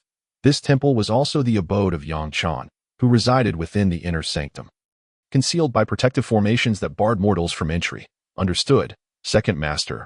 Old Kong acknowledged the command, rallying the other Meishan brothers to lead the Chowdu gods in evacuating the mortals and sealing off Huashan. Though the curious demons and rogue practitioners dared not approach Huashan, they observed from a distance. Intrigued by the unfolding events, they wondered what could have transpired that would compel the illustrious Erlang Shun to lead 1,200 Chowdu gods to this mountain, where no demons roamed, especially with the Sansheng Mu Temple standing guard against such audacity. The mortal demons harbored an immense fear and respect for Yang Jian, the celestial adjudicator. Moreover, with the Sansheng Mu wielding the precious Balian lantern, her power was formidable, rivaling that of Yang Jian himself. Thus, the region surrounding Huashan remained exceedingly secure. Otherwise, the throngs of mortals would not flock to the temple to offer incense, standing above the clouds. Yang Jian chose not to descend to meet Yang Chan. Over the years, he had been in seclusion, neglecting the opportunity to visit his sister. After all this time, Yang Chan must surely be aware that Lu Yinchang and his son had long since passed away, perhaps even reincarnated countless times. Perhaps his sister harbored resentment towards her elder brother. Yang Jian furrowed his brow, remaining silent, his gaze cast downward upon Huashan, as if he could pierce the earth to see his imprisoned sister. Yang Jian also discerned the new celestial edict concealed within the seven-colored stone at the heart of Huashan. This new decree lay embedded within the stone, awaiting the right moment for emergence. In the original fate line, Xinxiang ultimately relinquished his quest to save his mother, sacrificing small love for greater love, allowing the new edict to come to fruition, while the seven-colored stone shielded the Sansheng Mu. In the end, not only did the new edict emerge, but Xinxiang also succeeded in rescuing his mother. Thus, the family of three was reunited in bliss. This conclusion seemed quite idyllic. Yet, Yang Jian did not desire such an ending. Mortals possess but a fleeting lifespan of mere decades. Even if they experienced a few decades of familial joy, they would ultimately face greater suffering. If suffering was inevitable, it was better to have never known happiness. Had he not joined the chat group, Yang Jian would have accepted such a fate. However, at this moment, he yearned for a different outcome. Moreover, he suspected that there might be a saint scheme at play. After all, both the Balian lantern and the seven-colored stone of Huashan were connected to the Saint Enhwa. Could the emergence of this new decree be Enhwa's intention? Yang Jian found himself perplexed. For the original fate line was obscured, leaving only speculation without certainty, unless he were to consult Enhwa. Yet, Yang Jian believed he was not yet worthy of questioning a saint. If clarity eluded him, he resolved to cease pondering. Whatever Enhwa's intentions might be, it sufficed that the new decree emerged. In the original fate line, Xinxiang's actions brought forth the new decree, while the seven-colored stone actively protected the Sansheng Mu. Thus, it could be inferred that Enhwa's ultimate goal was the emergence of the new decree, although Yang Jian remained uncertain of Enhwa's reasons for wanting the new decree to manifest. Of course, it was possible that all of this was merely his conjecture. Perhaps Enhwa did not care for the new decree's emergence, but simply wished to prevent Yang Chan's demise. The Balian lantern was Enhwa's treasure, and Yang Chan's possession of it surely established some connection with Enhwa. Regardless, as Yang Jian prepared to cleave Huashan to rescue his sister, he focused solely on the emergence of the new decree. The intentions and schemes of Manhwa were of no concern to him. At this moment, Yang Jian remained unaware that in the chaotic realm beyond the heavens, within the palace of Manhwa, the Saint Manhwa slowly opened her eyes, her gaze fixed intently upon all that transpired at Huashan. She pondered the reasons for the deviation in fate, questioning whether it was related to the previous extraterrestrial deity.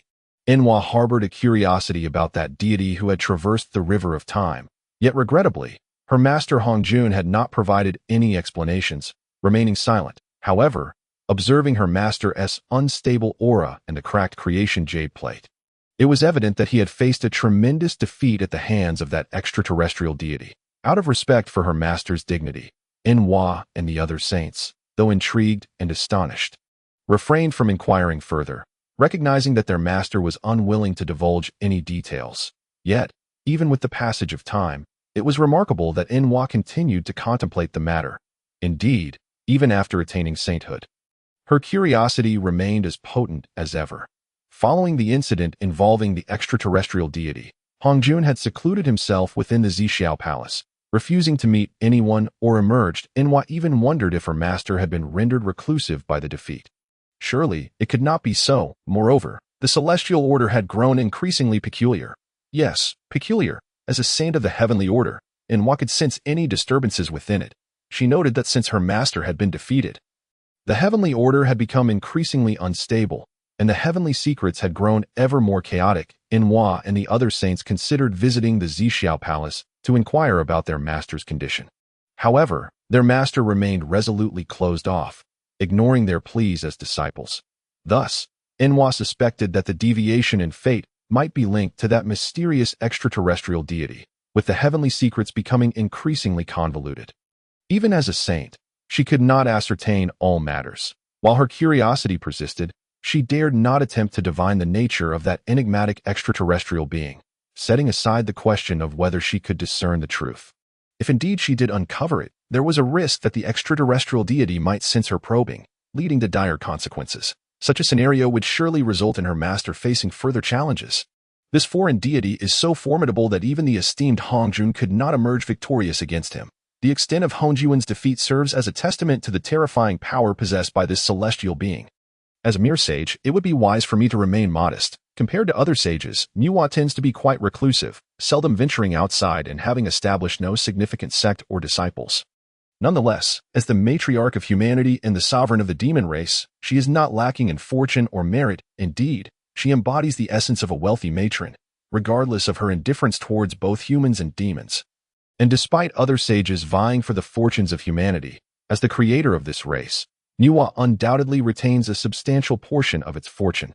Furthermore, as the sole surviving monarch of the demon race, the fortunes of the demons will inevitably flow towards this sage. Thus, even in her seclusion and lack of a formal sect, Manhwa is still abundant in fortune and merit. I shall remain idle, recline in ease, and surely I shall be content with the minimum fortune. To whom can I voice this reasoning? This has certainly incited envy in the two sages from the west. Observing Yang Jian atop the peak of Huashan, Manhwa felt a flicker of curiosity. How has Yang Jian achieved such profound mastery? It appears that my esteemed senior brother has acquired an exceptional disciple. Moreover, Manhwa discerned a terrifying aura emanating from the celestial eye upon Yang Jian's forehead, one that even startled her as a sage. What is the nature of this celestial eye? How does it harbor such a formidable presence? This aura is evidently characteristic of a sage. Could it be that this celestial eye contains the power of a sage? That seems improbable, Manhwa pondered, beginning to divine the mysteries surrounding Yang Jian. Despite the increasing chaos in the currents of fate, a sage can still easily ascertain the destiny of an individual. However, Manhwa encountered failure. She could glimpse aspects of Yang Jian's fate, yet many details remained elusive and uncertain. How could a destiny escape the grasp of a sage? What has transpired with Yang Jian? Is it possible that my senior brother has orchestrated something involving him? Manhwa could not help but suspect the involvement of other sages. Otherwise, it would be inexplicable. Only fellow sages possess the ability to obscure the divination of others. Yang Jian is a disciple of the Chan school. It is reasonable for Manhwa to think of the primordial heavenly venerable. Manhwa chose not to suppress Yang Jian. Rather, she wished to observe his intentions, sensing that a significant event was unfolding. A heavily introverted person, Nuwa believed it prudent to witness the unfolding spectacle. Although she had remained secluded in the palace of Nuwa since her ascension, she had kept a keen eye on all major events occurring in the outside world. Discreetly observing from afar A.T. Huashan, Yang Jin speculated about the sage Nuwa, oblivious to the fact that she was observing him as well, finding amusement in his actions. The sages, including Laozi, Yuan Shi, Tong Tian, and the two from the west, were also intrigued and turned their attention toward him. That a convergence of 6 sage gazes fell upon Yang Jian. Upon noticing him, they quickly recognized that there was something unusual about this young man. They then turned their gaze to the primordial heavenly venerable, the implication clear. Senior brother Yuan Shi, what is your perspective? The primordial heavenly venerable was momentarily taken aback. How should he respond? He could only observe with his eyes. Yet, the slight upturn of his lips indicated his delight. His disciple had indeed flourished, with mastery nearing perfection and a physical form worthy of sainthood. Yang Jian exhibited combat prowess typical of a late-stage quasi-saint. Although his spiritual cultivation had room for improvement, being only at the initial stage of the great Luo Golden Immortal, he had comprehended 2 fundamental laws, quite commendable indeed. The Chan school has a promising successor. As for the celestial eye that seemingly contained the power of a sage, the primordial heavenly venerable found it peculiar. Could a celestial eye be so potent? After conducting his own divination, he, like Nuwa, found himself unable to ascertain the underlying reasons. The causal connections associated with the sage-level power within the celestial eye appeared to have been severed or erased by an unknown force. Other sages presumed this to be the handiwork of the primordial heavenly venerable, while he suspected it might be the intervention of Hongjun. Consequently, all sages tacitly agreed to refrain from further scrutiny. In the light of day, there was nothing novel to behold. If even the sages could not deduce the truth, it must surely be the actions of another sage. Nuwa and the others suspected the primordial heavenly venerable's involvement, which was reasonable, given that Yang Jian was a disciple of the Chan school. As for why the primordial heavenly venerable believed it to be Hongjuan's influence, there was no particular reason. He simply took it as a given.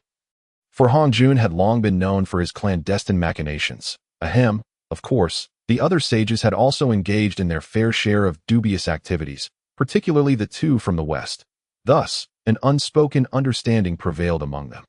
Yang Jian remained blissfully unaware of the sudden attention from the 6 sages. Otherwise, he would certainly feel a mix of embarrassment and dismay. What was this predicament? He was merely a minor figure. Yet the sages were watching him. How mortifying! Nevertheless, the other powerful beings of the world remained undisturbed. After all, when sages cast their gaze, even without any concealment, only fellow sages could perceive it. Those who were merely quasi-saints could not grasp the situation. Beneath the sages, all are but ants. Even Yang Jian, the very subject of scrutiny, remained completely oblivious to the sage's watchful gaze. Before long, all mortals present on Huashan were evacuated, and the entire mountain was sealed off. Although no axe was wielded to cleave the mountain, Yang Jian had no need for such tools. Though the Queen Mother had employed certain means, they were utterly ineffective against the now formidable Yang Jian.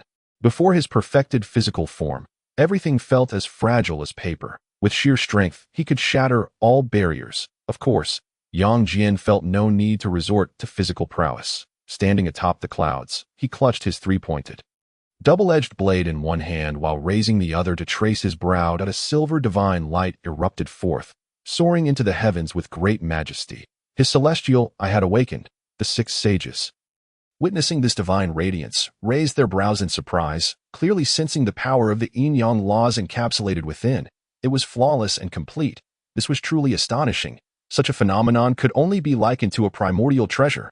Containing a complete foundational law, it was akin to a primordial treasure within the realm of the Lotus Lantern. The 5 sages turned their gazes toward the primordial heavenly venerable, astonished that their senior brother would so generously bestow a primordial treasure upon his disciple. Indeed, it was remarkable to discover that the primordial heavenly venerable possessed a primordial treasure beyond the Manga banner. However, they did not delve deeper into the matter, for Yang Jian was a disciple of the Chan school, and it was not their place to interfere. The primordial heavenly venerable remained silent, contemplating how generous Hongjun had been to retain a primordial treasure and bestow it upon Yang Jian. It seemed that Hongjuan's fondness for him had not waned. Might this be related to that foreign deity? Nuwa suddenly interjected.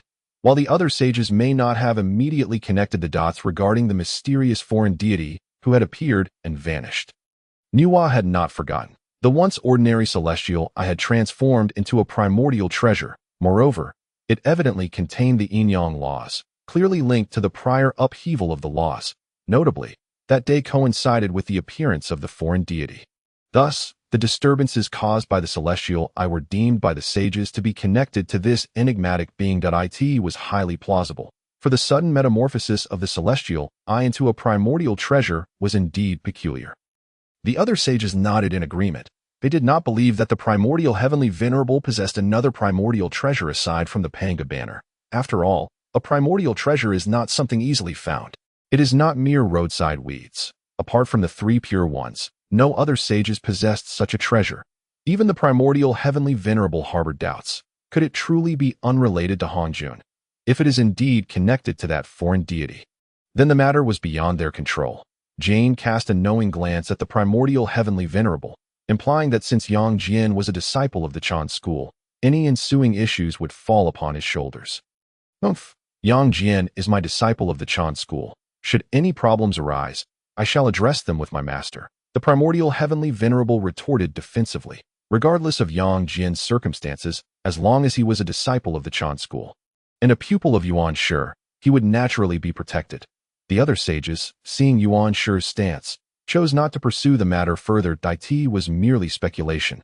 Furthermore, even if Yang Jian possessed the celestial eye, it merely rendered him invincible among those beneath sages. He was still far from challenging a sage. There was no cause for concern. Their apprehension lay not with Yang Jian, but rather with that mysterious foreign deity. After all, even teacher Hongjun was beaten so badly, so they need not be mentioned. Moreover, teacher Hongjun has stated that regardless of what transpires in the future, one must not involve that otherworldly divine being who has already departed from this realm. Thus, naturally, the myriad saints will refrain from laying a hand on Yang Jian. This mess should be left to Yuan Shi Tianzuan, the head of the family. The other saints are completely averse to it. Even Jane and Zhuanti do not dare to covet the innate treasure, the heavenly eye. They do not believe their virtue surpasses that of the otherworldly divine being. Manhwa, under the might of the innate yin-yang divine light, was instantly severed. Whatever means the Queen Mother employed, it was utterly futile. Such a terrifying power has undoubtedly stirred the three realms. In the present three realms, even the Daluo Jingxian rarely intervenes. Furthermore, this horrific yin-yang divine light is beyond the capabilities of even the quasi-saints, is it not? Could it be a saint has made a move? At this moment, the Daluo Jingxian and quasi-saint powers of the three realms were all alarmed. They directed their divine senses towards Mount Hua, yet dared only to observe from a distance, fearing that the terrifying yin-yang divine light might obliterate their divine consciousness. Below Mount Hua, in the center of a cold pool, there was a platform shrouded in a pillar of light. The three holy mothers, Yang Chan, was imprisoned there. At this moment, her weary eyes were filled with horror, fear, and disbelief, gazing at the terrifying divine light descending from the heavens. Yang Chan trembled all over. Her heart instantly chilled. A saint wishes to kill me. This overwhelming pressure and power, aside from a saint, Yang Chan could not fathom what other existence could wield such terrifying strength. Yet, Yang Chan was perplexed and bewildered as to why a saint would want to kill her. I merely engaged in a romance with a mortal. Surely this does not warrant the ire of a saint. Am I truly of such significance? In recent years, Yang Chan had scarcely reminisced about Lu Yanchang and Qinxiang. After all, time fades all, and she understood that so many years had passed. Lu Yanchang and Qinxiang had long since passed away, perhaps reincarnating countless times. Such is the brevity of mortal life. Yang Chan felt immense sorrow and pain, for her elder brother had not visited her in a long time. This left her with a sense of being forgotten, despised, and abandoned. The feeling of being forsaken by her closest kin, her elder brother, was even more suffocating and painful than her separation from Lu Yanchang and his son.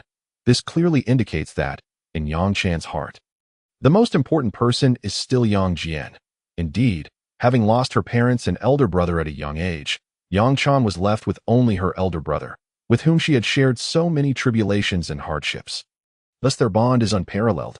Gradually coming to her senses and no longer lost in romantic thoughts, Yang Chan understood that she had wronged her elder brother. If Yang Jian were to know of his sister's current sentiments, He would likely feel a mix of comfort and exasperation, pondering, "Now you think of me, dear sister.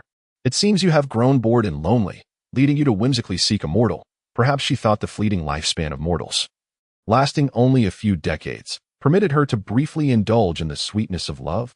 Was it truly mere boredom? In Yang Chan's expression of terror, the terrifying divine light did not harm her. Yang Chan, filled with dread and confusion, stood frozen in place. Then, through the cleaved mountain, she saw her elder brother standing at the pinnacle of the clouds, and she burst into tears of joy. Elder brother. Yang Chan's gaze remained fixed on Yang Jian, softly murmuring, her tone heavy with guilt and sorrow. "Third sister, your elder brother has come to rescue you." Yang Jian, seeing Yang Chan's tear-filled eyes and red-rimmed gaze, felt an overwhelming pang of compassion, contemplating whether he had set his expectations too high for this sister of his, or perhaps he had been too busy, neglecting to accompany her, which led to her profound boredom. In Yang Jian's heart, the most important person has always been this younger sister, in the heavenly court, at the Yaoqi, the Jade Emperor, and the Queen Mother, who were enjoying the song and dance, exchanged grave glances. "Look at your good nephew," the Queen Mother huffed coldly, angrily addressing the Jade Emperor. "You know Yang Jian's temperament. A simple reprimand for the three holy mothers would suffice, yet you insist on escalating matters." The Jade Emperor could only look at the Queen Mother helplessly. What was initially a minor issue had been blown out of proportion. The heavenly laws were meant to bind not someone of Yang Jian's caliber, but rather those lesser deities and celestial soldiers. The Jade Emperor sighed, wondering why the Queen Mother had a penchant for opposing Yang Jian.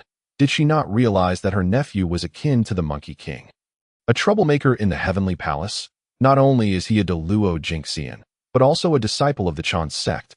How could the heavenly court manage him if they did not intervene? He would become even more unruly. The Queen Mother was not inclined to ignore the situation.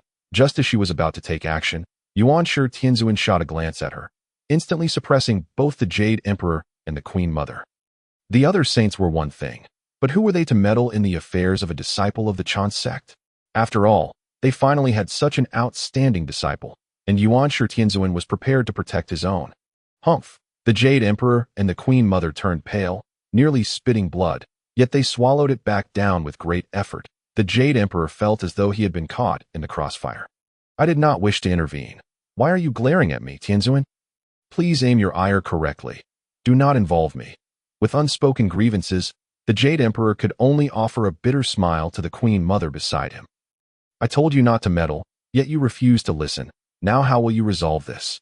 The Queen Mother's expression was ashen, yet she dared not express her anger towards the saints, not even allowing a hint of complaint to surface. In truth, the Queen Mother was quite bewildered as to how such a trivial matter could attract the attention of Yuanshi Tianzuan. Were the saints truly so idle?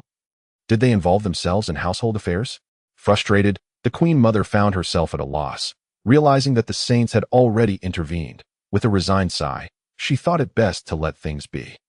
Seeing the Queen Mother close her eyes, adopting an air of indifference, the Jade Emperor felt a sense of relief. The music resumed, and the dance continued. He gestured for the celestial maidens to carry on, dismissing any thoughts of Manhwa and Yang Jian.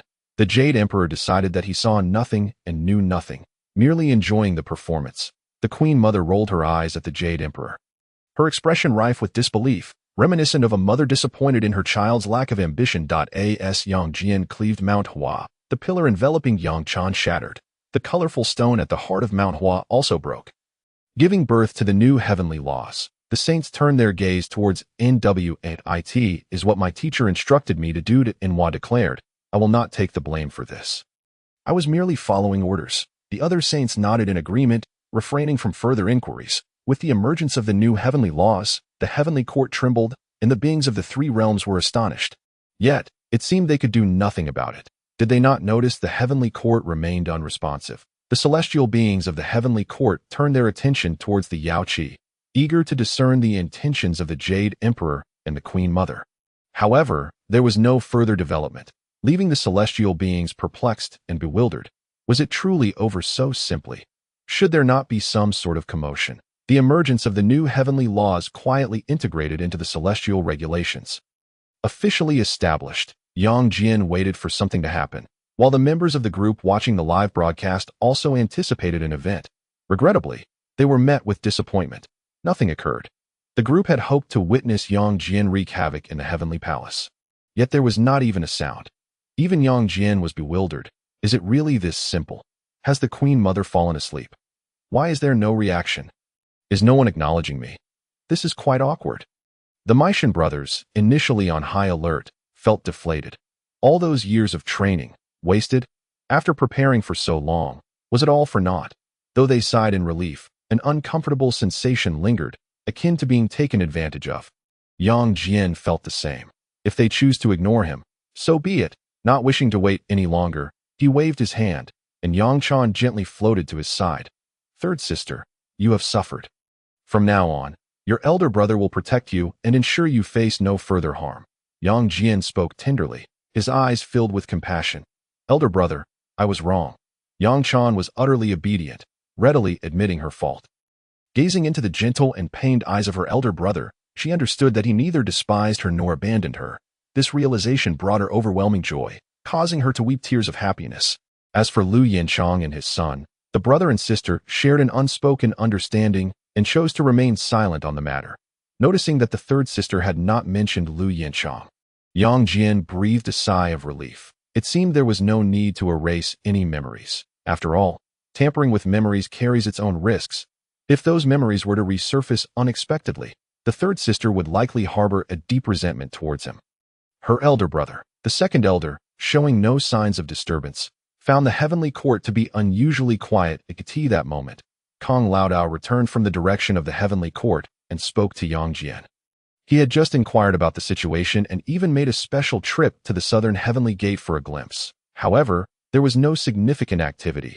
The southern heavenly gate had not dispatched a multitude of heavenly soldiers, indicating that the heavenly court had no intention of deploying forces. It appeared that the second elder could continue his role as the judicial heavenly god without resorting to banditry.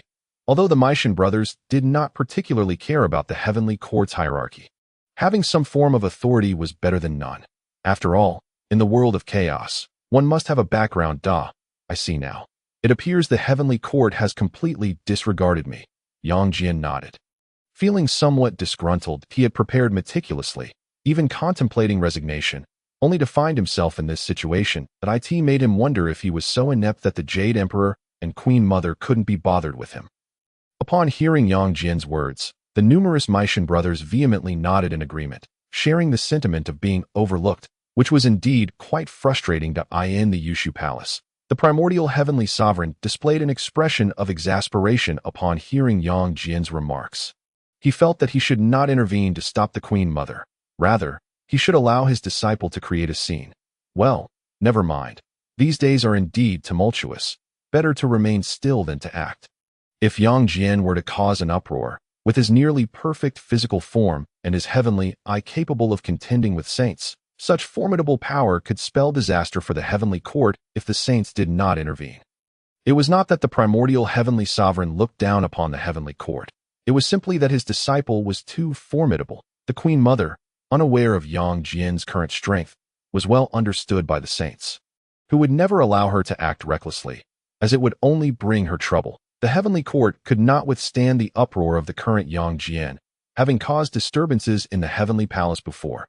If it hadn't been for Yang Jian's great compassion that ultimately restrained him, the heavenly court would have faced ruin at that time. The position of judicial heavenly god was one that Yang Jian had fought for, merely to placate him. It was not a gift from the heavenly court. Many powerful beings observing the emergence of the new heavenly decree on Mount Hua found it quite strange that the heavenly court remained silent. This was unexpected. Even if they dared not confront Yang Jian, there was still the matter of the new decree's emergence. Shouldn't they make some sort of statement? Were they simply lying low? The deities of the heavenly court expressed that the highest authorities, the Jade Emperor and the Queen Mother, were also inactive, and thus they dared not stir. Ultimately, everyone could only remain quietly in place. As for Yang Jian, seeing that no one paid him any mind, he took Yang Chan back to Guanjiankou. Before leaving, he even reunited the split Mount Hua. With the main parties gone, the excitement dissipated, and even the six saints withdrew their gazes. Nuwa felt a tinge of disappointment. Among the six saints, she was the most eager to witness Yang Jian's outburst, but was left disheartened. It was all the fault of the primordial master. Why must he thwart the Queen Mother? After all, the heavenly court could do nothing to this exceptional disciple. At worst, she would have to step in and clean up the mess. Unfortunately, the Primordial Master acted too swiftly for Manhwa to intervene. The Jade Emperor continued to enjoy the music and dance, while the Queen Mother, with her eyes closed, ignored him, feeling quite frustrated and helpless. However, since everything was now set in stone, the Queen Mother had no intention of settling scores later, as it would serve no purpose. She then instructed a nearby heavenly attendant to convey a message to Yang Jian and Yang Chan at Guanjianku. Inform Yang Jian that I am aware of his actions, but I do not mind. These are trivial matters. Let us consider it as if nothing occurred. You shall continue as the judicial heavenly god, and Yang Chan shall persist in her role as the third Holy Mother. Upon hearing the Queen Mother's words, the Jade Emperor glanced over and then resumed his leisurely demeanor, thoroughly enjoying himself. All right, everyone disperse. The Queen Mother was rather displeased with the Jade Emperor's nonchalant attitude. The new heavenly decree had emerged, and they had much to attend to. It was time to address serious matters. Hearing the Queen Mother's words, the Jade Emperor could only smile wryly, pondering why it was so difficult to cultivate a little artistic sensibility these days. Without delving into the bustling activities commencing in the heavenly court due to the new decree, the scene at Guanjianku was lively and festive, although everything proceeded smoothly and perfectly achieved its purpose. Yang Jian was naturally inclined to reward the Mytian brothers and the grass-headed deities with a grand feast. Elder brother, has the Queen Mother truly let me off this easily at the banquet? Yang Chan leaned forward, curiously inquiring of Yang Jian. She still found it hard to believe that it had ended so simply. Given the Queen Mother's temperament, would she truly be so forgiving? When had she ever been so magnanimous? Fear not, third sister. Regardless of the Queen Mother's stance, I now possess the strength to protect you. Yang Jian reassured his slightly anxious third sister, hoping that if everything truly concluded this way, it would be for the best. If the Queen Mother harbored any ulterior motives, he would not be afraid. Strength is Yang Jian's confidence. Elder brother, have you forgiven me? Yang Chan's eyes were filled with trepidation and unease, from Manhwa all the way back to Guanjianku.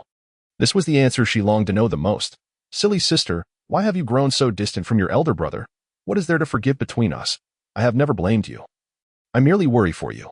Yang Jian gently shook his head and spoke earnestly. We have been inseparable since childhood, enduring countless hardships together. As he comforted Yang Chan, Yang Jian began to reminisce about their past and the difficulties they had overcome. Yang Chan said nothing, only gazing at Yang Jian with tears in her eyes. Others, witnessing this scene, respectfully refrained from interrupting the two. As long as they could openly discuss everything, it would be well. The real concern lay in keeping things bottled up, which would only lead to discomfort and pain for both parties. After a long while, the siblings exchanged silent glances before sharing a smile. All the accumulated conflicts and grievances between them dissipated like the wind with that simple smile. Since Yang Jian had forgotten to turn off the live stream, everyone in the group witnessed this heartfelt reconciliation. Observing the siblings restoring their bond, they extended their blessings. Now that's more like it. Lu Yanchang is unworthy. The true Lord should have executed Lu Yanchang decisively, obliterating his very soul. Look, without Lu Yanchang, the third Holy Mother's mind has returned to normal. Yang Jian had already made up his mind. In the future, he would still need to be concerned.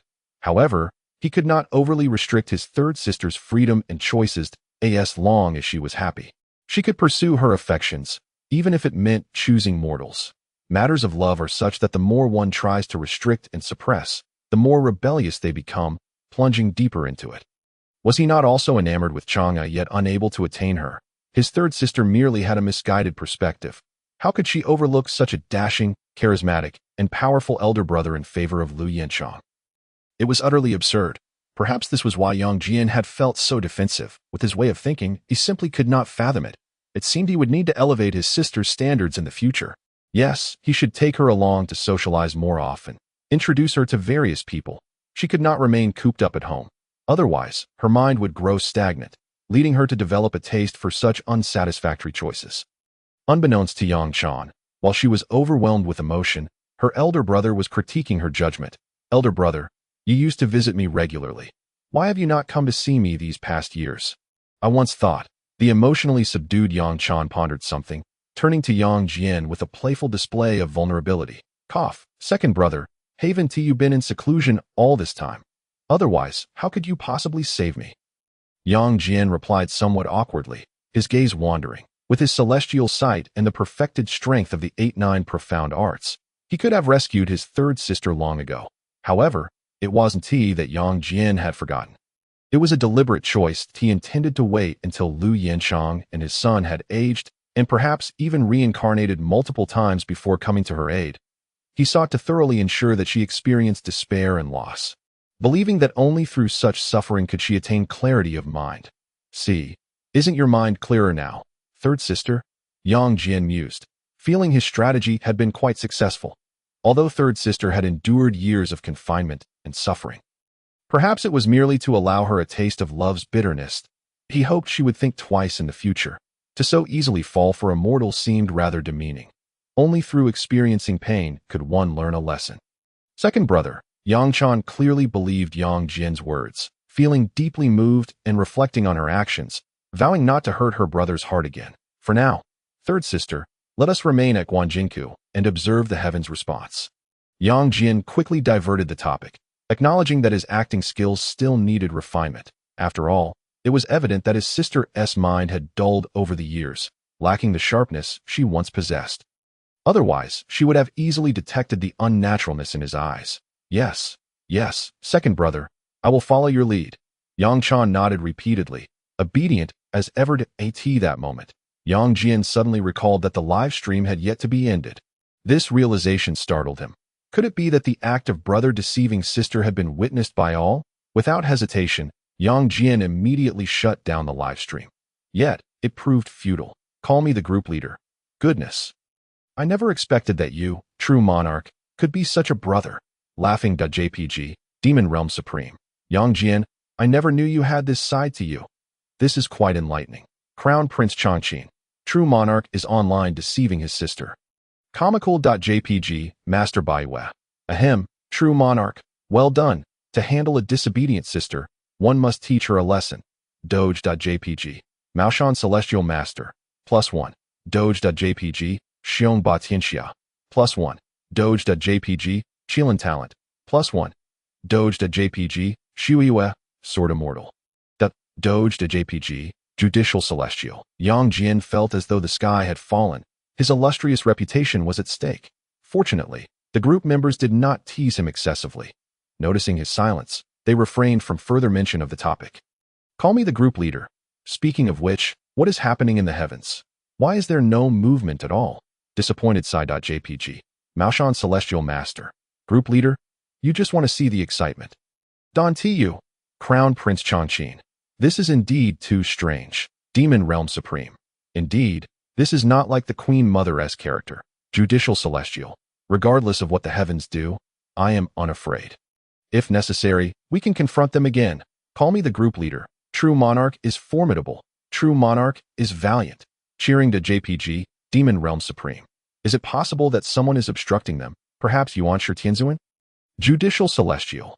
Master Ancestor should not concern himself with such trifles. Hearing this, Yang Jian began to harbor doubts. After all, the complete lack of response from the heavens was, in itself, highly unusual. He understood the Queen Mother-esque character well. How could she possibly remain completely inactive? Thus, it seemed plausible that someone had indeed intervened. Few could deter the Queen Mother, and if the Master Ancestor, a saint, truly intervened, even the Queen Mother of the heavens would not dare to resist. However, he wondered why a saint would concern themselves with such trivial matters. Yang Jian believed that any attention from a saint would only arise in the heat of conflict with the heavens. Of course, he remained unaware that the root of all this was the attention of Manhwa, an onlooker reveling in the spectacle. Had it not been for her gaze, other saints would not have idly focused on Yang Jian, a mere third-generation disciple of the Chan religion. After an unproductive discussion, Yang Jian decided to close the chat group, as he was currently engaged in a banquet with his brothers and had little desire for further conversation. Subsequently, Yang Jian alternated between toasting with the Meishan brothers and sharing heartfelt conversations with Yang Chan. However, before the banquet could conclude, an unexpected guest arrived. Tian Nu. The arrival of Tian Nu instantly silenced the gathering. Finally, the heavens had made a move. This Tian Nu was likely sent by the Queen Mother. Yang Chan looked worriedly at Yang Jian, He glanced back at her reassuringly, then fixed his gaze, laced with murderous intent. Upon the descending Tian Nu having met the true monarch and the three holy mothers, Tian Nu was taken aback upon noticing Yang Jian's fierce expression. She quickly bowed and clasped her hands in respect, her demeanor and tone exceedingly deferential. After all, Tian Nu was fearful. Yang Jian had a history of violence against Tian Nu, and she trembled at the thought of being caught unawares. She dared not approach too closely, instead landing at a distance. Seeing Tian Nu so humble and reverent, the Mytian brothers exchanged glances, concluding that she was not there to cause trouble. However, this left them even more perplexed. What was going on? Even if one were to tread lightly, a token gesture should be made to forego any acknowledgement entirely. This was certainly not characteristic of the Queen Mother. It felt rather embarrassing. Yang Jian and Yang Chan exchanged a glance, both somewhat bewildered, yet relieved that this matter could be resolved so simply. Although Yang Jian was not afraid of the heavens and was prepared for a confrontation, he recognized that since the heavens were being so courteous, what more could he say? Pray tell, is this the decree of the Jade Emperor or the Queen Mother? Yang Jian asked politely, yet he remained seated rather than rising to receive the edict as was customary. The Mytian brothers and the various minor deities followed suit, remaining seated in silence. Tian Nu, witnessing this, felt quite indignant. She was an envoy of the heavens, representing the Jade Emperor and the Queen Mother. Yet, no matter how stifled or resentful she felt, she could not display it.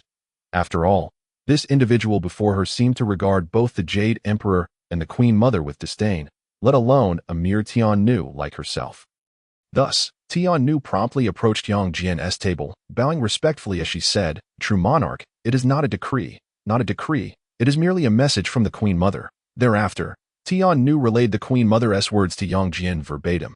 The essence of the message was a cordial mutual understanding, suggesting that all should consider the matter as though it had never occurred and continue as before. Yang Chan was taken aback and astonished by the Queen Mother's sentiment. Had she been confined too long, causing even the Queen Mother to alter her disposition? Understood, please convey my gratitude to the Queen Mother, saying that Yang Jian is most appreciative. Yang Jian nodded at Tian Nu, indicating his comprehension, and conveyed his thanks to the Queen Mother. The underlying implication was clear. This matter was now behind them, and they could coexist amicably moving forward. Yes, true monarch, I shall remember. Tian Nu nodded respectfully in response before returning to the heavens. Second brother, is it all over? Yang Chan asked, still in a daze. Yes, third sister, it is all over. Yang Jian smiled and nodded, and no matter the Queen Mother's intentions, everything had indeed come to a close. As for any future action she might take, Yang Jian was unconcerned that he no longer feared the heavens, and he would be even less fearful in the future, in the face of absolute power. All schemes were merely insignificant tactics. After the banquet, Yang Jian informed the group members of the outcome. Call me the group leader. I never expected the Queen Mother would truly let it go just like that. Surprised.jpg, Crown Prince Chongqing. Indeed, not even a sound. This is utterly inconsistent with the Queen Mother's character. Baiyu's character has collapsed. The Lord of the West, the judicial deity, remarked. This is already the best outcome. The Taoist master of Maoshan added. Indeed, when weapons clash, casualties are inevitable. The group engaged in fervent discussions. 3 golden messages suddenly flashed across the screen, plunging the once lively chat group into an immediate silence.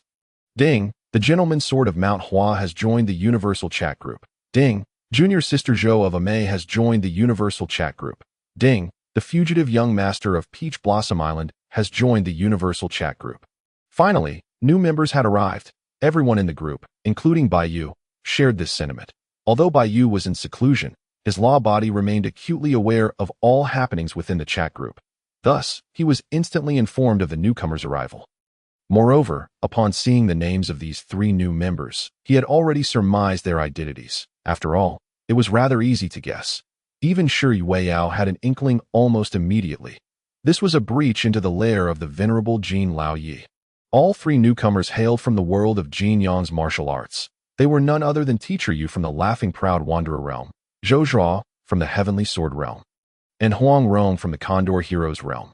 After reviewing the basic information of the 3 newcomers, Shi Yueyao confirmed her suspicions. Baiyu felt somewhat disappointed that all 3 newcomers came from lesser worlds. merely classified as small thousand worlds. In fact, one could argue they represented the lowest tier among small thousand worlds, a mere ordinary low martial world. However, following the incidents involving the traversers from the Langya and Linghuan worlds, Baiyu was not overly disheartened. It is essential to recognize that these three martial worlds were veritable hotbeds for traversers. The probability of encountering a traverser was exceedingly high. At the moment these newcomers entered the group, Baiyu contemplated visiting their respective worlds to uncover any traces left by traversers. Yet, it seemed he had yet to acquire the coordinates of their worlds. Wait, I am now a distinguished administrator. I have established an intricate fate connection with the ordinary group members. Before becoming an administrator, Baiyu's ties with the regular members were not deeply entwined. Perhaps the chat group's barriers had prevented him from obtaining the coordinates of the members' worlds through their causal entanglements.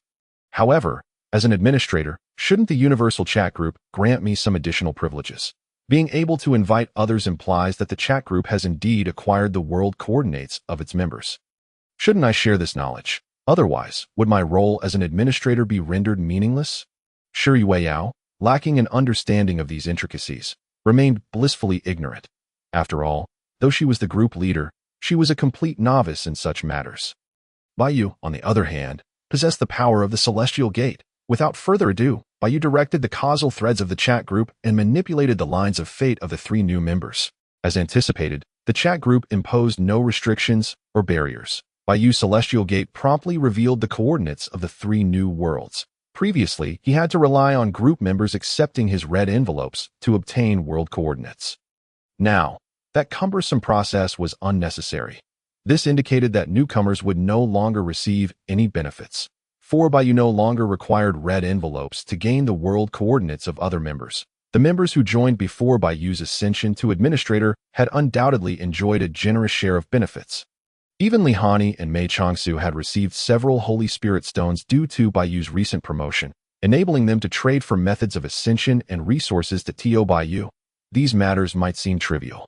Yet, for the others in the group, they represented an extraordinary opportunity and boon that was beyond their reach. Clearly, such opportunities and benefits had now vanished upon acquiring the coordinates of the three newcomers' worlds.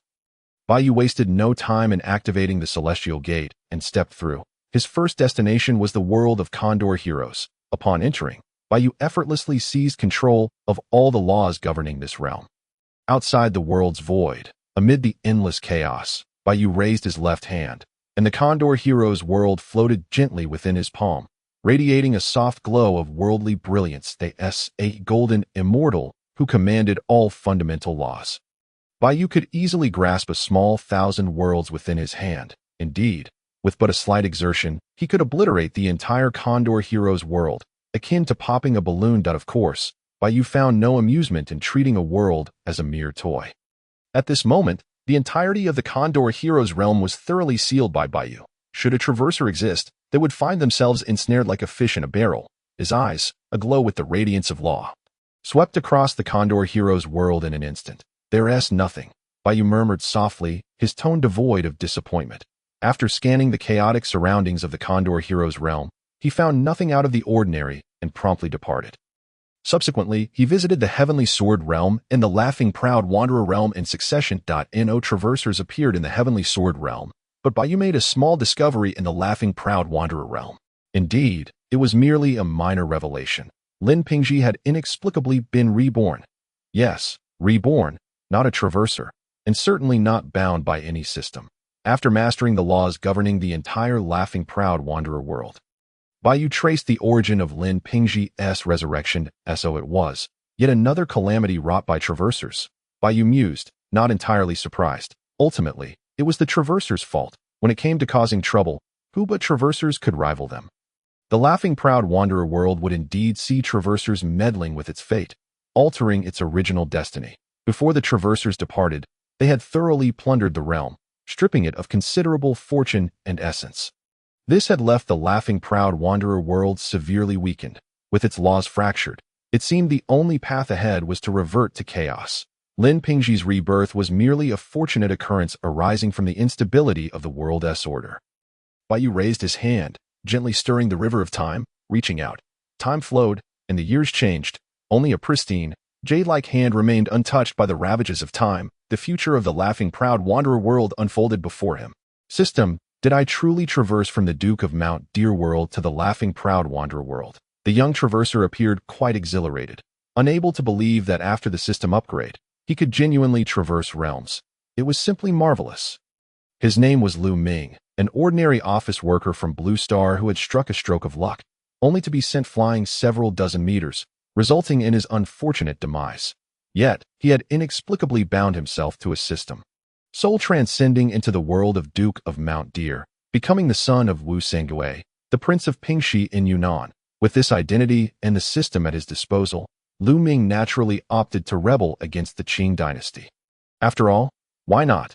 The result was a tale of triumph, wherein Lu Ming not only thwarted Wei Xiaobao's schemes, but also seized all his wives, driving the Manchus back to their northeastern homeland and establishing a new dynasty. Afterward, following over a decade of development and having unified all of Asia, the system, having amassed sufficient fortune and essence, prepared to embark on another journey with Lu Ming's soul. The Duke of Mount Dear world had ceased to generate any resources. So why linger there, wasting time? Lu Ming had yet to fully indulge in the pleasures of emperorship, but he could not defy the system and had no choice but to start anew.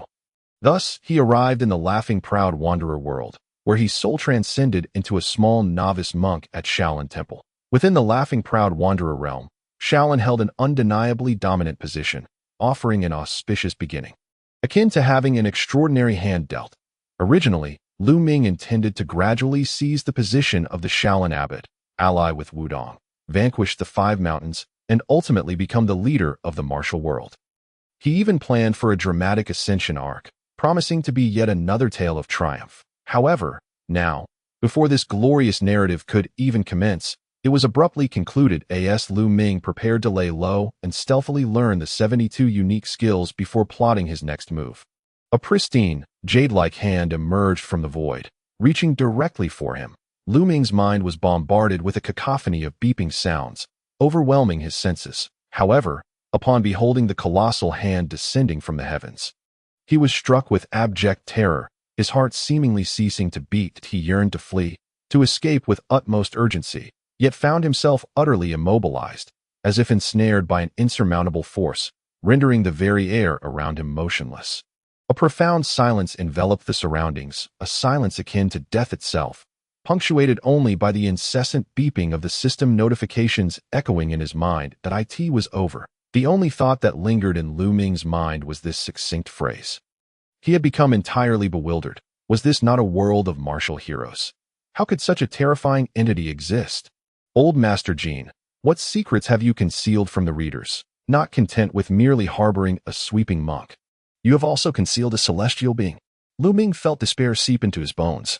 Yet, his despair was of little consequence. No one would care, not even the system. After all, the host was merely a laborer, expendable in every sense. However, when the system attempted to flee, it discovered an inescapable reality.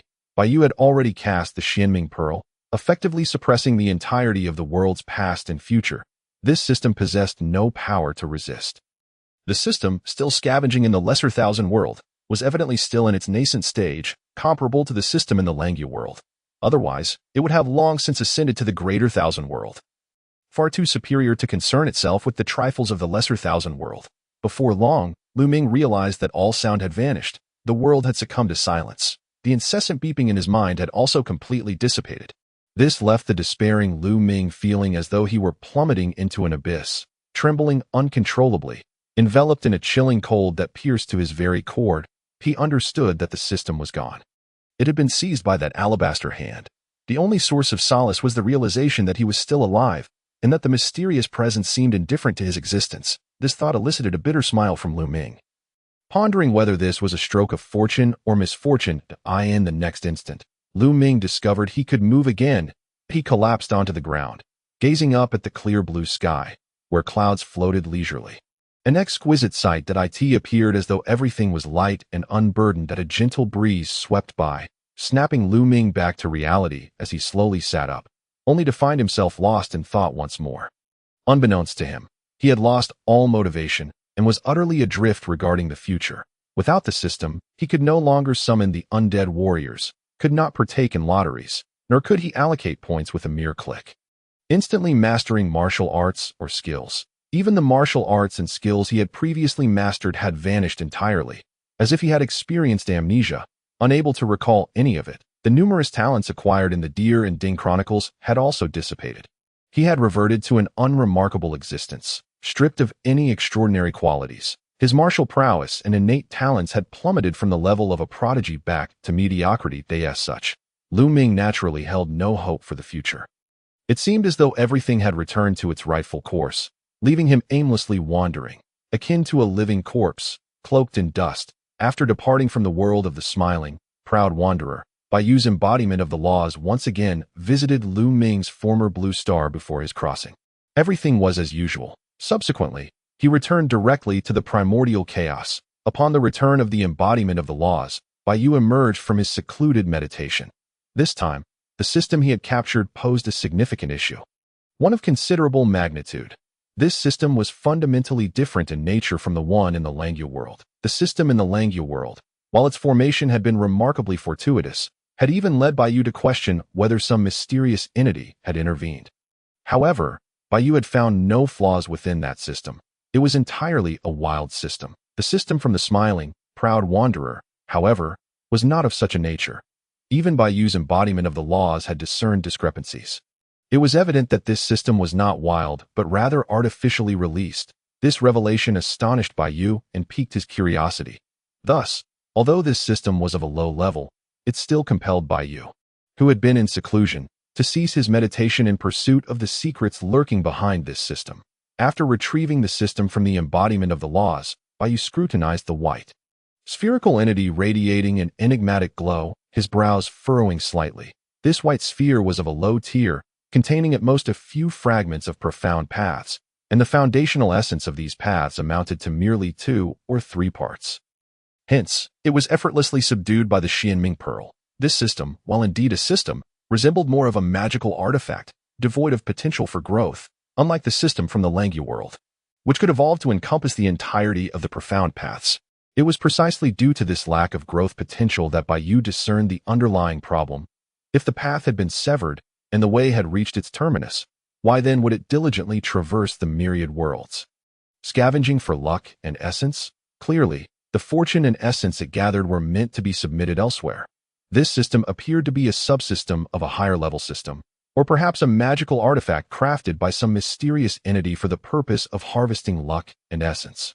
In truth, Bai Yu could create such magical artifacts himself, even disseminating them across the myriad worlds through the gates of the celestial realms to seek hosts and harvest fortune and essence. However, such an approach was exceedingly inefficient, emphasizing a slow and steady accumulation rather than a rapid extraction. Bai Yu naturally held this in disdain. After all, if he possessed the coordinates of the worlds, he could simply send the embodiment of the laws to retrieve what he sought. Moreover, the lesser and middle thousand worlds appeared to offer nothing of value to Bai Yu. The initial reason for his journey to the Lotus Lantern world had been the pursuit of the roots of the 5 Qi. As for other worlds, Bai Yu's intentions had merely been to pursue the systems of the traversers. Indeed, the rewards had been substantial. The Xianming Pearl, a supreme innate spiritual treasure, had been procured in this manner. The Xianming Pearl's grade was among the most elite in the vast expanse of the primordial chaos world. Who could have anticipated that even a lesser thousand world like the Langya world could yield such a treasure of that caliber? Therefore, whether for the sake of uncovering the secrets of the system or in pursuit of opportunities, Bai Yu was naturally keen to seek out traversers. After all, they were compatriots, and it was only fitting to reconnect. Indeed, while dispatching a system to scour the myriad worlds was highly inefficient, relying on gradual accumulation, it remained stable and secure. It was, without a doubt, very secure, even if faced with danger, such as encountering a being like Bai Yu capable of capturing systems. What of it? At most, one would suffer the loss of an artifact that could be mass-produced in comparison to the resources obtained. Such a loss was negligible. For instance, although Bai Yu was acutely aware that the system in his grasp harbored significant issues, even manipulating fate and causality, summoning the 3,000 foundational laws would only allow him to perceive the secrets of this system. Uncovering the unknown entity behind it remained beyond his reach. Clearly, this was a power of the level of profound paths, a realm Bai Yu had yet to attain. leaving him utterly helpless. The appearance of this great luminous sphere struck Baiyu as strangely familiar. He scrutinized the radiant white orb in his hand, murmuring to himself. The system from the Langya world resembled the shape of a seed of profound paths, which was entirely reasonable and normal. The system from the spirit illusion world, long vanished, had left Baiyu with a clear memory of its form, which was entirely different from the grand luminous sphere before him. Is this the Divine Lord space? Baiyu pondered, recalling numerous web novels he had perused, suddenly realizing the striking resemblance of this great luminous sphere to that found within the Divine Lord space. Of course, this was merely Baiyu's speculation. The luminous sphere before him bore no documentation from the Divine Lord space. It was evident that this system was merely a laborer, lacking even information concerning its superior. Perhaps this was a precautionary measure against prying eyes. If Baiyu were currently embodying the 3,000 foundational paths, he might have been able to forcefully seek out the truth, but such a scenario was not present at this moment. Thus, Baiyu could only retain this system for now, waiting for the opportunity to investigate the entity behind the great luminous sphere when he became capable. Yet, he remained uncertain whether his speculation regarding the Divine Lord's space was accurate. Nevertheless, it was imperative not to keep it in the primordial chaos. What if that Divine Lord's space traced him through this luminous sphere? Although the world of Hongwang, where Baiyu resides, is indeed terrifying, it ranks among the pinnacle layers of countless vast realms. However, when faced with the formidable reputation of the Divine Lord's space, Baiyu felt that exercising a bit of caution might be prudent. Thus, he promptly uploaded the colossal luminous orb he held into the personal exclusive marketplace of the all-world chat group. In doing so, even if the proprietor behind this grand orb were to come seeking him, the first point of contact would inevitably be the all-world chat group. After uploading the luminous orb to his personal marketplace, Baiyu suddenly recalled that he had seemingly not uploaded any items to his marketplace yet. This simply would not do. After all, he was an administrator. Subsequently, Baiyu took a few seconds to casually forge a batch of magical artifacts and uploaded them to his personal marketplace. This collection of artifacts was crafted without much thought, merely replicating the renowned artifacts from various novels. Among them were the Zhaohua Zhongtian bottle, a supreme treasure containing the fundamental laws of time and space. Possessing the ability to seize the mysteries of heaven and earth's creation, the Xianhuang Mother Qi Cauldron, the Devouring Heaven Demon Jar, the Star Pearl, and the Spring and Autumn Wheel, along with the Tianwang Tower. Of course, he merely referenced the names of these artifacts, and their capabilities were not far off either.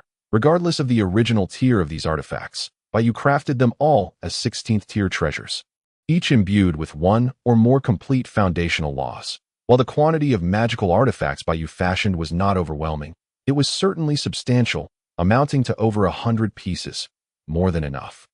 He then uploaded all these artifacts to his personal marketplace, as for the pricing. Given that they were all 16th tier treasures, setting a price too low would be inappropriate as it would disrupt the market. Moreover, they could only be purchased with Holy Spirit stones. Baiyu mused that even if Yang Jian and Chong Lu wished to acquire one, it would likely be a challenge in the short term. Naturally, the elder figures like Yang Jian possessed their own 16th tier treasures and did not need to purchase more, which would be a sheer waste. Baiyu simply desired to avoid having an excessively barren personal marketplace, which prompted him to take a few seconds to create these artifacts and upload them. With another wave of his hand, he uploaded a staggering several thousand items. These thousands of items were not magical artifacts, but rather techniques, divine abilities, secret arts, and insights into 3,000 foundational laws. Observing his personal marketplace brimming with goods, Baiyu nodded in satisfaction, reminiscent of the feeling one gets when adorning a new home. Furthermore, not a single item in Baiyu's personal marketplace was below the 16th tier, signifying an extraordinary level of value. As for artifacts and techniques below the 16th tier, well, there were still Yang Jian and Chong Lu around. Yang Jian had practically cleared out the teachings of the Chan school. Whether the group members practiced demonic arts or sought the path of immortality, they now had direct avenues to the great Luo Golden Immortal.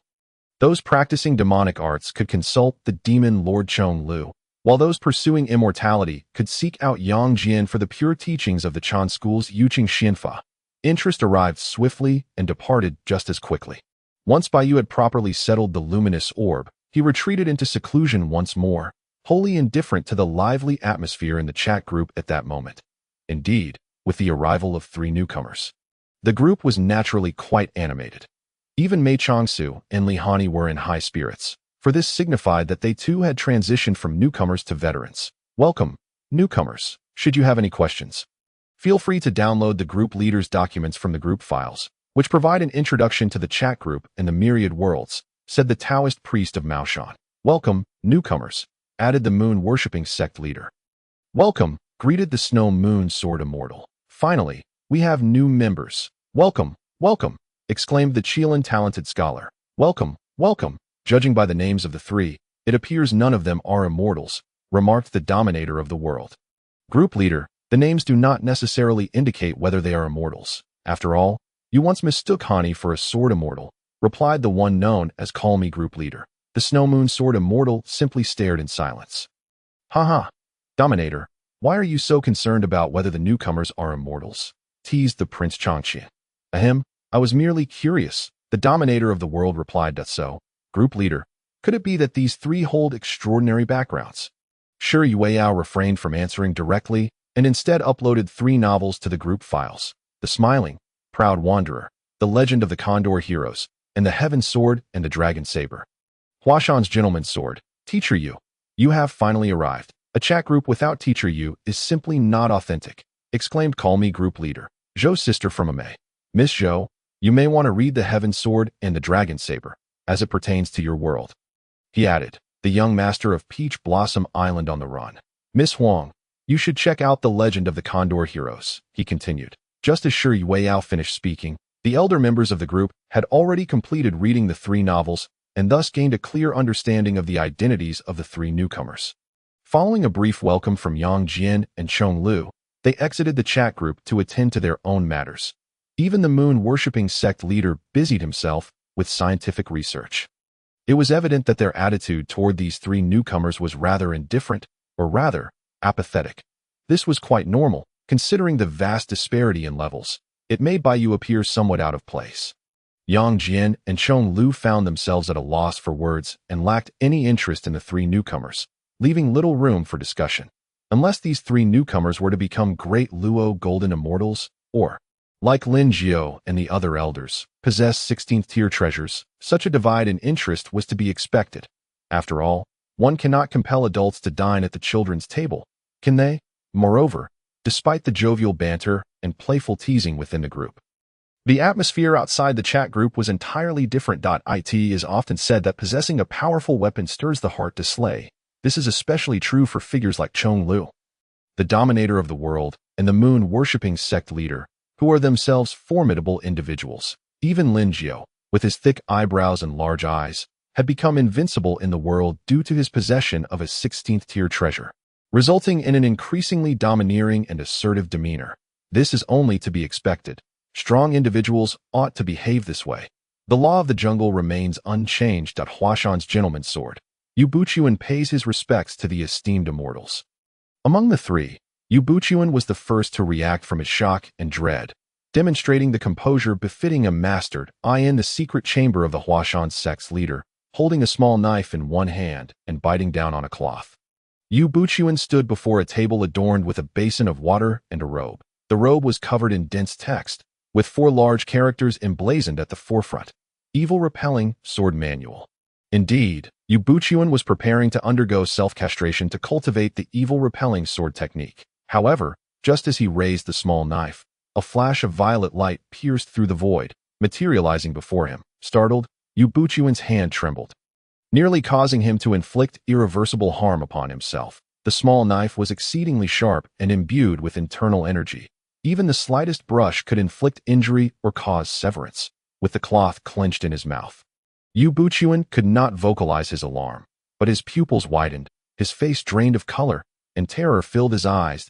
As a man of the martial world, he may have understood the scientific nature of internal energy, but he was utterly incredulous regarding the more supernatural phenomena. Yet, the spectacle before him left him no choice but to accept the unbelievable. Ding, you have received an invitation to the all-world chat group. Would you like to join? A cold, ethereal voice reverberated in his mind, sending shivers of fear through Yu Buchuan, prompting him to silently lower the knife in his hand. He then fell into a prolonged silence.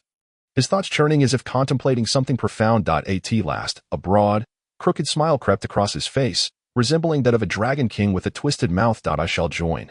Overcome with excitement, Yubuchuan's body quivered uncontrollably, and even his speech was unsteadied. As the sect leader, he had never before lost composure in such a manner. Yet, he paid no heed to his own state. He understood that he had stumbled upon an immense opportunity. Regardless of whether this so-called all-world chat group was of divine or demonic origin, he cared not, so long as his desires were fulfilled. Even if it meant descending into the depths of hell, he would embrace it wholeheartedly, just as he was willing to take the drastic step of self-castration to cultivate the evil-repelling sword manual. Yubuchuan was undoubtedly a resolute individual, teetering on the brink. Just a hair's breadth away, Yubuchuan cast aside the small knife in his hand and the cloth in his mouth, murmuring to himself with lingering trepidation, "As a man of integrity." Yubuchuan was naturally averse to the thought of self-castration. It was only due to his singular devotion to the revival of the Huashan sect, coupled with his fierce temperament, that he would contemplate such a drastic act in pursuit of mastering the evil-repelling sword manual and revitalizing the Huashan sect. Yubuchuan, even now, holds no regrets regarding his self-castration. However, previously he had no choice. Now that choices are available, he is resolutely unwilling to undergo such a fate. After all, this is a matter of dignity for a man. Is this truly a treasure of the immortals? It is indeed extraordinary. Observing the sudden appearance of cascading information before him, Yubuchuan gazed intently, his excitement palpable. After a brief understanding, he grasped the fundamental functions of this celestial artifact known as the multiverse chat group. Upon reading Lingio's message, Yubuchuan obediently hurried to download files related to the chat group and the myriad realms from the group documents. This foundational information had been meticulously organized and uploaded by the group leader, Shi Yueyao, with the intention of allowing newcomers to swiftly comprehend matters pertaining to the chat group and the vast multiverse. Of course, it was merely basic information, yet it sufficed to reveal the expansive world beyond the narrow confines of his previous existence. For instance, upon learning about the myriad realms, Yubuchuan felt as if a mayfly had gazed upon the vast sky, the shock and astonishment within him beyond articulation, in contrast to the boundless worlds. How trivial were his own aspirations. His gaze became vacant as he murmured to himself, his heart in turmoil, until he finally exhaled a deep sigh. Once again, he felt grateful that he had not undergone self-castration before joining the chat group. Otherwise, even if he could regain himself in the future, the experience and the shame of self-castration would haunt him for a lifetime, an indelible mark on his soul. Such an ordeal could indeed engender a psychological demon. After all, for a man, this would undoubtedly inflict profound psychological trauma in the original timeline, had not Yubuchuan descended into madness after his self-castration, a classic case of a troubled mind. After calming his thoughts, Yubuchuan was about to speak and greet the assembled immortals in the group when he noticed that the group leader had addressed him directly. This startled Yubuchuan, leaving him both flattered and astonished. However, what could the group leader mean by calling him Teacher Yu? Why would the group leader refer to him in such a manner? Pondering this, Yubuchuan dismissed the thought and promptly sent a greeting. Chilan talent, there is no need for courtesy, Master Yu. Not all of us in the group are immortals. Feel free to speak your mind without excessive caution. Maoshan Celestial Master. Indeed, we are all in the same group. We are like family. Xiong Batian. TSK, Master Yu is quite a resolute individual. Call me group leader. Indeed, it is not easy for Teacher Yu. Smile.jpg, Crown Prince Chongqing. The expression you sent seems a bit off. Group leader, Huashan Gentleman's Sword. Do you all know me? Yubuchuan was perplexed. Why were they calling him a resolute individual? Why did the group leader say it was not easy for him? Nevertheless, being the leader of the Huashan sect was indeed no easy feat. He had been forced to self-castrate to practice the evil-repelling sword technique. It was truly a difficult path. Call me group leader. Ahem. Teacher, you may wish to peruse the Laughing Proudly document I just uploaded to the group files. It pertains to the future fate of your world. Smirk.jpg, Maoshan Celestial Master. Speaking of which, Master Yu truly is a formidable character. I tremble at the thought, Xiong Badian, to Master Yu. To be so harsh on oneself, I am nowhere near your level. Chilan talent. Yet, Ling Hu Chong is truly ungrateful, while it is understandable that he did not pass down the Duga 9 swords to Master Yu. It is incomprehensible that he failed to inform his own master about the numerous lost sword techniques within the 5 mountain sword sect hidden in the Thought Repentance Cliff Cave. Maoshan Celestial Master, compared to Master Yu's disciple. My 2 troublesome apprentices seemed far less troublesome. Humorist at JPG, Xiong Batian. Ling Huchong is indeed heartless. With such a disciple, old Yu's ambition to revive the Huashan sect is surely a fool's dream. Maoshan Celestial Master. Has the great leader already started calling him old Yu? Xiong Batian. What? Are you, an old Taoist priest, not convinced? Call me group leader. Perhaps Jiu Shu is feeling jealous. Bump.jpg. Maoshan Celestial Master. Xiong Batian. Yu Buchuan was taken aback upon seeing the group leader's words. The leader could actually discern the future fate of his world. This, however, he quickly realized that this was the group leader of the chat group. Such divine powers seemed quite normal. Feeling somewhat foolish for his earlier astonishment, Yu Buchuan hastily downloaded the document titled Laughing Proudly from the group files, beginning to read while simultaneously observing the chat interface. Soon, his heart sank to an icy depth. It was over. His self-castration had become known. Evidently, according to the original trajectory of fate, he had indeed self-castrated to practice the sword. It made sense. If it weren't for the sudden interruption of the chat group, he would have undoubtedly gone through with it. In fact, had the chat group arrived even a second later, he would have. Watching the teasing remarks from the group members, Yu Buchuan felt a wave of depression wash over him. A sense of despair and a desire to weep. His illustrious reputation was now tarnished. Amazed Sister Zhou. Zhou Zhua pays her respects to the esteemed immortals. Peach Blossom Island's fugitive young master. Huang Rong salutes the esteemed immortals. At this moment, Zhou Zhirua and Huang Rong also spoke up. In the world of the Heaven Sword and Dragon Saber, after finishing her sword practice that morning, Zhou Zhirua returned to her chamber. Just as she was about to take a brief rest, a purple orb of light suddenly materialized from the void and surged directly towards her. Startled, Zhou Zhirua's exquisitely beautiful face turned as pale as a ghost. Her gentle voice tinged with a hint of hoarseness due to her shock. Ding. You have received an invitation to join the multiverse chat group. Would you like to join? The ethereal and cold voice echoed in her mind, further draining the color from Zhou Zhirua's face, causing her to collapse onto the floor, her eyes filled with dread. However, after a brief moment of panic, her emotions settled remarkably quickly, though her delicate face remained pale. The fear in her eyes gradually dissipated. The multiverse chat group.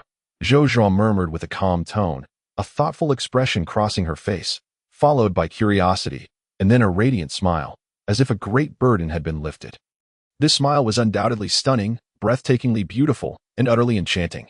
Countless beauties exist, yet none can rival the charm of a fair maiden. I shall join, Zhou Zhirua declared with unwavering conviction, her eyes sparkling with an indescribable gleam. In that moment, although she appeared outwardly frail and gentle, her gaze had transformed entirely. The previous look of vulnerability was nowhere to be found, replaced solely by determination and cool composure, gentle and delicate, pitifully innocent and obediently compliant. These aspects described Zhou Zhirua, yet they did not encompass her entirety, for she was indeed a clever little white flower with hidden depths. This is not difficult to comprehend, as losing her parents at a young age instilled within her a profound sense of insecurity. Even after being sent to a Mei sect by Zhang Sanfeng, her life had settled somewhat, yet that insecurity had not vanished. To protect herself, Zhou Zhirua showcased her gentle side, while the less desirable traits were buried deep within her heart. Coupled with her naturally soft and delicate appearance, she embodied the essence of a pitiful little white flower, making her performance all the more convincing.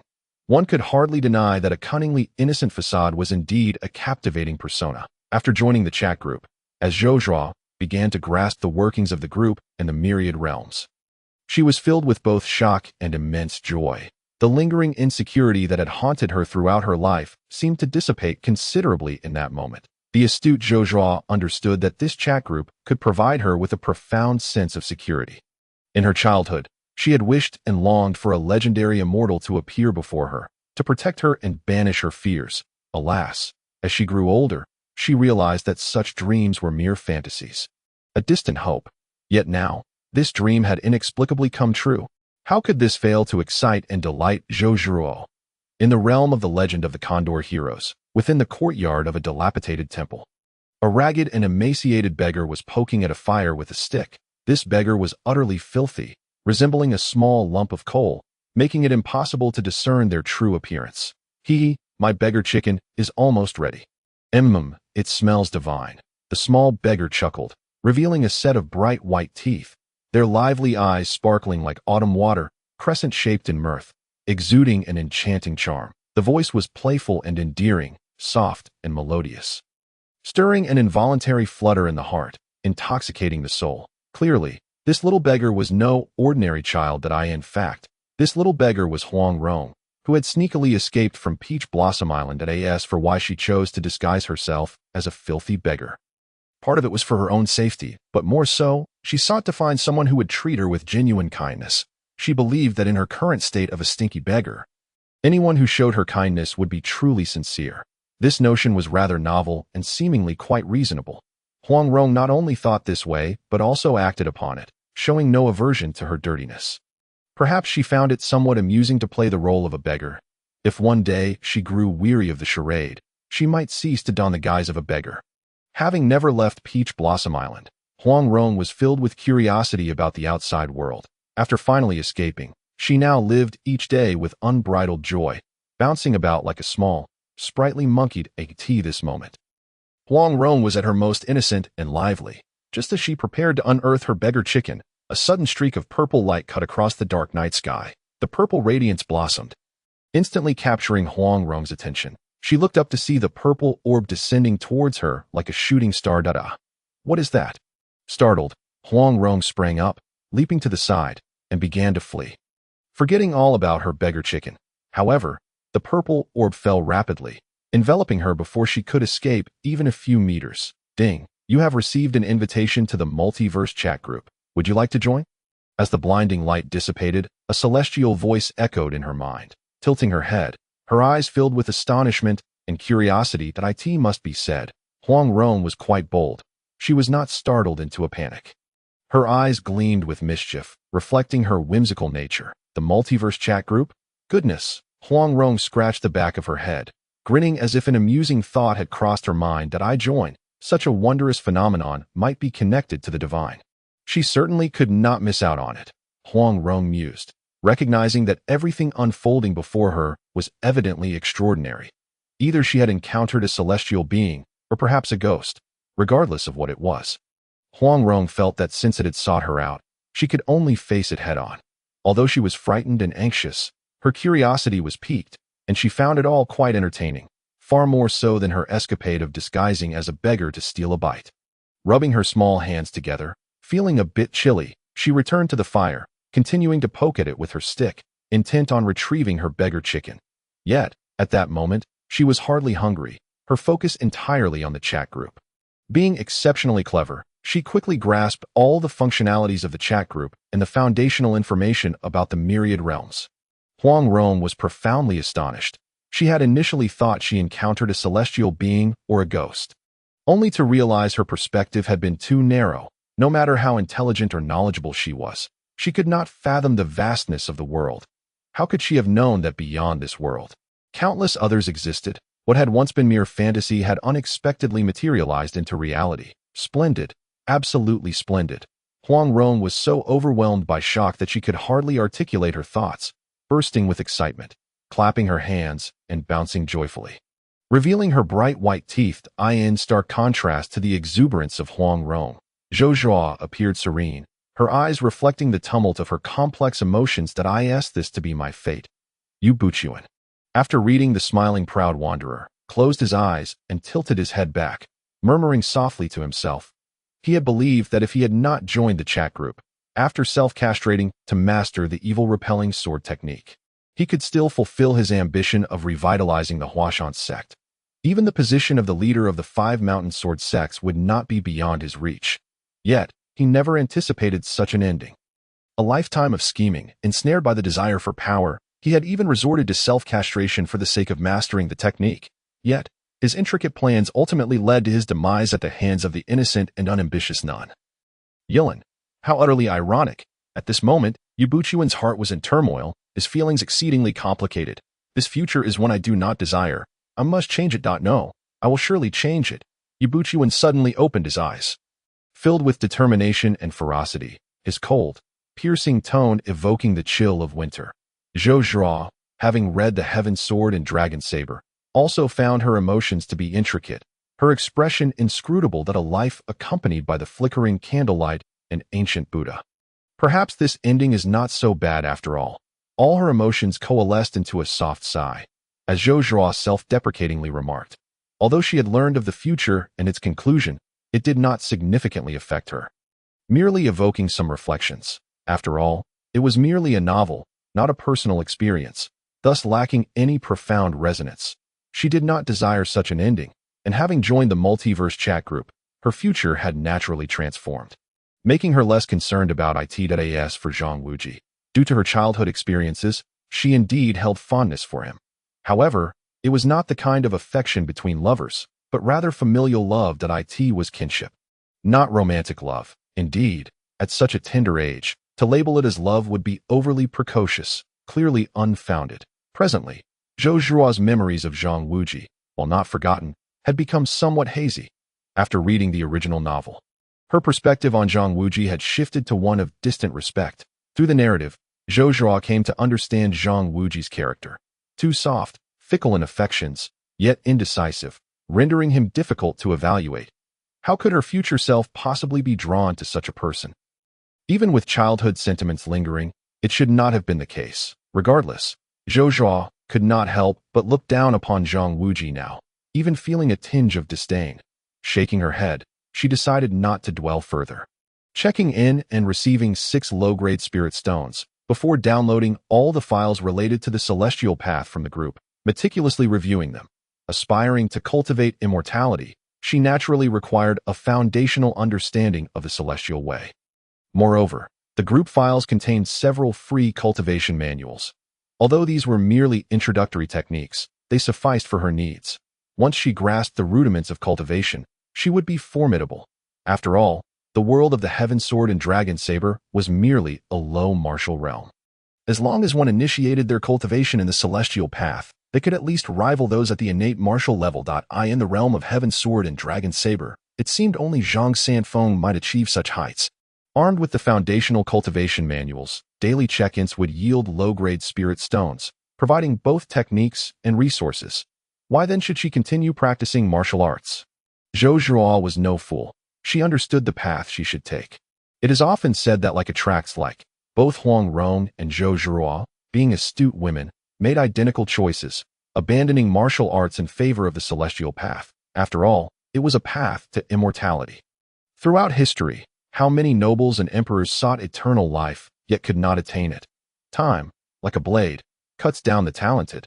Looking through history, how many emperors, in their youth, regardless of how brilliant and unparalleled, how astute in strategy, in their twilight years, none are free from the yearning for immortality, having exhausted every means and strained every nerve. Yet, in the end, they remain unable to fulfill their desires, inevitably falling prey to the relentless sword of time. Even the exalted emperors, draped in the fineries of nobility, are driven to obsession, let alone the common folk. Huang Rong, too, finds herself ensnared by this universal folly. She possesses little enthusiasm for martial arts, nor does she exert herself diligently. Thus, despite her exceptional talent and illustrious lineage, her martial prowess remains modest. However, her fascination with the Tao of immortality, a pathway to eternal youth, is profound. After all, no young woman can remain indifferent to the allure of perpetual youth. Upon acquiring a foundational understanding of the myriad realms, Huang Rong experiences an overwhelming epiphany, profoundly realizing the vastness of the cosmos and the infinity of time and space. She once believed the martial world to be grand and the heavens boundless.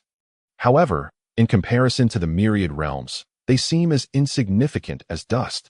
This revelation lingers in her heart, as if her very soul has undergone a sublime transformation, raised under the tutelage of the Eastern evil. Huang Yaoshi, Huang Rong is well-versed in countless tomes, knowledgeable in astronomy and geography, an adept in the arts of the 5 elements and the 8 trigrams. She is indeed an extraordinary woman, her intellectual horizons surpassing those of many. The ignorant do not ponder deeply that it dawns on her that the martial world she once idolized is, in truth, exceedingly minuscule. Gazing up at the luminous moon suspended in the heavens, she speaks softly to herself, her eyes misty with contemplation. Naturally, she has completed reading the legend of the Condor heroes. Unsurprisingly, the future and fate laid out within do not appeal to her in the slightest. As for Guijing, the embodiment of chivalry, serving the nation and its people, Huang Rong holds immense respect for such noble spirit. Yet, she is acutely aware that she is not of that ilk, lacking such lofty ideals of self-sacrifice. In the novel, the reason her future self steadfastly defends Xiangyang for decades is not for the sake of the nation or its populace, but solely for Guijing. Huang Rong's father is none other than the Eastern evil. Huang Yaoshi, what manner of man is he? To summarize succinctly, he embodies 7 parts wickedness and 3 parts righteousness. How could a figure so ambiguously balanced possibly raise a daughter of such noble chivalric ideals? It is the essence of wickedness that truly encapsulates Huang Rong. One could say she has sacrificed immensely for Guijing, enduring great losses. Indeed, by the time of the Divine Condor, she appears to have transformed entirely. Losing her vivacity and spirit, consumed instead by overthinking and deep contemplation, her once vibrant aura has vanished. Such a future is abhorrent to the youthful Huang Rong, who shudders at the thought of becoming that way. How terrifying. Is this truly still herself? From the pages of the legend of the Condor heroes, Huang Rong has come to understand Guijing thoroughly. It is precisely because she knows him so well that she now wishes to sever all ties with him. She does not desire that future. Now, as a member of the Myriad Realms chat group, her expanded horizons shape her ambitions, leading her to disdain the future her fictional self faces, along with a growing aversion to Guijing. It would be best for Guijing to be bound to Huazhang. After all, he is the Golden Saber Prince of Mongolia, a childhood companion of Huazhang, and they are even betrothed. It seems Guijing is already on the verge of emotional infidelity. Am I merely a third party? Huang Rong's displeasure deepens. Present, Huang Rong is eager to discover if Guijing would attain such martial prowess without her.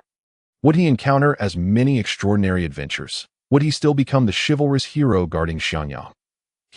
Once I master the art of qi, I shall disguise myself and pay a visit to Peach Blossom Island. First to give my father a good thrashing. After this bout of reflection, Huang Rong swiftly regains her spirited demeanor and adopts the role of a devoted daughter, grinning mischievously. Truly, a display of filial piety. Subsequently, Huang Rong arrives at the sign-in interface, checking in and surprisingly receiving 10 low-grade spirit stones. 10 spirit stones. It seems my luck is quite favorable. Huang Rong exclaims joyfully, before navigating to the group file section. The multitude of documents momentarily overwhelms her. Her astonishment. There are even martial arts manuals. Downloading the files related to the Tao, Huang Rong discovers an abundance of martial arts techniques, notably uploaded by the members Shuyue Jiuxian and Xiong Batiandi. Thus, these 2 members hail from a martial arts world, akin to that of the legend of the Condor heroes. Filled with curiosity, Huang Rong downloads all the martial arts manuals and peruses them briefly. However, she soon finds herself disheartened. This martial arts? You dare tell me this is martial arts? Whose martial arts allow for flight through the heavens, the evasion of earthly bounds, the separation of soul from body, or the ability to part mountains and sever rivers? Whose martial arts world still possesses legendary beasts like the Fire Qilin, Phoenix, and Divine Dragon? Huang Rong has always held great confidence in the martial arts of her Peach Blossom Island. After all, her father is one of the 5 greats of the world. Yet, she also understands that no matter how formidable her father may be, he cannot achieve feats of flying or earth-shattering prowess. Let alone soul separation, powers reserved for deities. Contemplating this, Huang Rong's curiosity about the martial arts of the youthful world intensifies. She meticulously examines the martial arts manuals uploaded by Shuyue Jiuxian and compares them with the free foundational techniques of the Tao available in the group files.